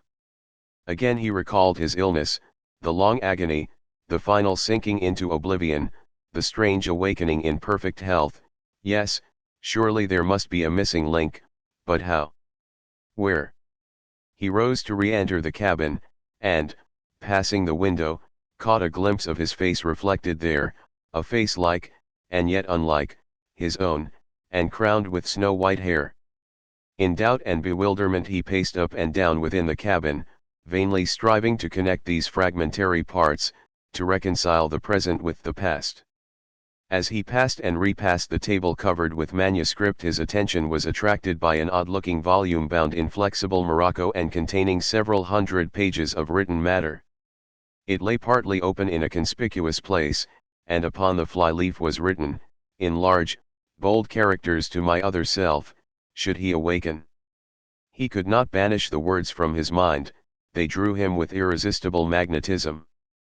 Again and again he read them, until, impelled by some power he could not explain, he seized the volume and, seating himself in the doorway of the cabin, proceeded to examine it. Lifting the fly-leaf, he read the following inscription: "To one from the outer world, whose identity is hidden among the secrets of the past, with the hope that when the veil is lifted, these pages may assist him in uniting into one perfect whole the strangely disjointed portions of his life. They are inscribed by John Darrell." He smiled as he read the name and recalled the circumstances under which he had taken it, but he no longer felt any hesitation regarding the volume in his hands, and he began to read. It was written as a communication from one stranger to another, from the mountain recluse to one of whose life he had not the slightest knowledge, but he knew without doubt that it was addressed to himself, yet written by himself, that writer and reader were one and the same. For more than 2 hours he read on and on, deeply absorbed in the tale of that solitary life, his own heart responding to each note of joy or sorrow, of hope or despair, and vibrating to the undertone of loneliness and longing running through it all. He strove vainly to recall the characters in the strange drama in which he had played his part, but of which he had now no distinct recollection. Dimly they passed before his vision like the shadowy phantoms of a dream from which one has just awakened. He started at the first mention of John Britton's name, eagerly following each outline of that noble character, his heart kindling with affection as he read his words of loving, helpful counsel. His face grew tender and his eyes filled at the love story, so pathetically brief, faithfully transcribed on those pages, but of Kate Underwood he could only recall a slender girl with golden brown hair and wistful, appealing brown eyes. He wondered at the strength of character shown by her speech and conduct, and his heart went out to this unknown love, notwithstanding that memory now showed him the picture of another and earlier love in the Far East. But it was the story of John Britton's life which moved him most. With strained, eager eyes and bated breath he read that sad recital, and at its termination, buried his face in his hands and sobbed like a child. When he had grown calm he sat for some time reviewing the past and forming plans for future action. While thus absorbed in thought he heard a step, and, looking up, saw standing before him a man of apparently 60 years, with bronzed face and grizzled hair, whose small, piercing eyes regarded himself with keen scrutiny. In response to the younger man's greeting he only bowed silently. "You must be Peter, the hermit," the young man exclaimed, "but whoever you are welcome. I am glad to see a human face." "And you," replied the other, slowly, "you are not the same man that you were yesterday. You have awakened, as he said you would some day." "As who said?" the young man questioned. "John Britton," the other replied. "Yes, I have awakened, and my life here is like a dream. Sit down, Peter, I want to ask you some questions." For half an hour they sat together, the younger man asking questions, the other answering in as few words as possible, his keen eyes never leaving the face of his interlocutor. "Where is this John Britton?" the young man finally inquired. "In Ophir, at a place called the Pines." "I know the place, I remember it. How far is it from here?" 15 miles by rail from the station at the foot of the mountain." "I must go to him at once. You will show me the way. How soon can we get away from here?" Peter glanced at the sun. "We cannot get down the trail in season for today's train. We will start tomorrow morning." Without further speech he then went into the cabin and busied himself with his accustomed duties. When he reappeared he again stood silently regarding the younger man with his fixed, penetrating gaze. "What awakened you?"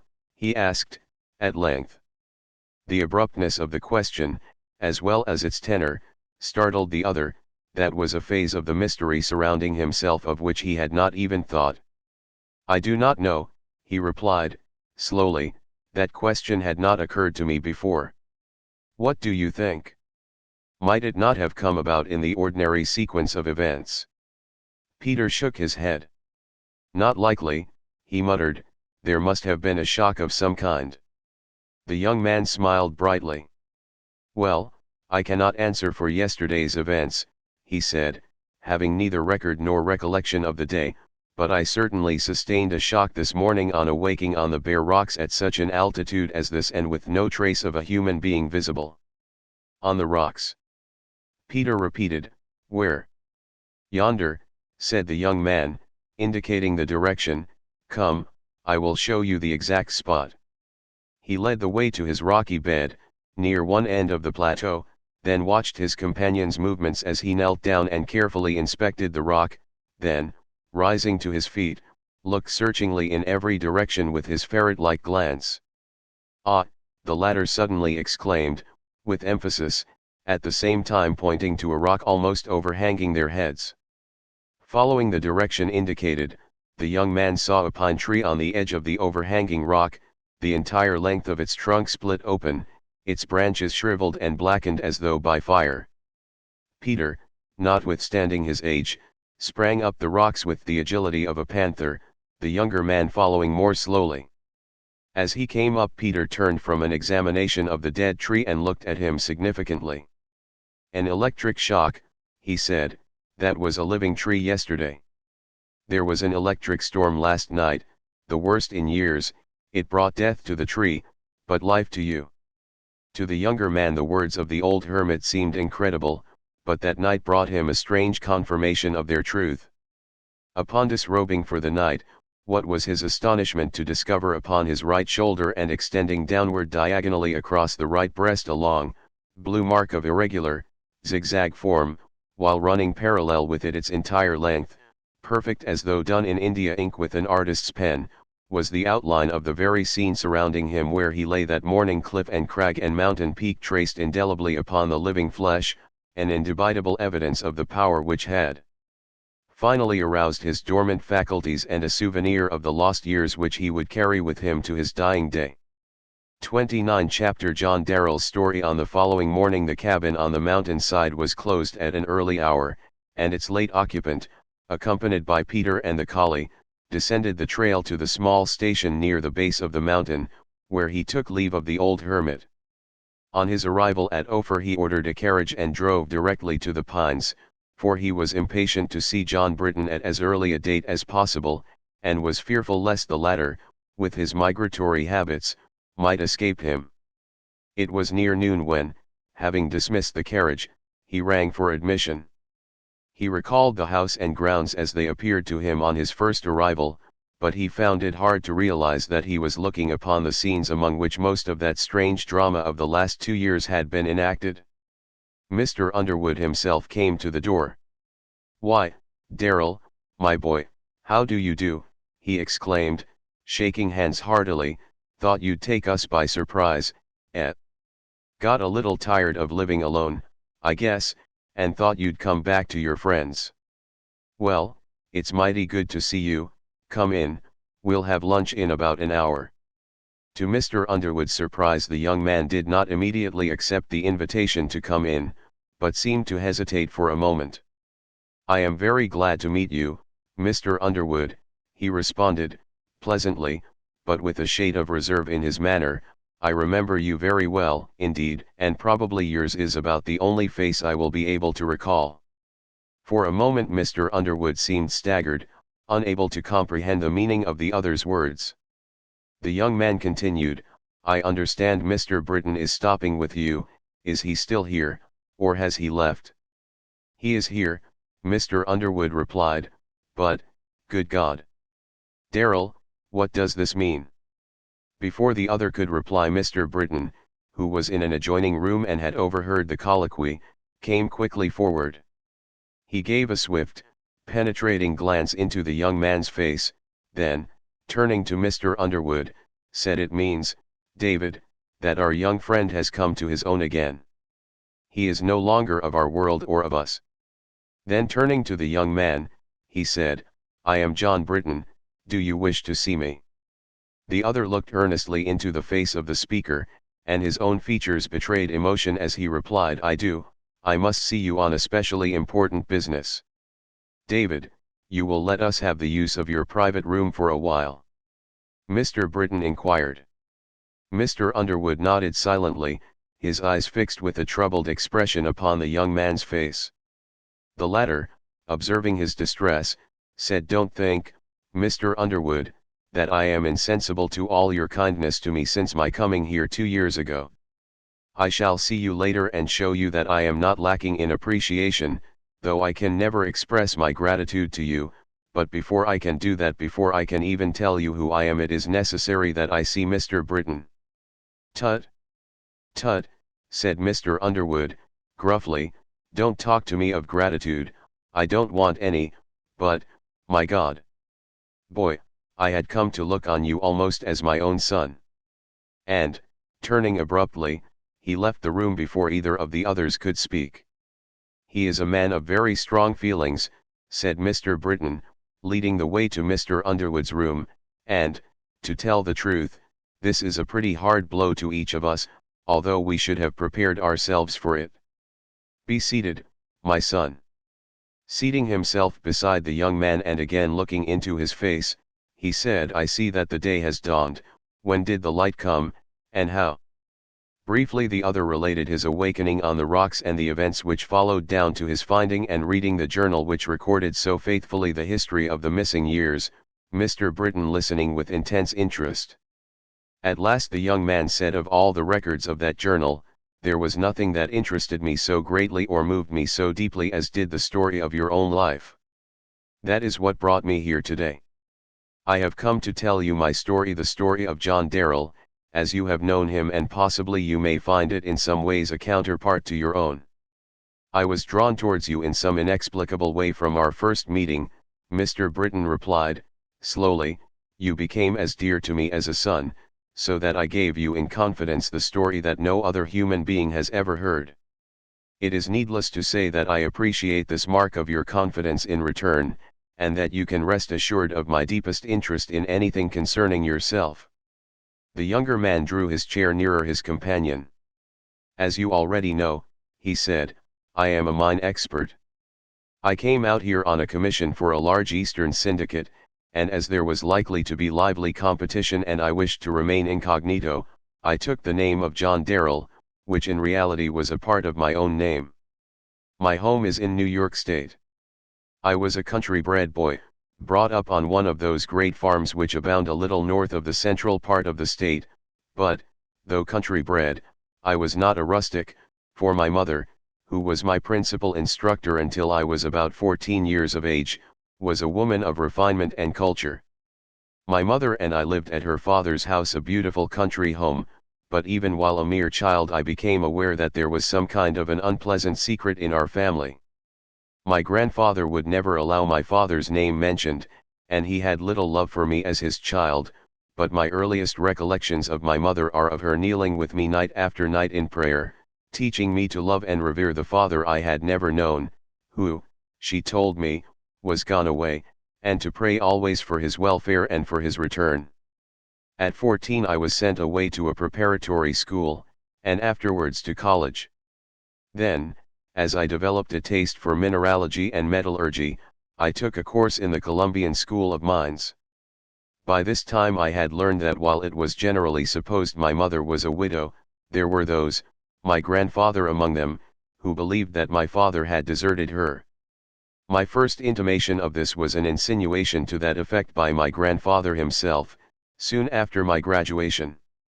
I was an athlete and already had a good position at a fair salary, and so great was my love and reverence for my father's name that I told the old gentleman that nothing but his white hairs saved him from a sound thrashing, and that at the first repetition of any such insinuation I would take my mother from under his roof and provide a home for her myself. That sufficed to silence him effectually, for he idolized her. After this little episode one went to my mother and begged her to tell me the secret regarding my father. The young man paused for a moment, his dark eyes gazing earnestly into the clear gray eyes watching him intently, then, without shifting his gaze, he continued, in low tones, She told me that about a year before my birth she and my father were married against her father's will, his only objection to the marriage being that my father was poor. She told me of their happy married life that followed, but that my father was ambitious, and the consciousness of poverty and the fact that he could not provide for her as he wished galled him. She told me how, when there was revealed to them the promise of a new love and life within their little home, he redoubled his efforts to do for her and hers, and then, dissatisfied with what he could accomplish there, went out into the New West to build a home for his little family. She told of the brave, loving letters that came so faithfully and the generous remittances to provide for every possible need in the coming emergency. Then fortune beckoned him still farther west, and he obeyed, daring the dangers of that strange, wild country for the love he bore his wife and his unborn child. From that country only one letter ever was received from him. Just at that time I was born, and my life came near costing hers who bore me. For weeks she lay between life and death, so low that the report of her death reached her parents, bringing them broken-hearted and, as they supposed, too late to her humble home. They found her yet living and threw their love and their wealth into the battle against death. In all this time no news came from the Great West. As soon as she could be moved, my mother and her child were taken to her father's home. Her father forgave her, but he had no forgiveness for her husband and no love for his child. He tried to make my mother believe her husband had deserted her, but she was loyal in her trust in him as in her love for him. She named her child for his father, John, but as her father would not allow the name repeated in his hearing, she gave him the additional name of Darrell, by which he was universally known. But in those sacred hours when she told me of my father and taught me to pray for him, she always called me by his name, John Britton. As he ceased speaking, both men rose simultaneously to their feet. The elder man placed his hands upon the shoulders of the younger, and, standing thus face to face, they looked into each other's eyes as though each were reading the other's inmost soul. "What was your mother's name?" Mr. Britton asked, in low tones. Patience Jewett," replied the other. Mr. Britton bowed his head with deep emotion, and father and son were clasped in each other's arms. When they had grown calm enough for speech, Mr. Britton's first words were of his wife. "What of your mother, my son? Was she living when you came west?" "Yes, but her health was delicate, and I am fearful of the effects of my long absence. It must have been a terrible strain upon her. As soon as I reached the city this morning I telegraphed an old schoolmate for tidings of her, and I am expecting an answer any moment."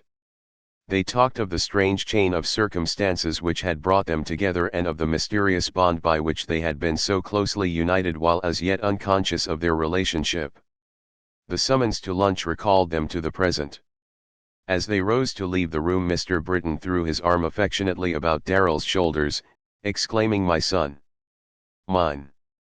And I have loved you as such from the first time I looked into your eyes. If God will now only permit me to see my beloved wife again, I can ask nothing more." And as Darrell gazed at the noble form, towering slightly above his own, and looked into the depths of those gray eyes, penetrating, fearless, yet tender as a woman's, he felt that however sweet and sacred had been the friendship between them in the past, it was as naught compared with the infinitely sweeter and holier relationship of father and son. They passed into the dining room where Mr. Underwood and Mrs. Dean awaited them, a look of eager expectancy on both faces, the wistful expression of Mrs. Dean as she watched for the first token of recognition on Darrell's part being almost pathetic. Mr. Britton, who had entered slightly in advance, paused halfway across the room, and, placing his hand on Darrell's shoulder, said, in a voice which vibrated with emotion, "My dear friends, Mrs. Dean and Mr. Underwood, allow me to introduce my son, John Darrell Britton." There was a moment of strained silence in which only the labored breathing of Mr. Underwood could be heard. "Do you mean that you have adopted him?" Mr. Underwood asked, slowly, seeming to speak with difficulty. "No, David, he is my own flesh and blood, my legitimate son. I will explain later." Mrs. Dean and Darrell had clasped hands and were scanning each other's faces. "John, do you remember me?" she asked, with trembling lips. Darrell bent his head and kissed her. "I do, Mrs. Dean," he replied. She smiled, at the same time wiping away a tear with the corner of her white apron. "I don't think I could have borne it if you hadn't," she remarked, simply. Then, shaking hands with Mr. Britton, she added, "I congratulate you, Mr. Britton, I congratulate you both. If ever there were two who ought to be father and son, you are the two." Mr. Underwood wrung Darrell's hand. "I congratulate you, boy, and I'm mighty glad to find you're not a stranger to us, after all." Then, grasping his old-time partner's hand, he added, "Jack, you old fraud. You've always got the best of me on every bargain, but I forgive you this time. I wanted the boy myself, but you seem to have the best title, so there's no use to try to jump your claim." Lunch was just over as a messenger was announced, and a moment later a telegram was handed to Darrell. As he opened the missive his fingers trembled and Mr. Britton's face grew pale. Darrell hastily read the contents, then met his father's anxious glance with a reassuring smile. "She is living and in usual health, though my friend says she is much more delicate than when I left."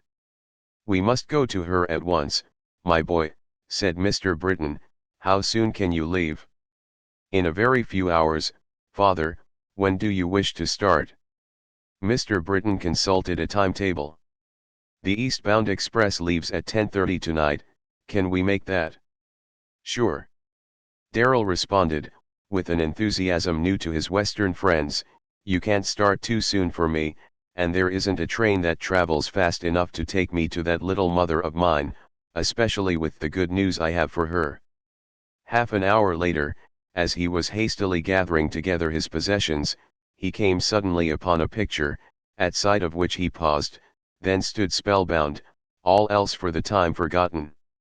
It was a portrait of Kate Underwood, taken in the gown she had worn on that night of her first reception. It served as a connecting link between the past and present. Gazing at it he was able to understand how the young girl whom he faintly remembered had grown into the strong, sweet character delineated in the recorded story of his love. He was able to recall some of the scenes portrayed there. He recalled her as she stood that day on the divide, her head uncovered, her gleaming hair like a halo about her face, her eyes shining with a light that was not of earth. He kissed the picture reverently. "Sweet angel of my dream," he murmured, "come what may, you hold, and always will, a place in my heart which no other can ever take from you.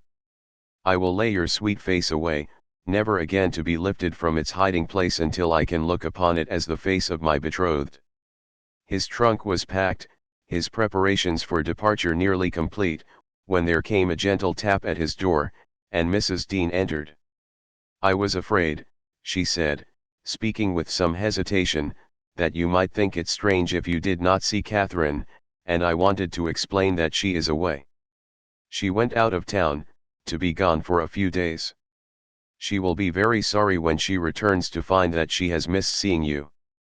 "Thank you, Mrs. Dean," said Darrell, slowly. "On some accounts I would have been very glad to meet Kate, but on the whole I think perhaps it is better as it is. I don't suppose you remember her except as you saw her when you first came," Mrs. Dean added, wistfully.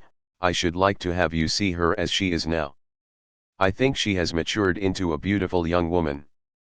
"Yes, I remember her, Mrs. Dean, she is beautiful." "Oh, do you? She will be glad to hear that," Mrs. Dean exclaimed, with a happy smile. Darrell came nearer and took her hands within his own. "Will you give her a message from me, just as I give it to you? She will understand." "Oh, yes, gladly." "Tell her," said Darrell, and his voice trembled slightly, "I remember her. Tell her I will see her at the time appointed, and that I never forget." 30 Chapter After many years the evening train, as it was known a local from the south, was approaching the little village of Ellisburg, winding its way over miles of rolling country dotted with farmhouses of snowy white, to the east, rough, rugged hills surmounted by a wall of forest, while far to the west could be seen the sandy beaches and blue waters of Lake Ontario. The arrival of this train formed one of the chief events in the daily life of the little town, and each summer evening found a group of from 20 to 50 of the village folk awaiting its incoming. To them it afforded a welcome break in the monotony of their lives, a fleeting glimpse of people and things from that vague world outside the horizon bounding their own. Amid the usual handful of passengers left at the station on this particular evening were two who immediately drew the attention of the crowd. Two men, one something over 50 years of age, tall, with erect form and dark hair well silvered, and with a grave, sweet face, the other not more than 27, but with hair as white as snow, while his face wore an inscrutable look, as though the dark, piercing eyes held within their depths secrets which the sphinx-like lips would not reveal. Closely following them was a splendid collie, trying in various ways to give expression to his delight at being released from the confinement of the baggage car. There was a sudden, swift movement in the crowd as a young man stepped quickly forward and grasped the younger of the two by the hand. "Darrell, old boy. Is this you?" he exclaimed. "Great Scott! What have you been doing to yourself these 2 years?" "Plenty of time for explanations later," said Darrell, shaking hands heartily. "Ned, I want you to know my father. Father, this is my old chum, now Dr. Elliot." The young physician's face betrayed astonishment, but he shook hands with Mr. Britton with no remarks beyond the customary greeting. "Now, Ned," continued Darrell, "get us out of this mob as quickly as you can. I don't want to be recognized here." "Not much danger with that white pate of yours, but come this way, my carriage is waiting." "I did not let out that you were coming back, for I thought you wouldn't want any demonstration from the crowd here, so I told no one but father. He's waiting for you in the carriage." "You're as level-headed as ever," Darrell remarked. They reached the carriage, greetings were exchanged with Mr. Elliot, and soon the party was driving rapidly towards the village. "We will go at once to my office," Dr. Elliot remarked to Darrell, who was seated beside himself. "We can make arrangements there as to the best method of breaking this news to your mother." "You have told her nothing, then?" Darrell inquired. "No, life has so many uncertainties and she has already suffered so much. You had a long journey before you. If anything had happened to detain you, it was better not to have her in suspense." "You were right," Darrell replied. "You know I left all that to your own judgment." "Darrell, old boy," said the doctor, inspecting his companion critically, "do satisfy my curiosity. Is that white hair genuine or a wig donned for the occasion?" "What reason could I have for any such masquerading?" Darrell demanded. "When you come to know my experience for the past 2 years you will not wonder that my hair is white." "I beg your pardon, old fellow, I meant no offense. We had all given you up for dead, all but your mother, and your telegram nearly knocked me off my feet."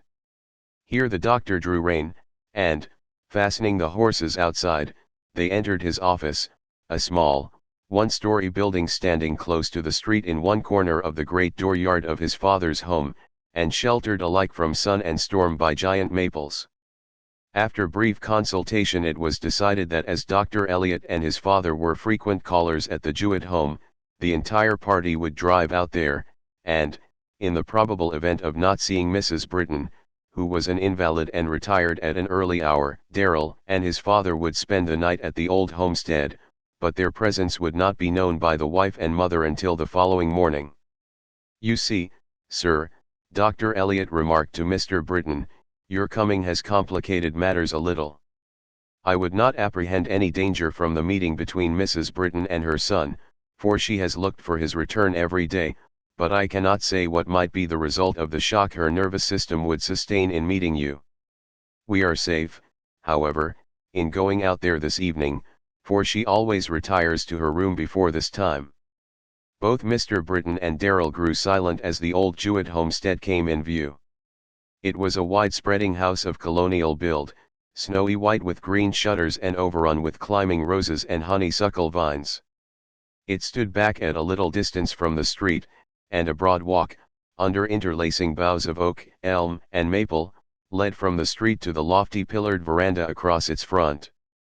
The full moon was rising opposite, its mellow light throwing every twig and flower into bold relief. Two figures could be seen seated within the veranda, and as the carriage stopped, Dr. Elliot remarked, "I was right, Mr. Jewett and his elder daughter are sitting outside, but Mrs. Britton has retired." As the four men alighted and proceeded up the walk towards the house, strangely varied emotions surged through the breasts of Darrell and his father. To one this was his childhood's home, the only home of which he had any distinct memory; to the other it was the home to which long ago he had been welcomed as a friend, but from which he had been banished as a lover. But all reminiscent thoughts were suddenly put to flight. They had advanced only about halfway up the walk when one of the long, old-fashioned windows upon the veranda was hastily thrown open, and a slender figure robed in a white dressing gown came with swift but tremulous steps down the walk to meet them, crying, in glad accents, "Oh, my son! My son! You have come, as I knew you would some day." Darrell sprang forward and caught his mother in his arms, and then, unable to speak, held her close to his breast, his tears falling on her upturned face, while she caressed him and crooned fond words of endearment as in the days when she had held him in her arms. Dr. Elliot and his father stood near, nonplussed, uncertain what to do or what course to take. The old gentleman on the veranda left his seat and took a few steps towards the group, as though to assist his daughter to the house, but Dr. Elliot motioned him to remain where he was. Mr. Britton, scarcely able to restrain his feelings, yet fearful of agitating his wife, had withdrawn slightly to one side, but unconsciously was standing so that the moonlight fell full across his face. At that instant Mrs. Britton raised her head, and, seeing the familiar faces of Dr. Elliot and his father, looked at the solitary figure as though to see who it might be. Their eyes met, his shining with the old-time love with which he had looked on her as she stood a bride on that summer evening crowned with the sunset rays, only 1,000-fold more tender. She gave a startled glance, then raised her arms to him with one shrill, sweet cry, the cry of the lone night-bird for its mate John. "Patience," came the responsive note, deep, resonant, tender. He held her folded within his arms until he suddenly felt the fragile form grow limp in his clasp, then, lifting her, he bore her tenderly up the walk, past the bewildered father and sister, into the house, Dr. Elliot leading the way, and laid her on a couch in her own room. She was soon restored to consciousness, and, though able to say little, lay feasting her eyes alternately upon the face of husband and son, her glance, however, returning oftener and dwelling longer on the face of the lover, who, after more than 27 years of absence, was a lover still. 31 Chapter An Eastern home. Within a few days Darrell and his father were domiciled in the Jewett homestead, the physicians pronouncing it unwise to attempt to remove Mrs. Britton to another home. To Experience Jewett, who reigned supreme in her father's house, it seemed as though two vandals had invaded her domain, so ruthlessly did they open up the rooms for years jealously guarded from sunshine and dust, while her cherished household gods were removed by sacrilegious hands from their time-honored niches and consigned to the ignominy of obscure back chambers or the oblivion of the garret.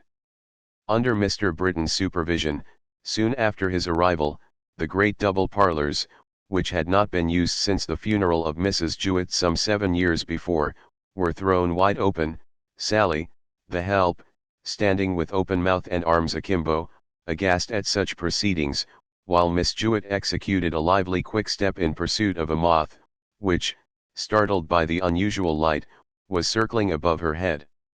Not only were the gaily flowered Brussels carpet and the black haircloth furniture the same as when he had been a guest in those rooms nearly 30 years before, but each piece of furniture occupied the same position as then. He smiled as he noted the armchair by one of the front windows, to which he had been invariably assigned and in which he had slipped and slid throughout each evening to the detriment of the crocheted tidy pinned upon its back. The vases and candlesticks upon the mantel were arranged with the same mathematical precision.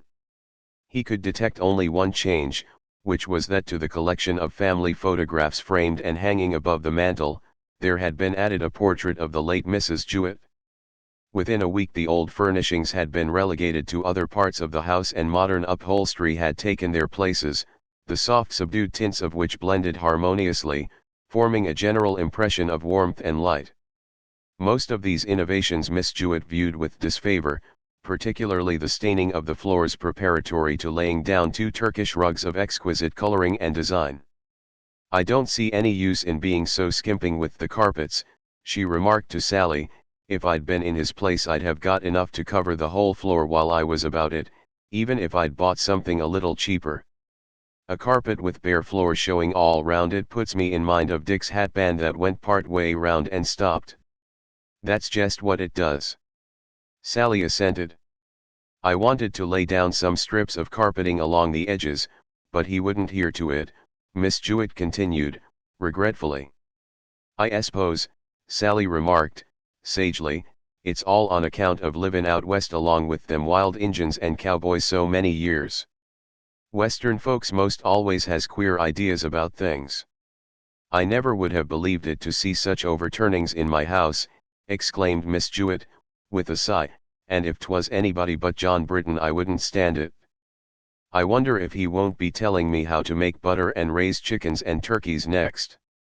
Mebbe he'll bring round one o' them newfangled contrivances for hatchin' chickens without hens," Sally ventured, with a laugh, adding, reflectively, "I wonder why, when they was about it, they didn't invent a machine to lay eggs as well as hatch 'em. That would ave been a savin', for a hen's keep don't amount to much when she's settin', but they're powerful big eaters generally."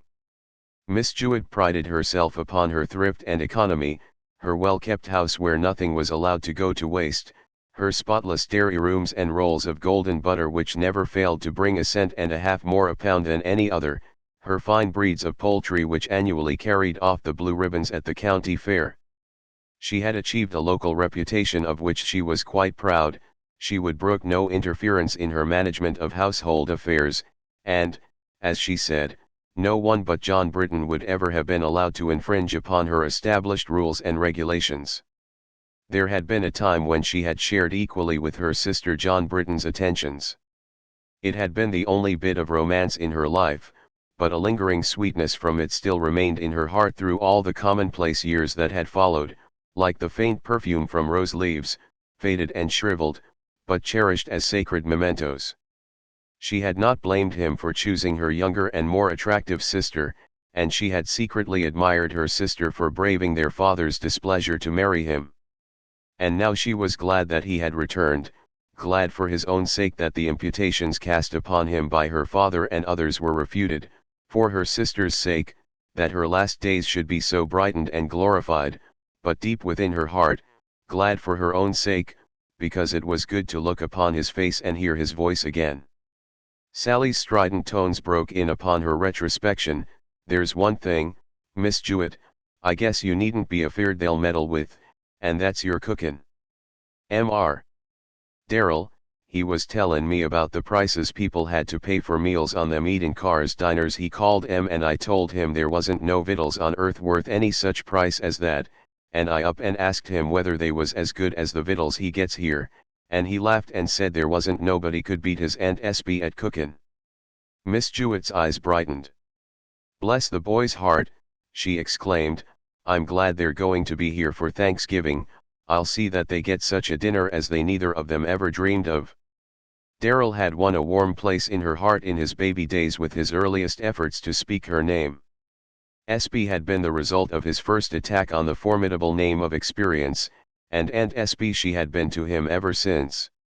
Her father, Hosea Jewett, was a hale, hardy man of upward of 70, hard and unyielding as the granite ledges cropping out along the hillsides of his farm, and with a face gnarled and weather-beaten as the oaks before his door. He was scrupulously honest, but exacting, relentless, unforgiving. He was not easily reconciled to the new order of things, but for his daughter's sake he held his peace. Then, too, though he never forgave John Britton for having married his daughter, yet John Britton as a man whose wealth exceeded even his own was an altogether different person from the ambitious but impecunious lover of 30 years before. He had never forgiven Darrell for being John Britton's son, but mingled with his long-cherished animosity was a secret pride in the splendid physical and intellectual manhood of this sole representative of his own line. Between the sisters there had been few points of resemblance. Patience Jewett had been of an ardent, emotional nature, passionately fond of music, a great reader, and with little taste for the household tasks in which her more practical sister delighted. Having a more delicate constitution, she had little share in the busy routine of farm life, but was allowed to follow her own inclinations. She was still absorbed in her music and studies when love found her, and the woman within her awoke at his call. After Darrell's birth her health was seriously impaired. It seemed as though her faith in her husband, her belief that he would one day return, and her love for her son were the only ties holding soul and body together, and, with her natural religious tendencies, the spiritual nature developed at the expense of the physical. Since Darrell's strange disappearance she had failed rapidly. With the return of her husband and son she seemed temporarily to renew her hold on life, appearing stronger than for many months. For the first few days much of her time was spent at her piano, singing with her husband the old songs of their early love, but oftenest a favorite of his which she had sung during the years of his absence, and which Darrell had sung on that night at the Pines following his discovery of the violin loyal to love and thee. Her delight in the rooms newly fitted up for her was unbounded, and against the background of their subdued, warm tints she made a strikingly beautiful picture, with her sweet, spirituelle face crowned with waving silver hair. Either Darrell or his father, or both, were constantly with her, for they realized that the time was short in which to make amends for the missing years. She loved to listen to her husband's tales of the Great West or to bits which Darrell read from his journal of that strange chapter of his own life. "You have not yet asked after your sweetheart, Darrell," his mother said one evening soon after his arrival, as they sat awaiting his father's return from a short stroll. "You are my sweetheart now, little mother," he replied, kissing the hand that lay within his own. "Does that mean that you care less for Marian than before you went away?" she queried. "No," Darrell answered, slowly, "I cannot say that my regard for her has decreased. I may have changed in some respects, but not in my feelings towards Marian. I will ask you a question, mother, do you think she still cares for me as before I left home? I hardly know how to answer you, because, as you know, Marian is so silent and secretive. I never could understand the girl. To be candid, Darrell dear, I never could understand why you should care for her, and I never thought she cared for you as she ought. You know, mother, how I came to be attracted to her in the first place. We were schoolmates, and you know she was an exceptionally brilliant girl, and different from most of the others. We were interested in the same subjects, and naturally there sprang up quite an intimacy between us. Then we corresponded while I was at college, and her letters were so bright and entertaining that my admiration for her increased. I thought her the most brilliant and the best girl, every way, in all my acquaintance, and I think so still. But, my dear boy," his mother exclaimed, "admiration is not love. I don't believe you ever really loved her, and she always seemed to me to be all brains and no heart, one of those cold, silent natures incapable of loving.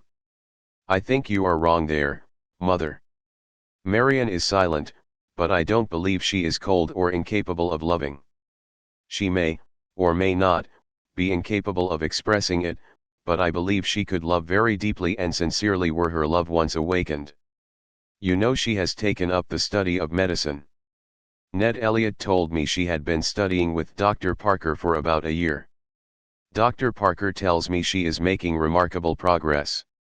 I don't doubt it, mother, she will probably make a success of it, she is just the woman to do so.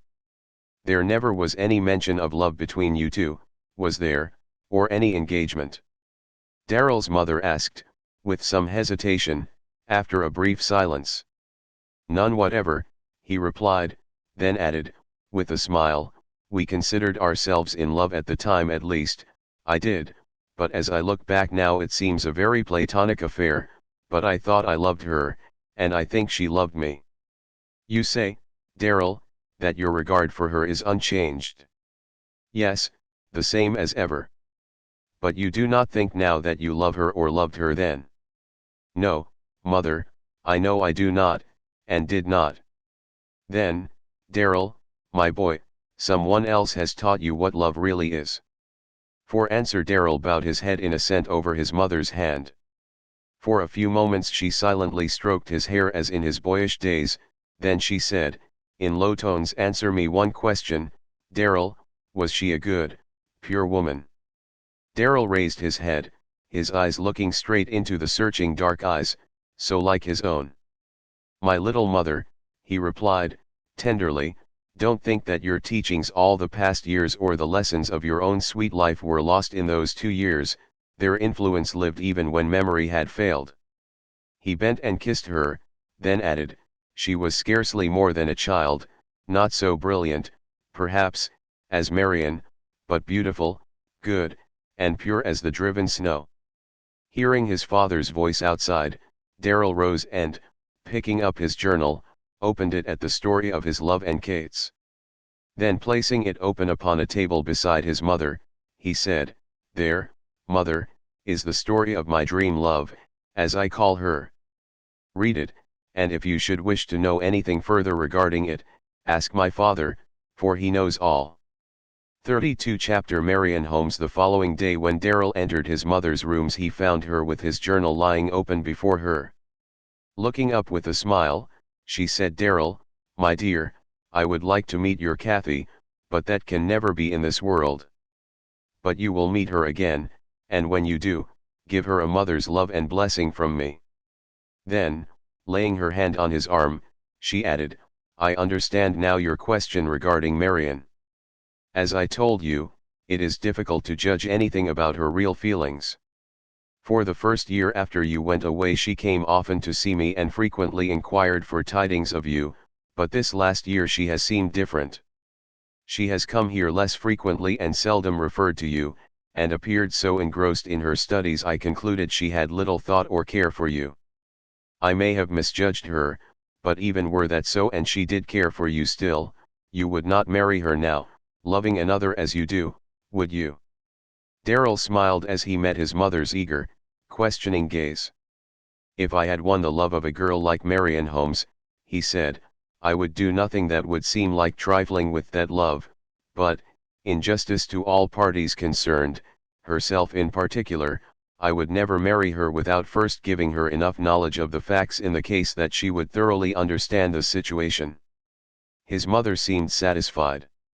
Marian has brains, whether she has a heart or not, she replied, with quiet emphasis, and a girl of brains would never marry a man under such circumstances. Handing him his journal she pointed with a smile to its inscription. Until the daybreak, she quoted, that has been my daily watchword all these years, strange that you, too, should have chosen it as your own. Had Darrell gone to his aunt for a gauge of Marian Holmes's feelings towards himself she could have informed him more correctly than his mother. She, with an old love hidden so deeply in her heart that no one even suspected its existence, understood the silent, reticent girl far better than her emotional, demonstrative sister. A few days after moving into the rooms newly fitted up for her Mrs. Britton gave what she termed a little housewarming, to which were invited a few old-time friends of her own and Mr. Britton's, together with some of Darrell's associates. Among the latter Marian was, of course, included, but happening at the time to be out of town, she did not receive the invitation until 2 days afterwards. Meantime, Darrell, who was anxious to meet the syndicate from whom he had received his Western commission 2 years before, left on the following day for New York City. Consequently when Marian, upon her return, called on Mrs. Britton to explain her absence, Darrell was away. Marian Holmes was, as Mrs. Britton had said, a silent girl, not from any habitual self-repression, but from an inherent inability to express her deeper feelings. Hers was one of those dumb speechless souls, that, finding no means of communicating with others, unable to get in touch with those about them, go on their silent, lonely ways, no one dreaming of the depth of feeling or wealth of affection they really possess. The eldest child of a widowed mother, in moderate circumstances, her life had been one of constant restriction and self-denial. Her association with Darrell marked a new epoch in the dreary years. For the first time within her memory there was something each morning to which she could look forward with pleasant anticipation, something to look back upon with pleasure when the day was done. As their intimacy grew her happiness increased, and when he returned from college with high honors her joy was unbounded. Brought up in a home where there was little demonstration of affection, she did not look for it here, she loved and supposed herself loved in return, else how could there be such an affinity between them? The depth of her love for Darrell Britton she herself did not know until his strange disappearance, then she learned the place he had filled in her heart and life by the void that remained. As months passed without tidings of him she lost hope. Unable to endure the blank monotony of her home life she took up the study of medicine, partly to divert her mind and also as a means of future self-support more remunerative than teaching. With the news of Darrell's return, hope sprang into new life, and it was with a wild, sweet joy, which would not be stilled, pulsating through her heart, that she went to call on Mrs. Britton. She had a nature supersensitive, and as she entered Mrs. Britton's rooms her heart sank and her whole soul recoiled as from a blow. With her limited means and her multiplicity of home duties her outings had been confined to the small towns within a short distance of her native village. These rooms, in such marked contrast to everything to which she had been accustomed, were to her a revelation of something beyond her of which she had had no conception, a revelation also that her comrade of bygone days had grown away from her, beyond even her reach or ken. Quietly, with a strange, benumbing pain, she noted every detail as she answered Mrs. Britton's inquiries, but conscious of the lack of affinity between herself and Darrell's mother, it seemed to her that the dark eyes regarding her so searchingly must read with what hopes she had come, and how those hopes had died. She was glad Darrell was not at home, she could not have met him then and there. But so quiet were her words and manner, so like her usual demeanor, that Mrs. Britton said to herself, as Marian took leave, I was right, she cares for Darrell only as a mere acquaintance. On her return she entered the parlor of her own home and stood for some moments gazing silently about her. How shabby, how pitiably bare and meager and colorless. An emblem of her own life. Throwing herself upon the threadbare little sofa where she and Darrell had spent so many happy hours reviewing their studies and talking of hopes and plans for the future, she burst into such bitter, passionate weeping as only natures like hers can know.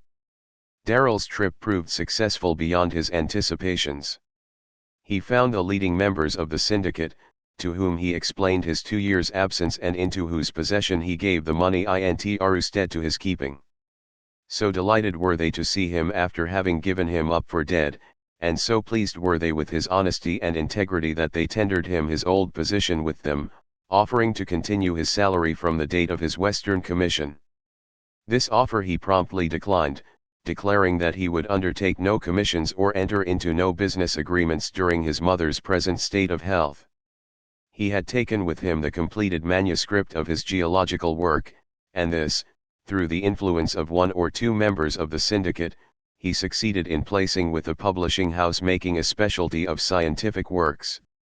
These facts, communicated to his parents, soon reached Miss Jewett, filling her with a pride and delight that knew no bounds. Ellisburg had no daily paper, but it possessed a few individuals of the gentler sex who as advertising mediums answered almost as well, and whom Miss Jewett included among her acquaintance. She suddenly remembered a number of calls which her household duties had hitherto prevented her returning, and decided that this was the most opportune time for paying them. Ordering her carriage and donning her best black silk gown, she proceeded with due ceremony to make her round of calls, judiciously dropping a few words here and there, which, like the seed sown on good ground, brought forth fruit, 30, 60, and 100-fold. As a result Darrell, upon his return, found himself a literary star of the first magnitude, the cynosure of all eyes. These reports reaching Marian only widened the gulf which she felt now intervened between herself and Darrell. Almost immediately upon his return Darrell called upon her. She was at home, but sent a younger sister to admit him while she nerved herself for the dreaded interview. As he awaited her coming he looked around him with a sort of wonder. Each object seemed familiar, and yet, Was it possible this was the room that used to seem so bright and pleasant as he and Marion conned their lessons together? Had it changed, he wondered, or had he? Marion's entrance put a stop to his musings. He sprang to meet her. She advanced slowly. She had changed very little. Her face, unless animated, was always serious, determined. It was a shade more determined, almost stern, but it had the same strong, intellectual look which had always distinguished it and for which he had admired it. Darrell, on the contrary, was greatly changed. Marion, gazing at the snow-white hair, the dark eyes with their piercing, inscrutable look, the firmly set mouth, and noting the bearing of conscious strength and power, was unable to recognize her quondam schoolmate until he spoke. The voice and smile were the same as of old. They clasped hands for an instant, then Darrell, as in the old days, dropped easily into one corner of the little sofa, supposing she would take her accustomed place in the other corner, but, instead, she drew a small rocker opposite and facing him, in which she seated herself. His manner was cordial and free as, after a few inquiries regarding herself, he spoke of his absence, touching lightly upon his illness and its strange consequences, and expressed his joy at finding himself at home once more. She was kind and sympathetic, but her manner was constrained. She could not banish the remembrance of her call upon his mother, of the contrast between his home and hers, and as he talked something indefinable in his language, in his very movements and gestures, revealed to her sensitive nature a contrast, a difference, between them. He had somehow reached ground to which she could not attain. He drew her out to speak of her new studies and congratulated her upon her progress, but the call was not a success, socially or otherwise. When Darrell left the house he believed more firmly than ever that Marion had loved him in the past. Whether she had ceased to love him he could not then determine. Time would tell. During the weeks that followed there were numerous gatherings of a social and informal nature where Darrell and Marion were thrown in each other's society, but, though he still showed a preference for her over the girls of his acquaintance, she shrank from his attentions, avoiding him whenever she could do so without causing remark. Thanksgiving Day came, and Miss Jewett's guests were compelled to admit that she had surpassed herself. The dinner was one long to be remembered.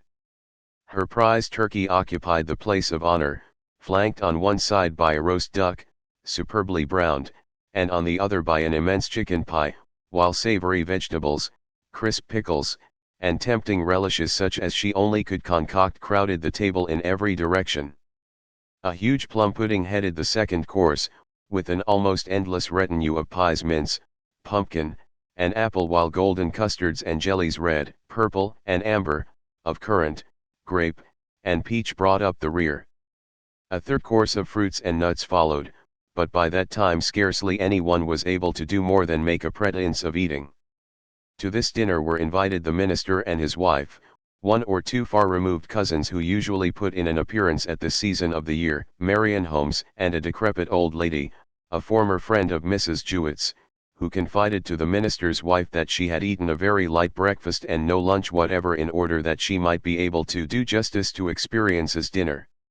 Marion Holmes was not there, and Darrell, meeting her on the street the next day, playfully took her to task. "Why were you not at dinner yesterday?" he inquired. "Have you no more regard for my feelings than to leave me to be sandwiched between the parson's wife and old Mrs. Pettigrew?" "I might have gone had I known such a fate as that awaited you," she replied, laughing, "but," she added with some spirit, thinking it best to come to the point at once, "I can see no reason for thrusting myself into your family gatherings simply because you and I were good comrades in the past." "Were we not something more than merely good comrades, Marion?" he asked, anxious to ascertain her real feelings towards himself. "It seemed to me we were, or at least that we thought we were." "That may be," she answered, her color rising slightly, "but if we thought so then, that is no reason for deceiving ourselves any longer." She intended to mislead him, and she did. "Very well," he replied, "we will not deceive ourselves, we will have a good understanding with ourselves and with each other. Is there any reason why we should not be at least good comrades now?" I know of none, she answered, meeting his eyes without wavering. Then let us act as such, and not like two silly children, afraid of each other. Is that a compact? He asked, smiling and extending his hand. It is, she replied, smiling brightly in return as their hands clasped, thus by word and act renouncing her dearest hopes without his dreaming of the sacrifice. 33 Chapter Into the fullness of life. With the opening of cold weather, the seeming betterment in Mrs. Britton's health proved but temporary. As the winter advanced, she failed rapidly, until, unable to sit up, she lay on a low couch, wheeled from room to room to afford all the rest and change possible.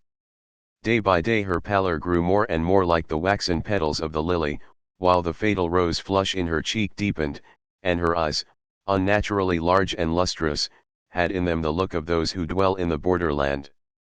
She realized her condition as fully as those about her, but there was neither fear nor regret in the eyes, which, fixed on the glory invisible to them, caught and reflected the light of the other world, till, in the last days, those watching her saw her face as it had been the face of an angel. No demonstration of sorrow marred the peace in which her soul dwelt the last days of its stay, for the very room seemed hallowed, a place too sacred for the intrusion of any personal grief. Turning one day to her husband, who seldom left her side, she said, "My sorrow made me selfish, I see it now. Look at the good you have done, the many you have helped. What have I done, what have I to show for all these years?" Just then Darrell passed the window before which she was lying. "There is your work, Patience, Mr. Britton replied, tenderly, "you have that to show for those years of loneliness and suffering. Surely, love, you have done noble work there, work whose results will last for years, probably for generations yet to come." Her face lighted with a rapturous smile. "I had not thought of that," she whispered. "I will not go empty-handed after all. Perhaps he will say of me, as of one of old, 'She hath done what she could.'" From that time she sank rapidly, sleeping lightly, waking occasionally with a childlike smile, then lapsing again into unconsciousness. One evening as the day was fading, she awoke from a long sleep and looked intently into the faces gathered about her. Her pastor, who had known her through all the years of her sorrow, was beside her. Bending over her and looking into the eyes now dimmed by the approaching shadows, he said, "You have not much longer to wait, my dear sister." With a significant gesture she pointed to the fading light. "Until the day break," she murmured, with difficulty. He was quick to catch her meaning and bowed his head in token that he understood. Then, raising his hand above her head, as though in benediction, in broken tones he slowly pronounced the words, "Thy sun shall no more go down, neither shall thy moon withdraw itself, for the Lord shall be thine everlasting light, and the days of thy mourning shall be ended." Her face brightened, a seraphic smile burst forth, irradiating every feature with a light which never faded, for, with a look of loving farewell into the faces of husband and son, she sank into a sleep from which she did not wake, and when, as the day was breaking over the eastern hilltops, her soul took flight, the smile still lingered, deepening into such perfect peace as is seldom seen on mortal faces. As Darrell, a few moments later, stood at the window, watching the stars paling one by one in the light of the coming dawn, a bit of verse with which he had been familiar years before, but which he had not recalled until then, recurred to him with peculiar force. A soul passed out on its way toward heaven as soon as the word of release was given, and the trail of the meteor swept around the lovely form of the homeward bound. Glimmering, shimmering, there on high, the stars grew dim as one passed them by, and the earth was never again so bright, for a soul had slipped from its place that night. After Mrs. Britton's death, deprived of her companionship and of the numberless little ministrations to her comfort in which they had delighted, both Mr. Britton and Darrell found life strangely empty. They also missed the strenuous Western life to which they had been accustomed, with its ceaseless demands upon both muscle and brain. The life around them seemed narrow and restricted, the very monotony of the landscape wearied them. They longed for the freedom and activity of the West, the breadth and height of the mountains. As both were standing one day beside the resting place of the wife and mother, which Mr. Britton had himself chosen for her, the latter said, "John, there are no longer any ties to hold us here. You may have to remain here until affairs are settled, but I have no place, and want none, in Hosea Jewett's home. I am going back to the West, and I know that sooner or later you will return also, for your heart is among the mountains. But before we separate I want one promise from you, my son." "Name it," said Darrell. "You know, father, I would fulfill any and every wish of yours within my power. It was my wish in the past, when my time should come to die, to be buried on the mountainside, near the hermitage. But life henceforth for me will be altogether different from what it has been heretofore, and I want your promise, John, if you outlive me, that when the end comes, no matter where I may be, you will bring me back to her, that when our souls are reunited our bodies may rest together here, within sound of the river's voice and shielded by the overhanging boughs from winter's storm and summer's heat." Father and son clasped hands above the newly made grave. "I promise you, father," Darrell replied, "but you did not need to ask the pledge." When John Britton left Ellisburg a few days later, a crowd of friends were gathered at the little depot to extend their sympathy and bid him farewell. A few were old associates of his own, some were his wife's friends, and some Darrell's. To those who had known him in the past he was greatly changed, and none of them quite understood his quaint philosophizings, his broad views, or his seeming isolation from their workaday, business world in which he had formerly taken so active a part. They knew naught of his years of solitary life, or of how lives spent in years of contemplation and reflection, of retrospection and introspection, become gradually lifted out of the ordinary channels of thought and out of touch with the more practical life of the world. But they had had abundant evidence of his love and devotion to his wife, and of his kindness and liberality towards many of their own number, and for these they loved him. There was not one, however, who mourned his departure so deeply as Experience Jewett, though she gave little expression to her sorrow. She had hoped that after her sister's death his home would still be with them. This, not from any weak sentimentality or any thought that he would ever be aught than as a brother to her, but because his very presence in the home was refreshing, helpful, comforting, and because it was a joy to be near him, to hear him talk, and to minister to his comfort. But he was going from them, as she well knew, never to return, and beneath the brave, smiling face she carried a sore and aching heart. Thus John Britton bade the East farewell and turned his face towards the great West, mindful only of the grave under the elms, to which the river murmured night and day, and with no thought of return until he, too, should come to share that peaceful resting place. 34 Chapter A warning. Spring had come again, and Walcott's probationary year with Mr. Underwood had nearly expired.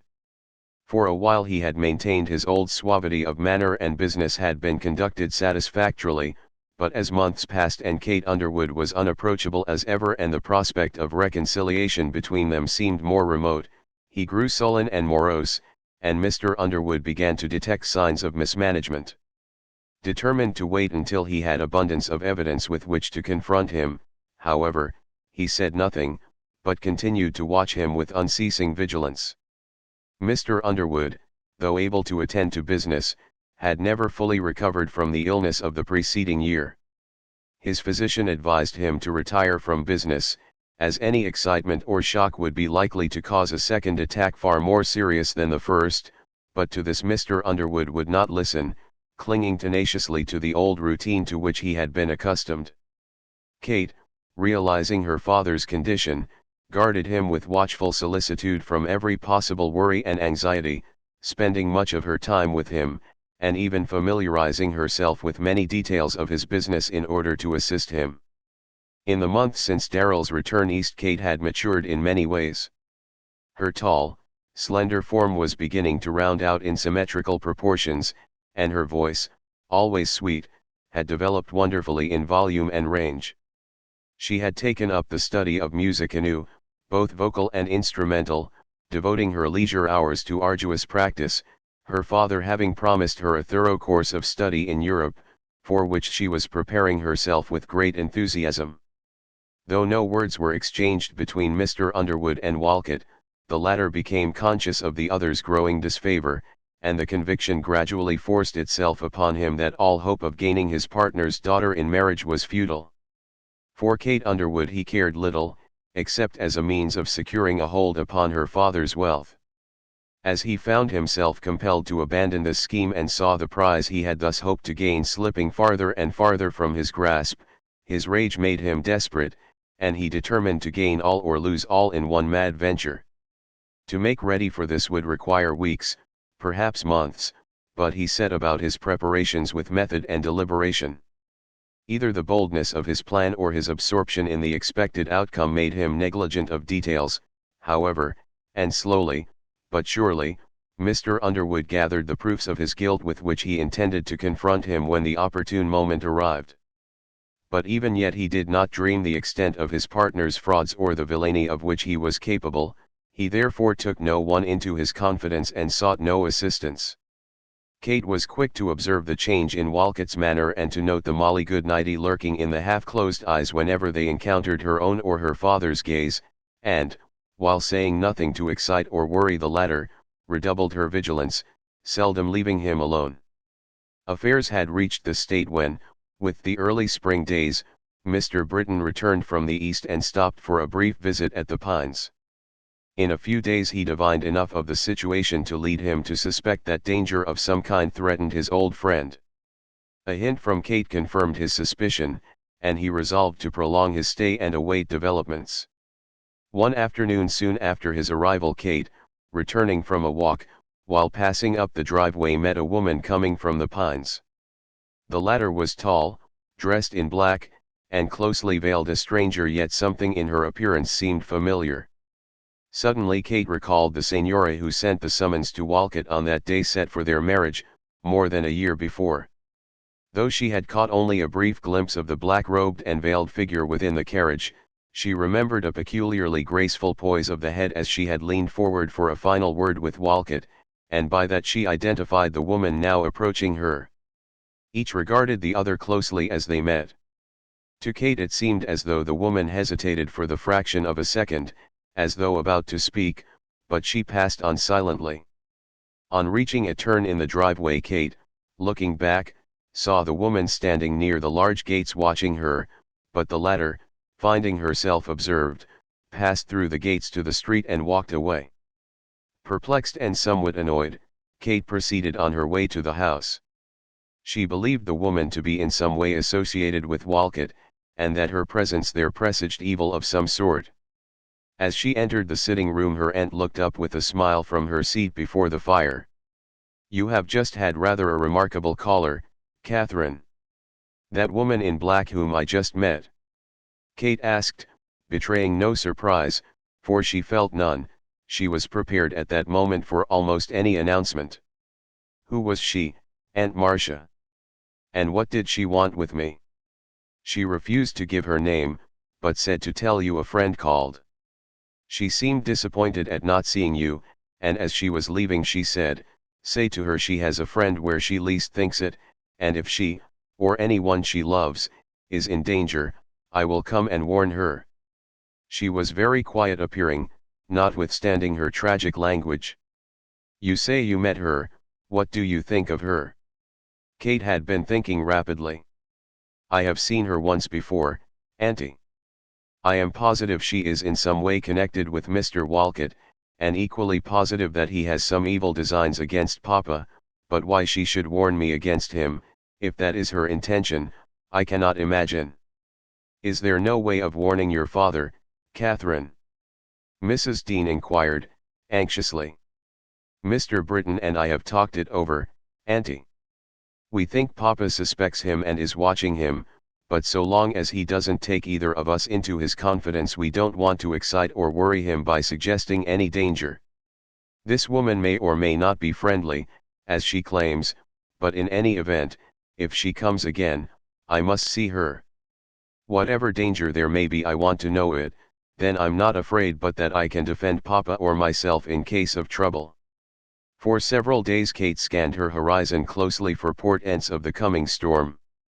She saw nothing of the mysterious woman who had styled herself a friend, but on more than one occasion she had a fleeting glimpse of the man who on that memorable day brought the message from her to Walcott, and Kate felt that a denouement of some kind was near. Walcott's preparations were nearly perfected, another week would complete them. By that time the funds of the firm as well as large deposits held in trust, would be where he could lay his fingers on them at a moment's notice.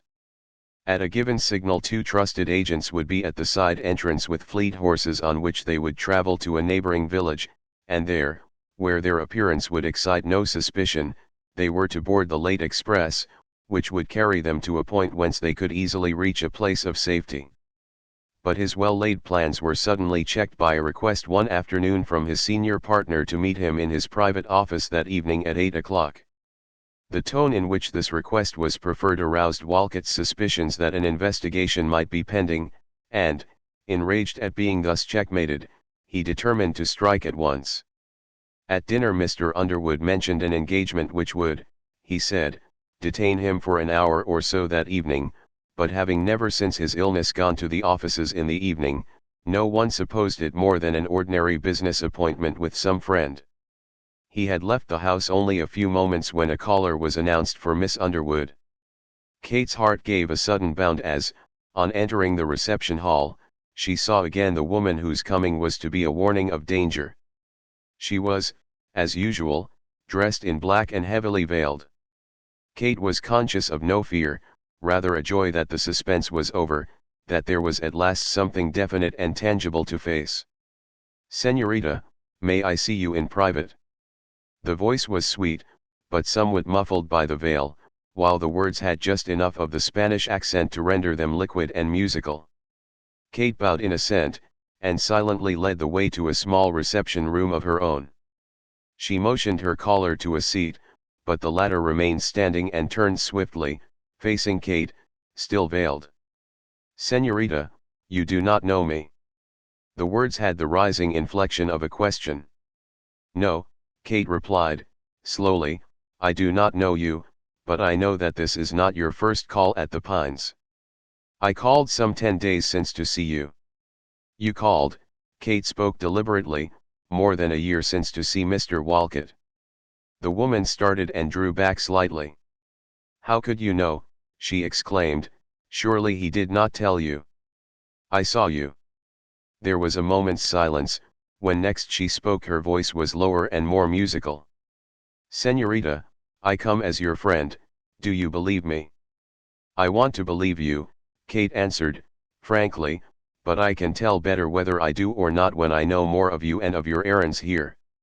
For answer the woman, with a sudden swift movement, threw back her veil, revealing a face of unusual beauty, oval in contour, of a rich olive tint, with waving masses of jet-black hair, framing a low, broad forehead. But her eyes were what drew Kate's attention, large, lustrous, but dark and unfathomable as night, yet with a look in them of dumb, agonizing appeal. The two women formed a striking contrast as they stood face to face. They seemed to impersonate hope and despair. "Señorita," she said, in a low, passionless voice, "I am Señor Walcott's wife." Kate's very soul seemed to recoil at the words, but she did not start or shrink. "I have the certificate of our marriage here," she continued, producing a paper, signed by the Holy Father who united us. Kate waved it back. "I do not wish to see it, nor do I doubt your word," she replied, gently. "I understand now why you first came to this house. What brings you here tonight?" "I come to warn you that your father is in danger." "My father?" Kate exclaimed, quickly, her whole manner changed. "Where? How?"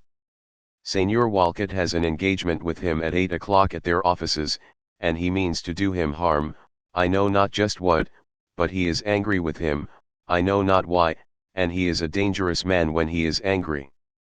Kate touched a bell to summon a servant. "I will go to him at once, but," she added, looking keenly into the woman's face, "how do you know of this? How did you learn it? Did he tell you?" The other shook her head with a significant gesture. "He tells me nothing, he tells no one but Tony, and Tony tells me nothing, but I saw them talking together tonight, and he was very angry. I overheard some words. I heard him say he would see your father tonight and make him sorry he had not done as he agreed, and he showed Tony a little stiletto which he carries with him, and then he left." Kate shuddered slightly. "Who is Tony?" she asked. The woman smiled with another gesture. "Tony is Tony, that is all I know. He and my husband know each other." A servant appeared. Kate ordered her own carriage brought to the door at once. Then, turning on a sudden impulse to the stranger, she said, "Will you come with me? Or are you afraid of him, afraid to have him know you warned me?" The woman laughed bitterly. "I feared him once," she said, "but I fear him no longer, he fears me now. Yes, I will go with you. Then wait here, I will be ready in a moment." At 8:20, Kate and the stranger passed down the hall together, the woman veiled, Kate attired in a trim walking suit. The latter stopped to look in at the sitting-room door. "Aunt Marcia, Mr. Britton said he would be out but a few minutes. When he comes in, please tell him I want to see him at Papa's office, my carriage will be waiting for him here." Her aunt looked her surprise, but she knew Kate to be enough like her father that it was useless to ask an explanation where she herself made none. Once seated in the carriage and driving rapidly down the street, Kate laid her hand on the arm of her strange companion. "Señora," she said, "you say you are my friend. Were you my friend the first time you came to the house? If not, then, why are you now?" "No, I was not your friend." For the first time there was a ring of passion in her voice. "I hated you, for I thought he loved you, that you had stolen his heart and made him forget me. I traveled many miles. I vowed to kill you both before you should marry him. Then I found he could not marry you while I was his wife. He had told me our marriage was void here because performed in another country. I found he had told me wrong, and I told him unless he came with me I would go to the church and tell them there I was his wife." "And he went away with you?" Kate questioned. "Yes, and he gave me money, and then he told me." The woman hesitated. "Go on," said Kate. "He told me that he did not love you, that he only wanted to marry you that he might get money from your father, and then he would leave you. So when I found he wanted to make you suffer as he had me, I began to pity you. I came back to Ophir to see what you were like. He does not know that I am here. I found he was angry because you would not marry him. Then I was glad. I saw you many times that you did not know. Your face was kind and good, as though you would pity me if you knew all, and I loved you. I heard something about a lover you had a few years ago who died, and I knew your heart must have been sad for him, and I vowed he should never harm you or anyone you loved." They had reached the offices. The carriage stopped, but not before Kate's hand had sought and found the stranger's in silent token that she understood. 35 Chapter A Fiend at Bay. Kate, on leaving her carriage, directed the driver to go back to the Pines to await Mr. Britton's return and bring him immediately to the office. She then unlocked the door to the room which had been Darrell's office and which opened directly upon the street, and she and her companion entered and seated themselves in the darkness. The room next adjoining was Walcott's private office, and beyond that was Mr. Underwood's private office, the two latter rooms being separated by a small entrance. They had waited but a few moments when Mr. Underwood's carriage stopped before this entrance, and an instant later Kate heard her father's voice directing the coachman to call for him in about an hour. As the key turned in the lock she heard Walcott's voice also. The two men entered and went at once into Mr. Underwood's private office. Mr. Underwood immediately proceeded to business in his usual abrupt fashion. "Mr. Walcott, there is no use dallying or beating about the bush. I want this partnership terminated at once. There's no use in an honest man and a thief trying to do business together, and this interview tonight is to find the shortest way of dissolving the partnership." "I think that can be very easily and quickly done, Mr. Underwood," Walcott replied. Kate, who had stationed herself in the entrance where she had a view of both men, saw the cruel leer that accompanied Walcott's words and understood their significance as her father did not. Her hand sought the bosom of her dress for an instant, then dropped quietly at her side, but swift as the movement was, her companion had seen in the dim light the gleam of the weapon now partially concealed by the folds of her skirt.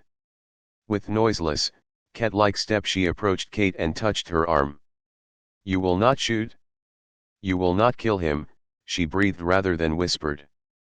Kate's only reply was to lay her finger on her lips, never removing her eyes from Walcott's face, but even then, in her absorption, she noted a peculiar quality in those scarcely audible tones, something that was neither fear nor love.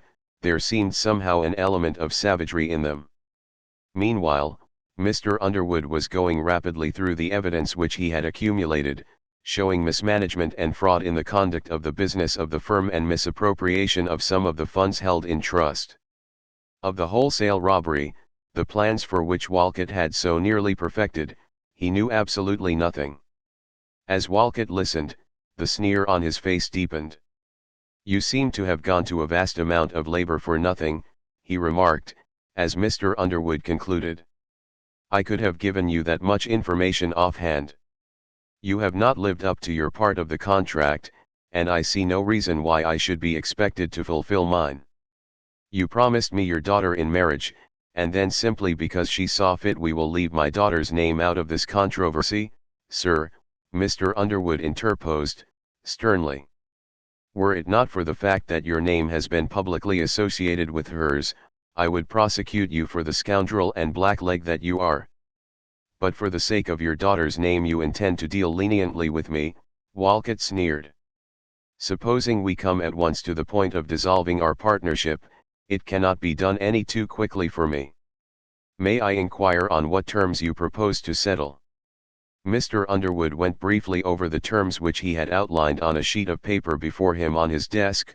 Walcott, seated 8 or 10 feet distant, listened, his dark face paling with anger. "Pardon me," he said, at the conclusion, "I think I missed a few details. Suppose we go over that again together."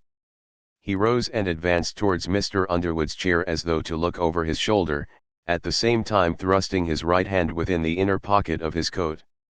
Before he had covered half the space, however, a voice rang through the room with startling clearness: "Not a step farther, or you are a dead man." Both men turned, to see Kate Underwood standing in the doorway, holding a revolver levelled at Walcott with an aim which the latter's practiced eye told him to be both sure and deadly. Astonishment and rage passed in quick succession over his countenance. He looked for an instant as though contemplating some desperate move. "Stir one hair's breadth, and you are a dead man," she repeated.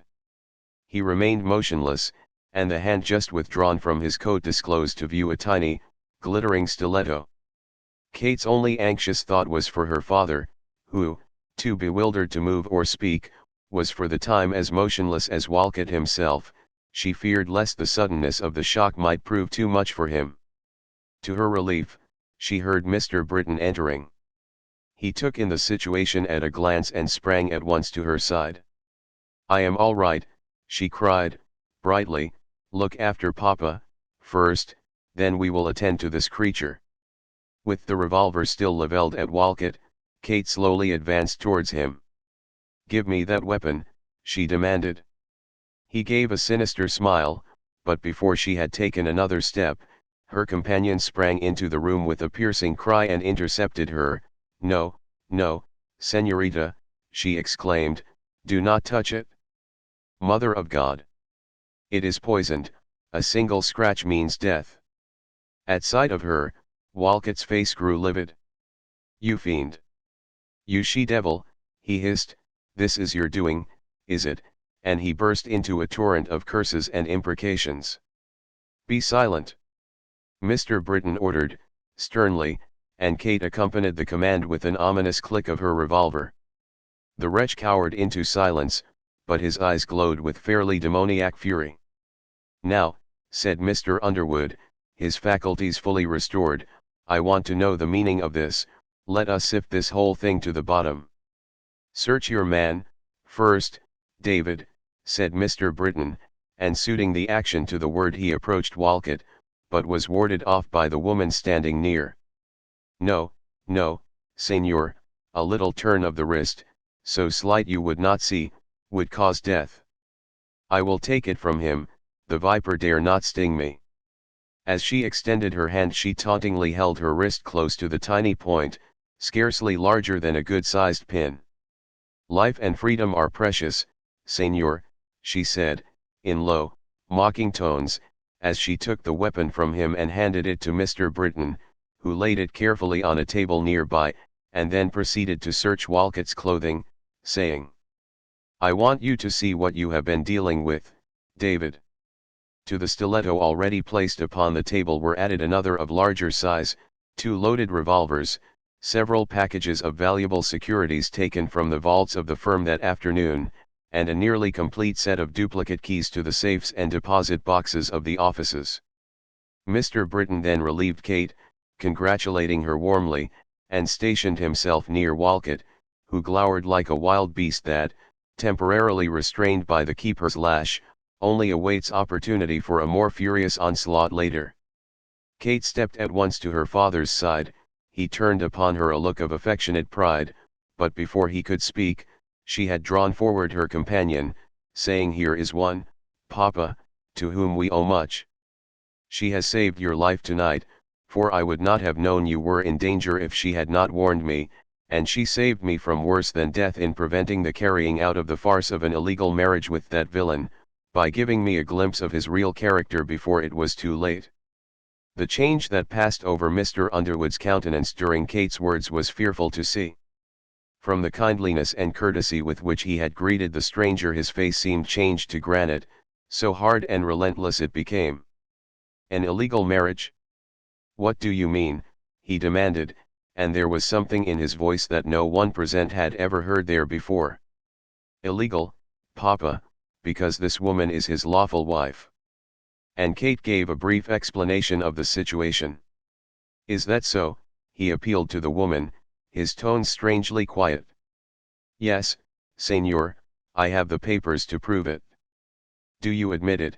He demanded of Walcott, with a glance which made the latter quail, while his hand sought one of the loaded revolvers lying on the table.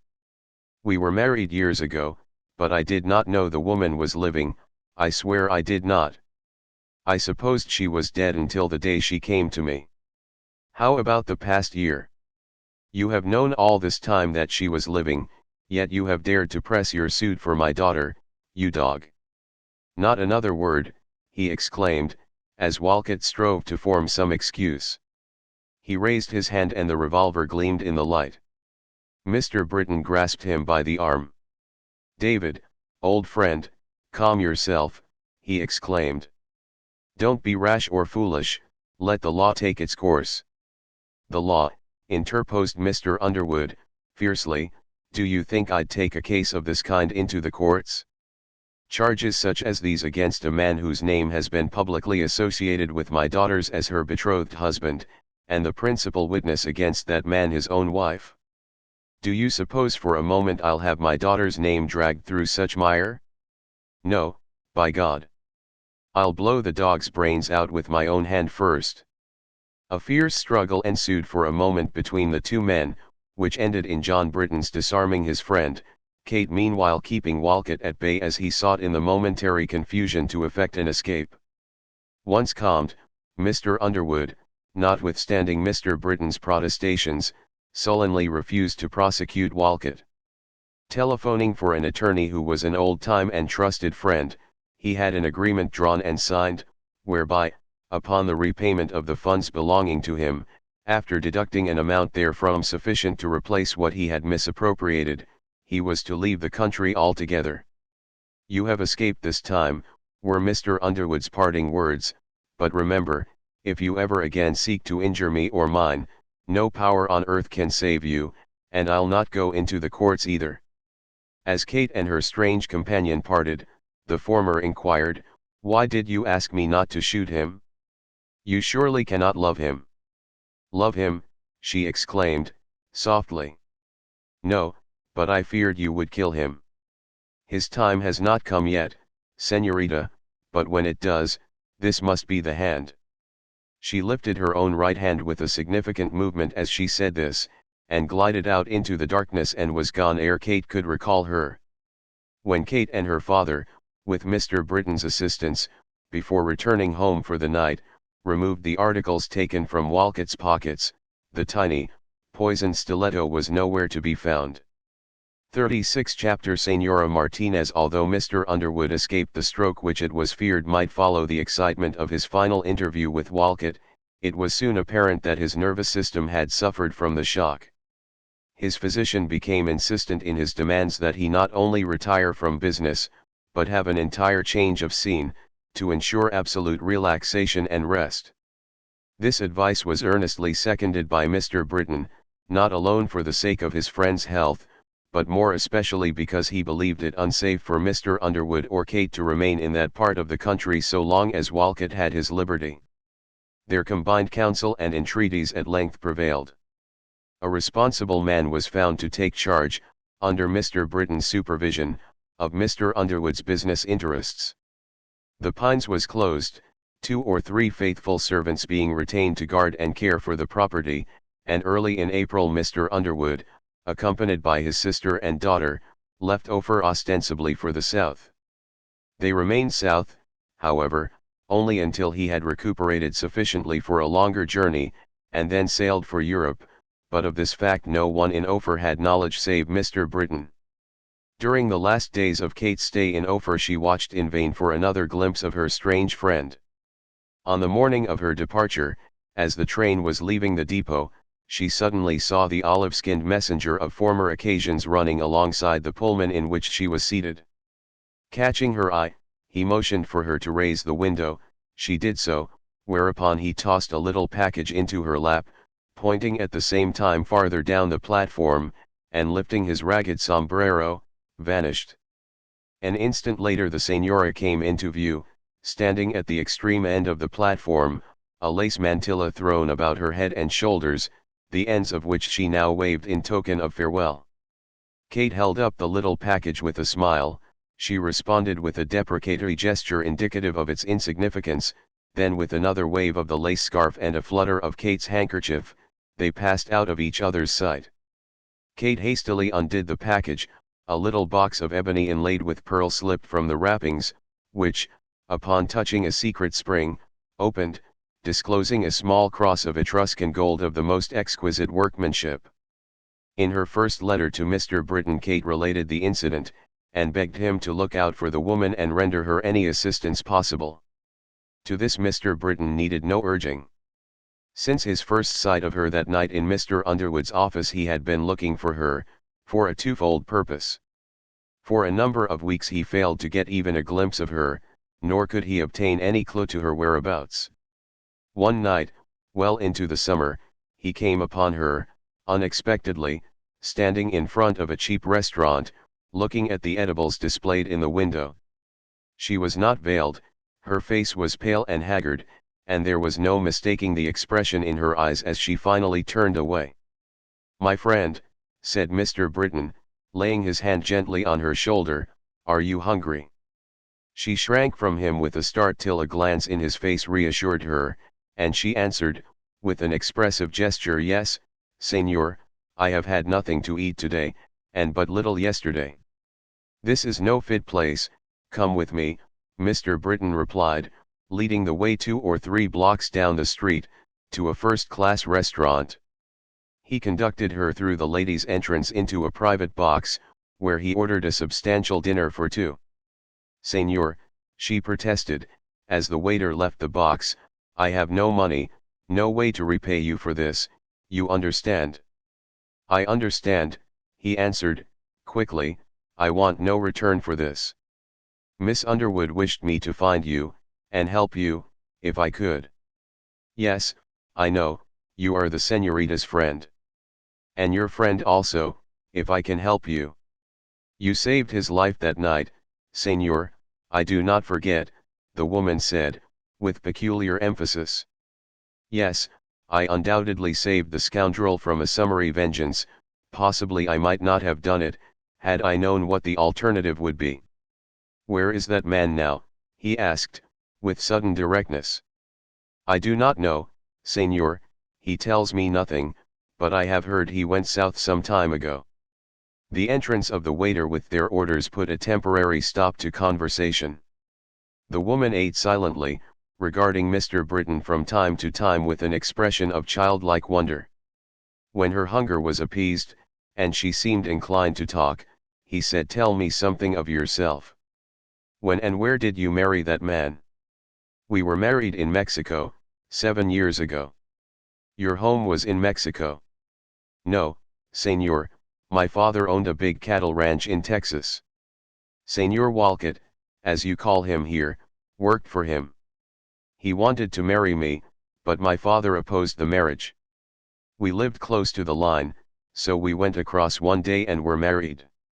My father was very angry, but I was his only child, and by he forgave and took us back."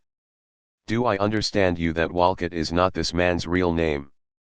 Mr. Britton interposed. "His name is José Martinez, Señor." "But is he not a half-breed? I have understood his father was an Englishman." "His father was an Englishman, but no one ever knew who he was, you understand, Señor. Afterwards his mother married Pablo Martinez, and her child took his name. That was why my father opposed our marriage."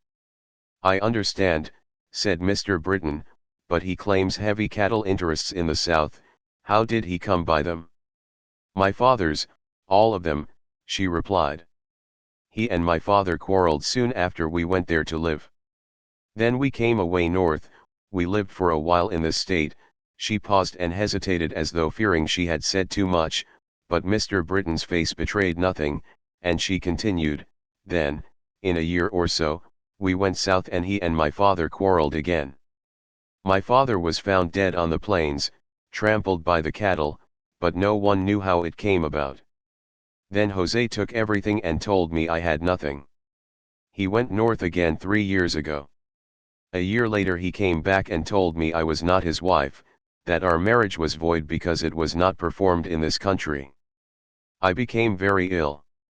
He took me away among strangers and left me there, to die, as he thought. But he was mistaken. I had something to live for to follow him, as I have followed him and will follow him to the end." The woman rose from the table, Mr. Britton rose also, and stood for a moment, facing her. "He is a dangerous man," he said. "How is it that you do not fear him?" She laughed softly. "He fears me, Señor. Why should I fear him?" "I understand," Mr. Britton said. "He fears you because you know him to be a criminal, because his freedom, perhaps his very life, is in your hands. Why are you not in danger on that account? What is to hinder his taking a life so inimical to his own?" A cunning, treacherous smile crept over her face and a baleful light gleamed in her eyes, as she replied, "If I die at his hand, my secret does not die with me. I have fixed that. If I die today, the world knows my secret tomorrow. He knows it, Señor, and I am safe." "Did it never occur to you," said Mr. Britton, slowly, "that for the safety of others your secret should be made known now?" The woman's whole appearance changed. She regarded Mr. Britton with a look of mingled anger and terror, as he continued, "That man's life and freedom are a constant menace to other lives? Are you willing to take the responsibility of the results which may follow your withholding that secret, keeping it locked within your own breast?" The woman looked quickly for a chance of escape, but Mr. Britton barred the only means of exit. Her expression was that of a creature brought to bay. "I understand the meaning of your kindness tonight," she cried, fiercely. "You are one of the fly men, and you thought to buy my secret from me. Let me tell you, you will never buy it, nor can you force it from me. So long as he does me no harm I will never make it known, and if I die a natural death, it dies with me." "You are mistaken," he replied, calmly. "I am no detective, no official of any sort. My bringing you here tonight was of itself wholly disinterested, done for the sake of a friend who wished me to help you.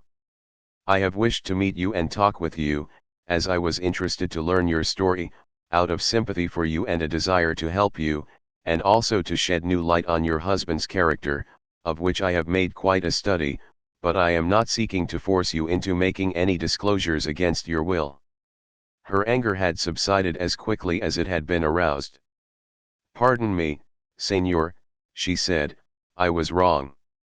Accept my gratitude for your kindness, I will not forget. Don't mention it.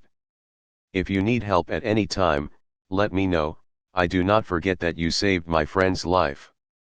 But one word in parting, don't think your secret will not become known. Those things always work themselves out, and justice will overtake that man yet. When it does, your own life may not be as safe as you now think it is. If you need a friend then, come to me." The woman regarded him silently for a moment. "Thank you, Señor," she said, gently, "I understand. Justice will yet overtake him, as you say, and when it does," she added, significantly, "I will need no help." 37 Chapter The identification. The following September found Darrell again in Ophir and re-established in his old-time quarters. To his old office he had added the room formerly occupied by Walcott, his increasing business demanding more office room and the presence of an assistant. Before leaving the East he revisited the members of his old syndicate and informed them that he intended henceforth making his headquarters in the West, and if they wished to employ him as their expert, he would execute commissions from that point. To this they readily agreed, and also gave him letters of introduction to a number of capitalists interested in Western mining properties, who were only too glad to secure the services of a reliable expert who would be on the ground and familiar with existing conditions. As a result, Darrell had scarcely reopened business at his former quarters before he found himself with numerous Eastern commissions to be executed, in addition to his old work as a sayer. He was prepared for the changes which had taken place during the year of his absence, his father having kept him thoroughly informed of all that had occurred. Darrell was delighted at the story of Kate Underwood's coolness and bravery in saving her father's life, and sent her a note of hearty congratulation, which she kept among her cherished treasures. Since that time, occasional letters were exchanged between them, hers, bright, entertaining sketches of their travels here and there, with comments characteristic of herself regarding places and people, his, permeated with the fresh, exhilarating atmosphere of the mountains, and pervaded by a vigor and virility which roused Kate's admiration, yet led her to wonder if this could be the same lover who had won her childish heart in those idyllic days. Each realized the fact that notwithstanding their love, notwithstanding their stanch comradeship, at present they were little more than strangers. Darrell's love for Kate was a reality, but her personality, so far as he could recall it, was little more than a dream. Each letter revealed some unexpected phase of her character. He found their correspondence an unfailing source of pleasure, and was content to await the time of their meeting, confident that he would find the real woman all and more than the ideal which he fondly cherished as his dream love. And to Kate, each letter of Darrell's brought more and more forcibly the conviction that the lover whom she remembered was as a dream compared with the reality she was to meet some day. About 6 months had elapsed when Darrell received, early one morning, the following telegram from his father, summoning him to Galena, "Come over on first train." Important. By the first train he would reach Galena a little before noon. He had not breakfasted, and had but 20 minutes in which to make it. Calling a carriage, he went directly to his office, where he left a brief explanatory note for the clerk, written on the way, then drove with all possible speed to the depot, arriving on time but without a minute to spare. He breakfasted on the train, and while running over the morning paper, his attention was caught by a dispatch from Galena to the effect that one of the leading banks in that city had been entered and the safe opened and robbed on the preceding night. The robbers, of whom there were 3, had been discovered by the police. A fight had ensued in which one officer and one of the robbers were killed, the second robber wounded, while the third had made his escape with most of the plunder. It was further stated that they were known to belong to the notorious band of outlaws so long the terror of that region, and it was believed the wounded man was none other than the leader himself, the murderer of Harry Whitcomb and the young express clerk, for whom there was a standing reward of $25,000, dead or alive. The man was to have a preliminary examination that afternoon, and the greatest excitement prevailed in Galena, as it was rumored that others of the band would probably be present, scattered throughout the crowd, for the purpose of rescuing their leader. In a flash Darrell understood his father's summons. He let the paper fall and, unmindful of his breakfast, gazed abstractedly out of the window. His thoughts had reverted to that scene in the sleeper on his first trip west. He seemed to see it again in all its sickening detail, the face of the assassin standing out before him with such startling distinctness and realism that he involuntarily placed his hand over his eyes to shut out the hateful sight. At Galena he was met by his father, who took a closed carriage to his hotel, conducting Darrell immediately to his own room, where he ordered lunch served for both. "Do you know why I have sent for you?" Mr. Britton inquired, as soon as they were left alone together. "I had no idea when I started," Darrell replied, "but on reading the morning paper, on my way over, I concluded you wanted me at that trial this afternoon." "You are correct." "Are you prepared to identify that face? Is your recollection of it as distinct as ever?" "Yes, after reading of that bank robbery this morning, the whole affair in the car that night came back to me so vividly I could see the man's face as clearly as any face on the train with me." "Good," Mr. Britton ejaculated. "Do you think there is any likelihood of an attempt to rescue him, as stated by the paper?" Darrell inquired, rather incredulously. "If the leader of the band finds himself in need of help it will be forthcoming," Mr. Britton answered, with peculiar emphasis. "The citizens are expecting trouble and have sworn in about a dozen extra deputy sheriffs, myself among the number." When lunch was over Mr. Britton ordered a carriage at once, and they proceeded to the courtroom. "What is your opinion of this man?" Darrell asked his father, while on the way. "Would you have selected him as the murderer, from your study of him?" "I reserve my opinions until later," Mr. Britton replied. "I want you to act from memory alone, unbiased by any outside influence." Arriving at the courtroom, they found it already well filled. Darrell was about to enter, but his father took him into a small anteroom, while he himself went to look for seats. He had a little difficulty in finding the seats he wanted, which delayed them so that proceedings had begun as he and Darrell entered from a side door and took their places in rather an obscure part of the room. "You will have a good view here," Mr. Britton said to Darrell, as they seated themselves, "and there is little likelihood of your being recognized from this point." "There is little probability of the man's recognizing me, even if he is here," Darrell replied, "for he did not give me a second thought that night, and if he had, I am so changed he would not know me." "We cannot be too cautious," his father answered. In a few moments the prisoner was brought in, and there was a general craning of necks to see him, a number of men in Darrell's vicinity standing and thus obstructing his view. "Wait," said his father, as he was about to rise with the others, "don't make yourself conspicuous. When the man is called for examination you will have an excellent view from here." Curiosity gradually subsided, and the men sank back into their seats as proceedings went on. Then the prisoner was called and stood up for examination.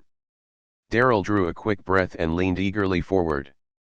The man was of medium height and size, but his movements seemed heavy and clumsy, whereas Darrell had been impressed by a litheness and agility in the movements of the other. He stood facing his interlocutor, affording Darrell a three-quarter view of his face, but soon he turned in Darrell's direction, scanning the crowd slowly, as though in search of someone.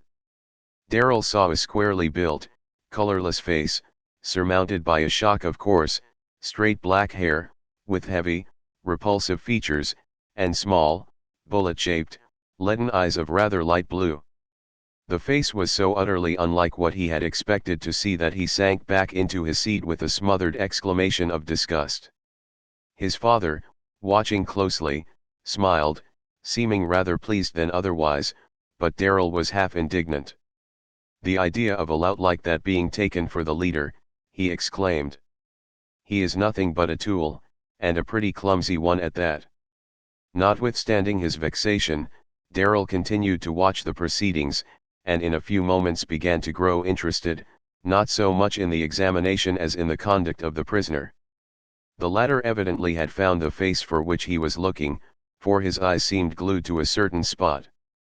Occasionally he would shift them for a moment, but invariably, with each new interrogatory, they would turn to that particular spot, as the needle to the pole, not through any volition of his own, but drawn by some influence against which he was temporarily powerless.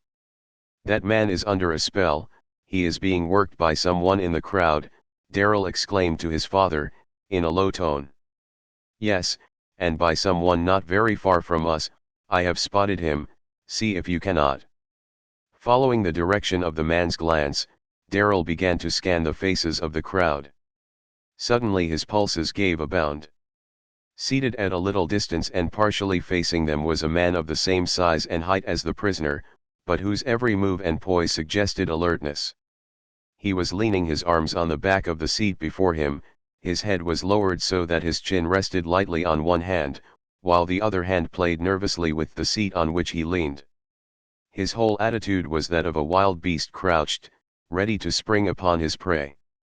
He had an oval face, with deep olive skin, wavy black hair, cut close except where it curled low over his forehead, and through the half-closed eyes, fixed upon the prisoner's face, Darrell caught a glint like that of burnished steel. For an instant Darrell gazed like one fascinated. He had not expected such an exact reproduction of the face as he had seen it on that night. His father touched him lightly, he nodded significantly in reply. "There is your man," he exclaimed. "You are sure? You could swear to it?" queried his father. "Swear to it? Yes. I would have known him anywhere, but sitting there, watching that man, his face is precisely as I saw it that night. Wait a moment, look."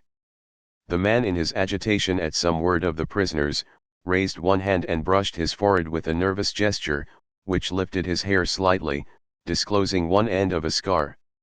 "Did you see that scar?" Darrell questioned, eagerly.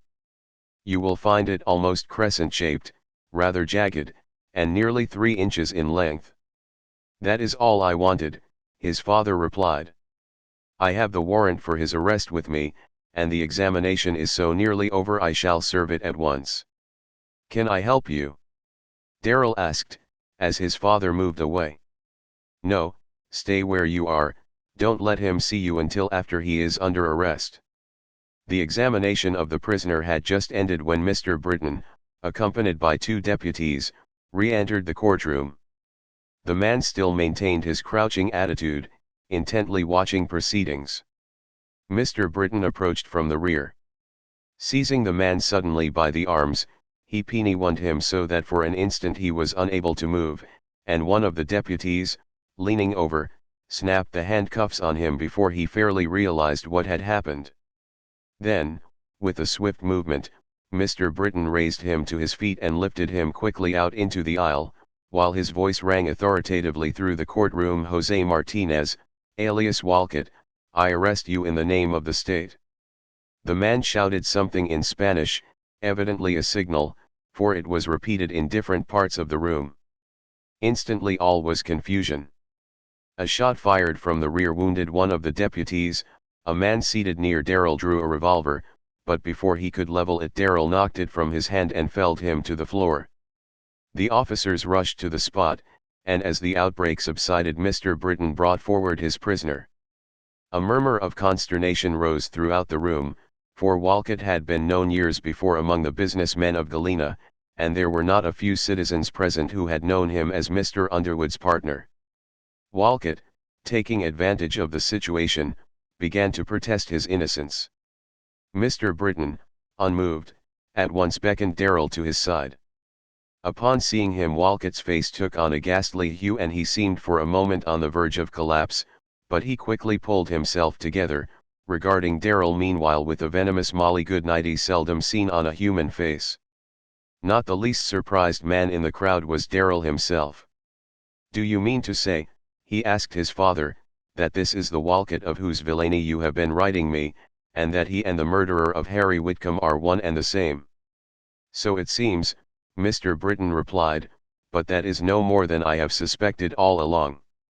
Now I understand your fear of my being recognized, "It seemed inexplicable to me," said Darrell. "If he had seen you," his father replied, "he would have suspected your errand here at once." Incredulity was apparent on many faces as Walcott's examination was begun. He was morose and silent, and nothing could be elicited from him. When Darrell was called upon, however, and gave his evidence, incredulity gave place to conviction. As he completed his testimony with a description of the scar, which, upon examination, was found correct, the crowd became angry and threats of lynching and personal violence were heard on various sides. The judge therefore ordered that the prisoners be removed from the courtroom to the jail before any in the audience had left their places. In charge of the regular sheriff and 4 or 5 deputies, the prisoners were led from the courtroom. They had but just reached the street, however, when those inside heard shots fired in quick succession, followed by angry cries and shouts for help. The crowd surged to the doors, to see the officers surrounded by a band of the outlaws who had been lying in wait for their appearance, having been summoned by the signal given on the arrest of the leader. With the help of the citizens the fight was soon terminated, but when the melee was over it was discovered that the sheriff had been killed, a number of citizens and outlaws wounded, and Martinez, alias Walcott, had escaped. 38 Chapter Within the pocket. The remainder of that day and the following night were spent in fruitless efforts to determine the whereabouts of the fugitive. Telegrams were sent along the various railway lines into every part of the state, messengers were dispatched to neighboring towns and camps, but all in vain. For the first 36 hours it seemed as though the earth must have opened and swallowed him up, there was not even a clue as to the direction in which he had gone. The second morning after his disappearance reports began to come in from a dozen different quarters of as many different men, all answering the description given of the fugitive, who had been identified as the criminal. 4 or 5 posses, averaging a dozen men each, all armed, set forth in various directions to follow the clues which seemed most worthy of credence.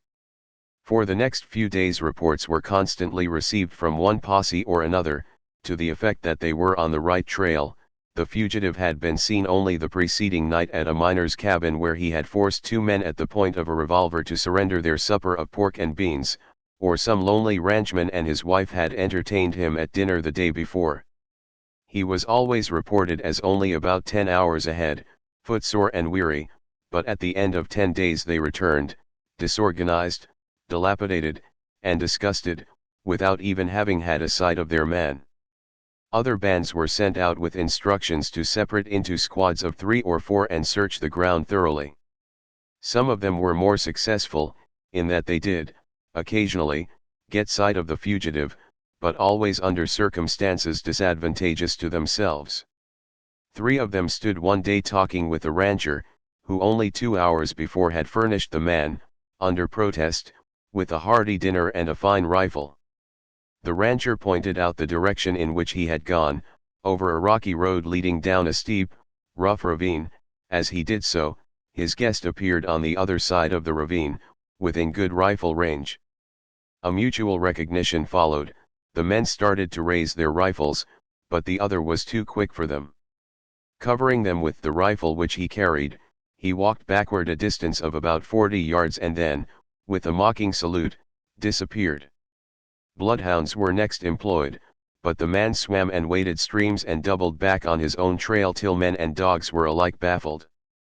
This continued for about 2 months, then all reports regarding the man ceased, nothing was heard of him, it was surmised that he had reached the pocket, and all efforts at further search were for the time abandoned. Of all those concerned in the efforts for his capture there was not one more thoroughly disgusted with the outcome than Mr. Britton.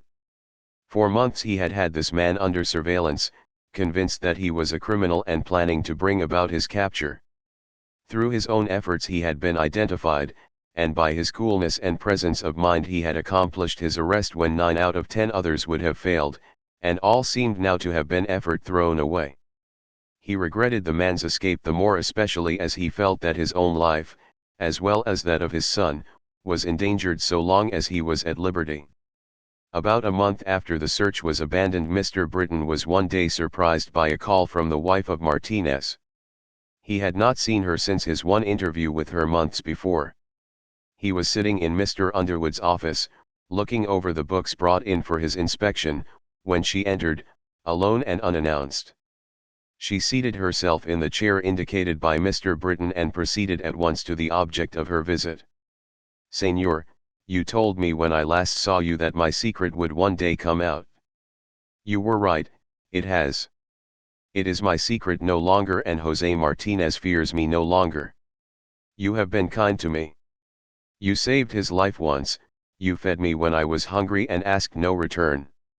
I will show you I do not forget. Señor, there is $25,000 reward for that man. The officers will never find him, but I will take you to him, the reward is then yours, and justice overtakes José Martinez, as you said it would. Do you accept? Do you know where he is?"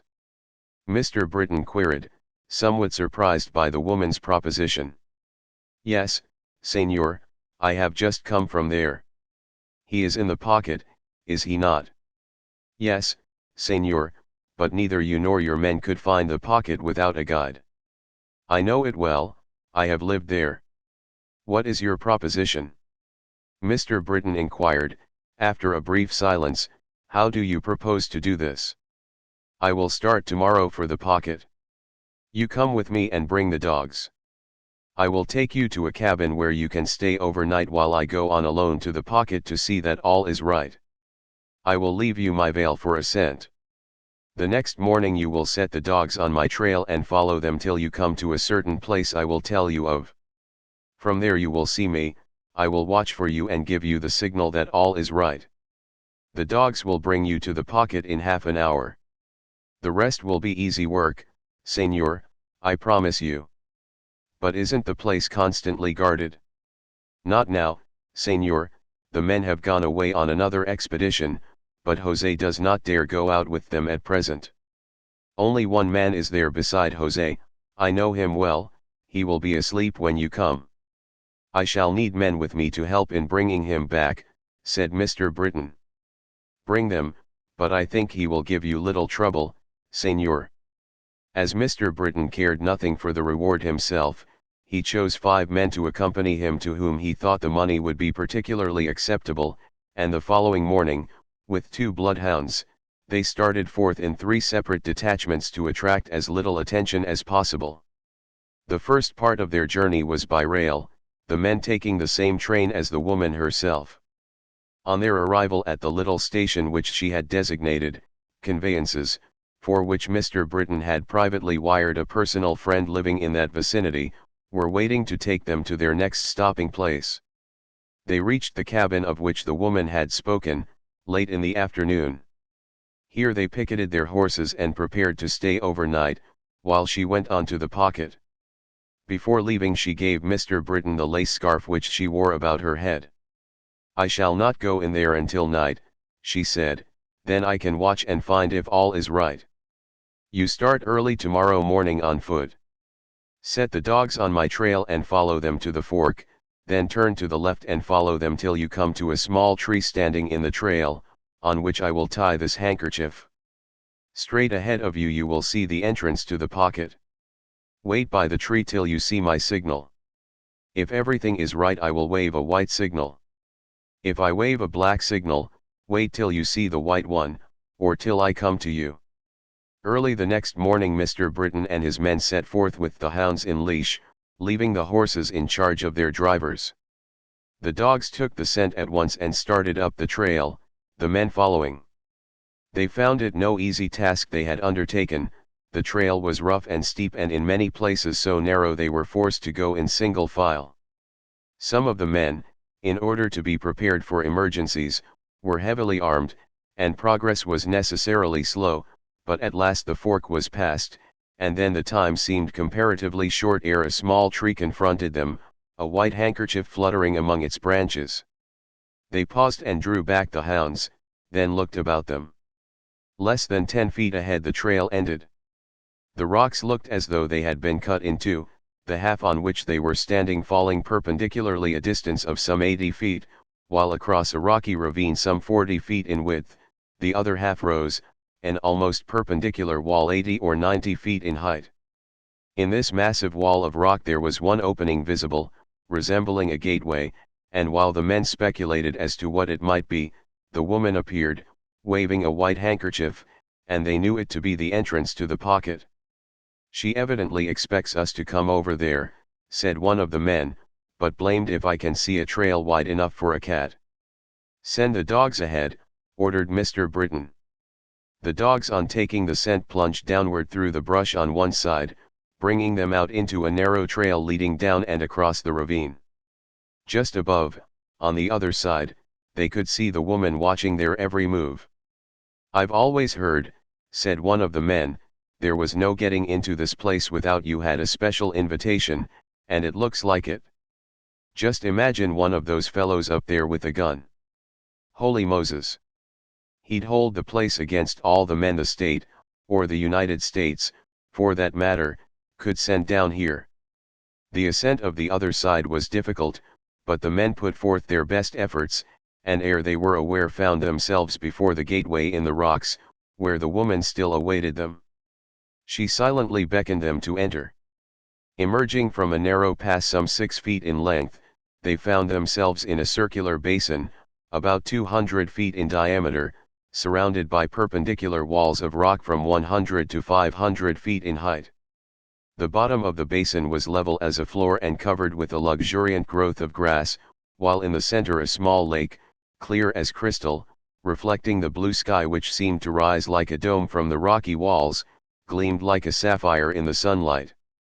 Sheer and dark the walls rose on all sides, but at one end of the basin, where the rocks were more rough and jagged, a silver stream fell in glistening cascades to the bottom, where it disappeared among the rocks. For a moment the men, lost in admiration of the scene, forgot that they were in the den of a notorious band of outlaws, but a second glance recalled them to the situation, for on all sides of the basin were caves leading into the walls of rock, and evidently used as dwellings. To one of these the woman now led the way. At the entrance a man lay on the ground, his heavy stertorous breathing proclaiming him a victim of some sleeping potion. The woman regarded him with a smile of amusement. "I made him sleep, Señor," she said, addressing Mr. Britton, "so he will not trouble you." Still leading the way into the farther part of the cave, she came to a low couch of skins at the foot of which she paused. Pointing to the figure outlined upon it, she said, calmly, "He sleeps also, Señor, but sound, so sound you will need have no fear of waking him." Her words aroused a strange suspicion in Mr. Britton's mind. The light was so dim he could not see the sleeper, but a lantern, burning low, hung on the wall above his head. Seizing the lantern, he turned on the light, holding it so it would strike the face of the sleeper. It was the face of José Martinez, but the features were drawn and ghastly. He bent lower, listening for his breath, but no sound came. He laid his hand upon his heart, but it was still. Raising himself quickly, he threw the rays of the lantern full upon the woman standing before him, a small crucifix clasped in her hands. Under his searching gaze her face grew pale and ghastly as that upon the couch. "You have killed him," he said, slowly, with terrible emphasis. She made the sign of the cross. "Holy Mother, forgive," she muttered, then, though she still quailed beneath his look, she exclaimed, half defiantly, "I have not wronged you, you have your reward, and justice has overtaken him, as you said it would." "That is not justice," said Mr. Britton, pointing to the couch, "it is murder, and you are his murderer. You should have let the law take its course." "The law," she laughed, mockingly, "would your law avenge my father's death, or the wrongs I have suffered? No.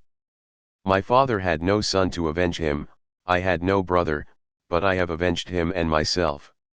I have followed him all these years, waiting till the right time should come, waiting for this, dreaming of it night and day. I have had my revenge, and it was sweet. I did not kill him in his sleep, Señor, I wakened him, just to let him know he was in my power, just to hear him plead for mercy." "Hush," said Mr. Britton, firmly, for the woman seemed to have gone mad. "You do not know what you are saying. You must get ready to return with me." She grew calm at once and her face lighted with a strange smile. "I am ready to go with you, Señor," she said, at the same time clasping the crucifix suddenly to her breast. With the last word she fell to the ground and a slight tremor shook her frame for an instant. Quickly Mr. Britton lifted her and bore her to the light, but life was already extinct. Within her clasped hands, underneath the crucifix, they found the little poisoned stiletto. 39 Chapter At the time appointed for a year and a half Darrell worked uninterruptedly at Ophir, his constantly increasing commissions from eastern states testifying to his marked ability as a mining expert. Notwithstanding the incessant demands upon his time, he still adhered to his old rule, reserving a few hours out of each 24, which he devoted to scientific or literary study, as his mood impelled. He soon found himself again drawn irresistibly towards the story begun during his stay at the Hermitage, but temporarily laid aside on his return east. He carefully reviewed the synopsis, which he had written in detail, and as he did, he felt himself entering into the spirit of the story till it seemed once more part of his own existence. He revised the work already done, eliminating, adding, making the outlines clearer, more defined, then, with steady, unfaltering hand, carried the work forward to completion. 18 months after his re-establishment at Ophir he was commissioned to go to Alaska to examine certain mining properties in a deal involving over $1 million, and, anxious to be on the ground as early as possible, he took the first boat north that season. His story was published on the eve of his departure. He received a few copies, which he regarded with a half-fond, half-whimsical air. One he sent to Kate Underwood, having first written his initials on the flyleaf underneath the brief petition, "Be merciful." He then went his way, his time and attention wholly occupied by his work, with little thought as to whether the newly launched craft was destined to ride the waves of popularity or be engulfed beneath the waters of oblivion. Months of constant travel, of hard work and rough fare, followed. His report on the mines was satisfactory, the deal was consummated, and he received a handsome percentage, but not content with this, determined to familiarize himself with the general situation in that country and the conditions obtaining, he pushed on into the interior, pursuing his explorations till the return of the cold season. Touching at British Columbia on his way home and finding tempting inducements there in the way of mining properties, he stopped to investigate, and remained during the winter and spring months. It was therefore not until the following June that he found himself really homeward bound and once more within the mountain ranges guarding the approach to the busy little town of Ophir.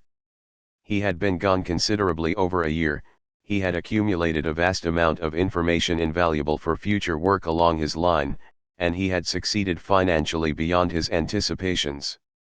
Occasionally during his absence, in papers picked up here and there, he had seen favorable mention of his story, from which he inferred that his first venture in the realms of fiction had not been quite a failure, and in this opinion he was confirmed by a letter just received from his publishers, which had followed him for months.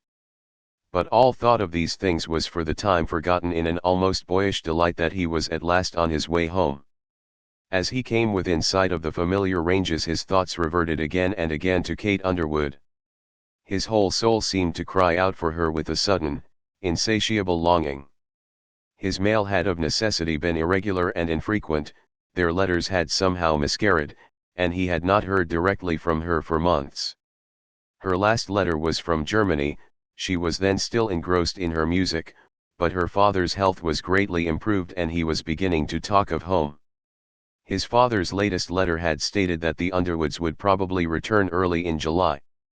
And this was June. Darrell felt a twinge of disappointment. He was now able to remember many incidents in their acquaintance.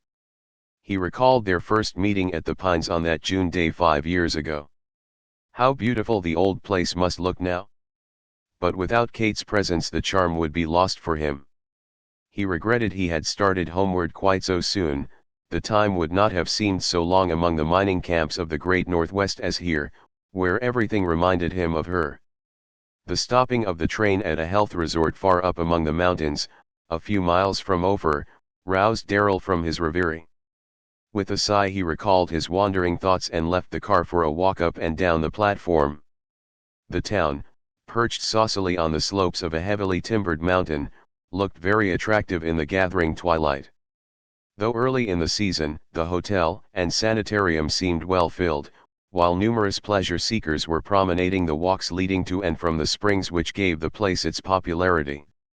Darrell felt a sudden, unaccountable desire to remain.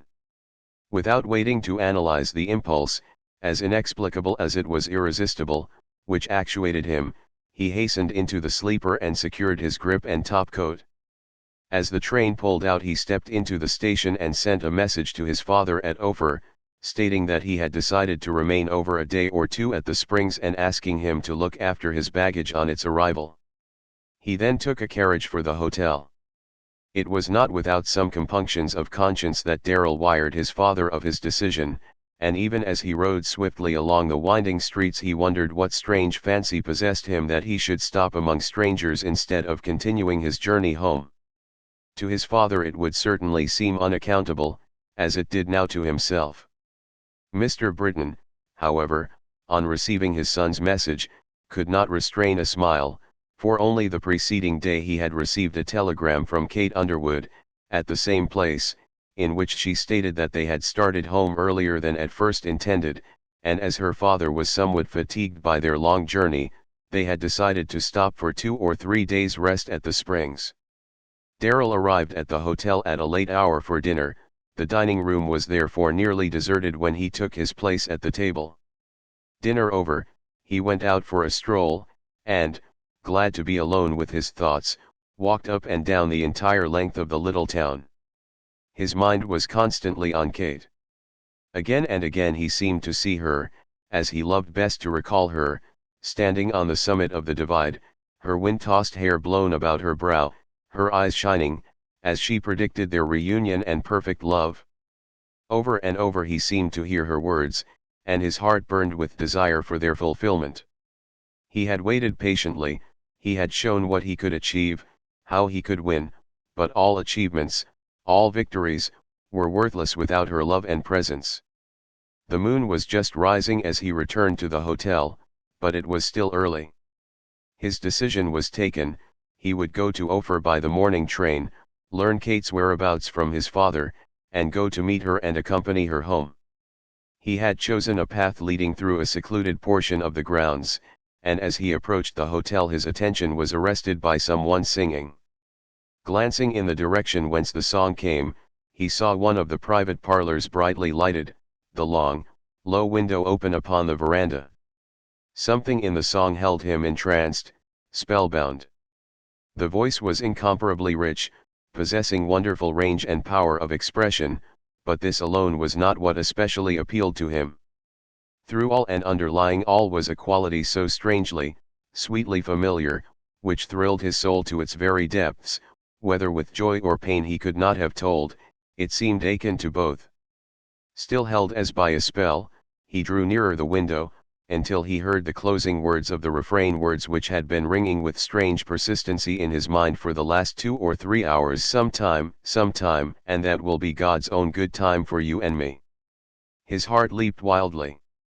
With a bound, swift and noiseless, he was on the veranda, just as the singer, with tender, lingering emphasis, repeated the words so low as to be barely audible to Darrell standing before the open window.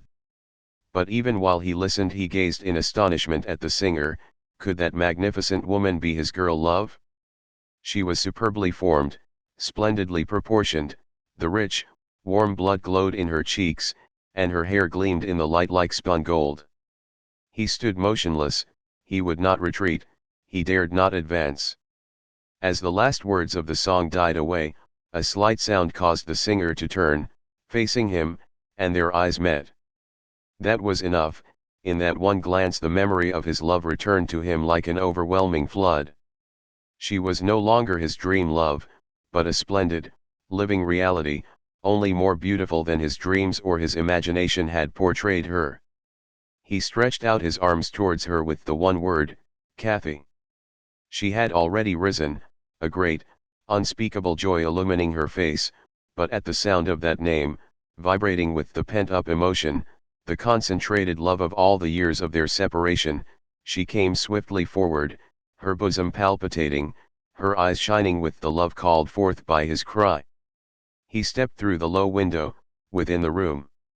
In an instant his arms were clasped about her, and, holding her close to his breast, his dark eyes told her more eloquently than words of his heart's hunger for her, while in her eyes and in the blushes running riot in her cheeks he read his welcome.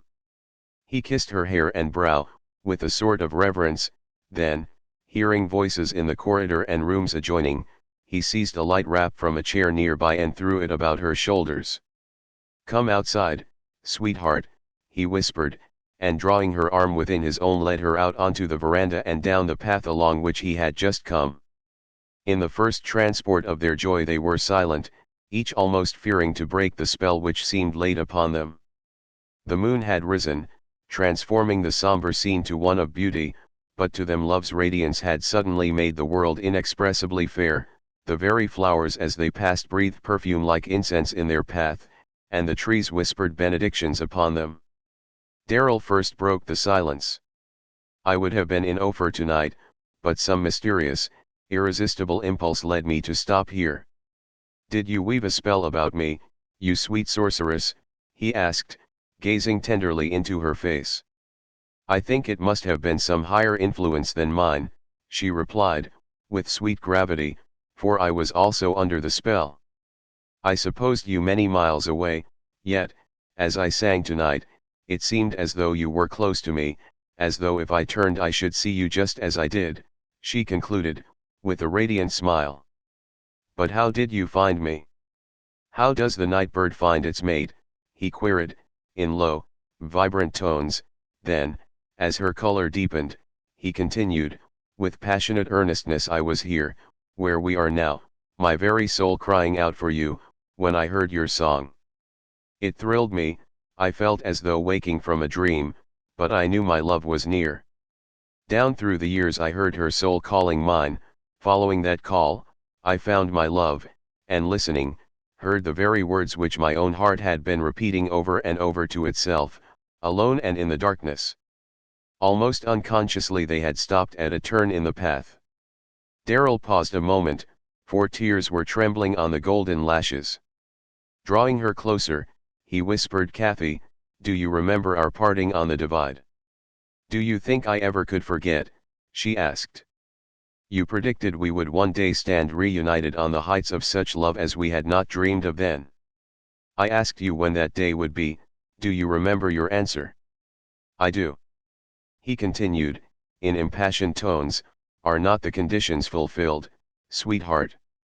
My love for you then was as a dream, a myth, compared with that I bring you today, and looking in your eyes I need no words to tell me that your love has broadened and deepened with the years. Kathy, is not this the time appointed?" "It must be," she replied, "there could be none other like this." Holding her head against his breast and raising her face to his, he said, "You gave me your heart that day, Kathy, to hold in trust. I have been faithful to that trust through all these years. Do you give it me now for my very own?"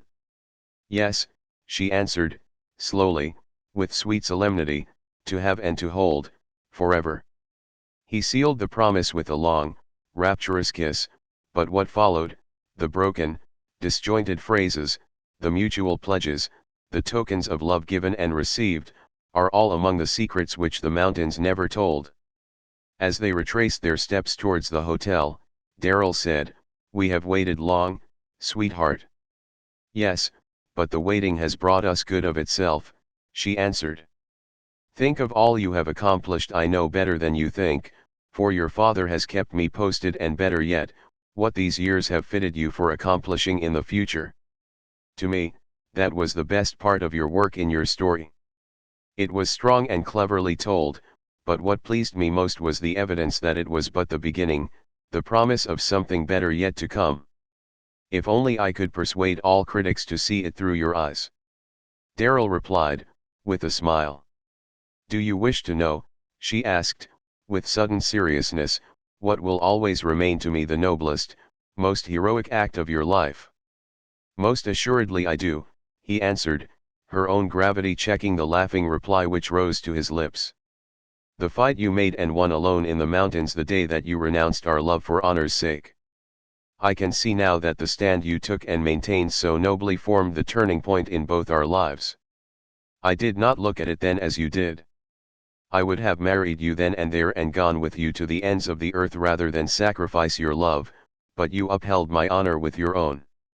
You fought against heavy odds, and won, and to me no other victory will compare with it, since greater they who on life's battlefield with unseen foes and fierce temptations fight." Darrell silently drew her nearer himself, feeling that even in this foretaste of joy he had received ample compensation for the past. A few days later there was a quiet wedding at the Springs. The beautiful church on the mountainside had been decorated for the occasion, and at an early hour, while yet the robins were singing their matins, the little wedding party gathered about the altar where John Darrell Britton and Kate Underwood plighted their troth for life. Above the jubilant bird songs, above the low, subdued tones of the organ, the words of the grand old marriage service rang out with impressiveness. Besides the rector and his wife, there were present only Mr. Underwood, Mrs. Dean, and Mr. Britton. It had been Kate's wish, with which Darrell had gladly coincided, thus to be quietly married, surrounded only by their immediate relatives. "Let our wedding be a fit consummation of our betrothal," she had said to him, "without publicity, unhampered by conventionalities, so it will always seem the sweeter and more sacred." That evening found them all at the Pines, assembled on the veranda watching the sunset, the old home seeming wonderfully restful and peaceful to the returned travelers. The years which had come and gone since Darrell first came to the Pines told heaviest on Mr. Underwood. His hair was nearly white and he had aged in many ways, appearing older than Mr. Britton, who was considerably his senior, but age had brought its compensations, for the stern, immobile face had softened and the deep-set eyes glowed with a kindly, beneficent light. Mr. Britton's hair was well silvered, but his face bore evidence of the great joy which had come into his life, and as his eyes rested upon his son he seemed to live anew in that glorious young life. To Mrs. Dean the years had brought only a few silver threads in the brown hair and an added serenity to the placid, unfurrowed brow. Calm and undemonstrative as ever, but with a smile of deep content, she sat in her accustomed place, her knitting needles flashing and clicking with their old-time regularity. Duke, who had been left in Mr. Britton's care during Darren's absence, occupied his old place on the top stair, but even his 5 years of added dignity could not restrain him from occasional demonstrations of joy at finding himself again at the Pines and with his beloved master and mistress. As the twilight began to deepen, Kate suggested that they go inside, and led the way, not to the family sitting room, but to a spacious room on the eastern side, a room which had originally been intended as a library, but never furnished as such. It was beautifully decorated with palms and flowers, while the fireplace had been filled with light boughs of spruce and fir. As they entered the room, Kate, slipping her arm within Mr. Britton's, led him before the fireplace. "My dear father," she said, "we have chosen this evening as the one most appropriate for your formal installation in our family circle and our home. I say formal because you have really been one of ourselves for years, you have shared our joys and our sorrows, we have had no secrets from you, but from this time we want you to take your place in our home, as you did long ago in our hearts. We have prepared this room for you, to be your sanctum sanctorum, and have placed in it a few little tokens of our love for you and gratitude to you, which we beg you to accept as such." She bent towards the fireplace. "The hearthstone is ever an emblem of home. In lighting the fires upon this hearthstone, we dedicate it to your use and christen this our Father's room." The flames burst upward as she finished speaking, sending a resinous fragrance into the air and revealing a room fitted with such loving thought and care that nothing which could add to his comfort had been omitted. Near the center of the room stood a desk of solid oak, a gift from Mr. Underwood, beside it a reclining chair from Mrs. Dean, while on the wall opposite, occupying nearly a third of that side of the room, was a superb painting of the Hermitage standing out in the firelight with wonderful realism, perfect in its bold outlines and somber coloring, the united gift of his son and daughter, which Darrell had ordered executed before his departure for Alaska. With loving congratulations, the rest of the group gathered about Mr. Britton, who was nearly speechless with emotion. As Mr. Underwood wrung his hand, he exclaimed, with assumed gruffness, "Jack, old partner, you thought you'd got a monopoly on that boy of yours, but I've got in on the deal at last." "You haven't got any the best of me, Dave," Mr. Britton retorted, smiling through his tears, "for I've got a share now in the sweetest daughter on earth." "Yes, Papa," Kate laughingly rejoined, "there are 3 of us Brittons now, the Underwoods are in the minority." Which, though a new view of the situation to that gentleman, seemed eminently satisfactory. Later, as Kate found Darrell at a window, thoughtfully out into the moonlit night, she asked, looking, "Of what are you thinking, John?" "Of what the years have done for us, Kathy, of how much better fitted for each other we are now than when we first loved." "Yes," she whispered, as their eyes met, "God's own good time was the best." The end.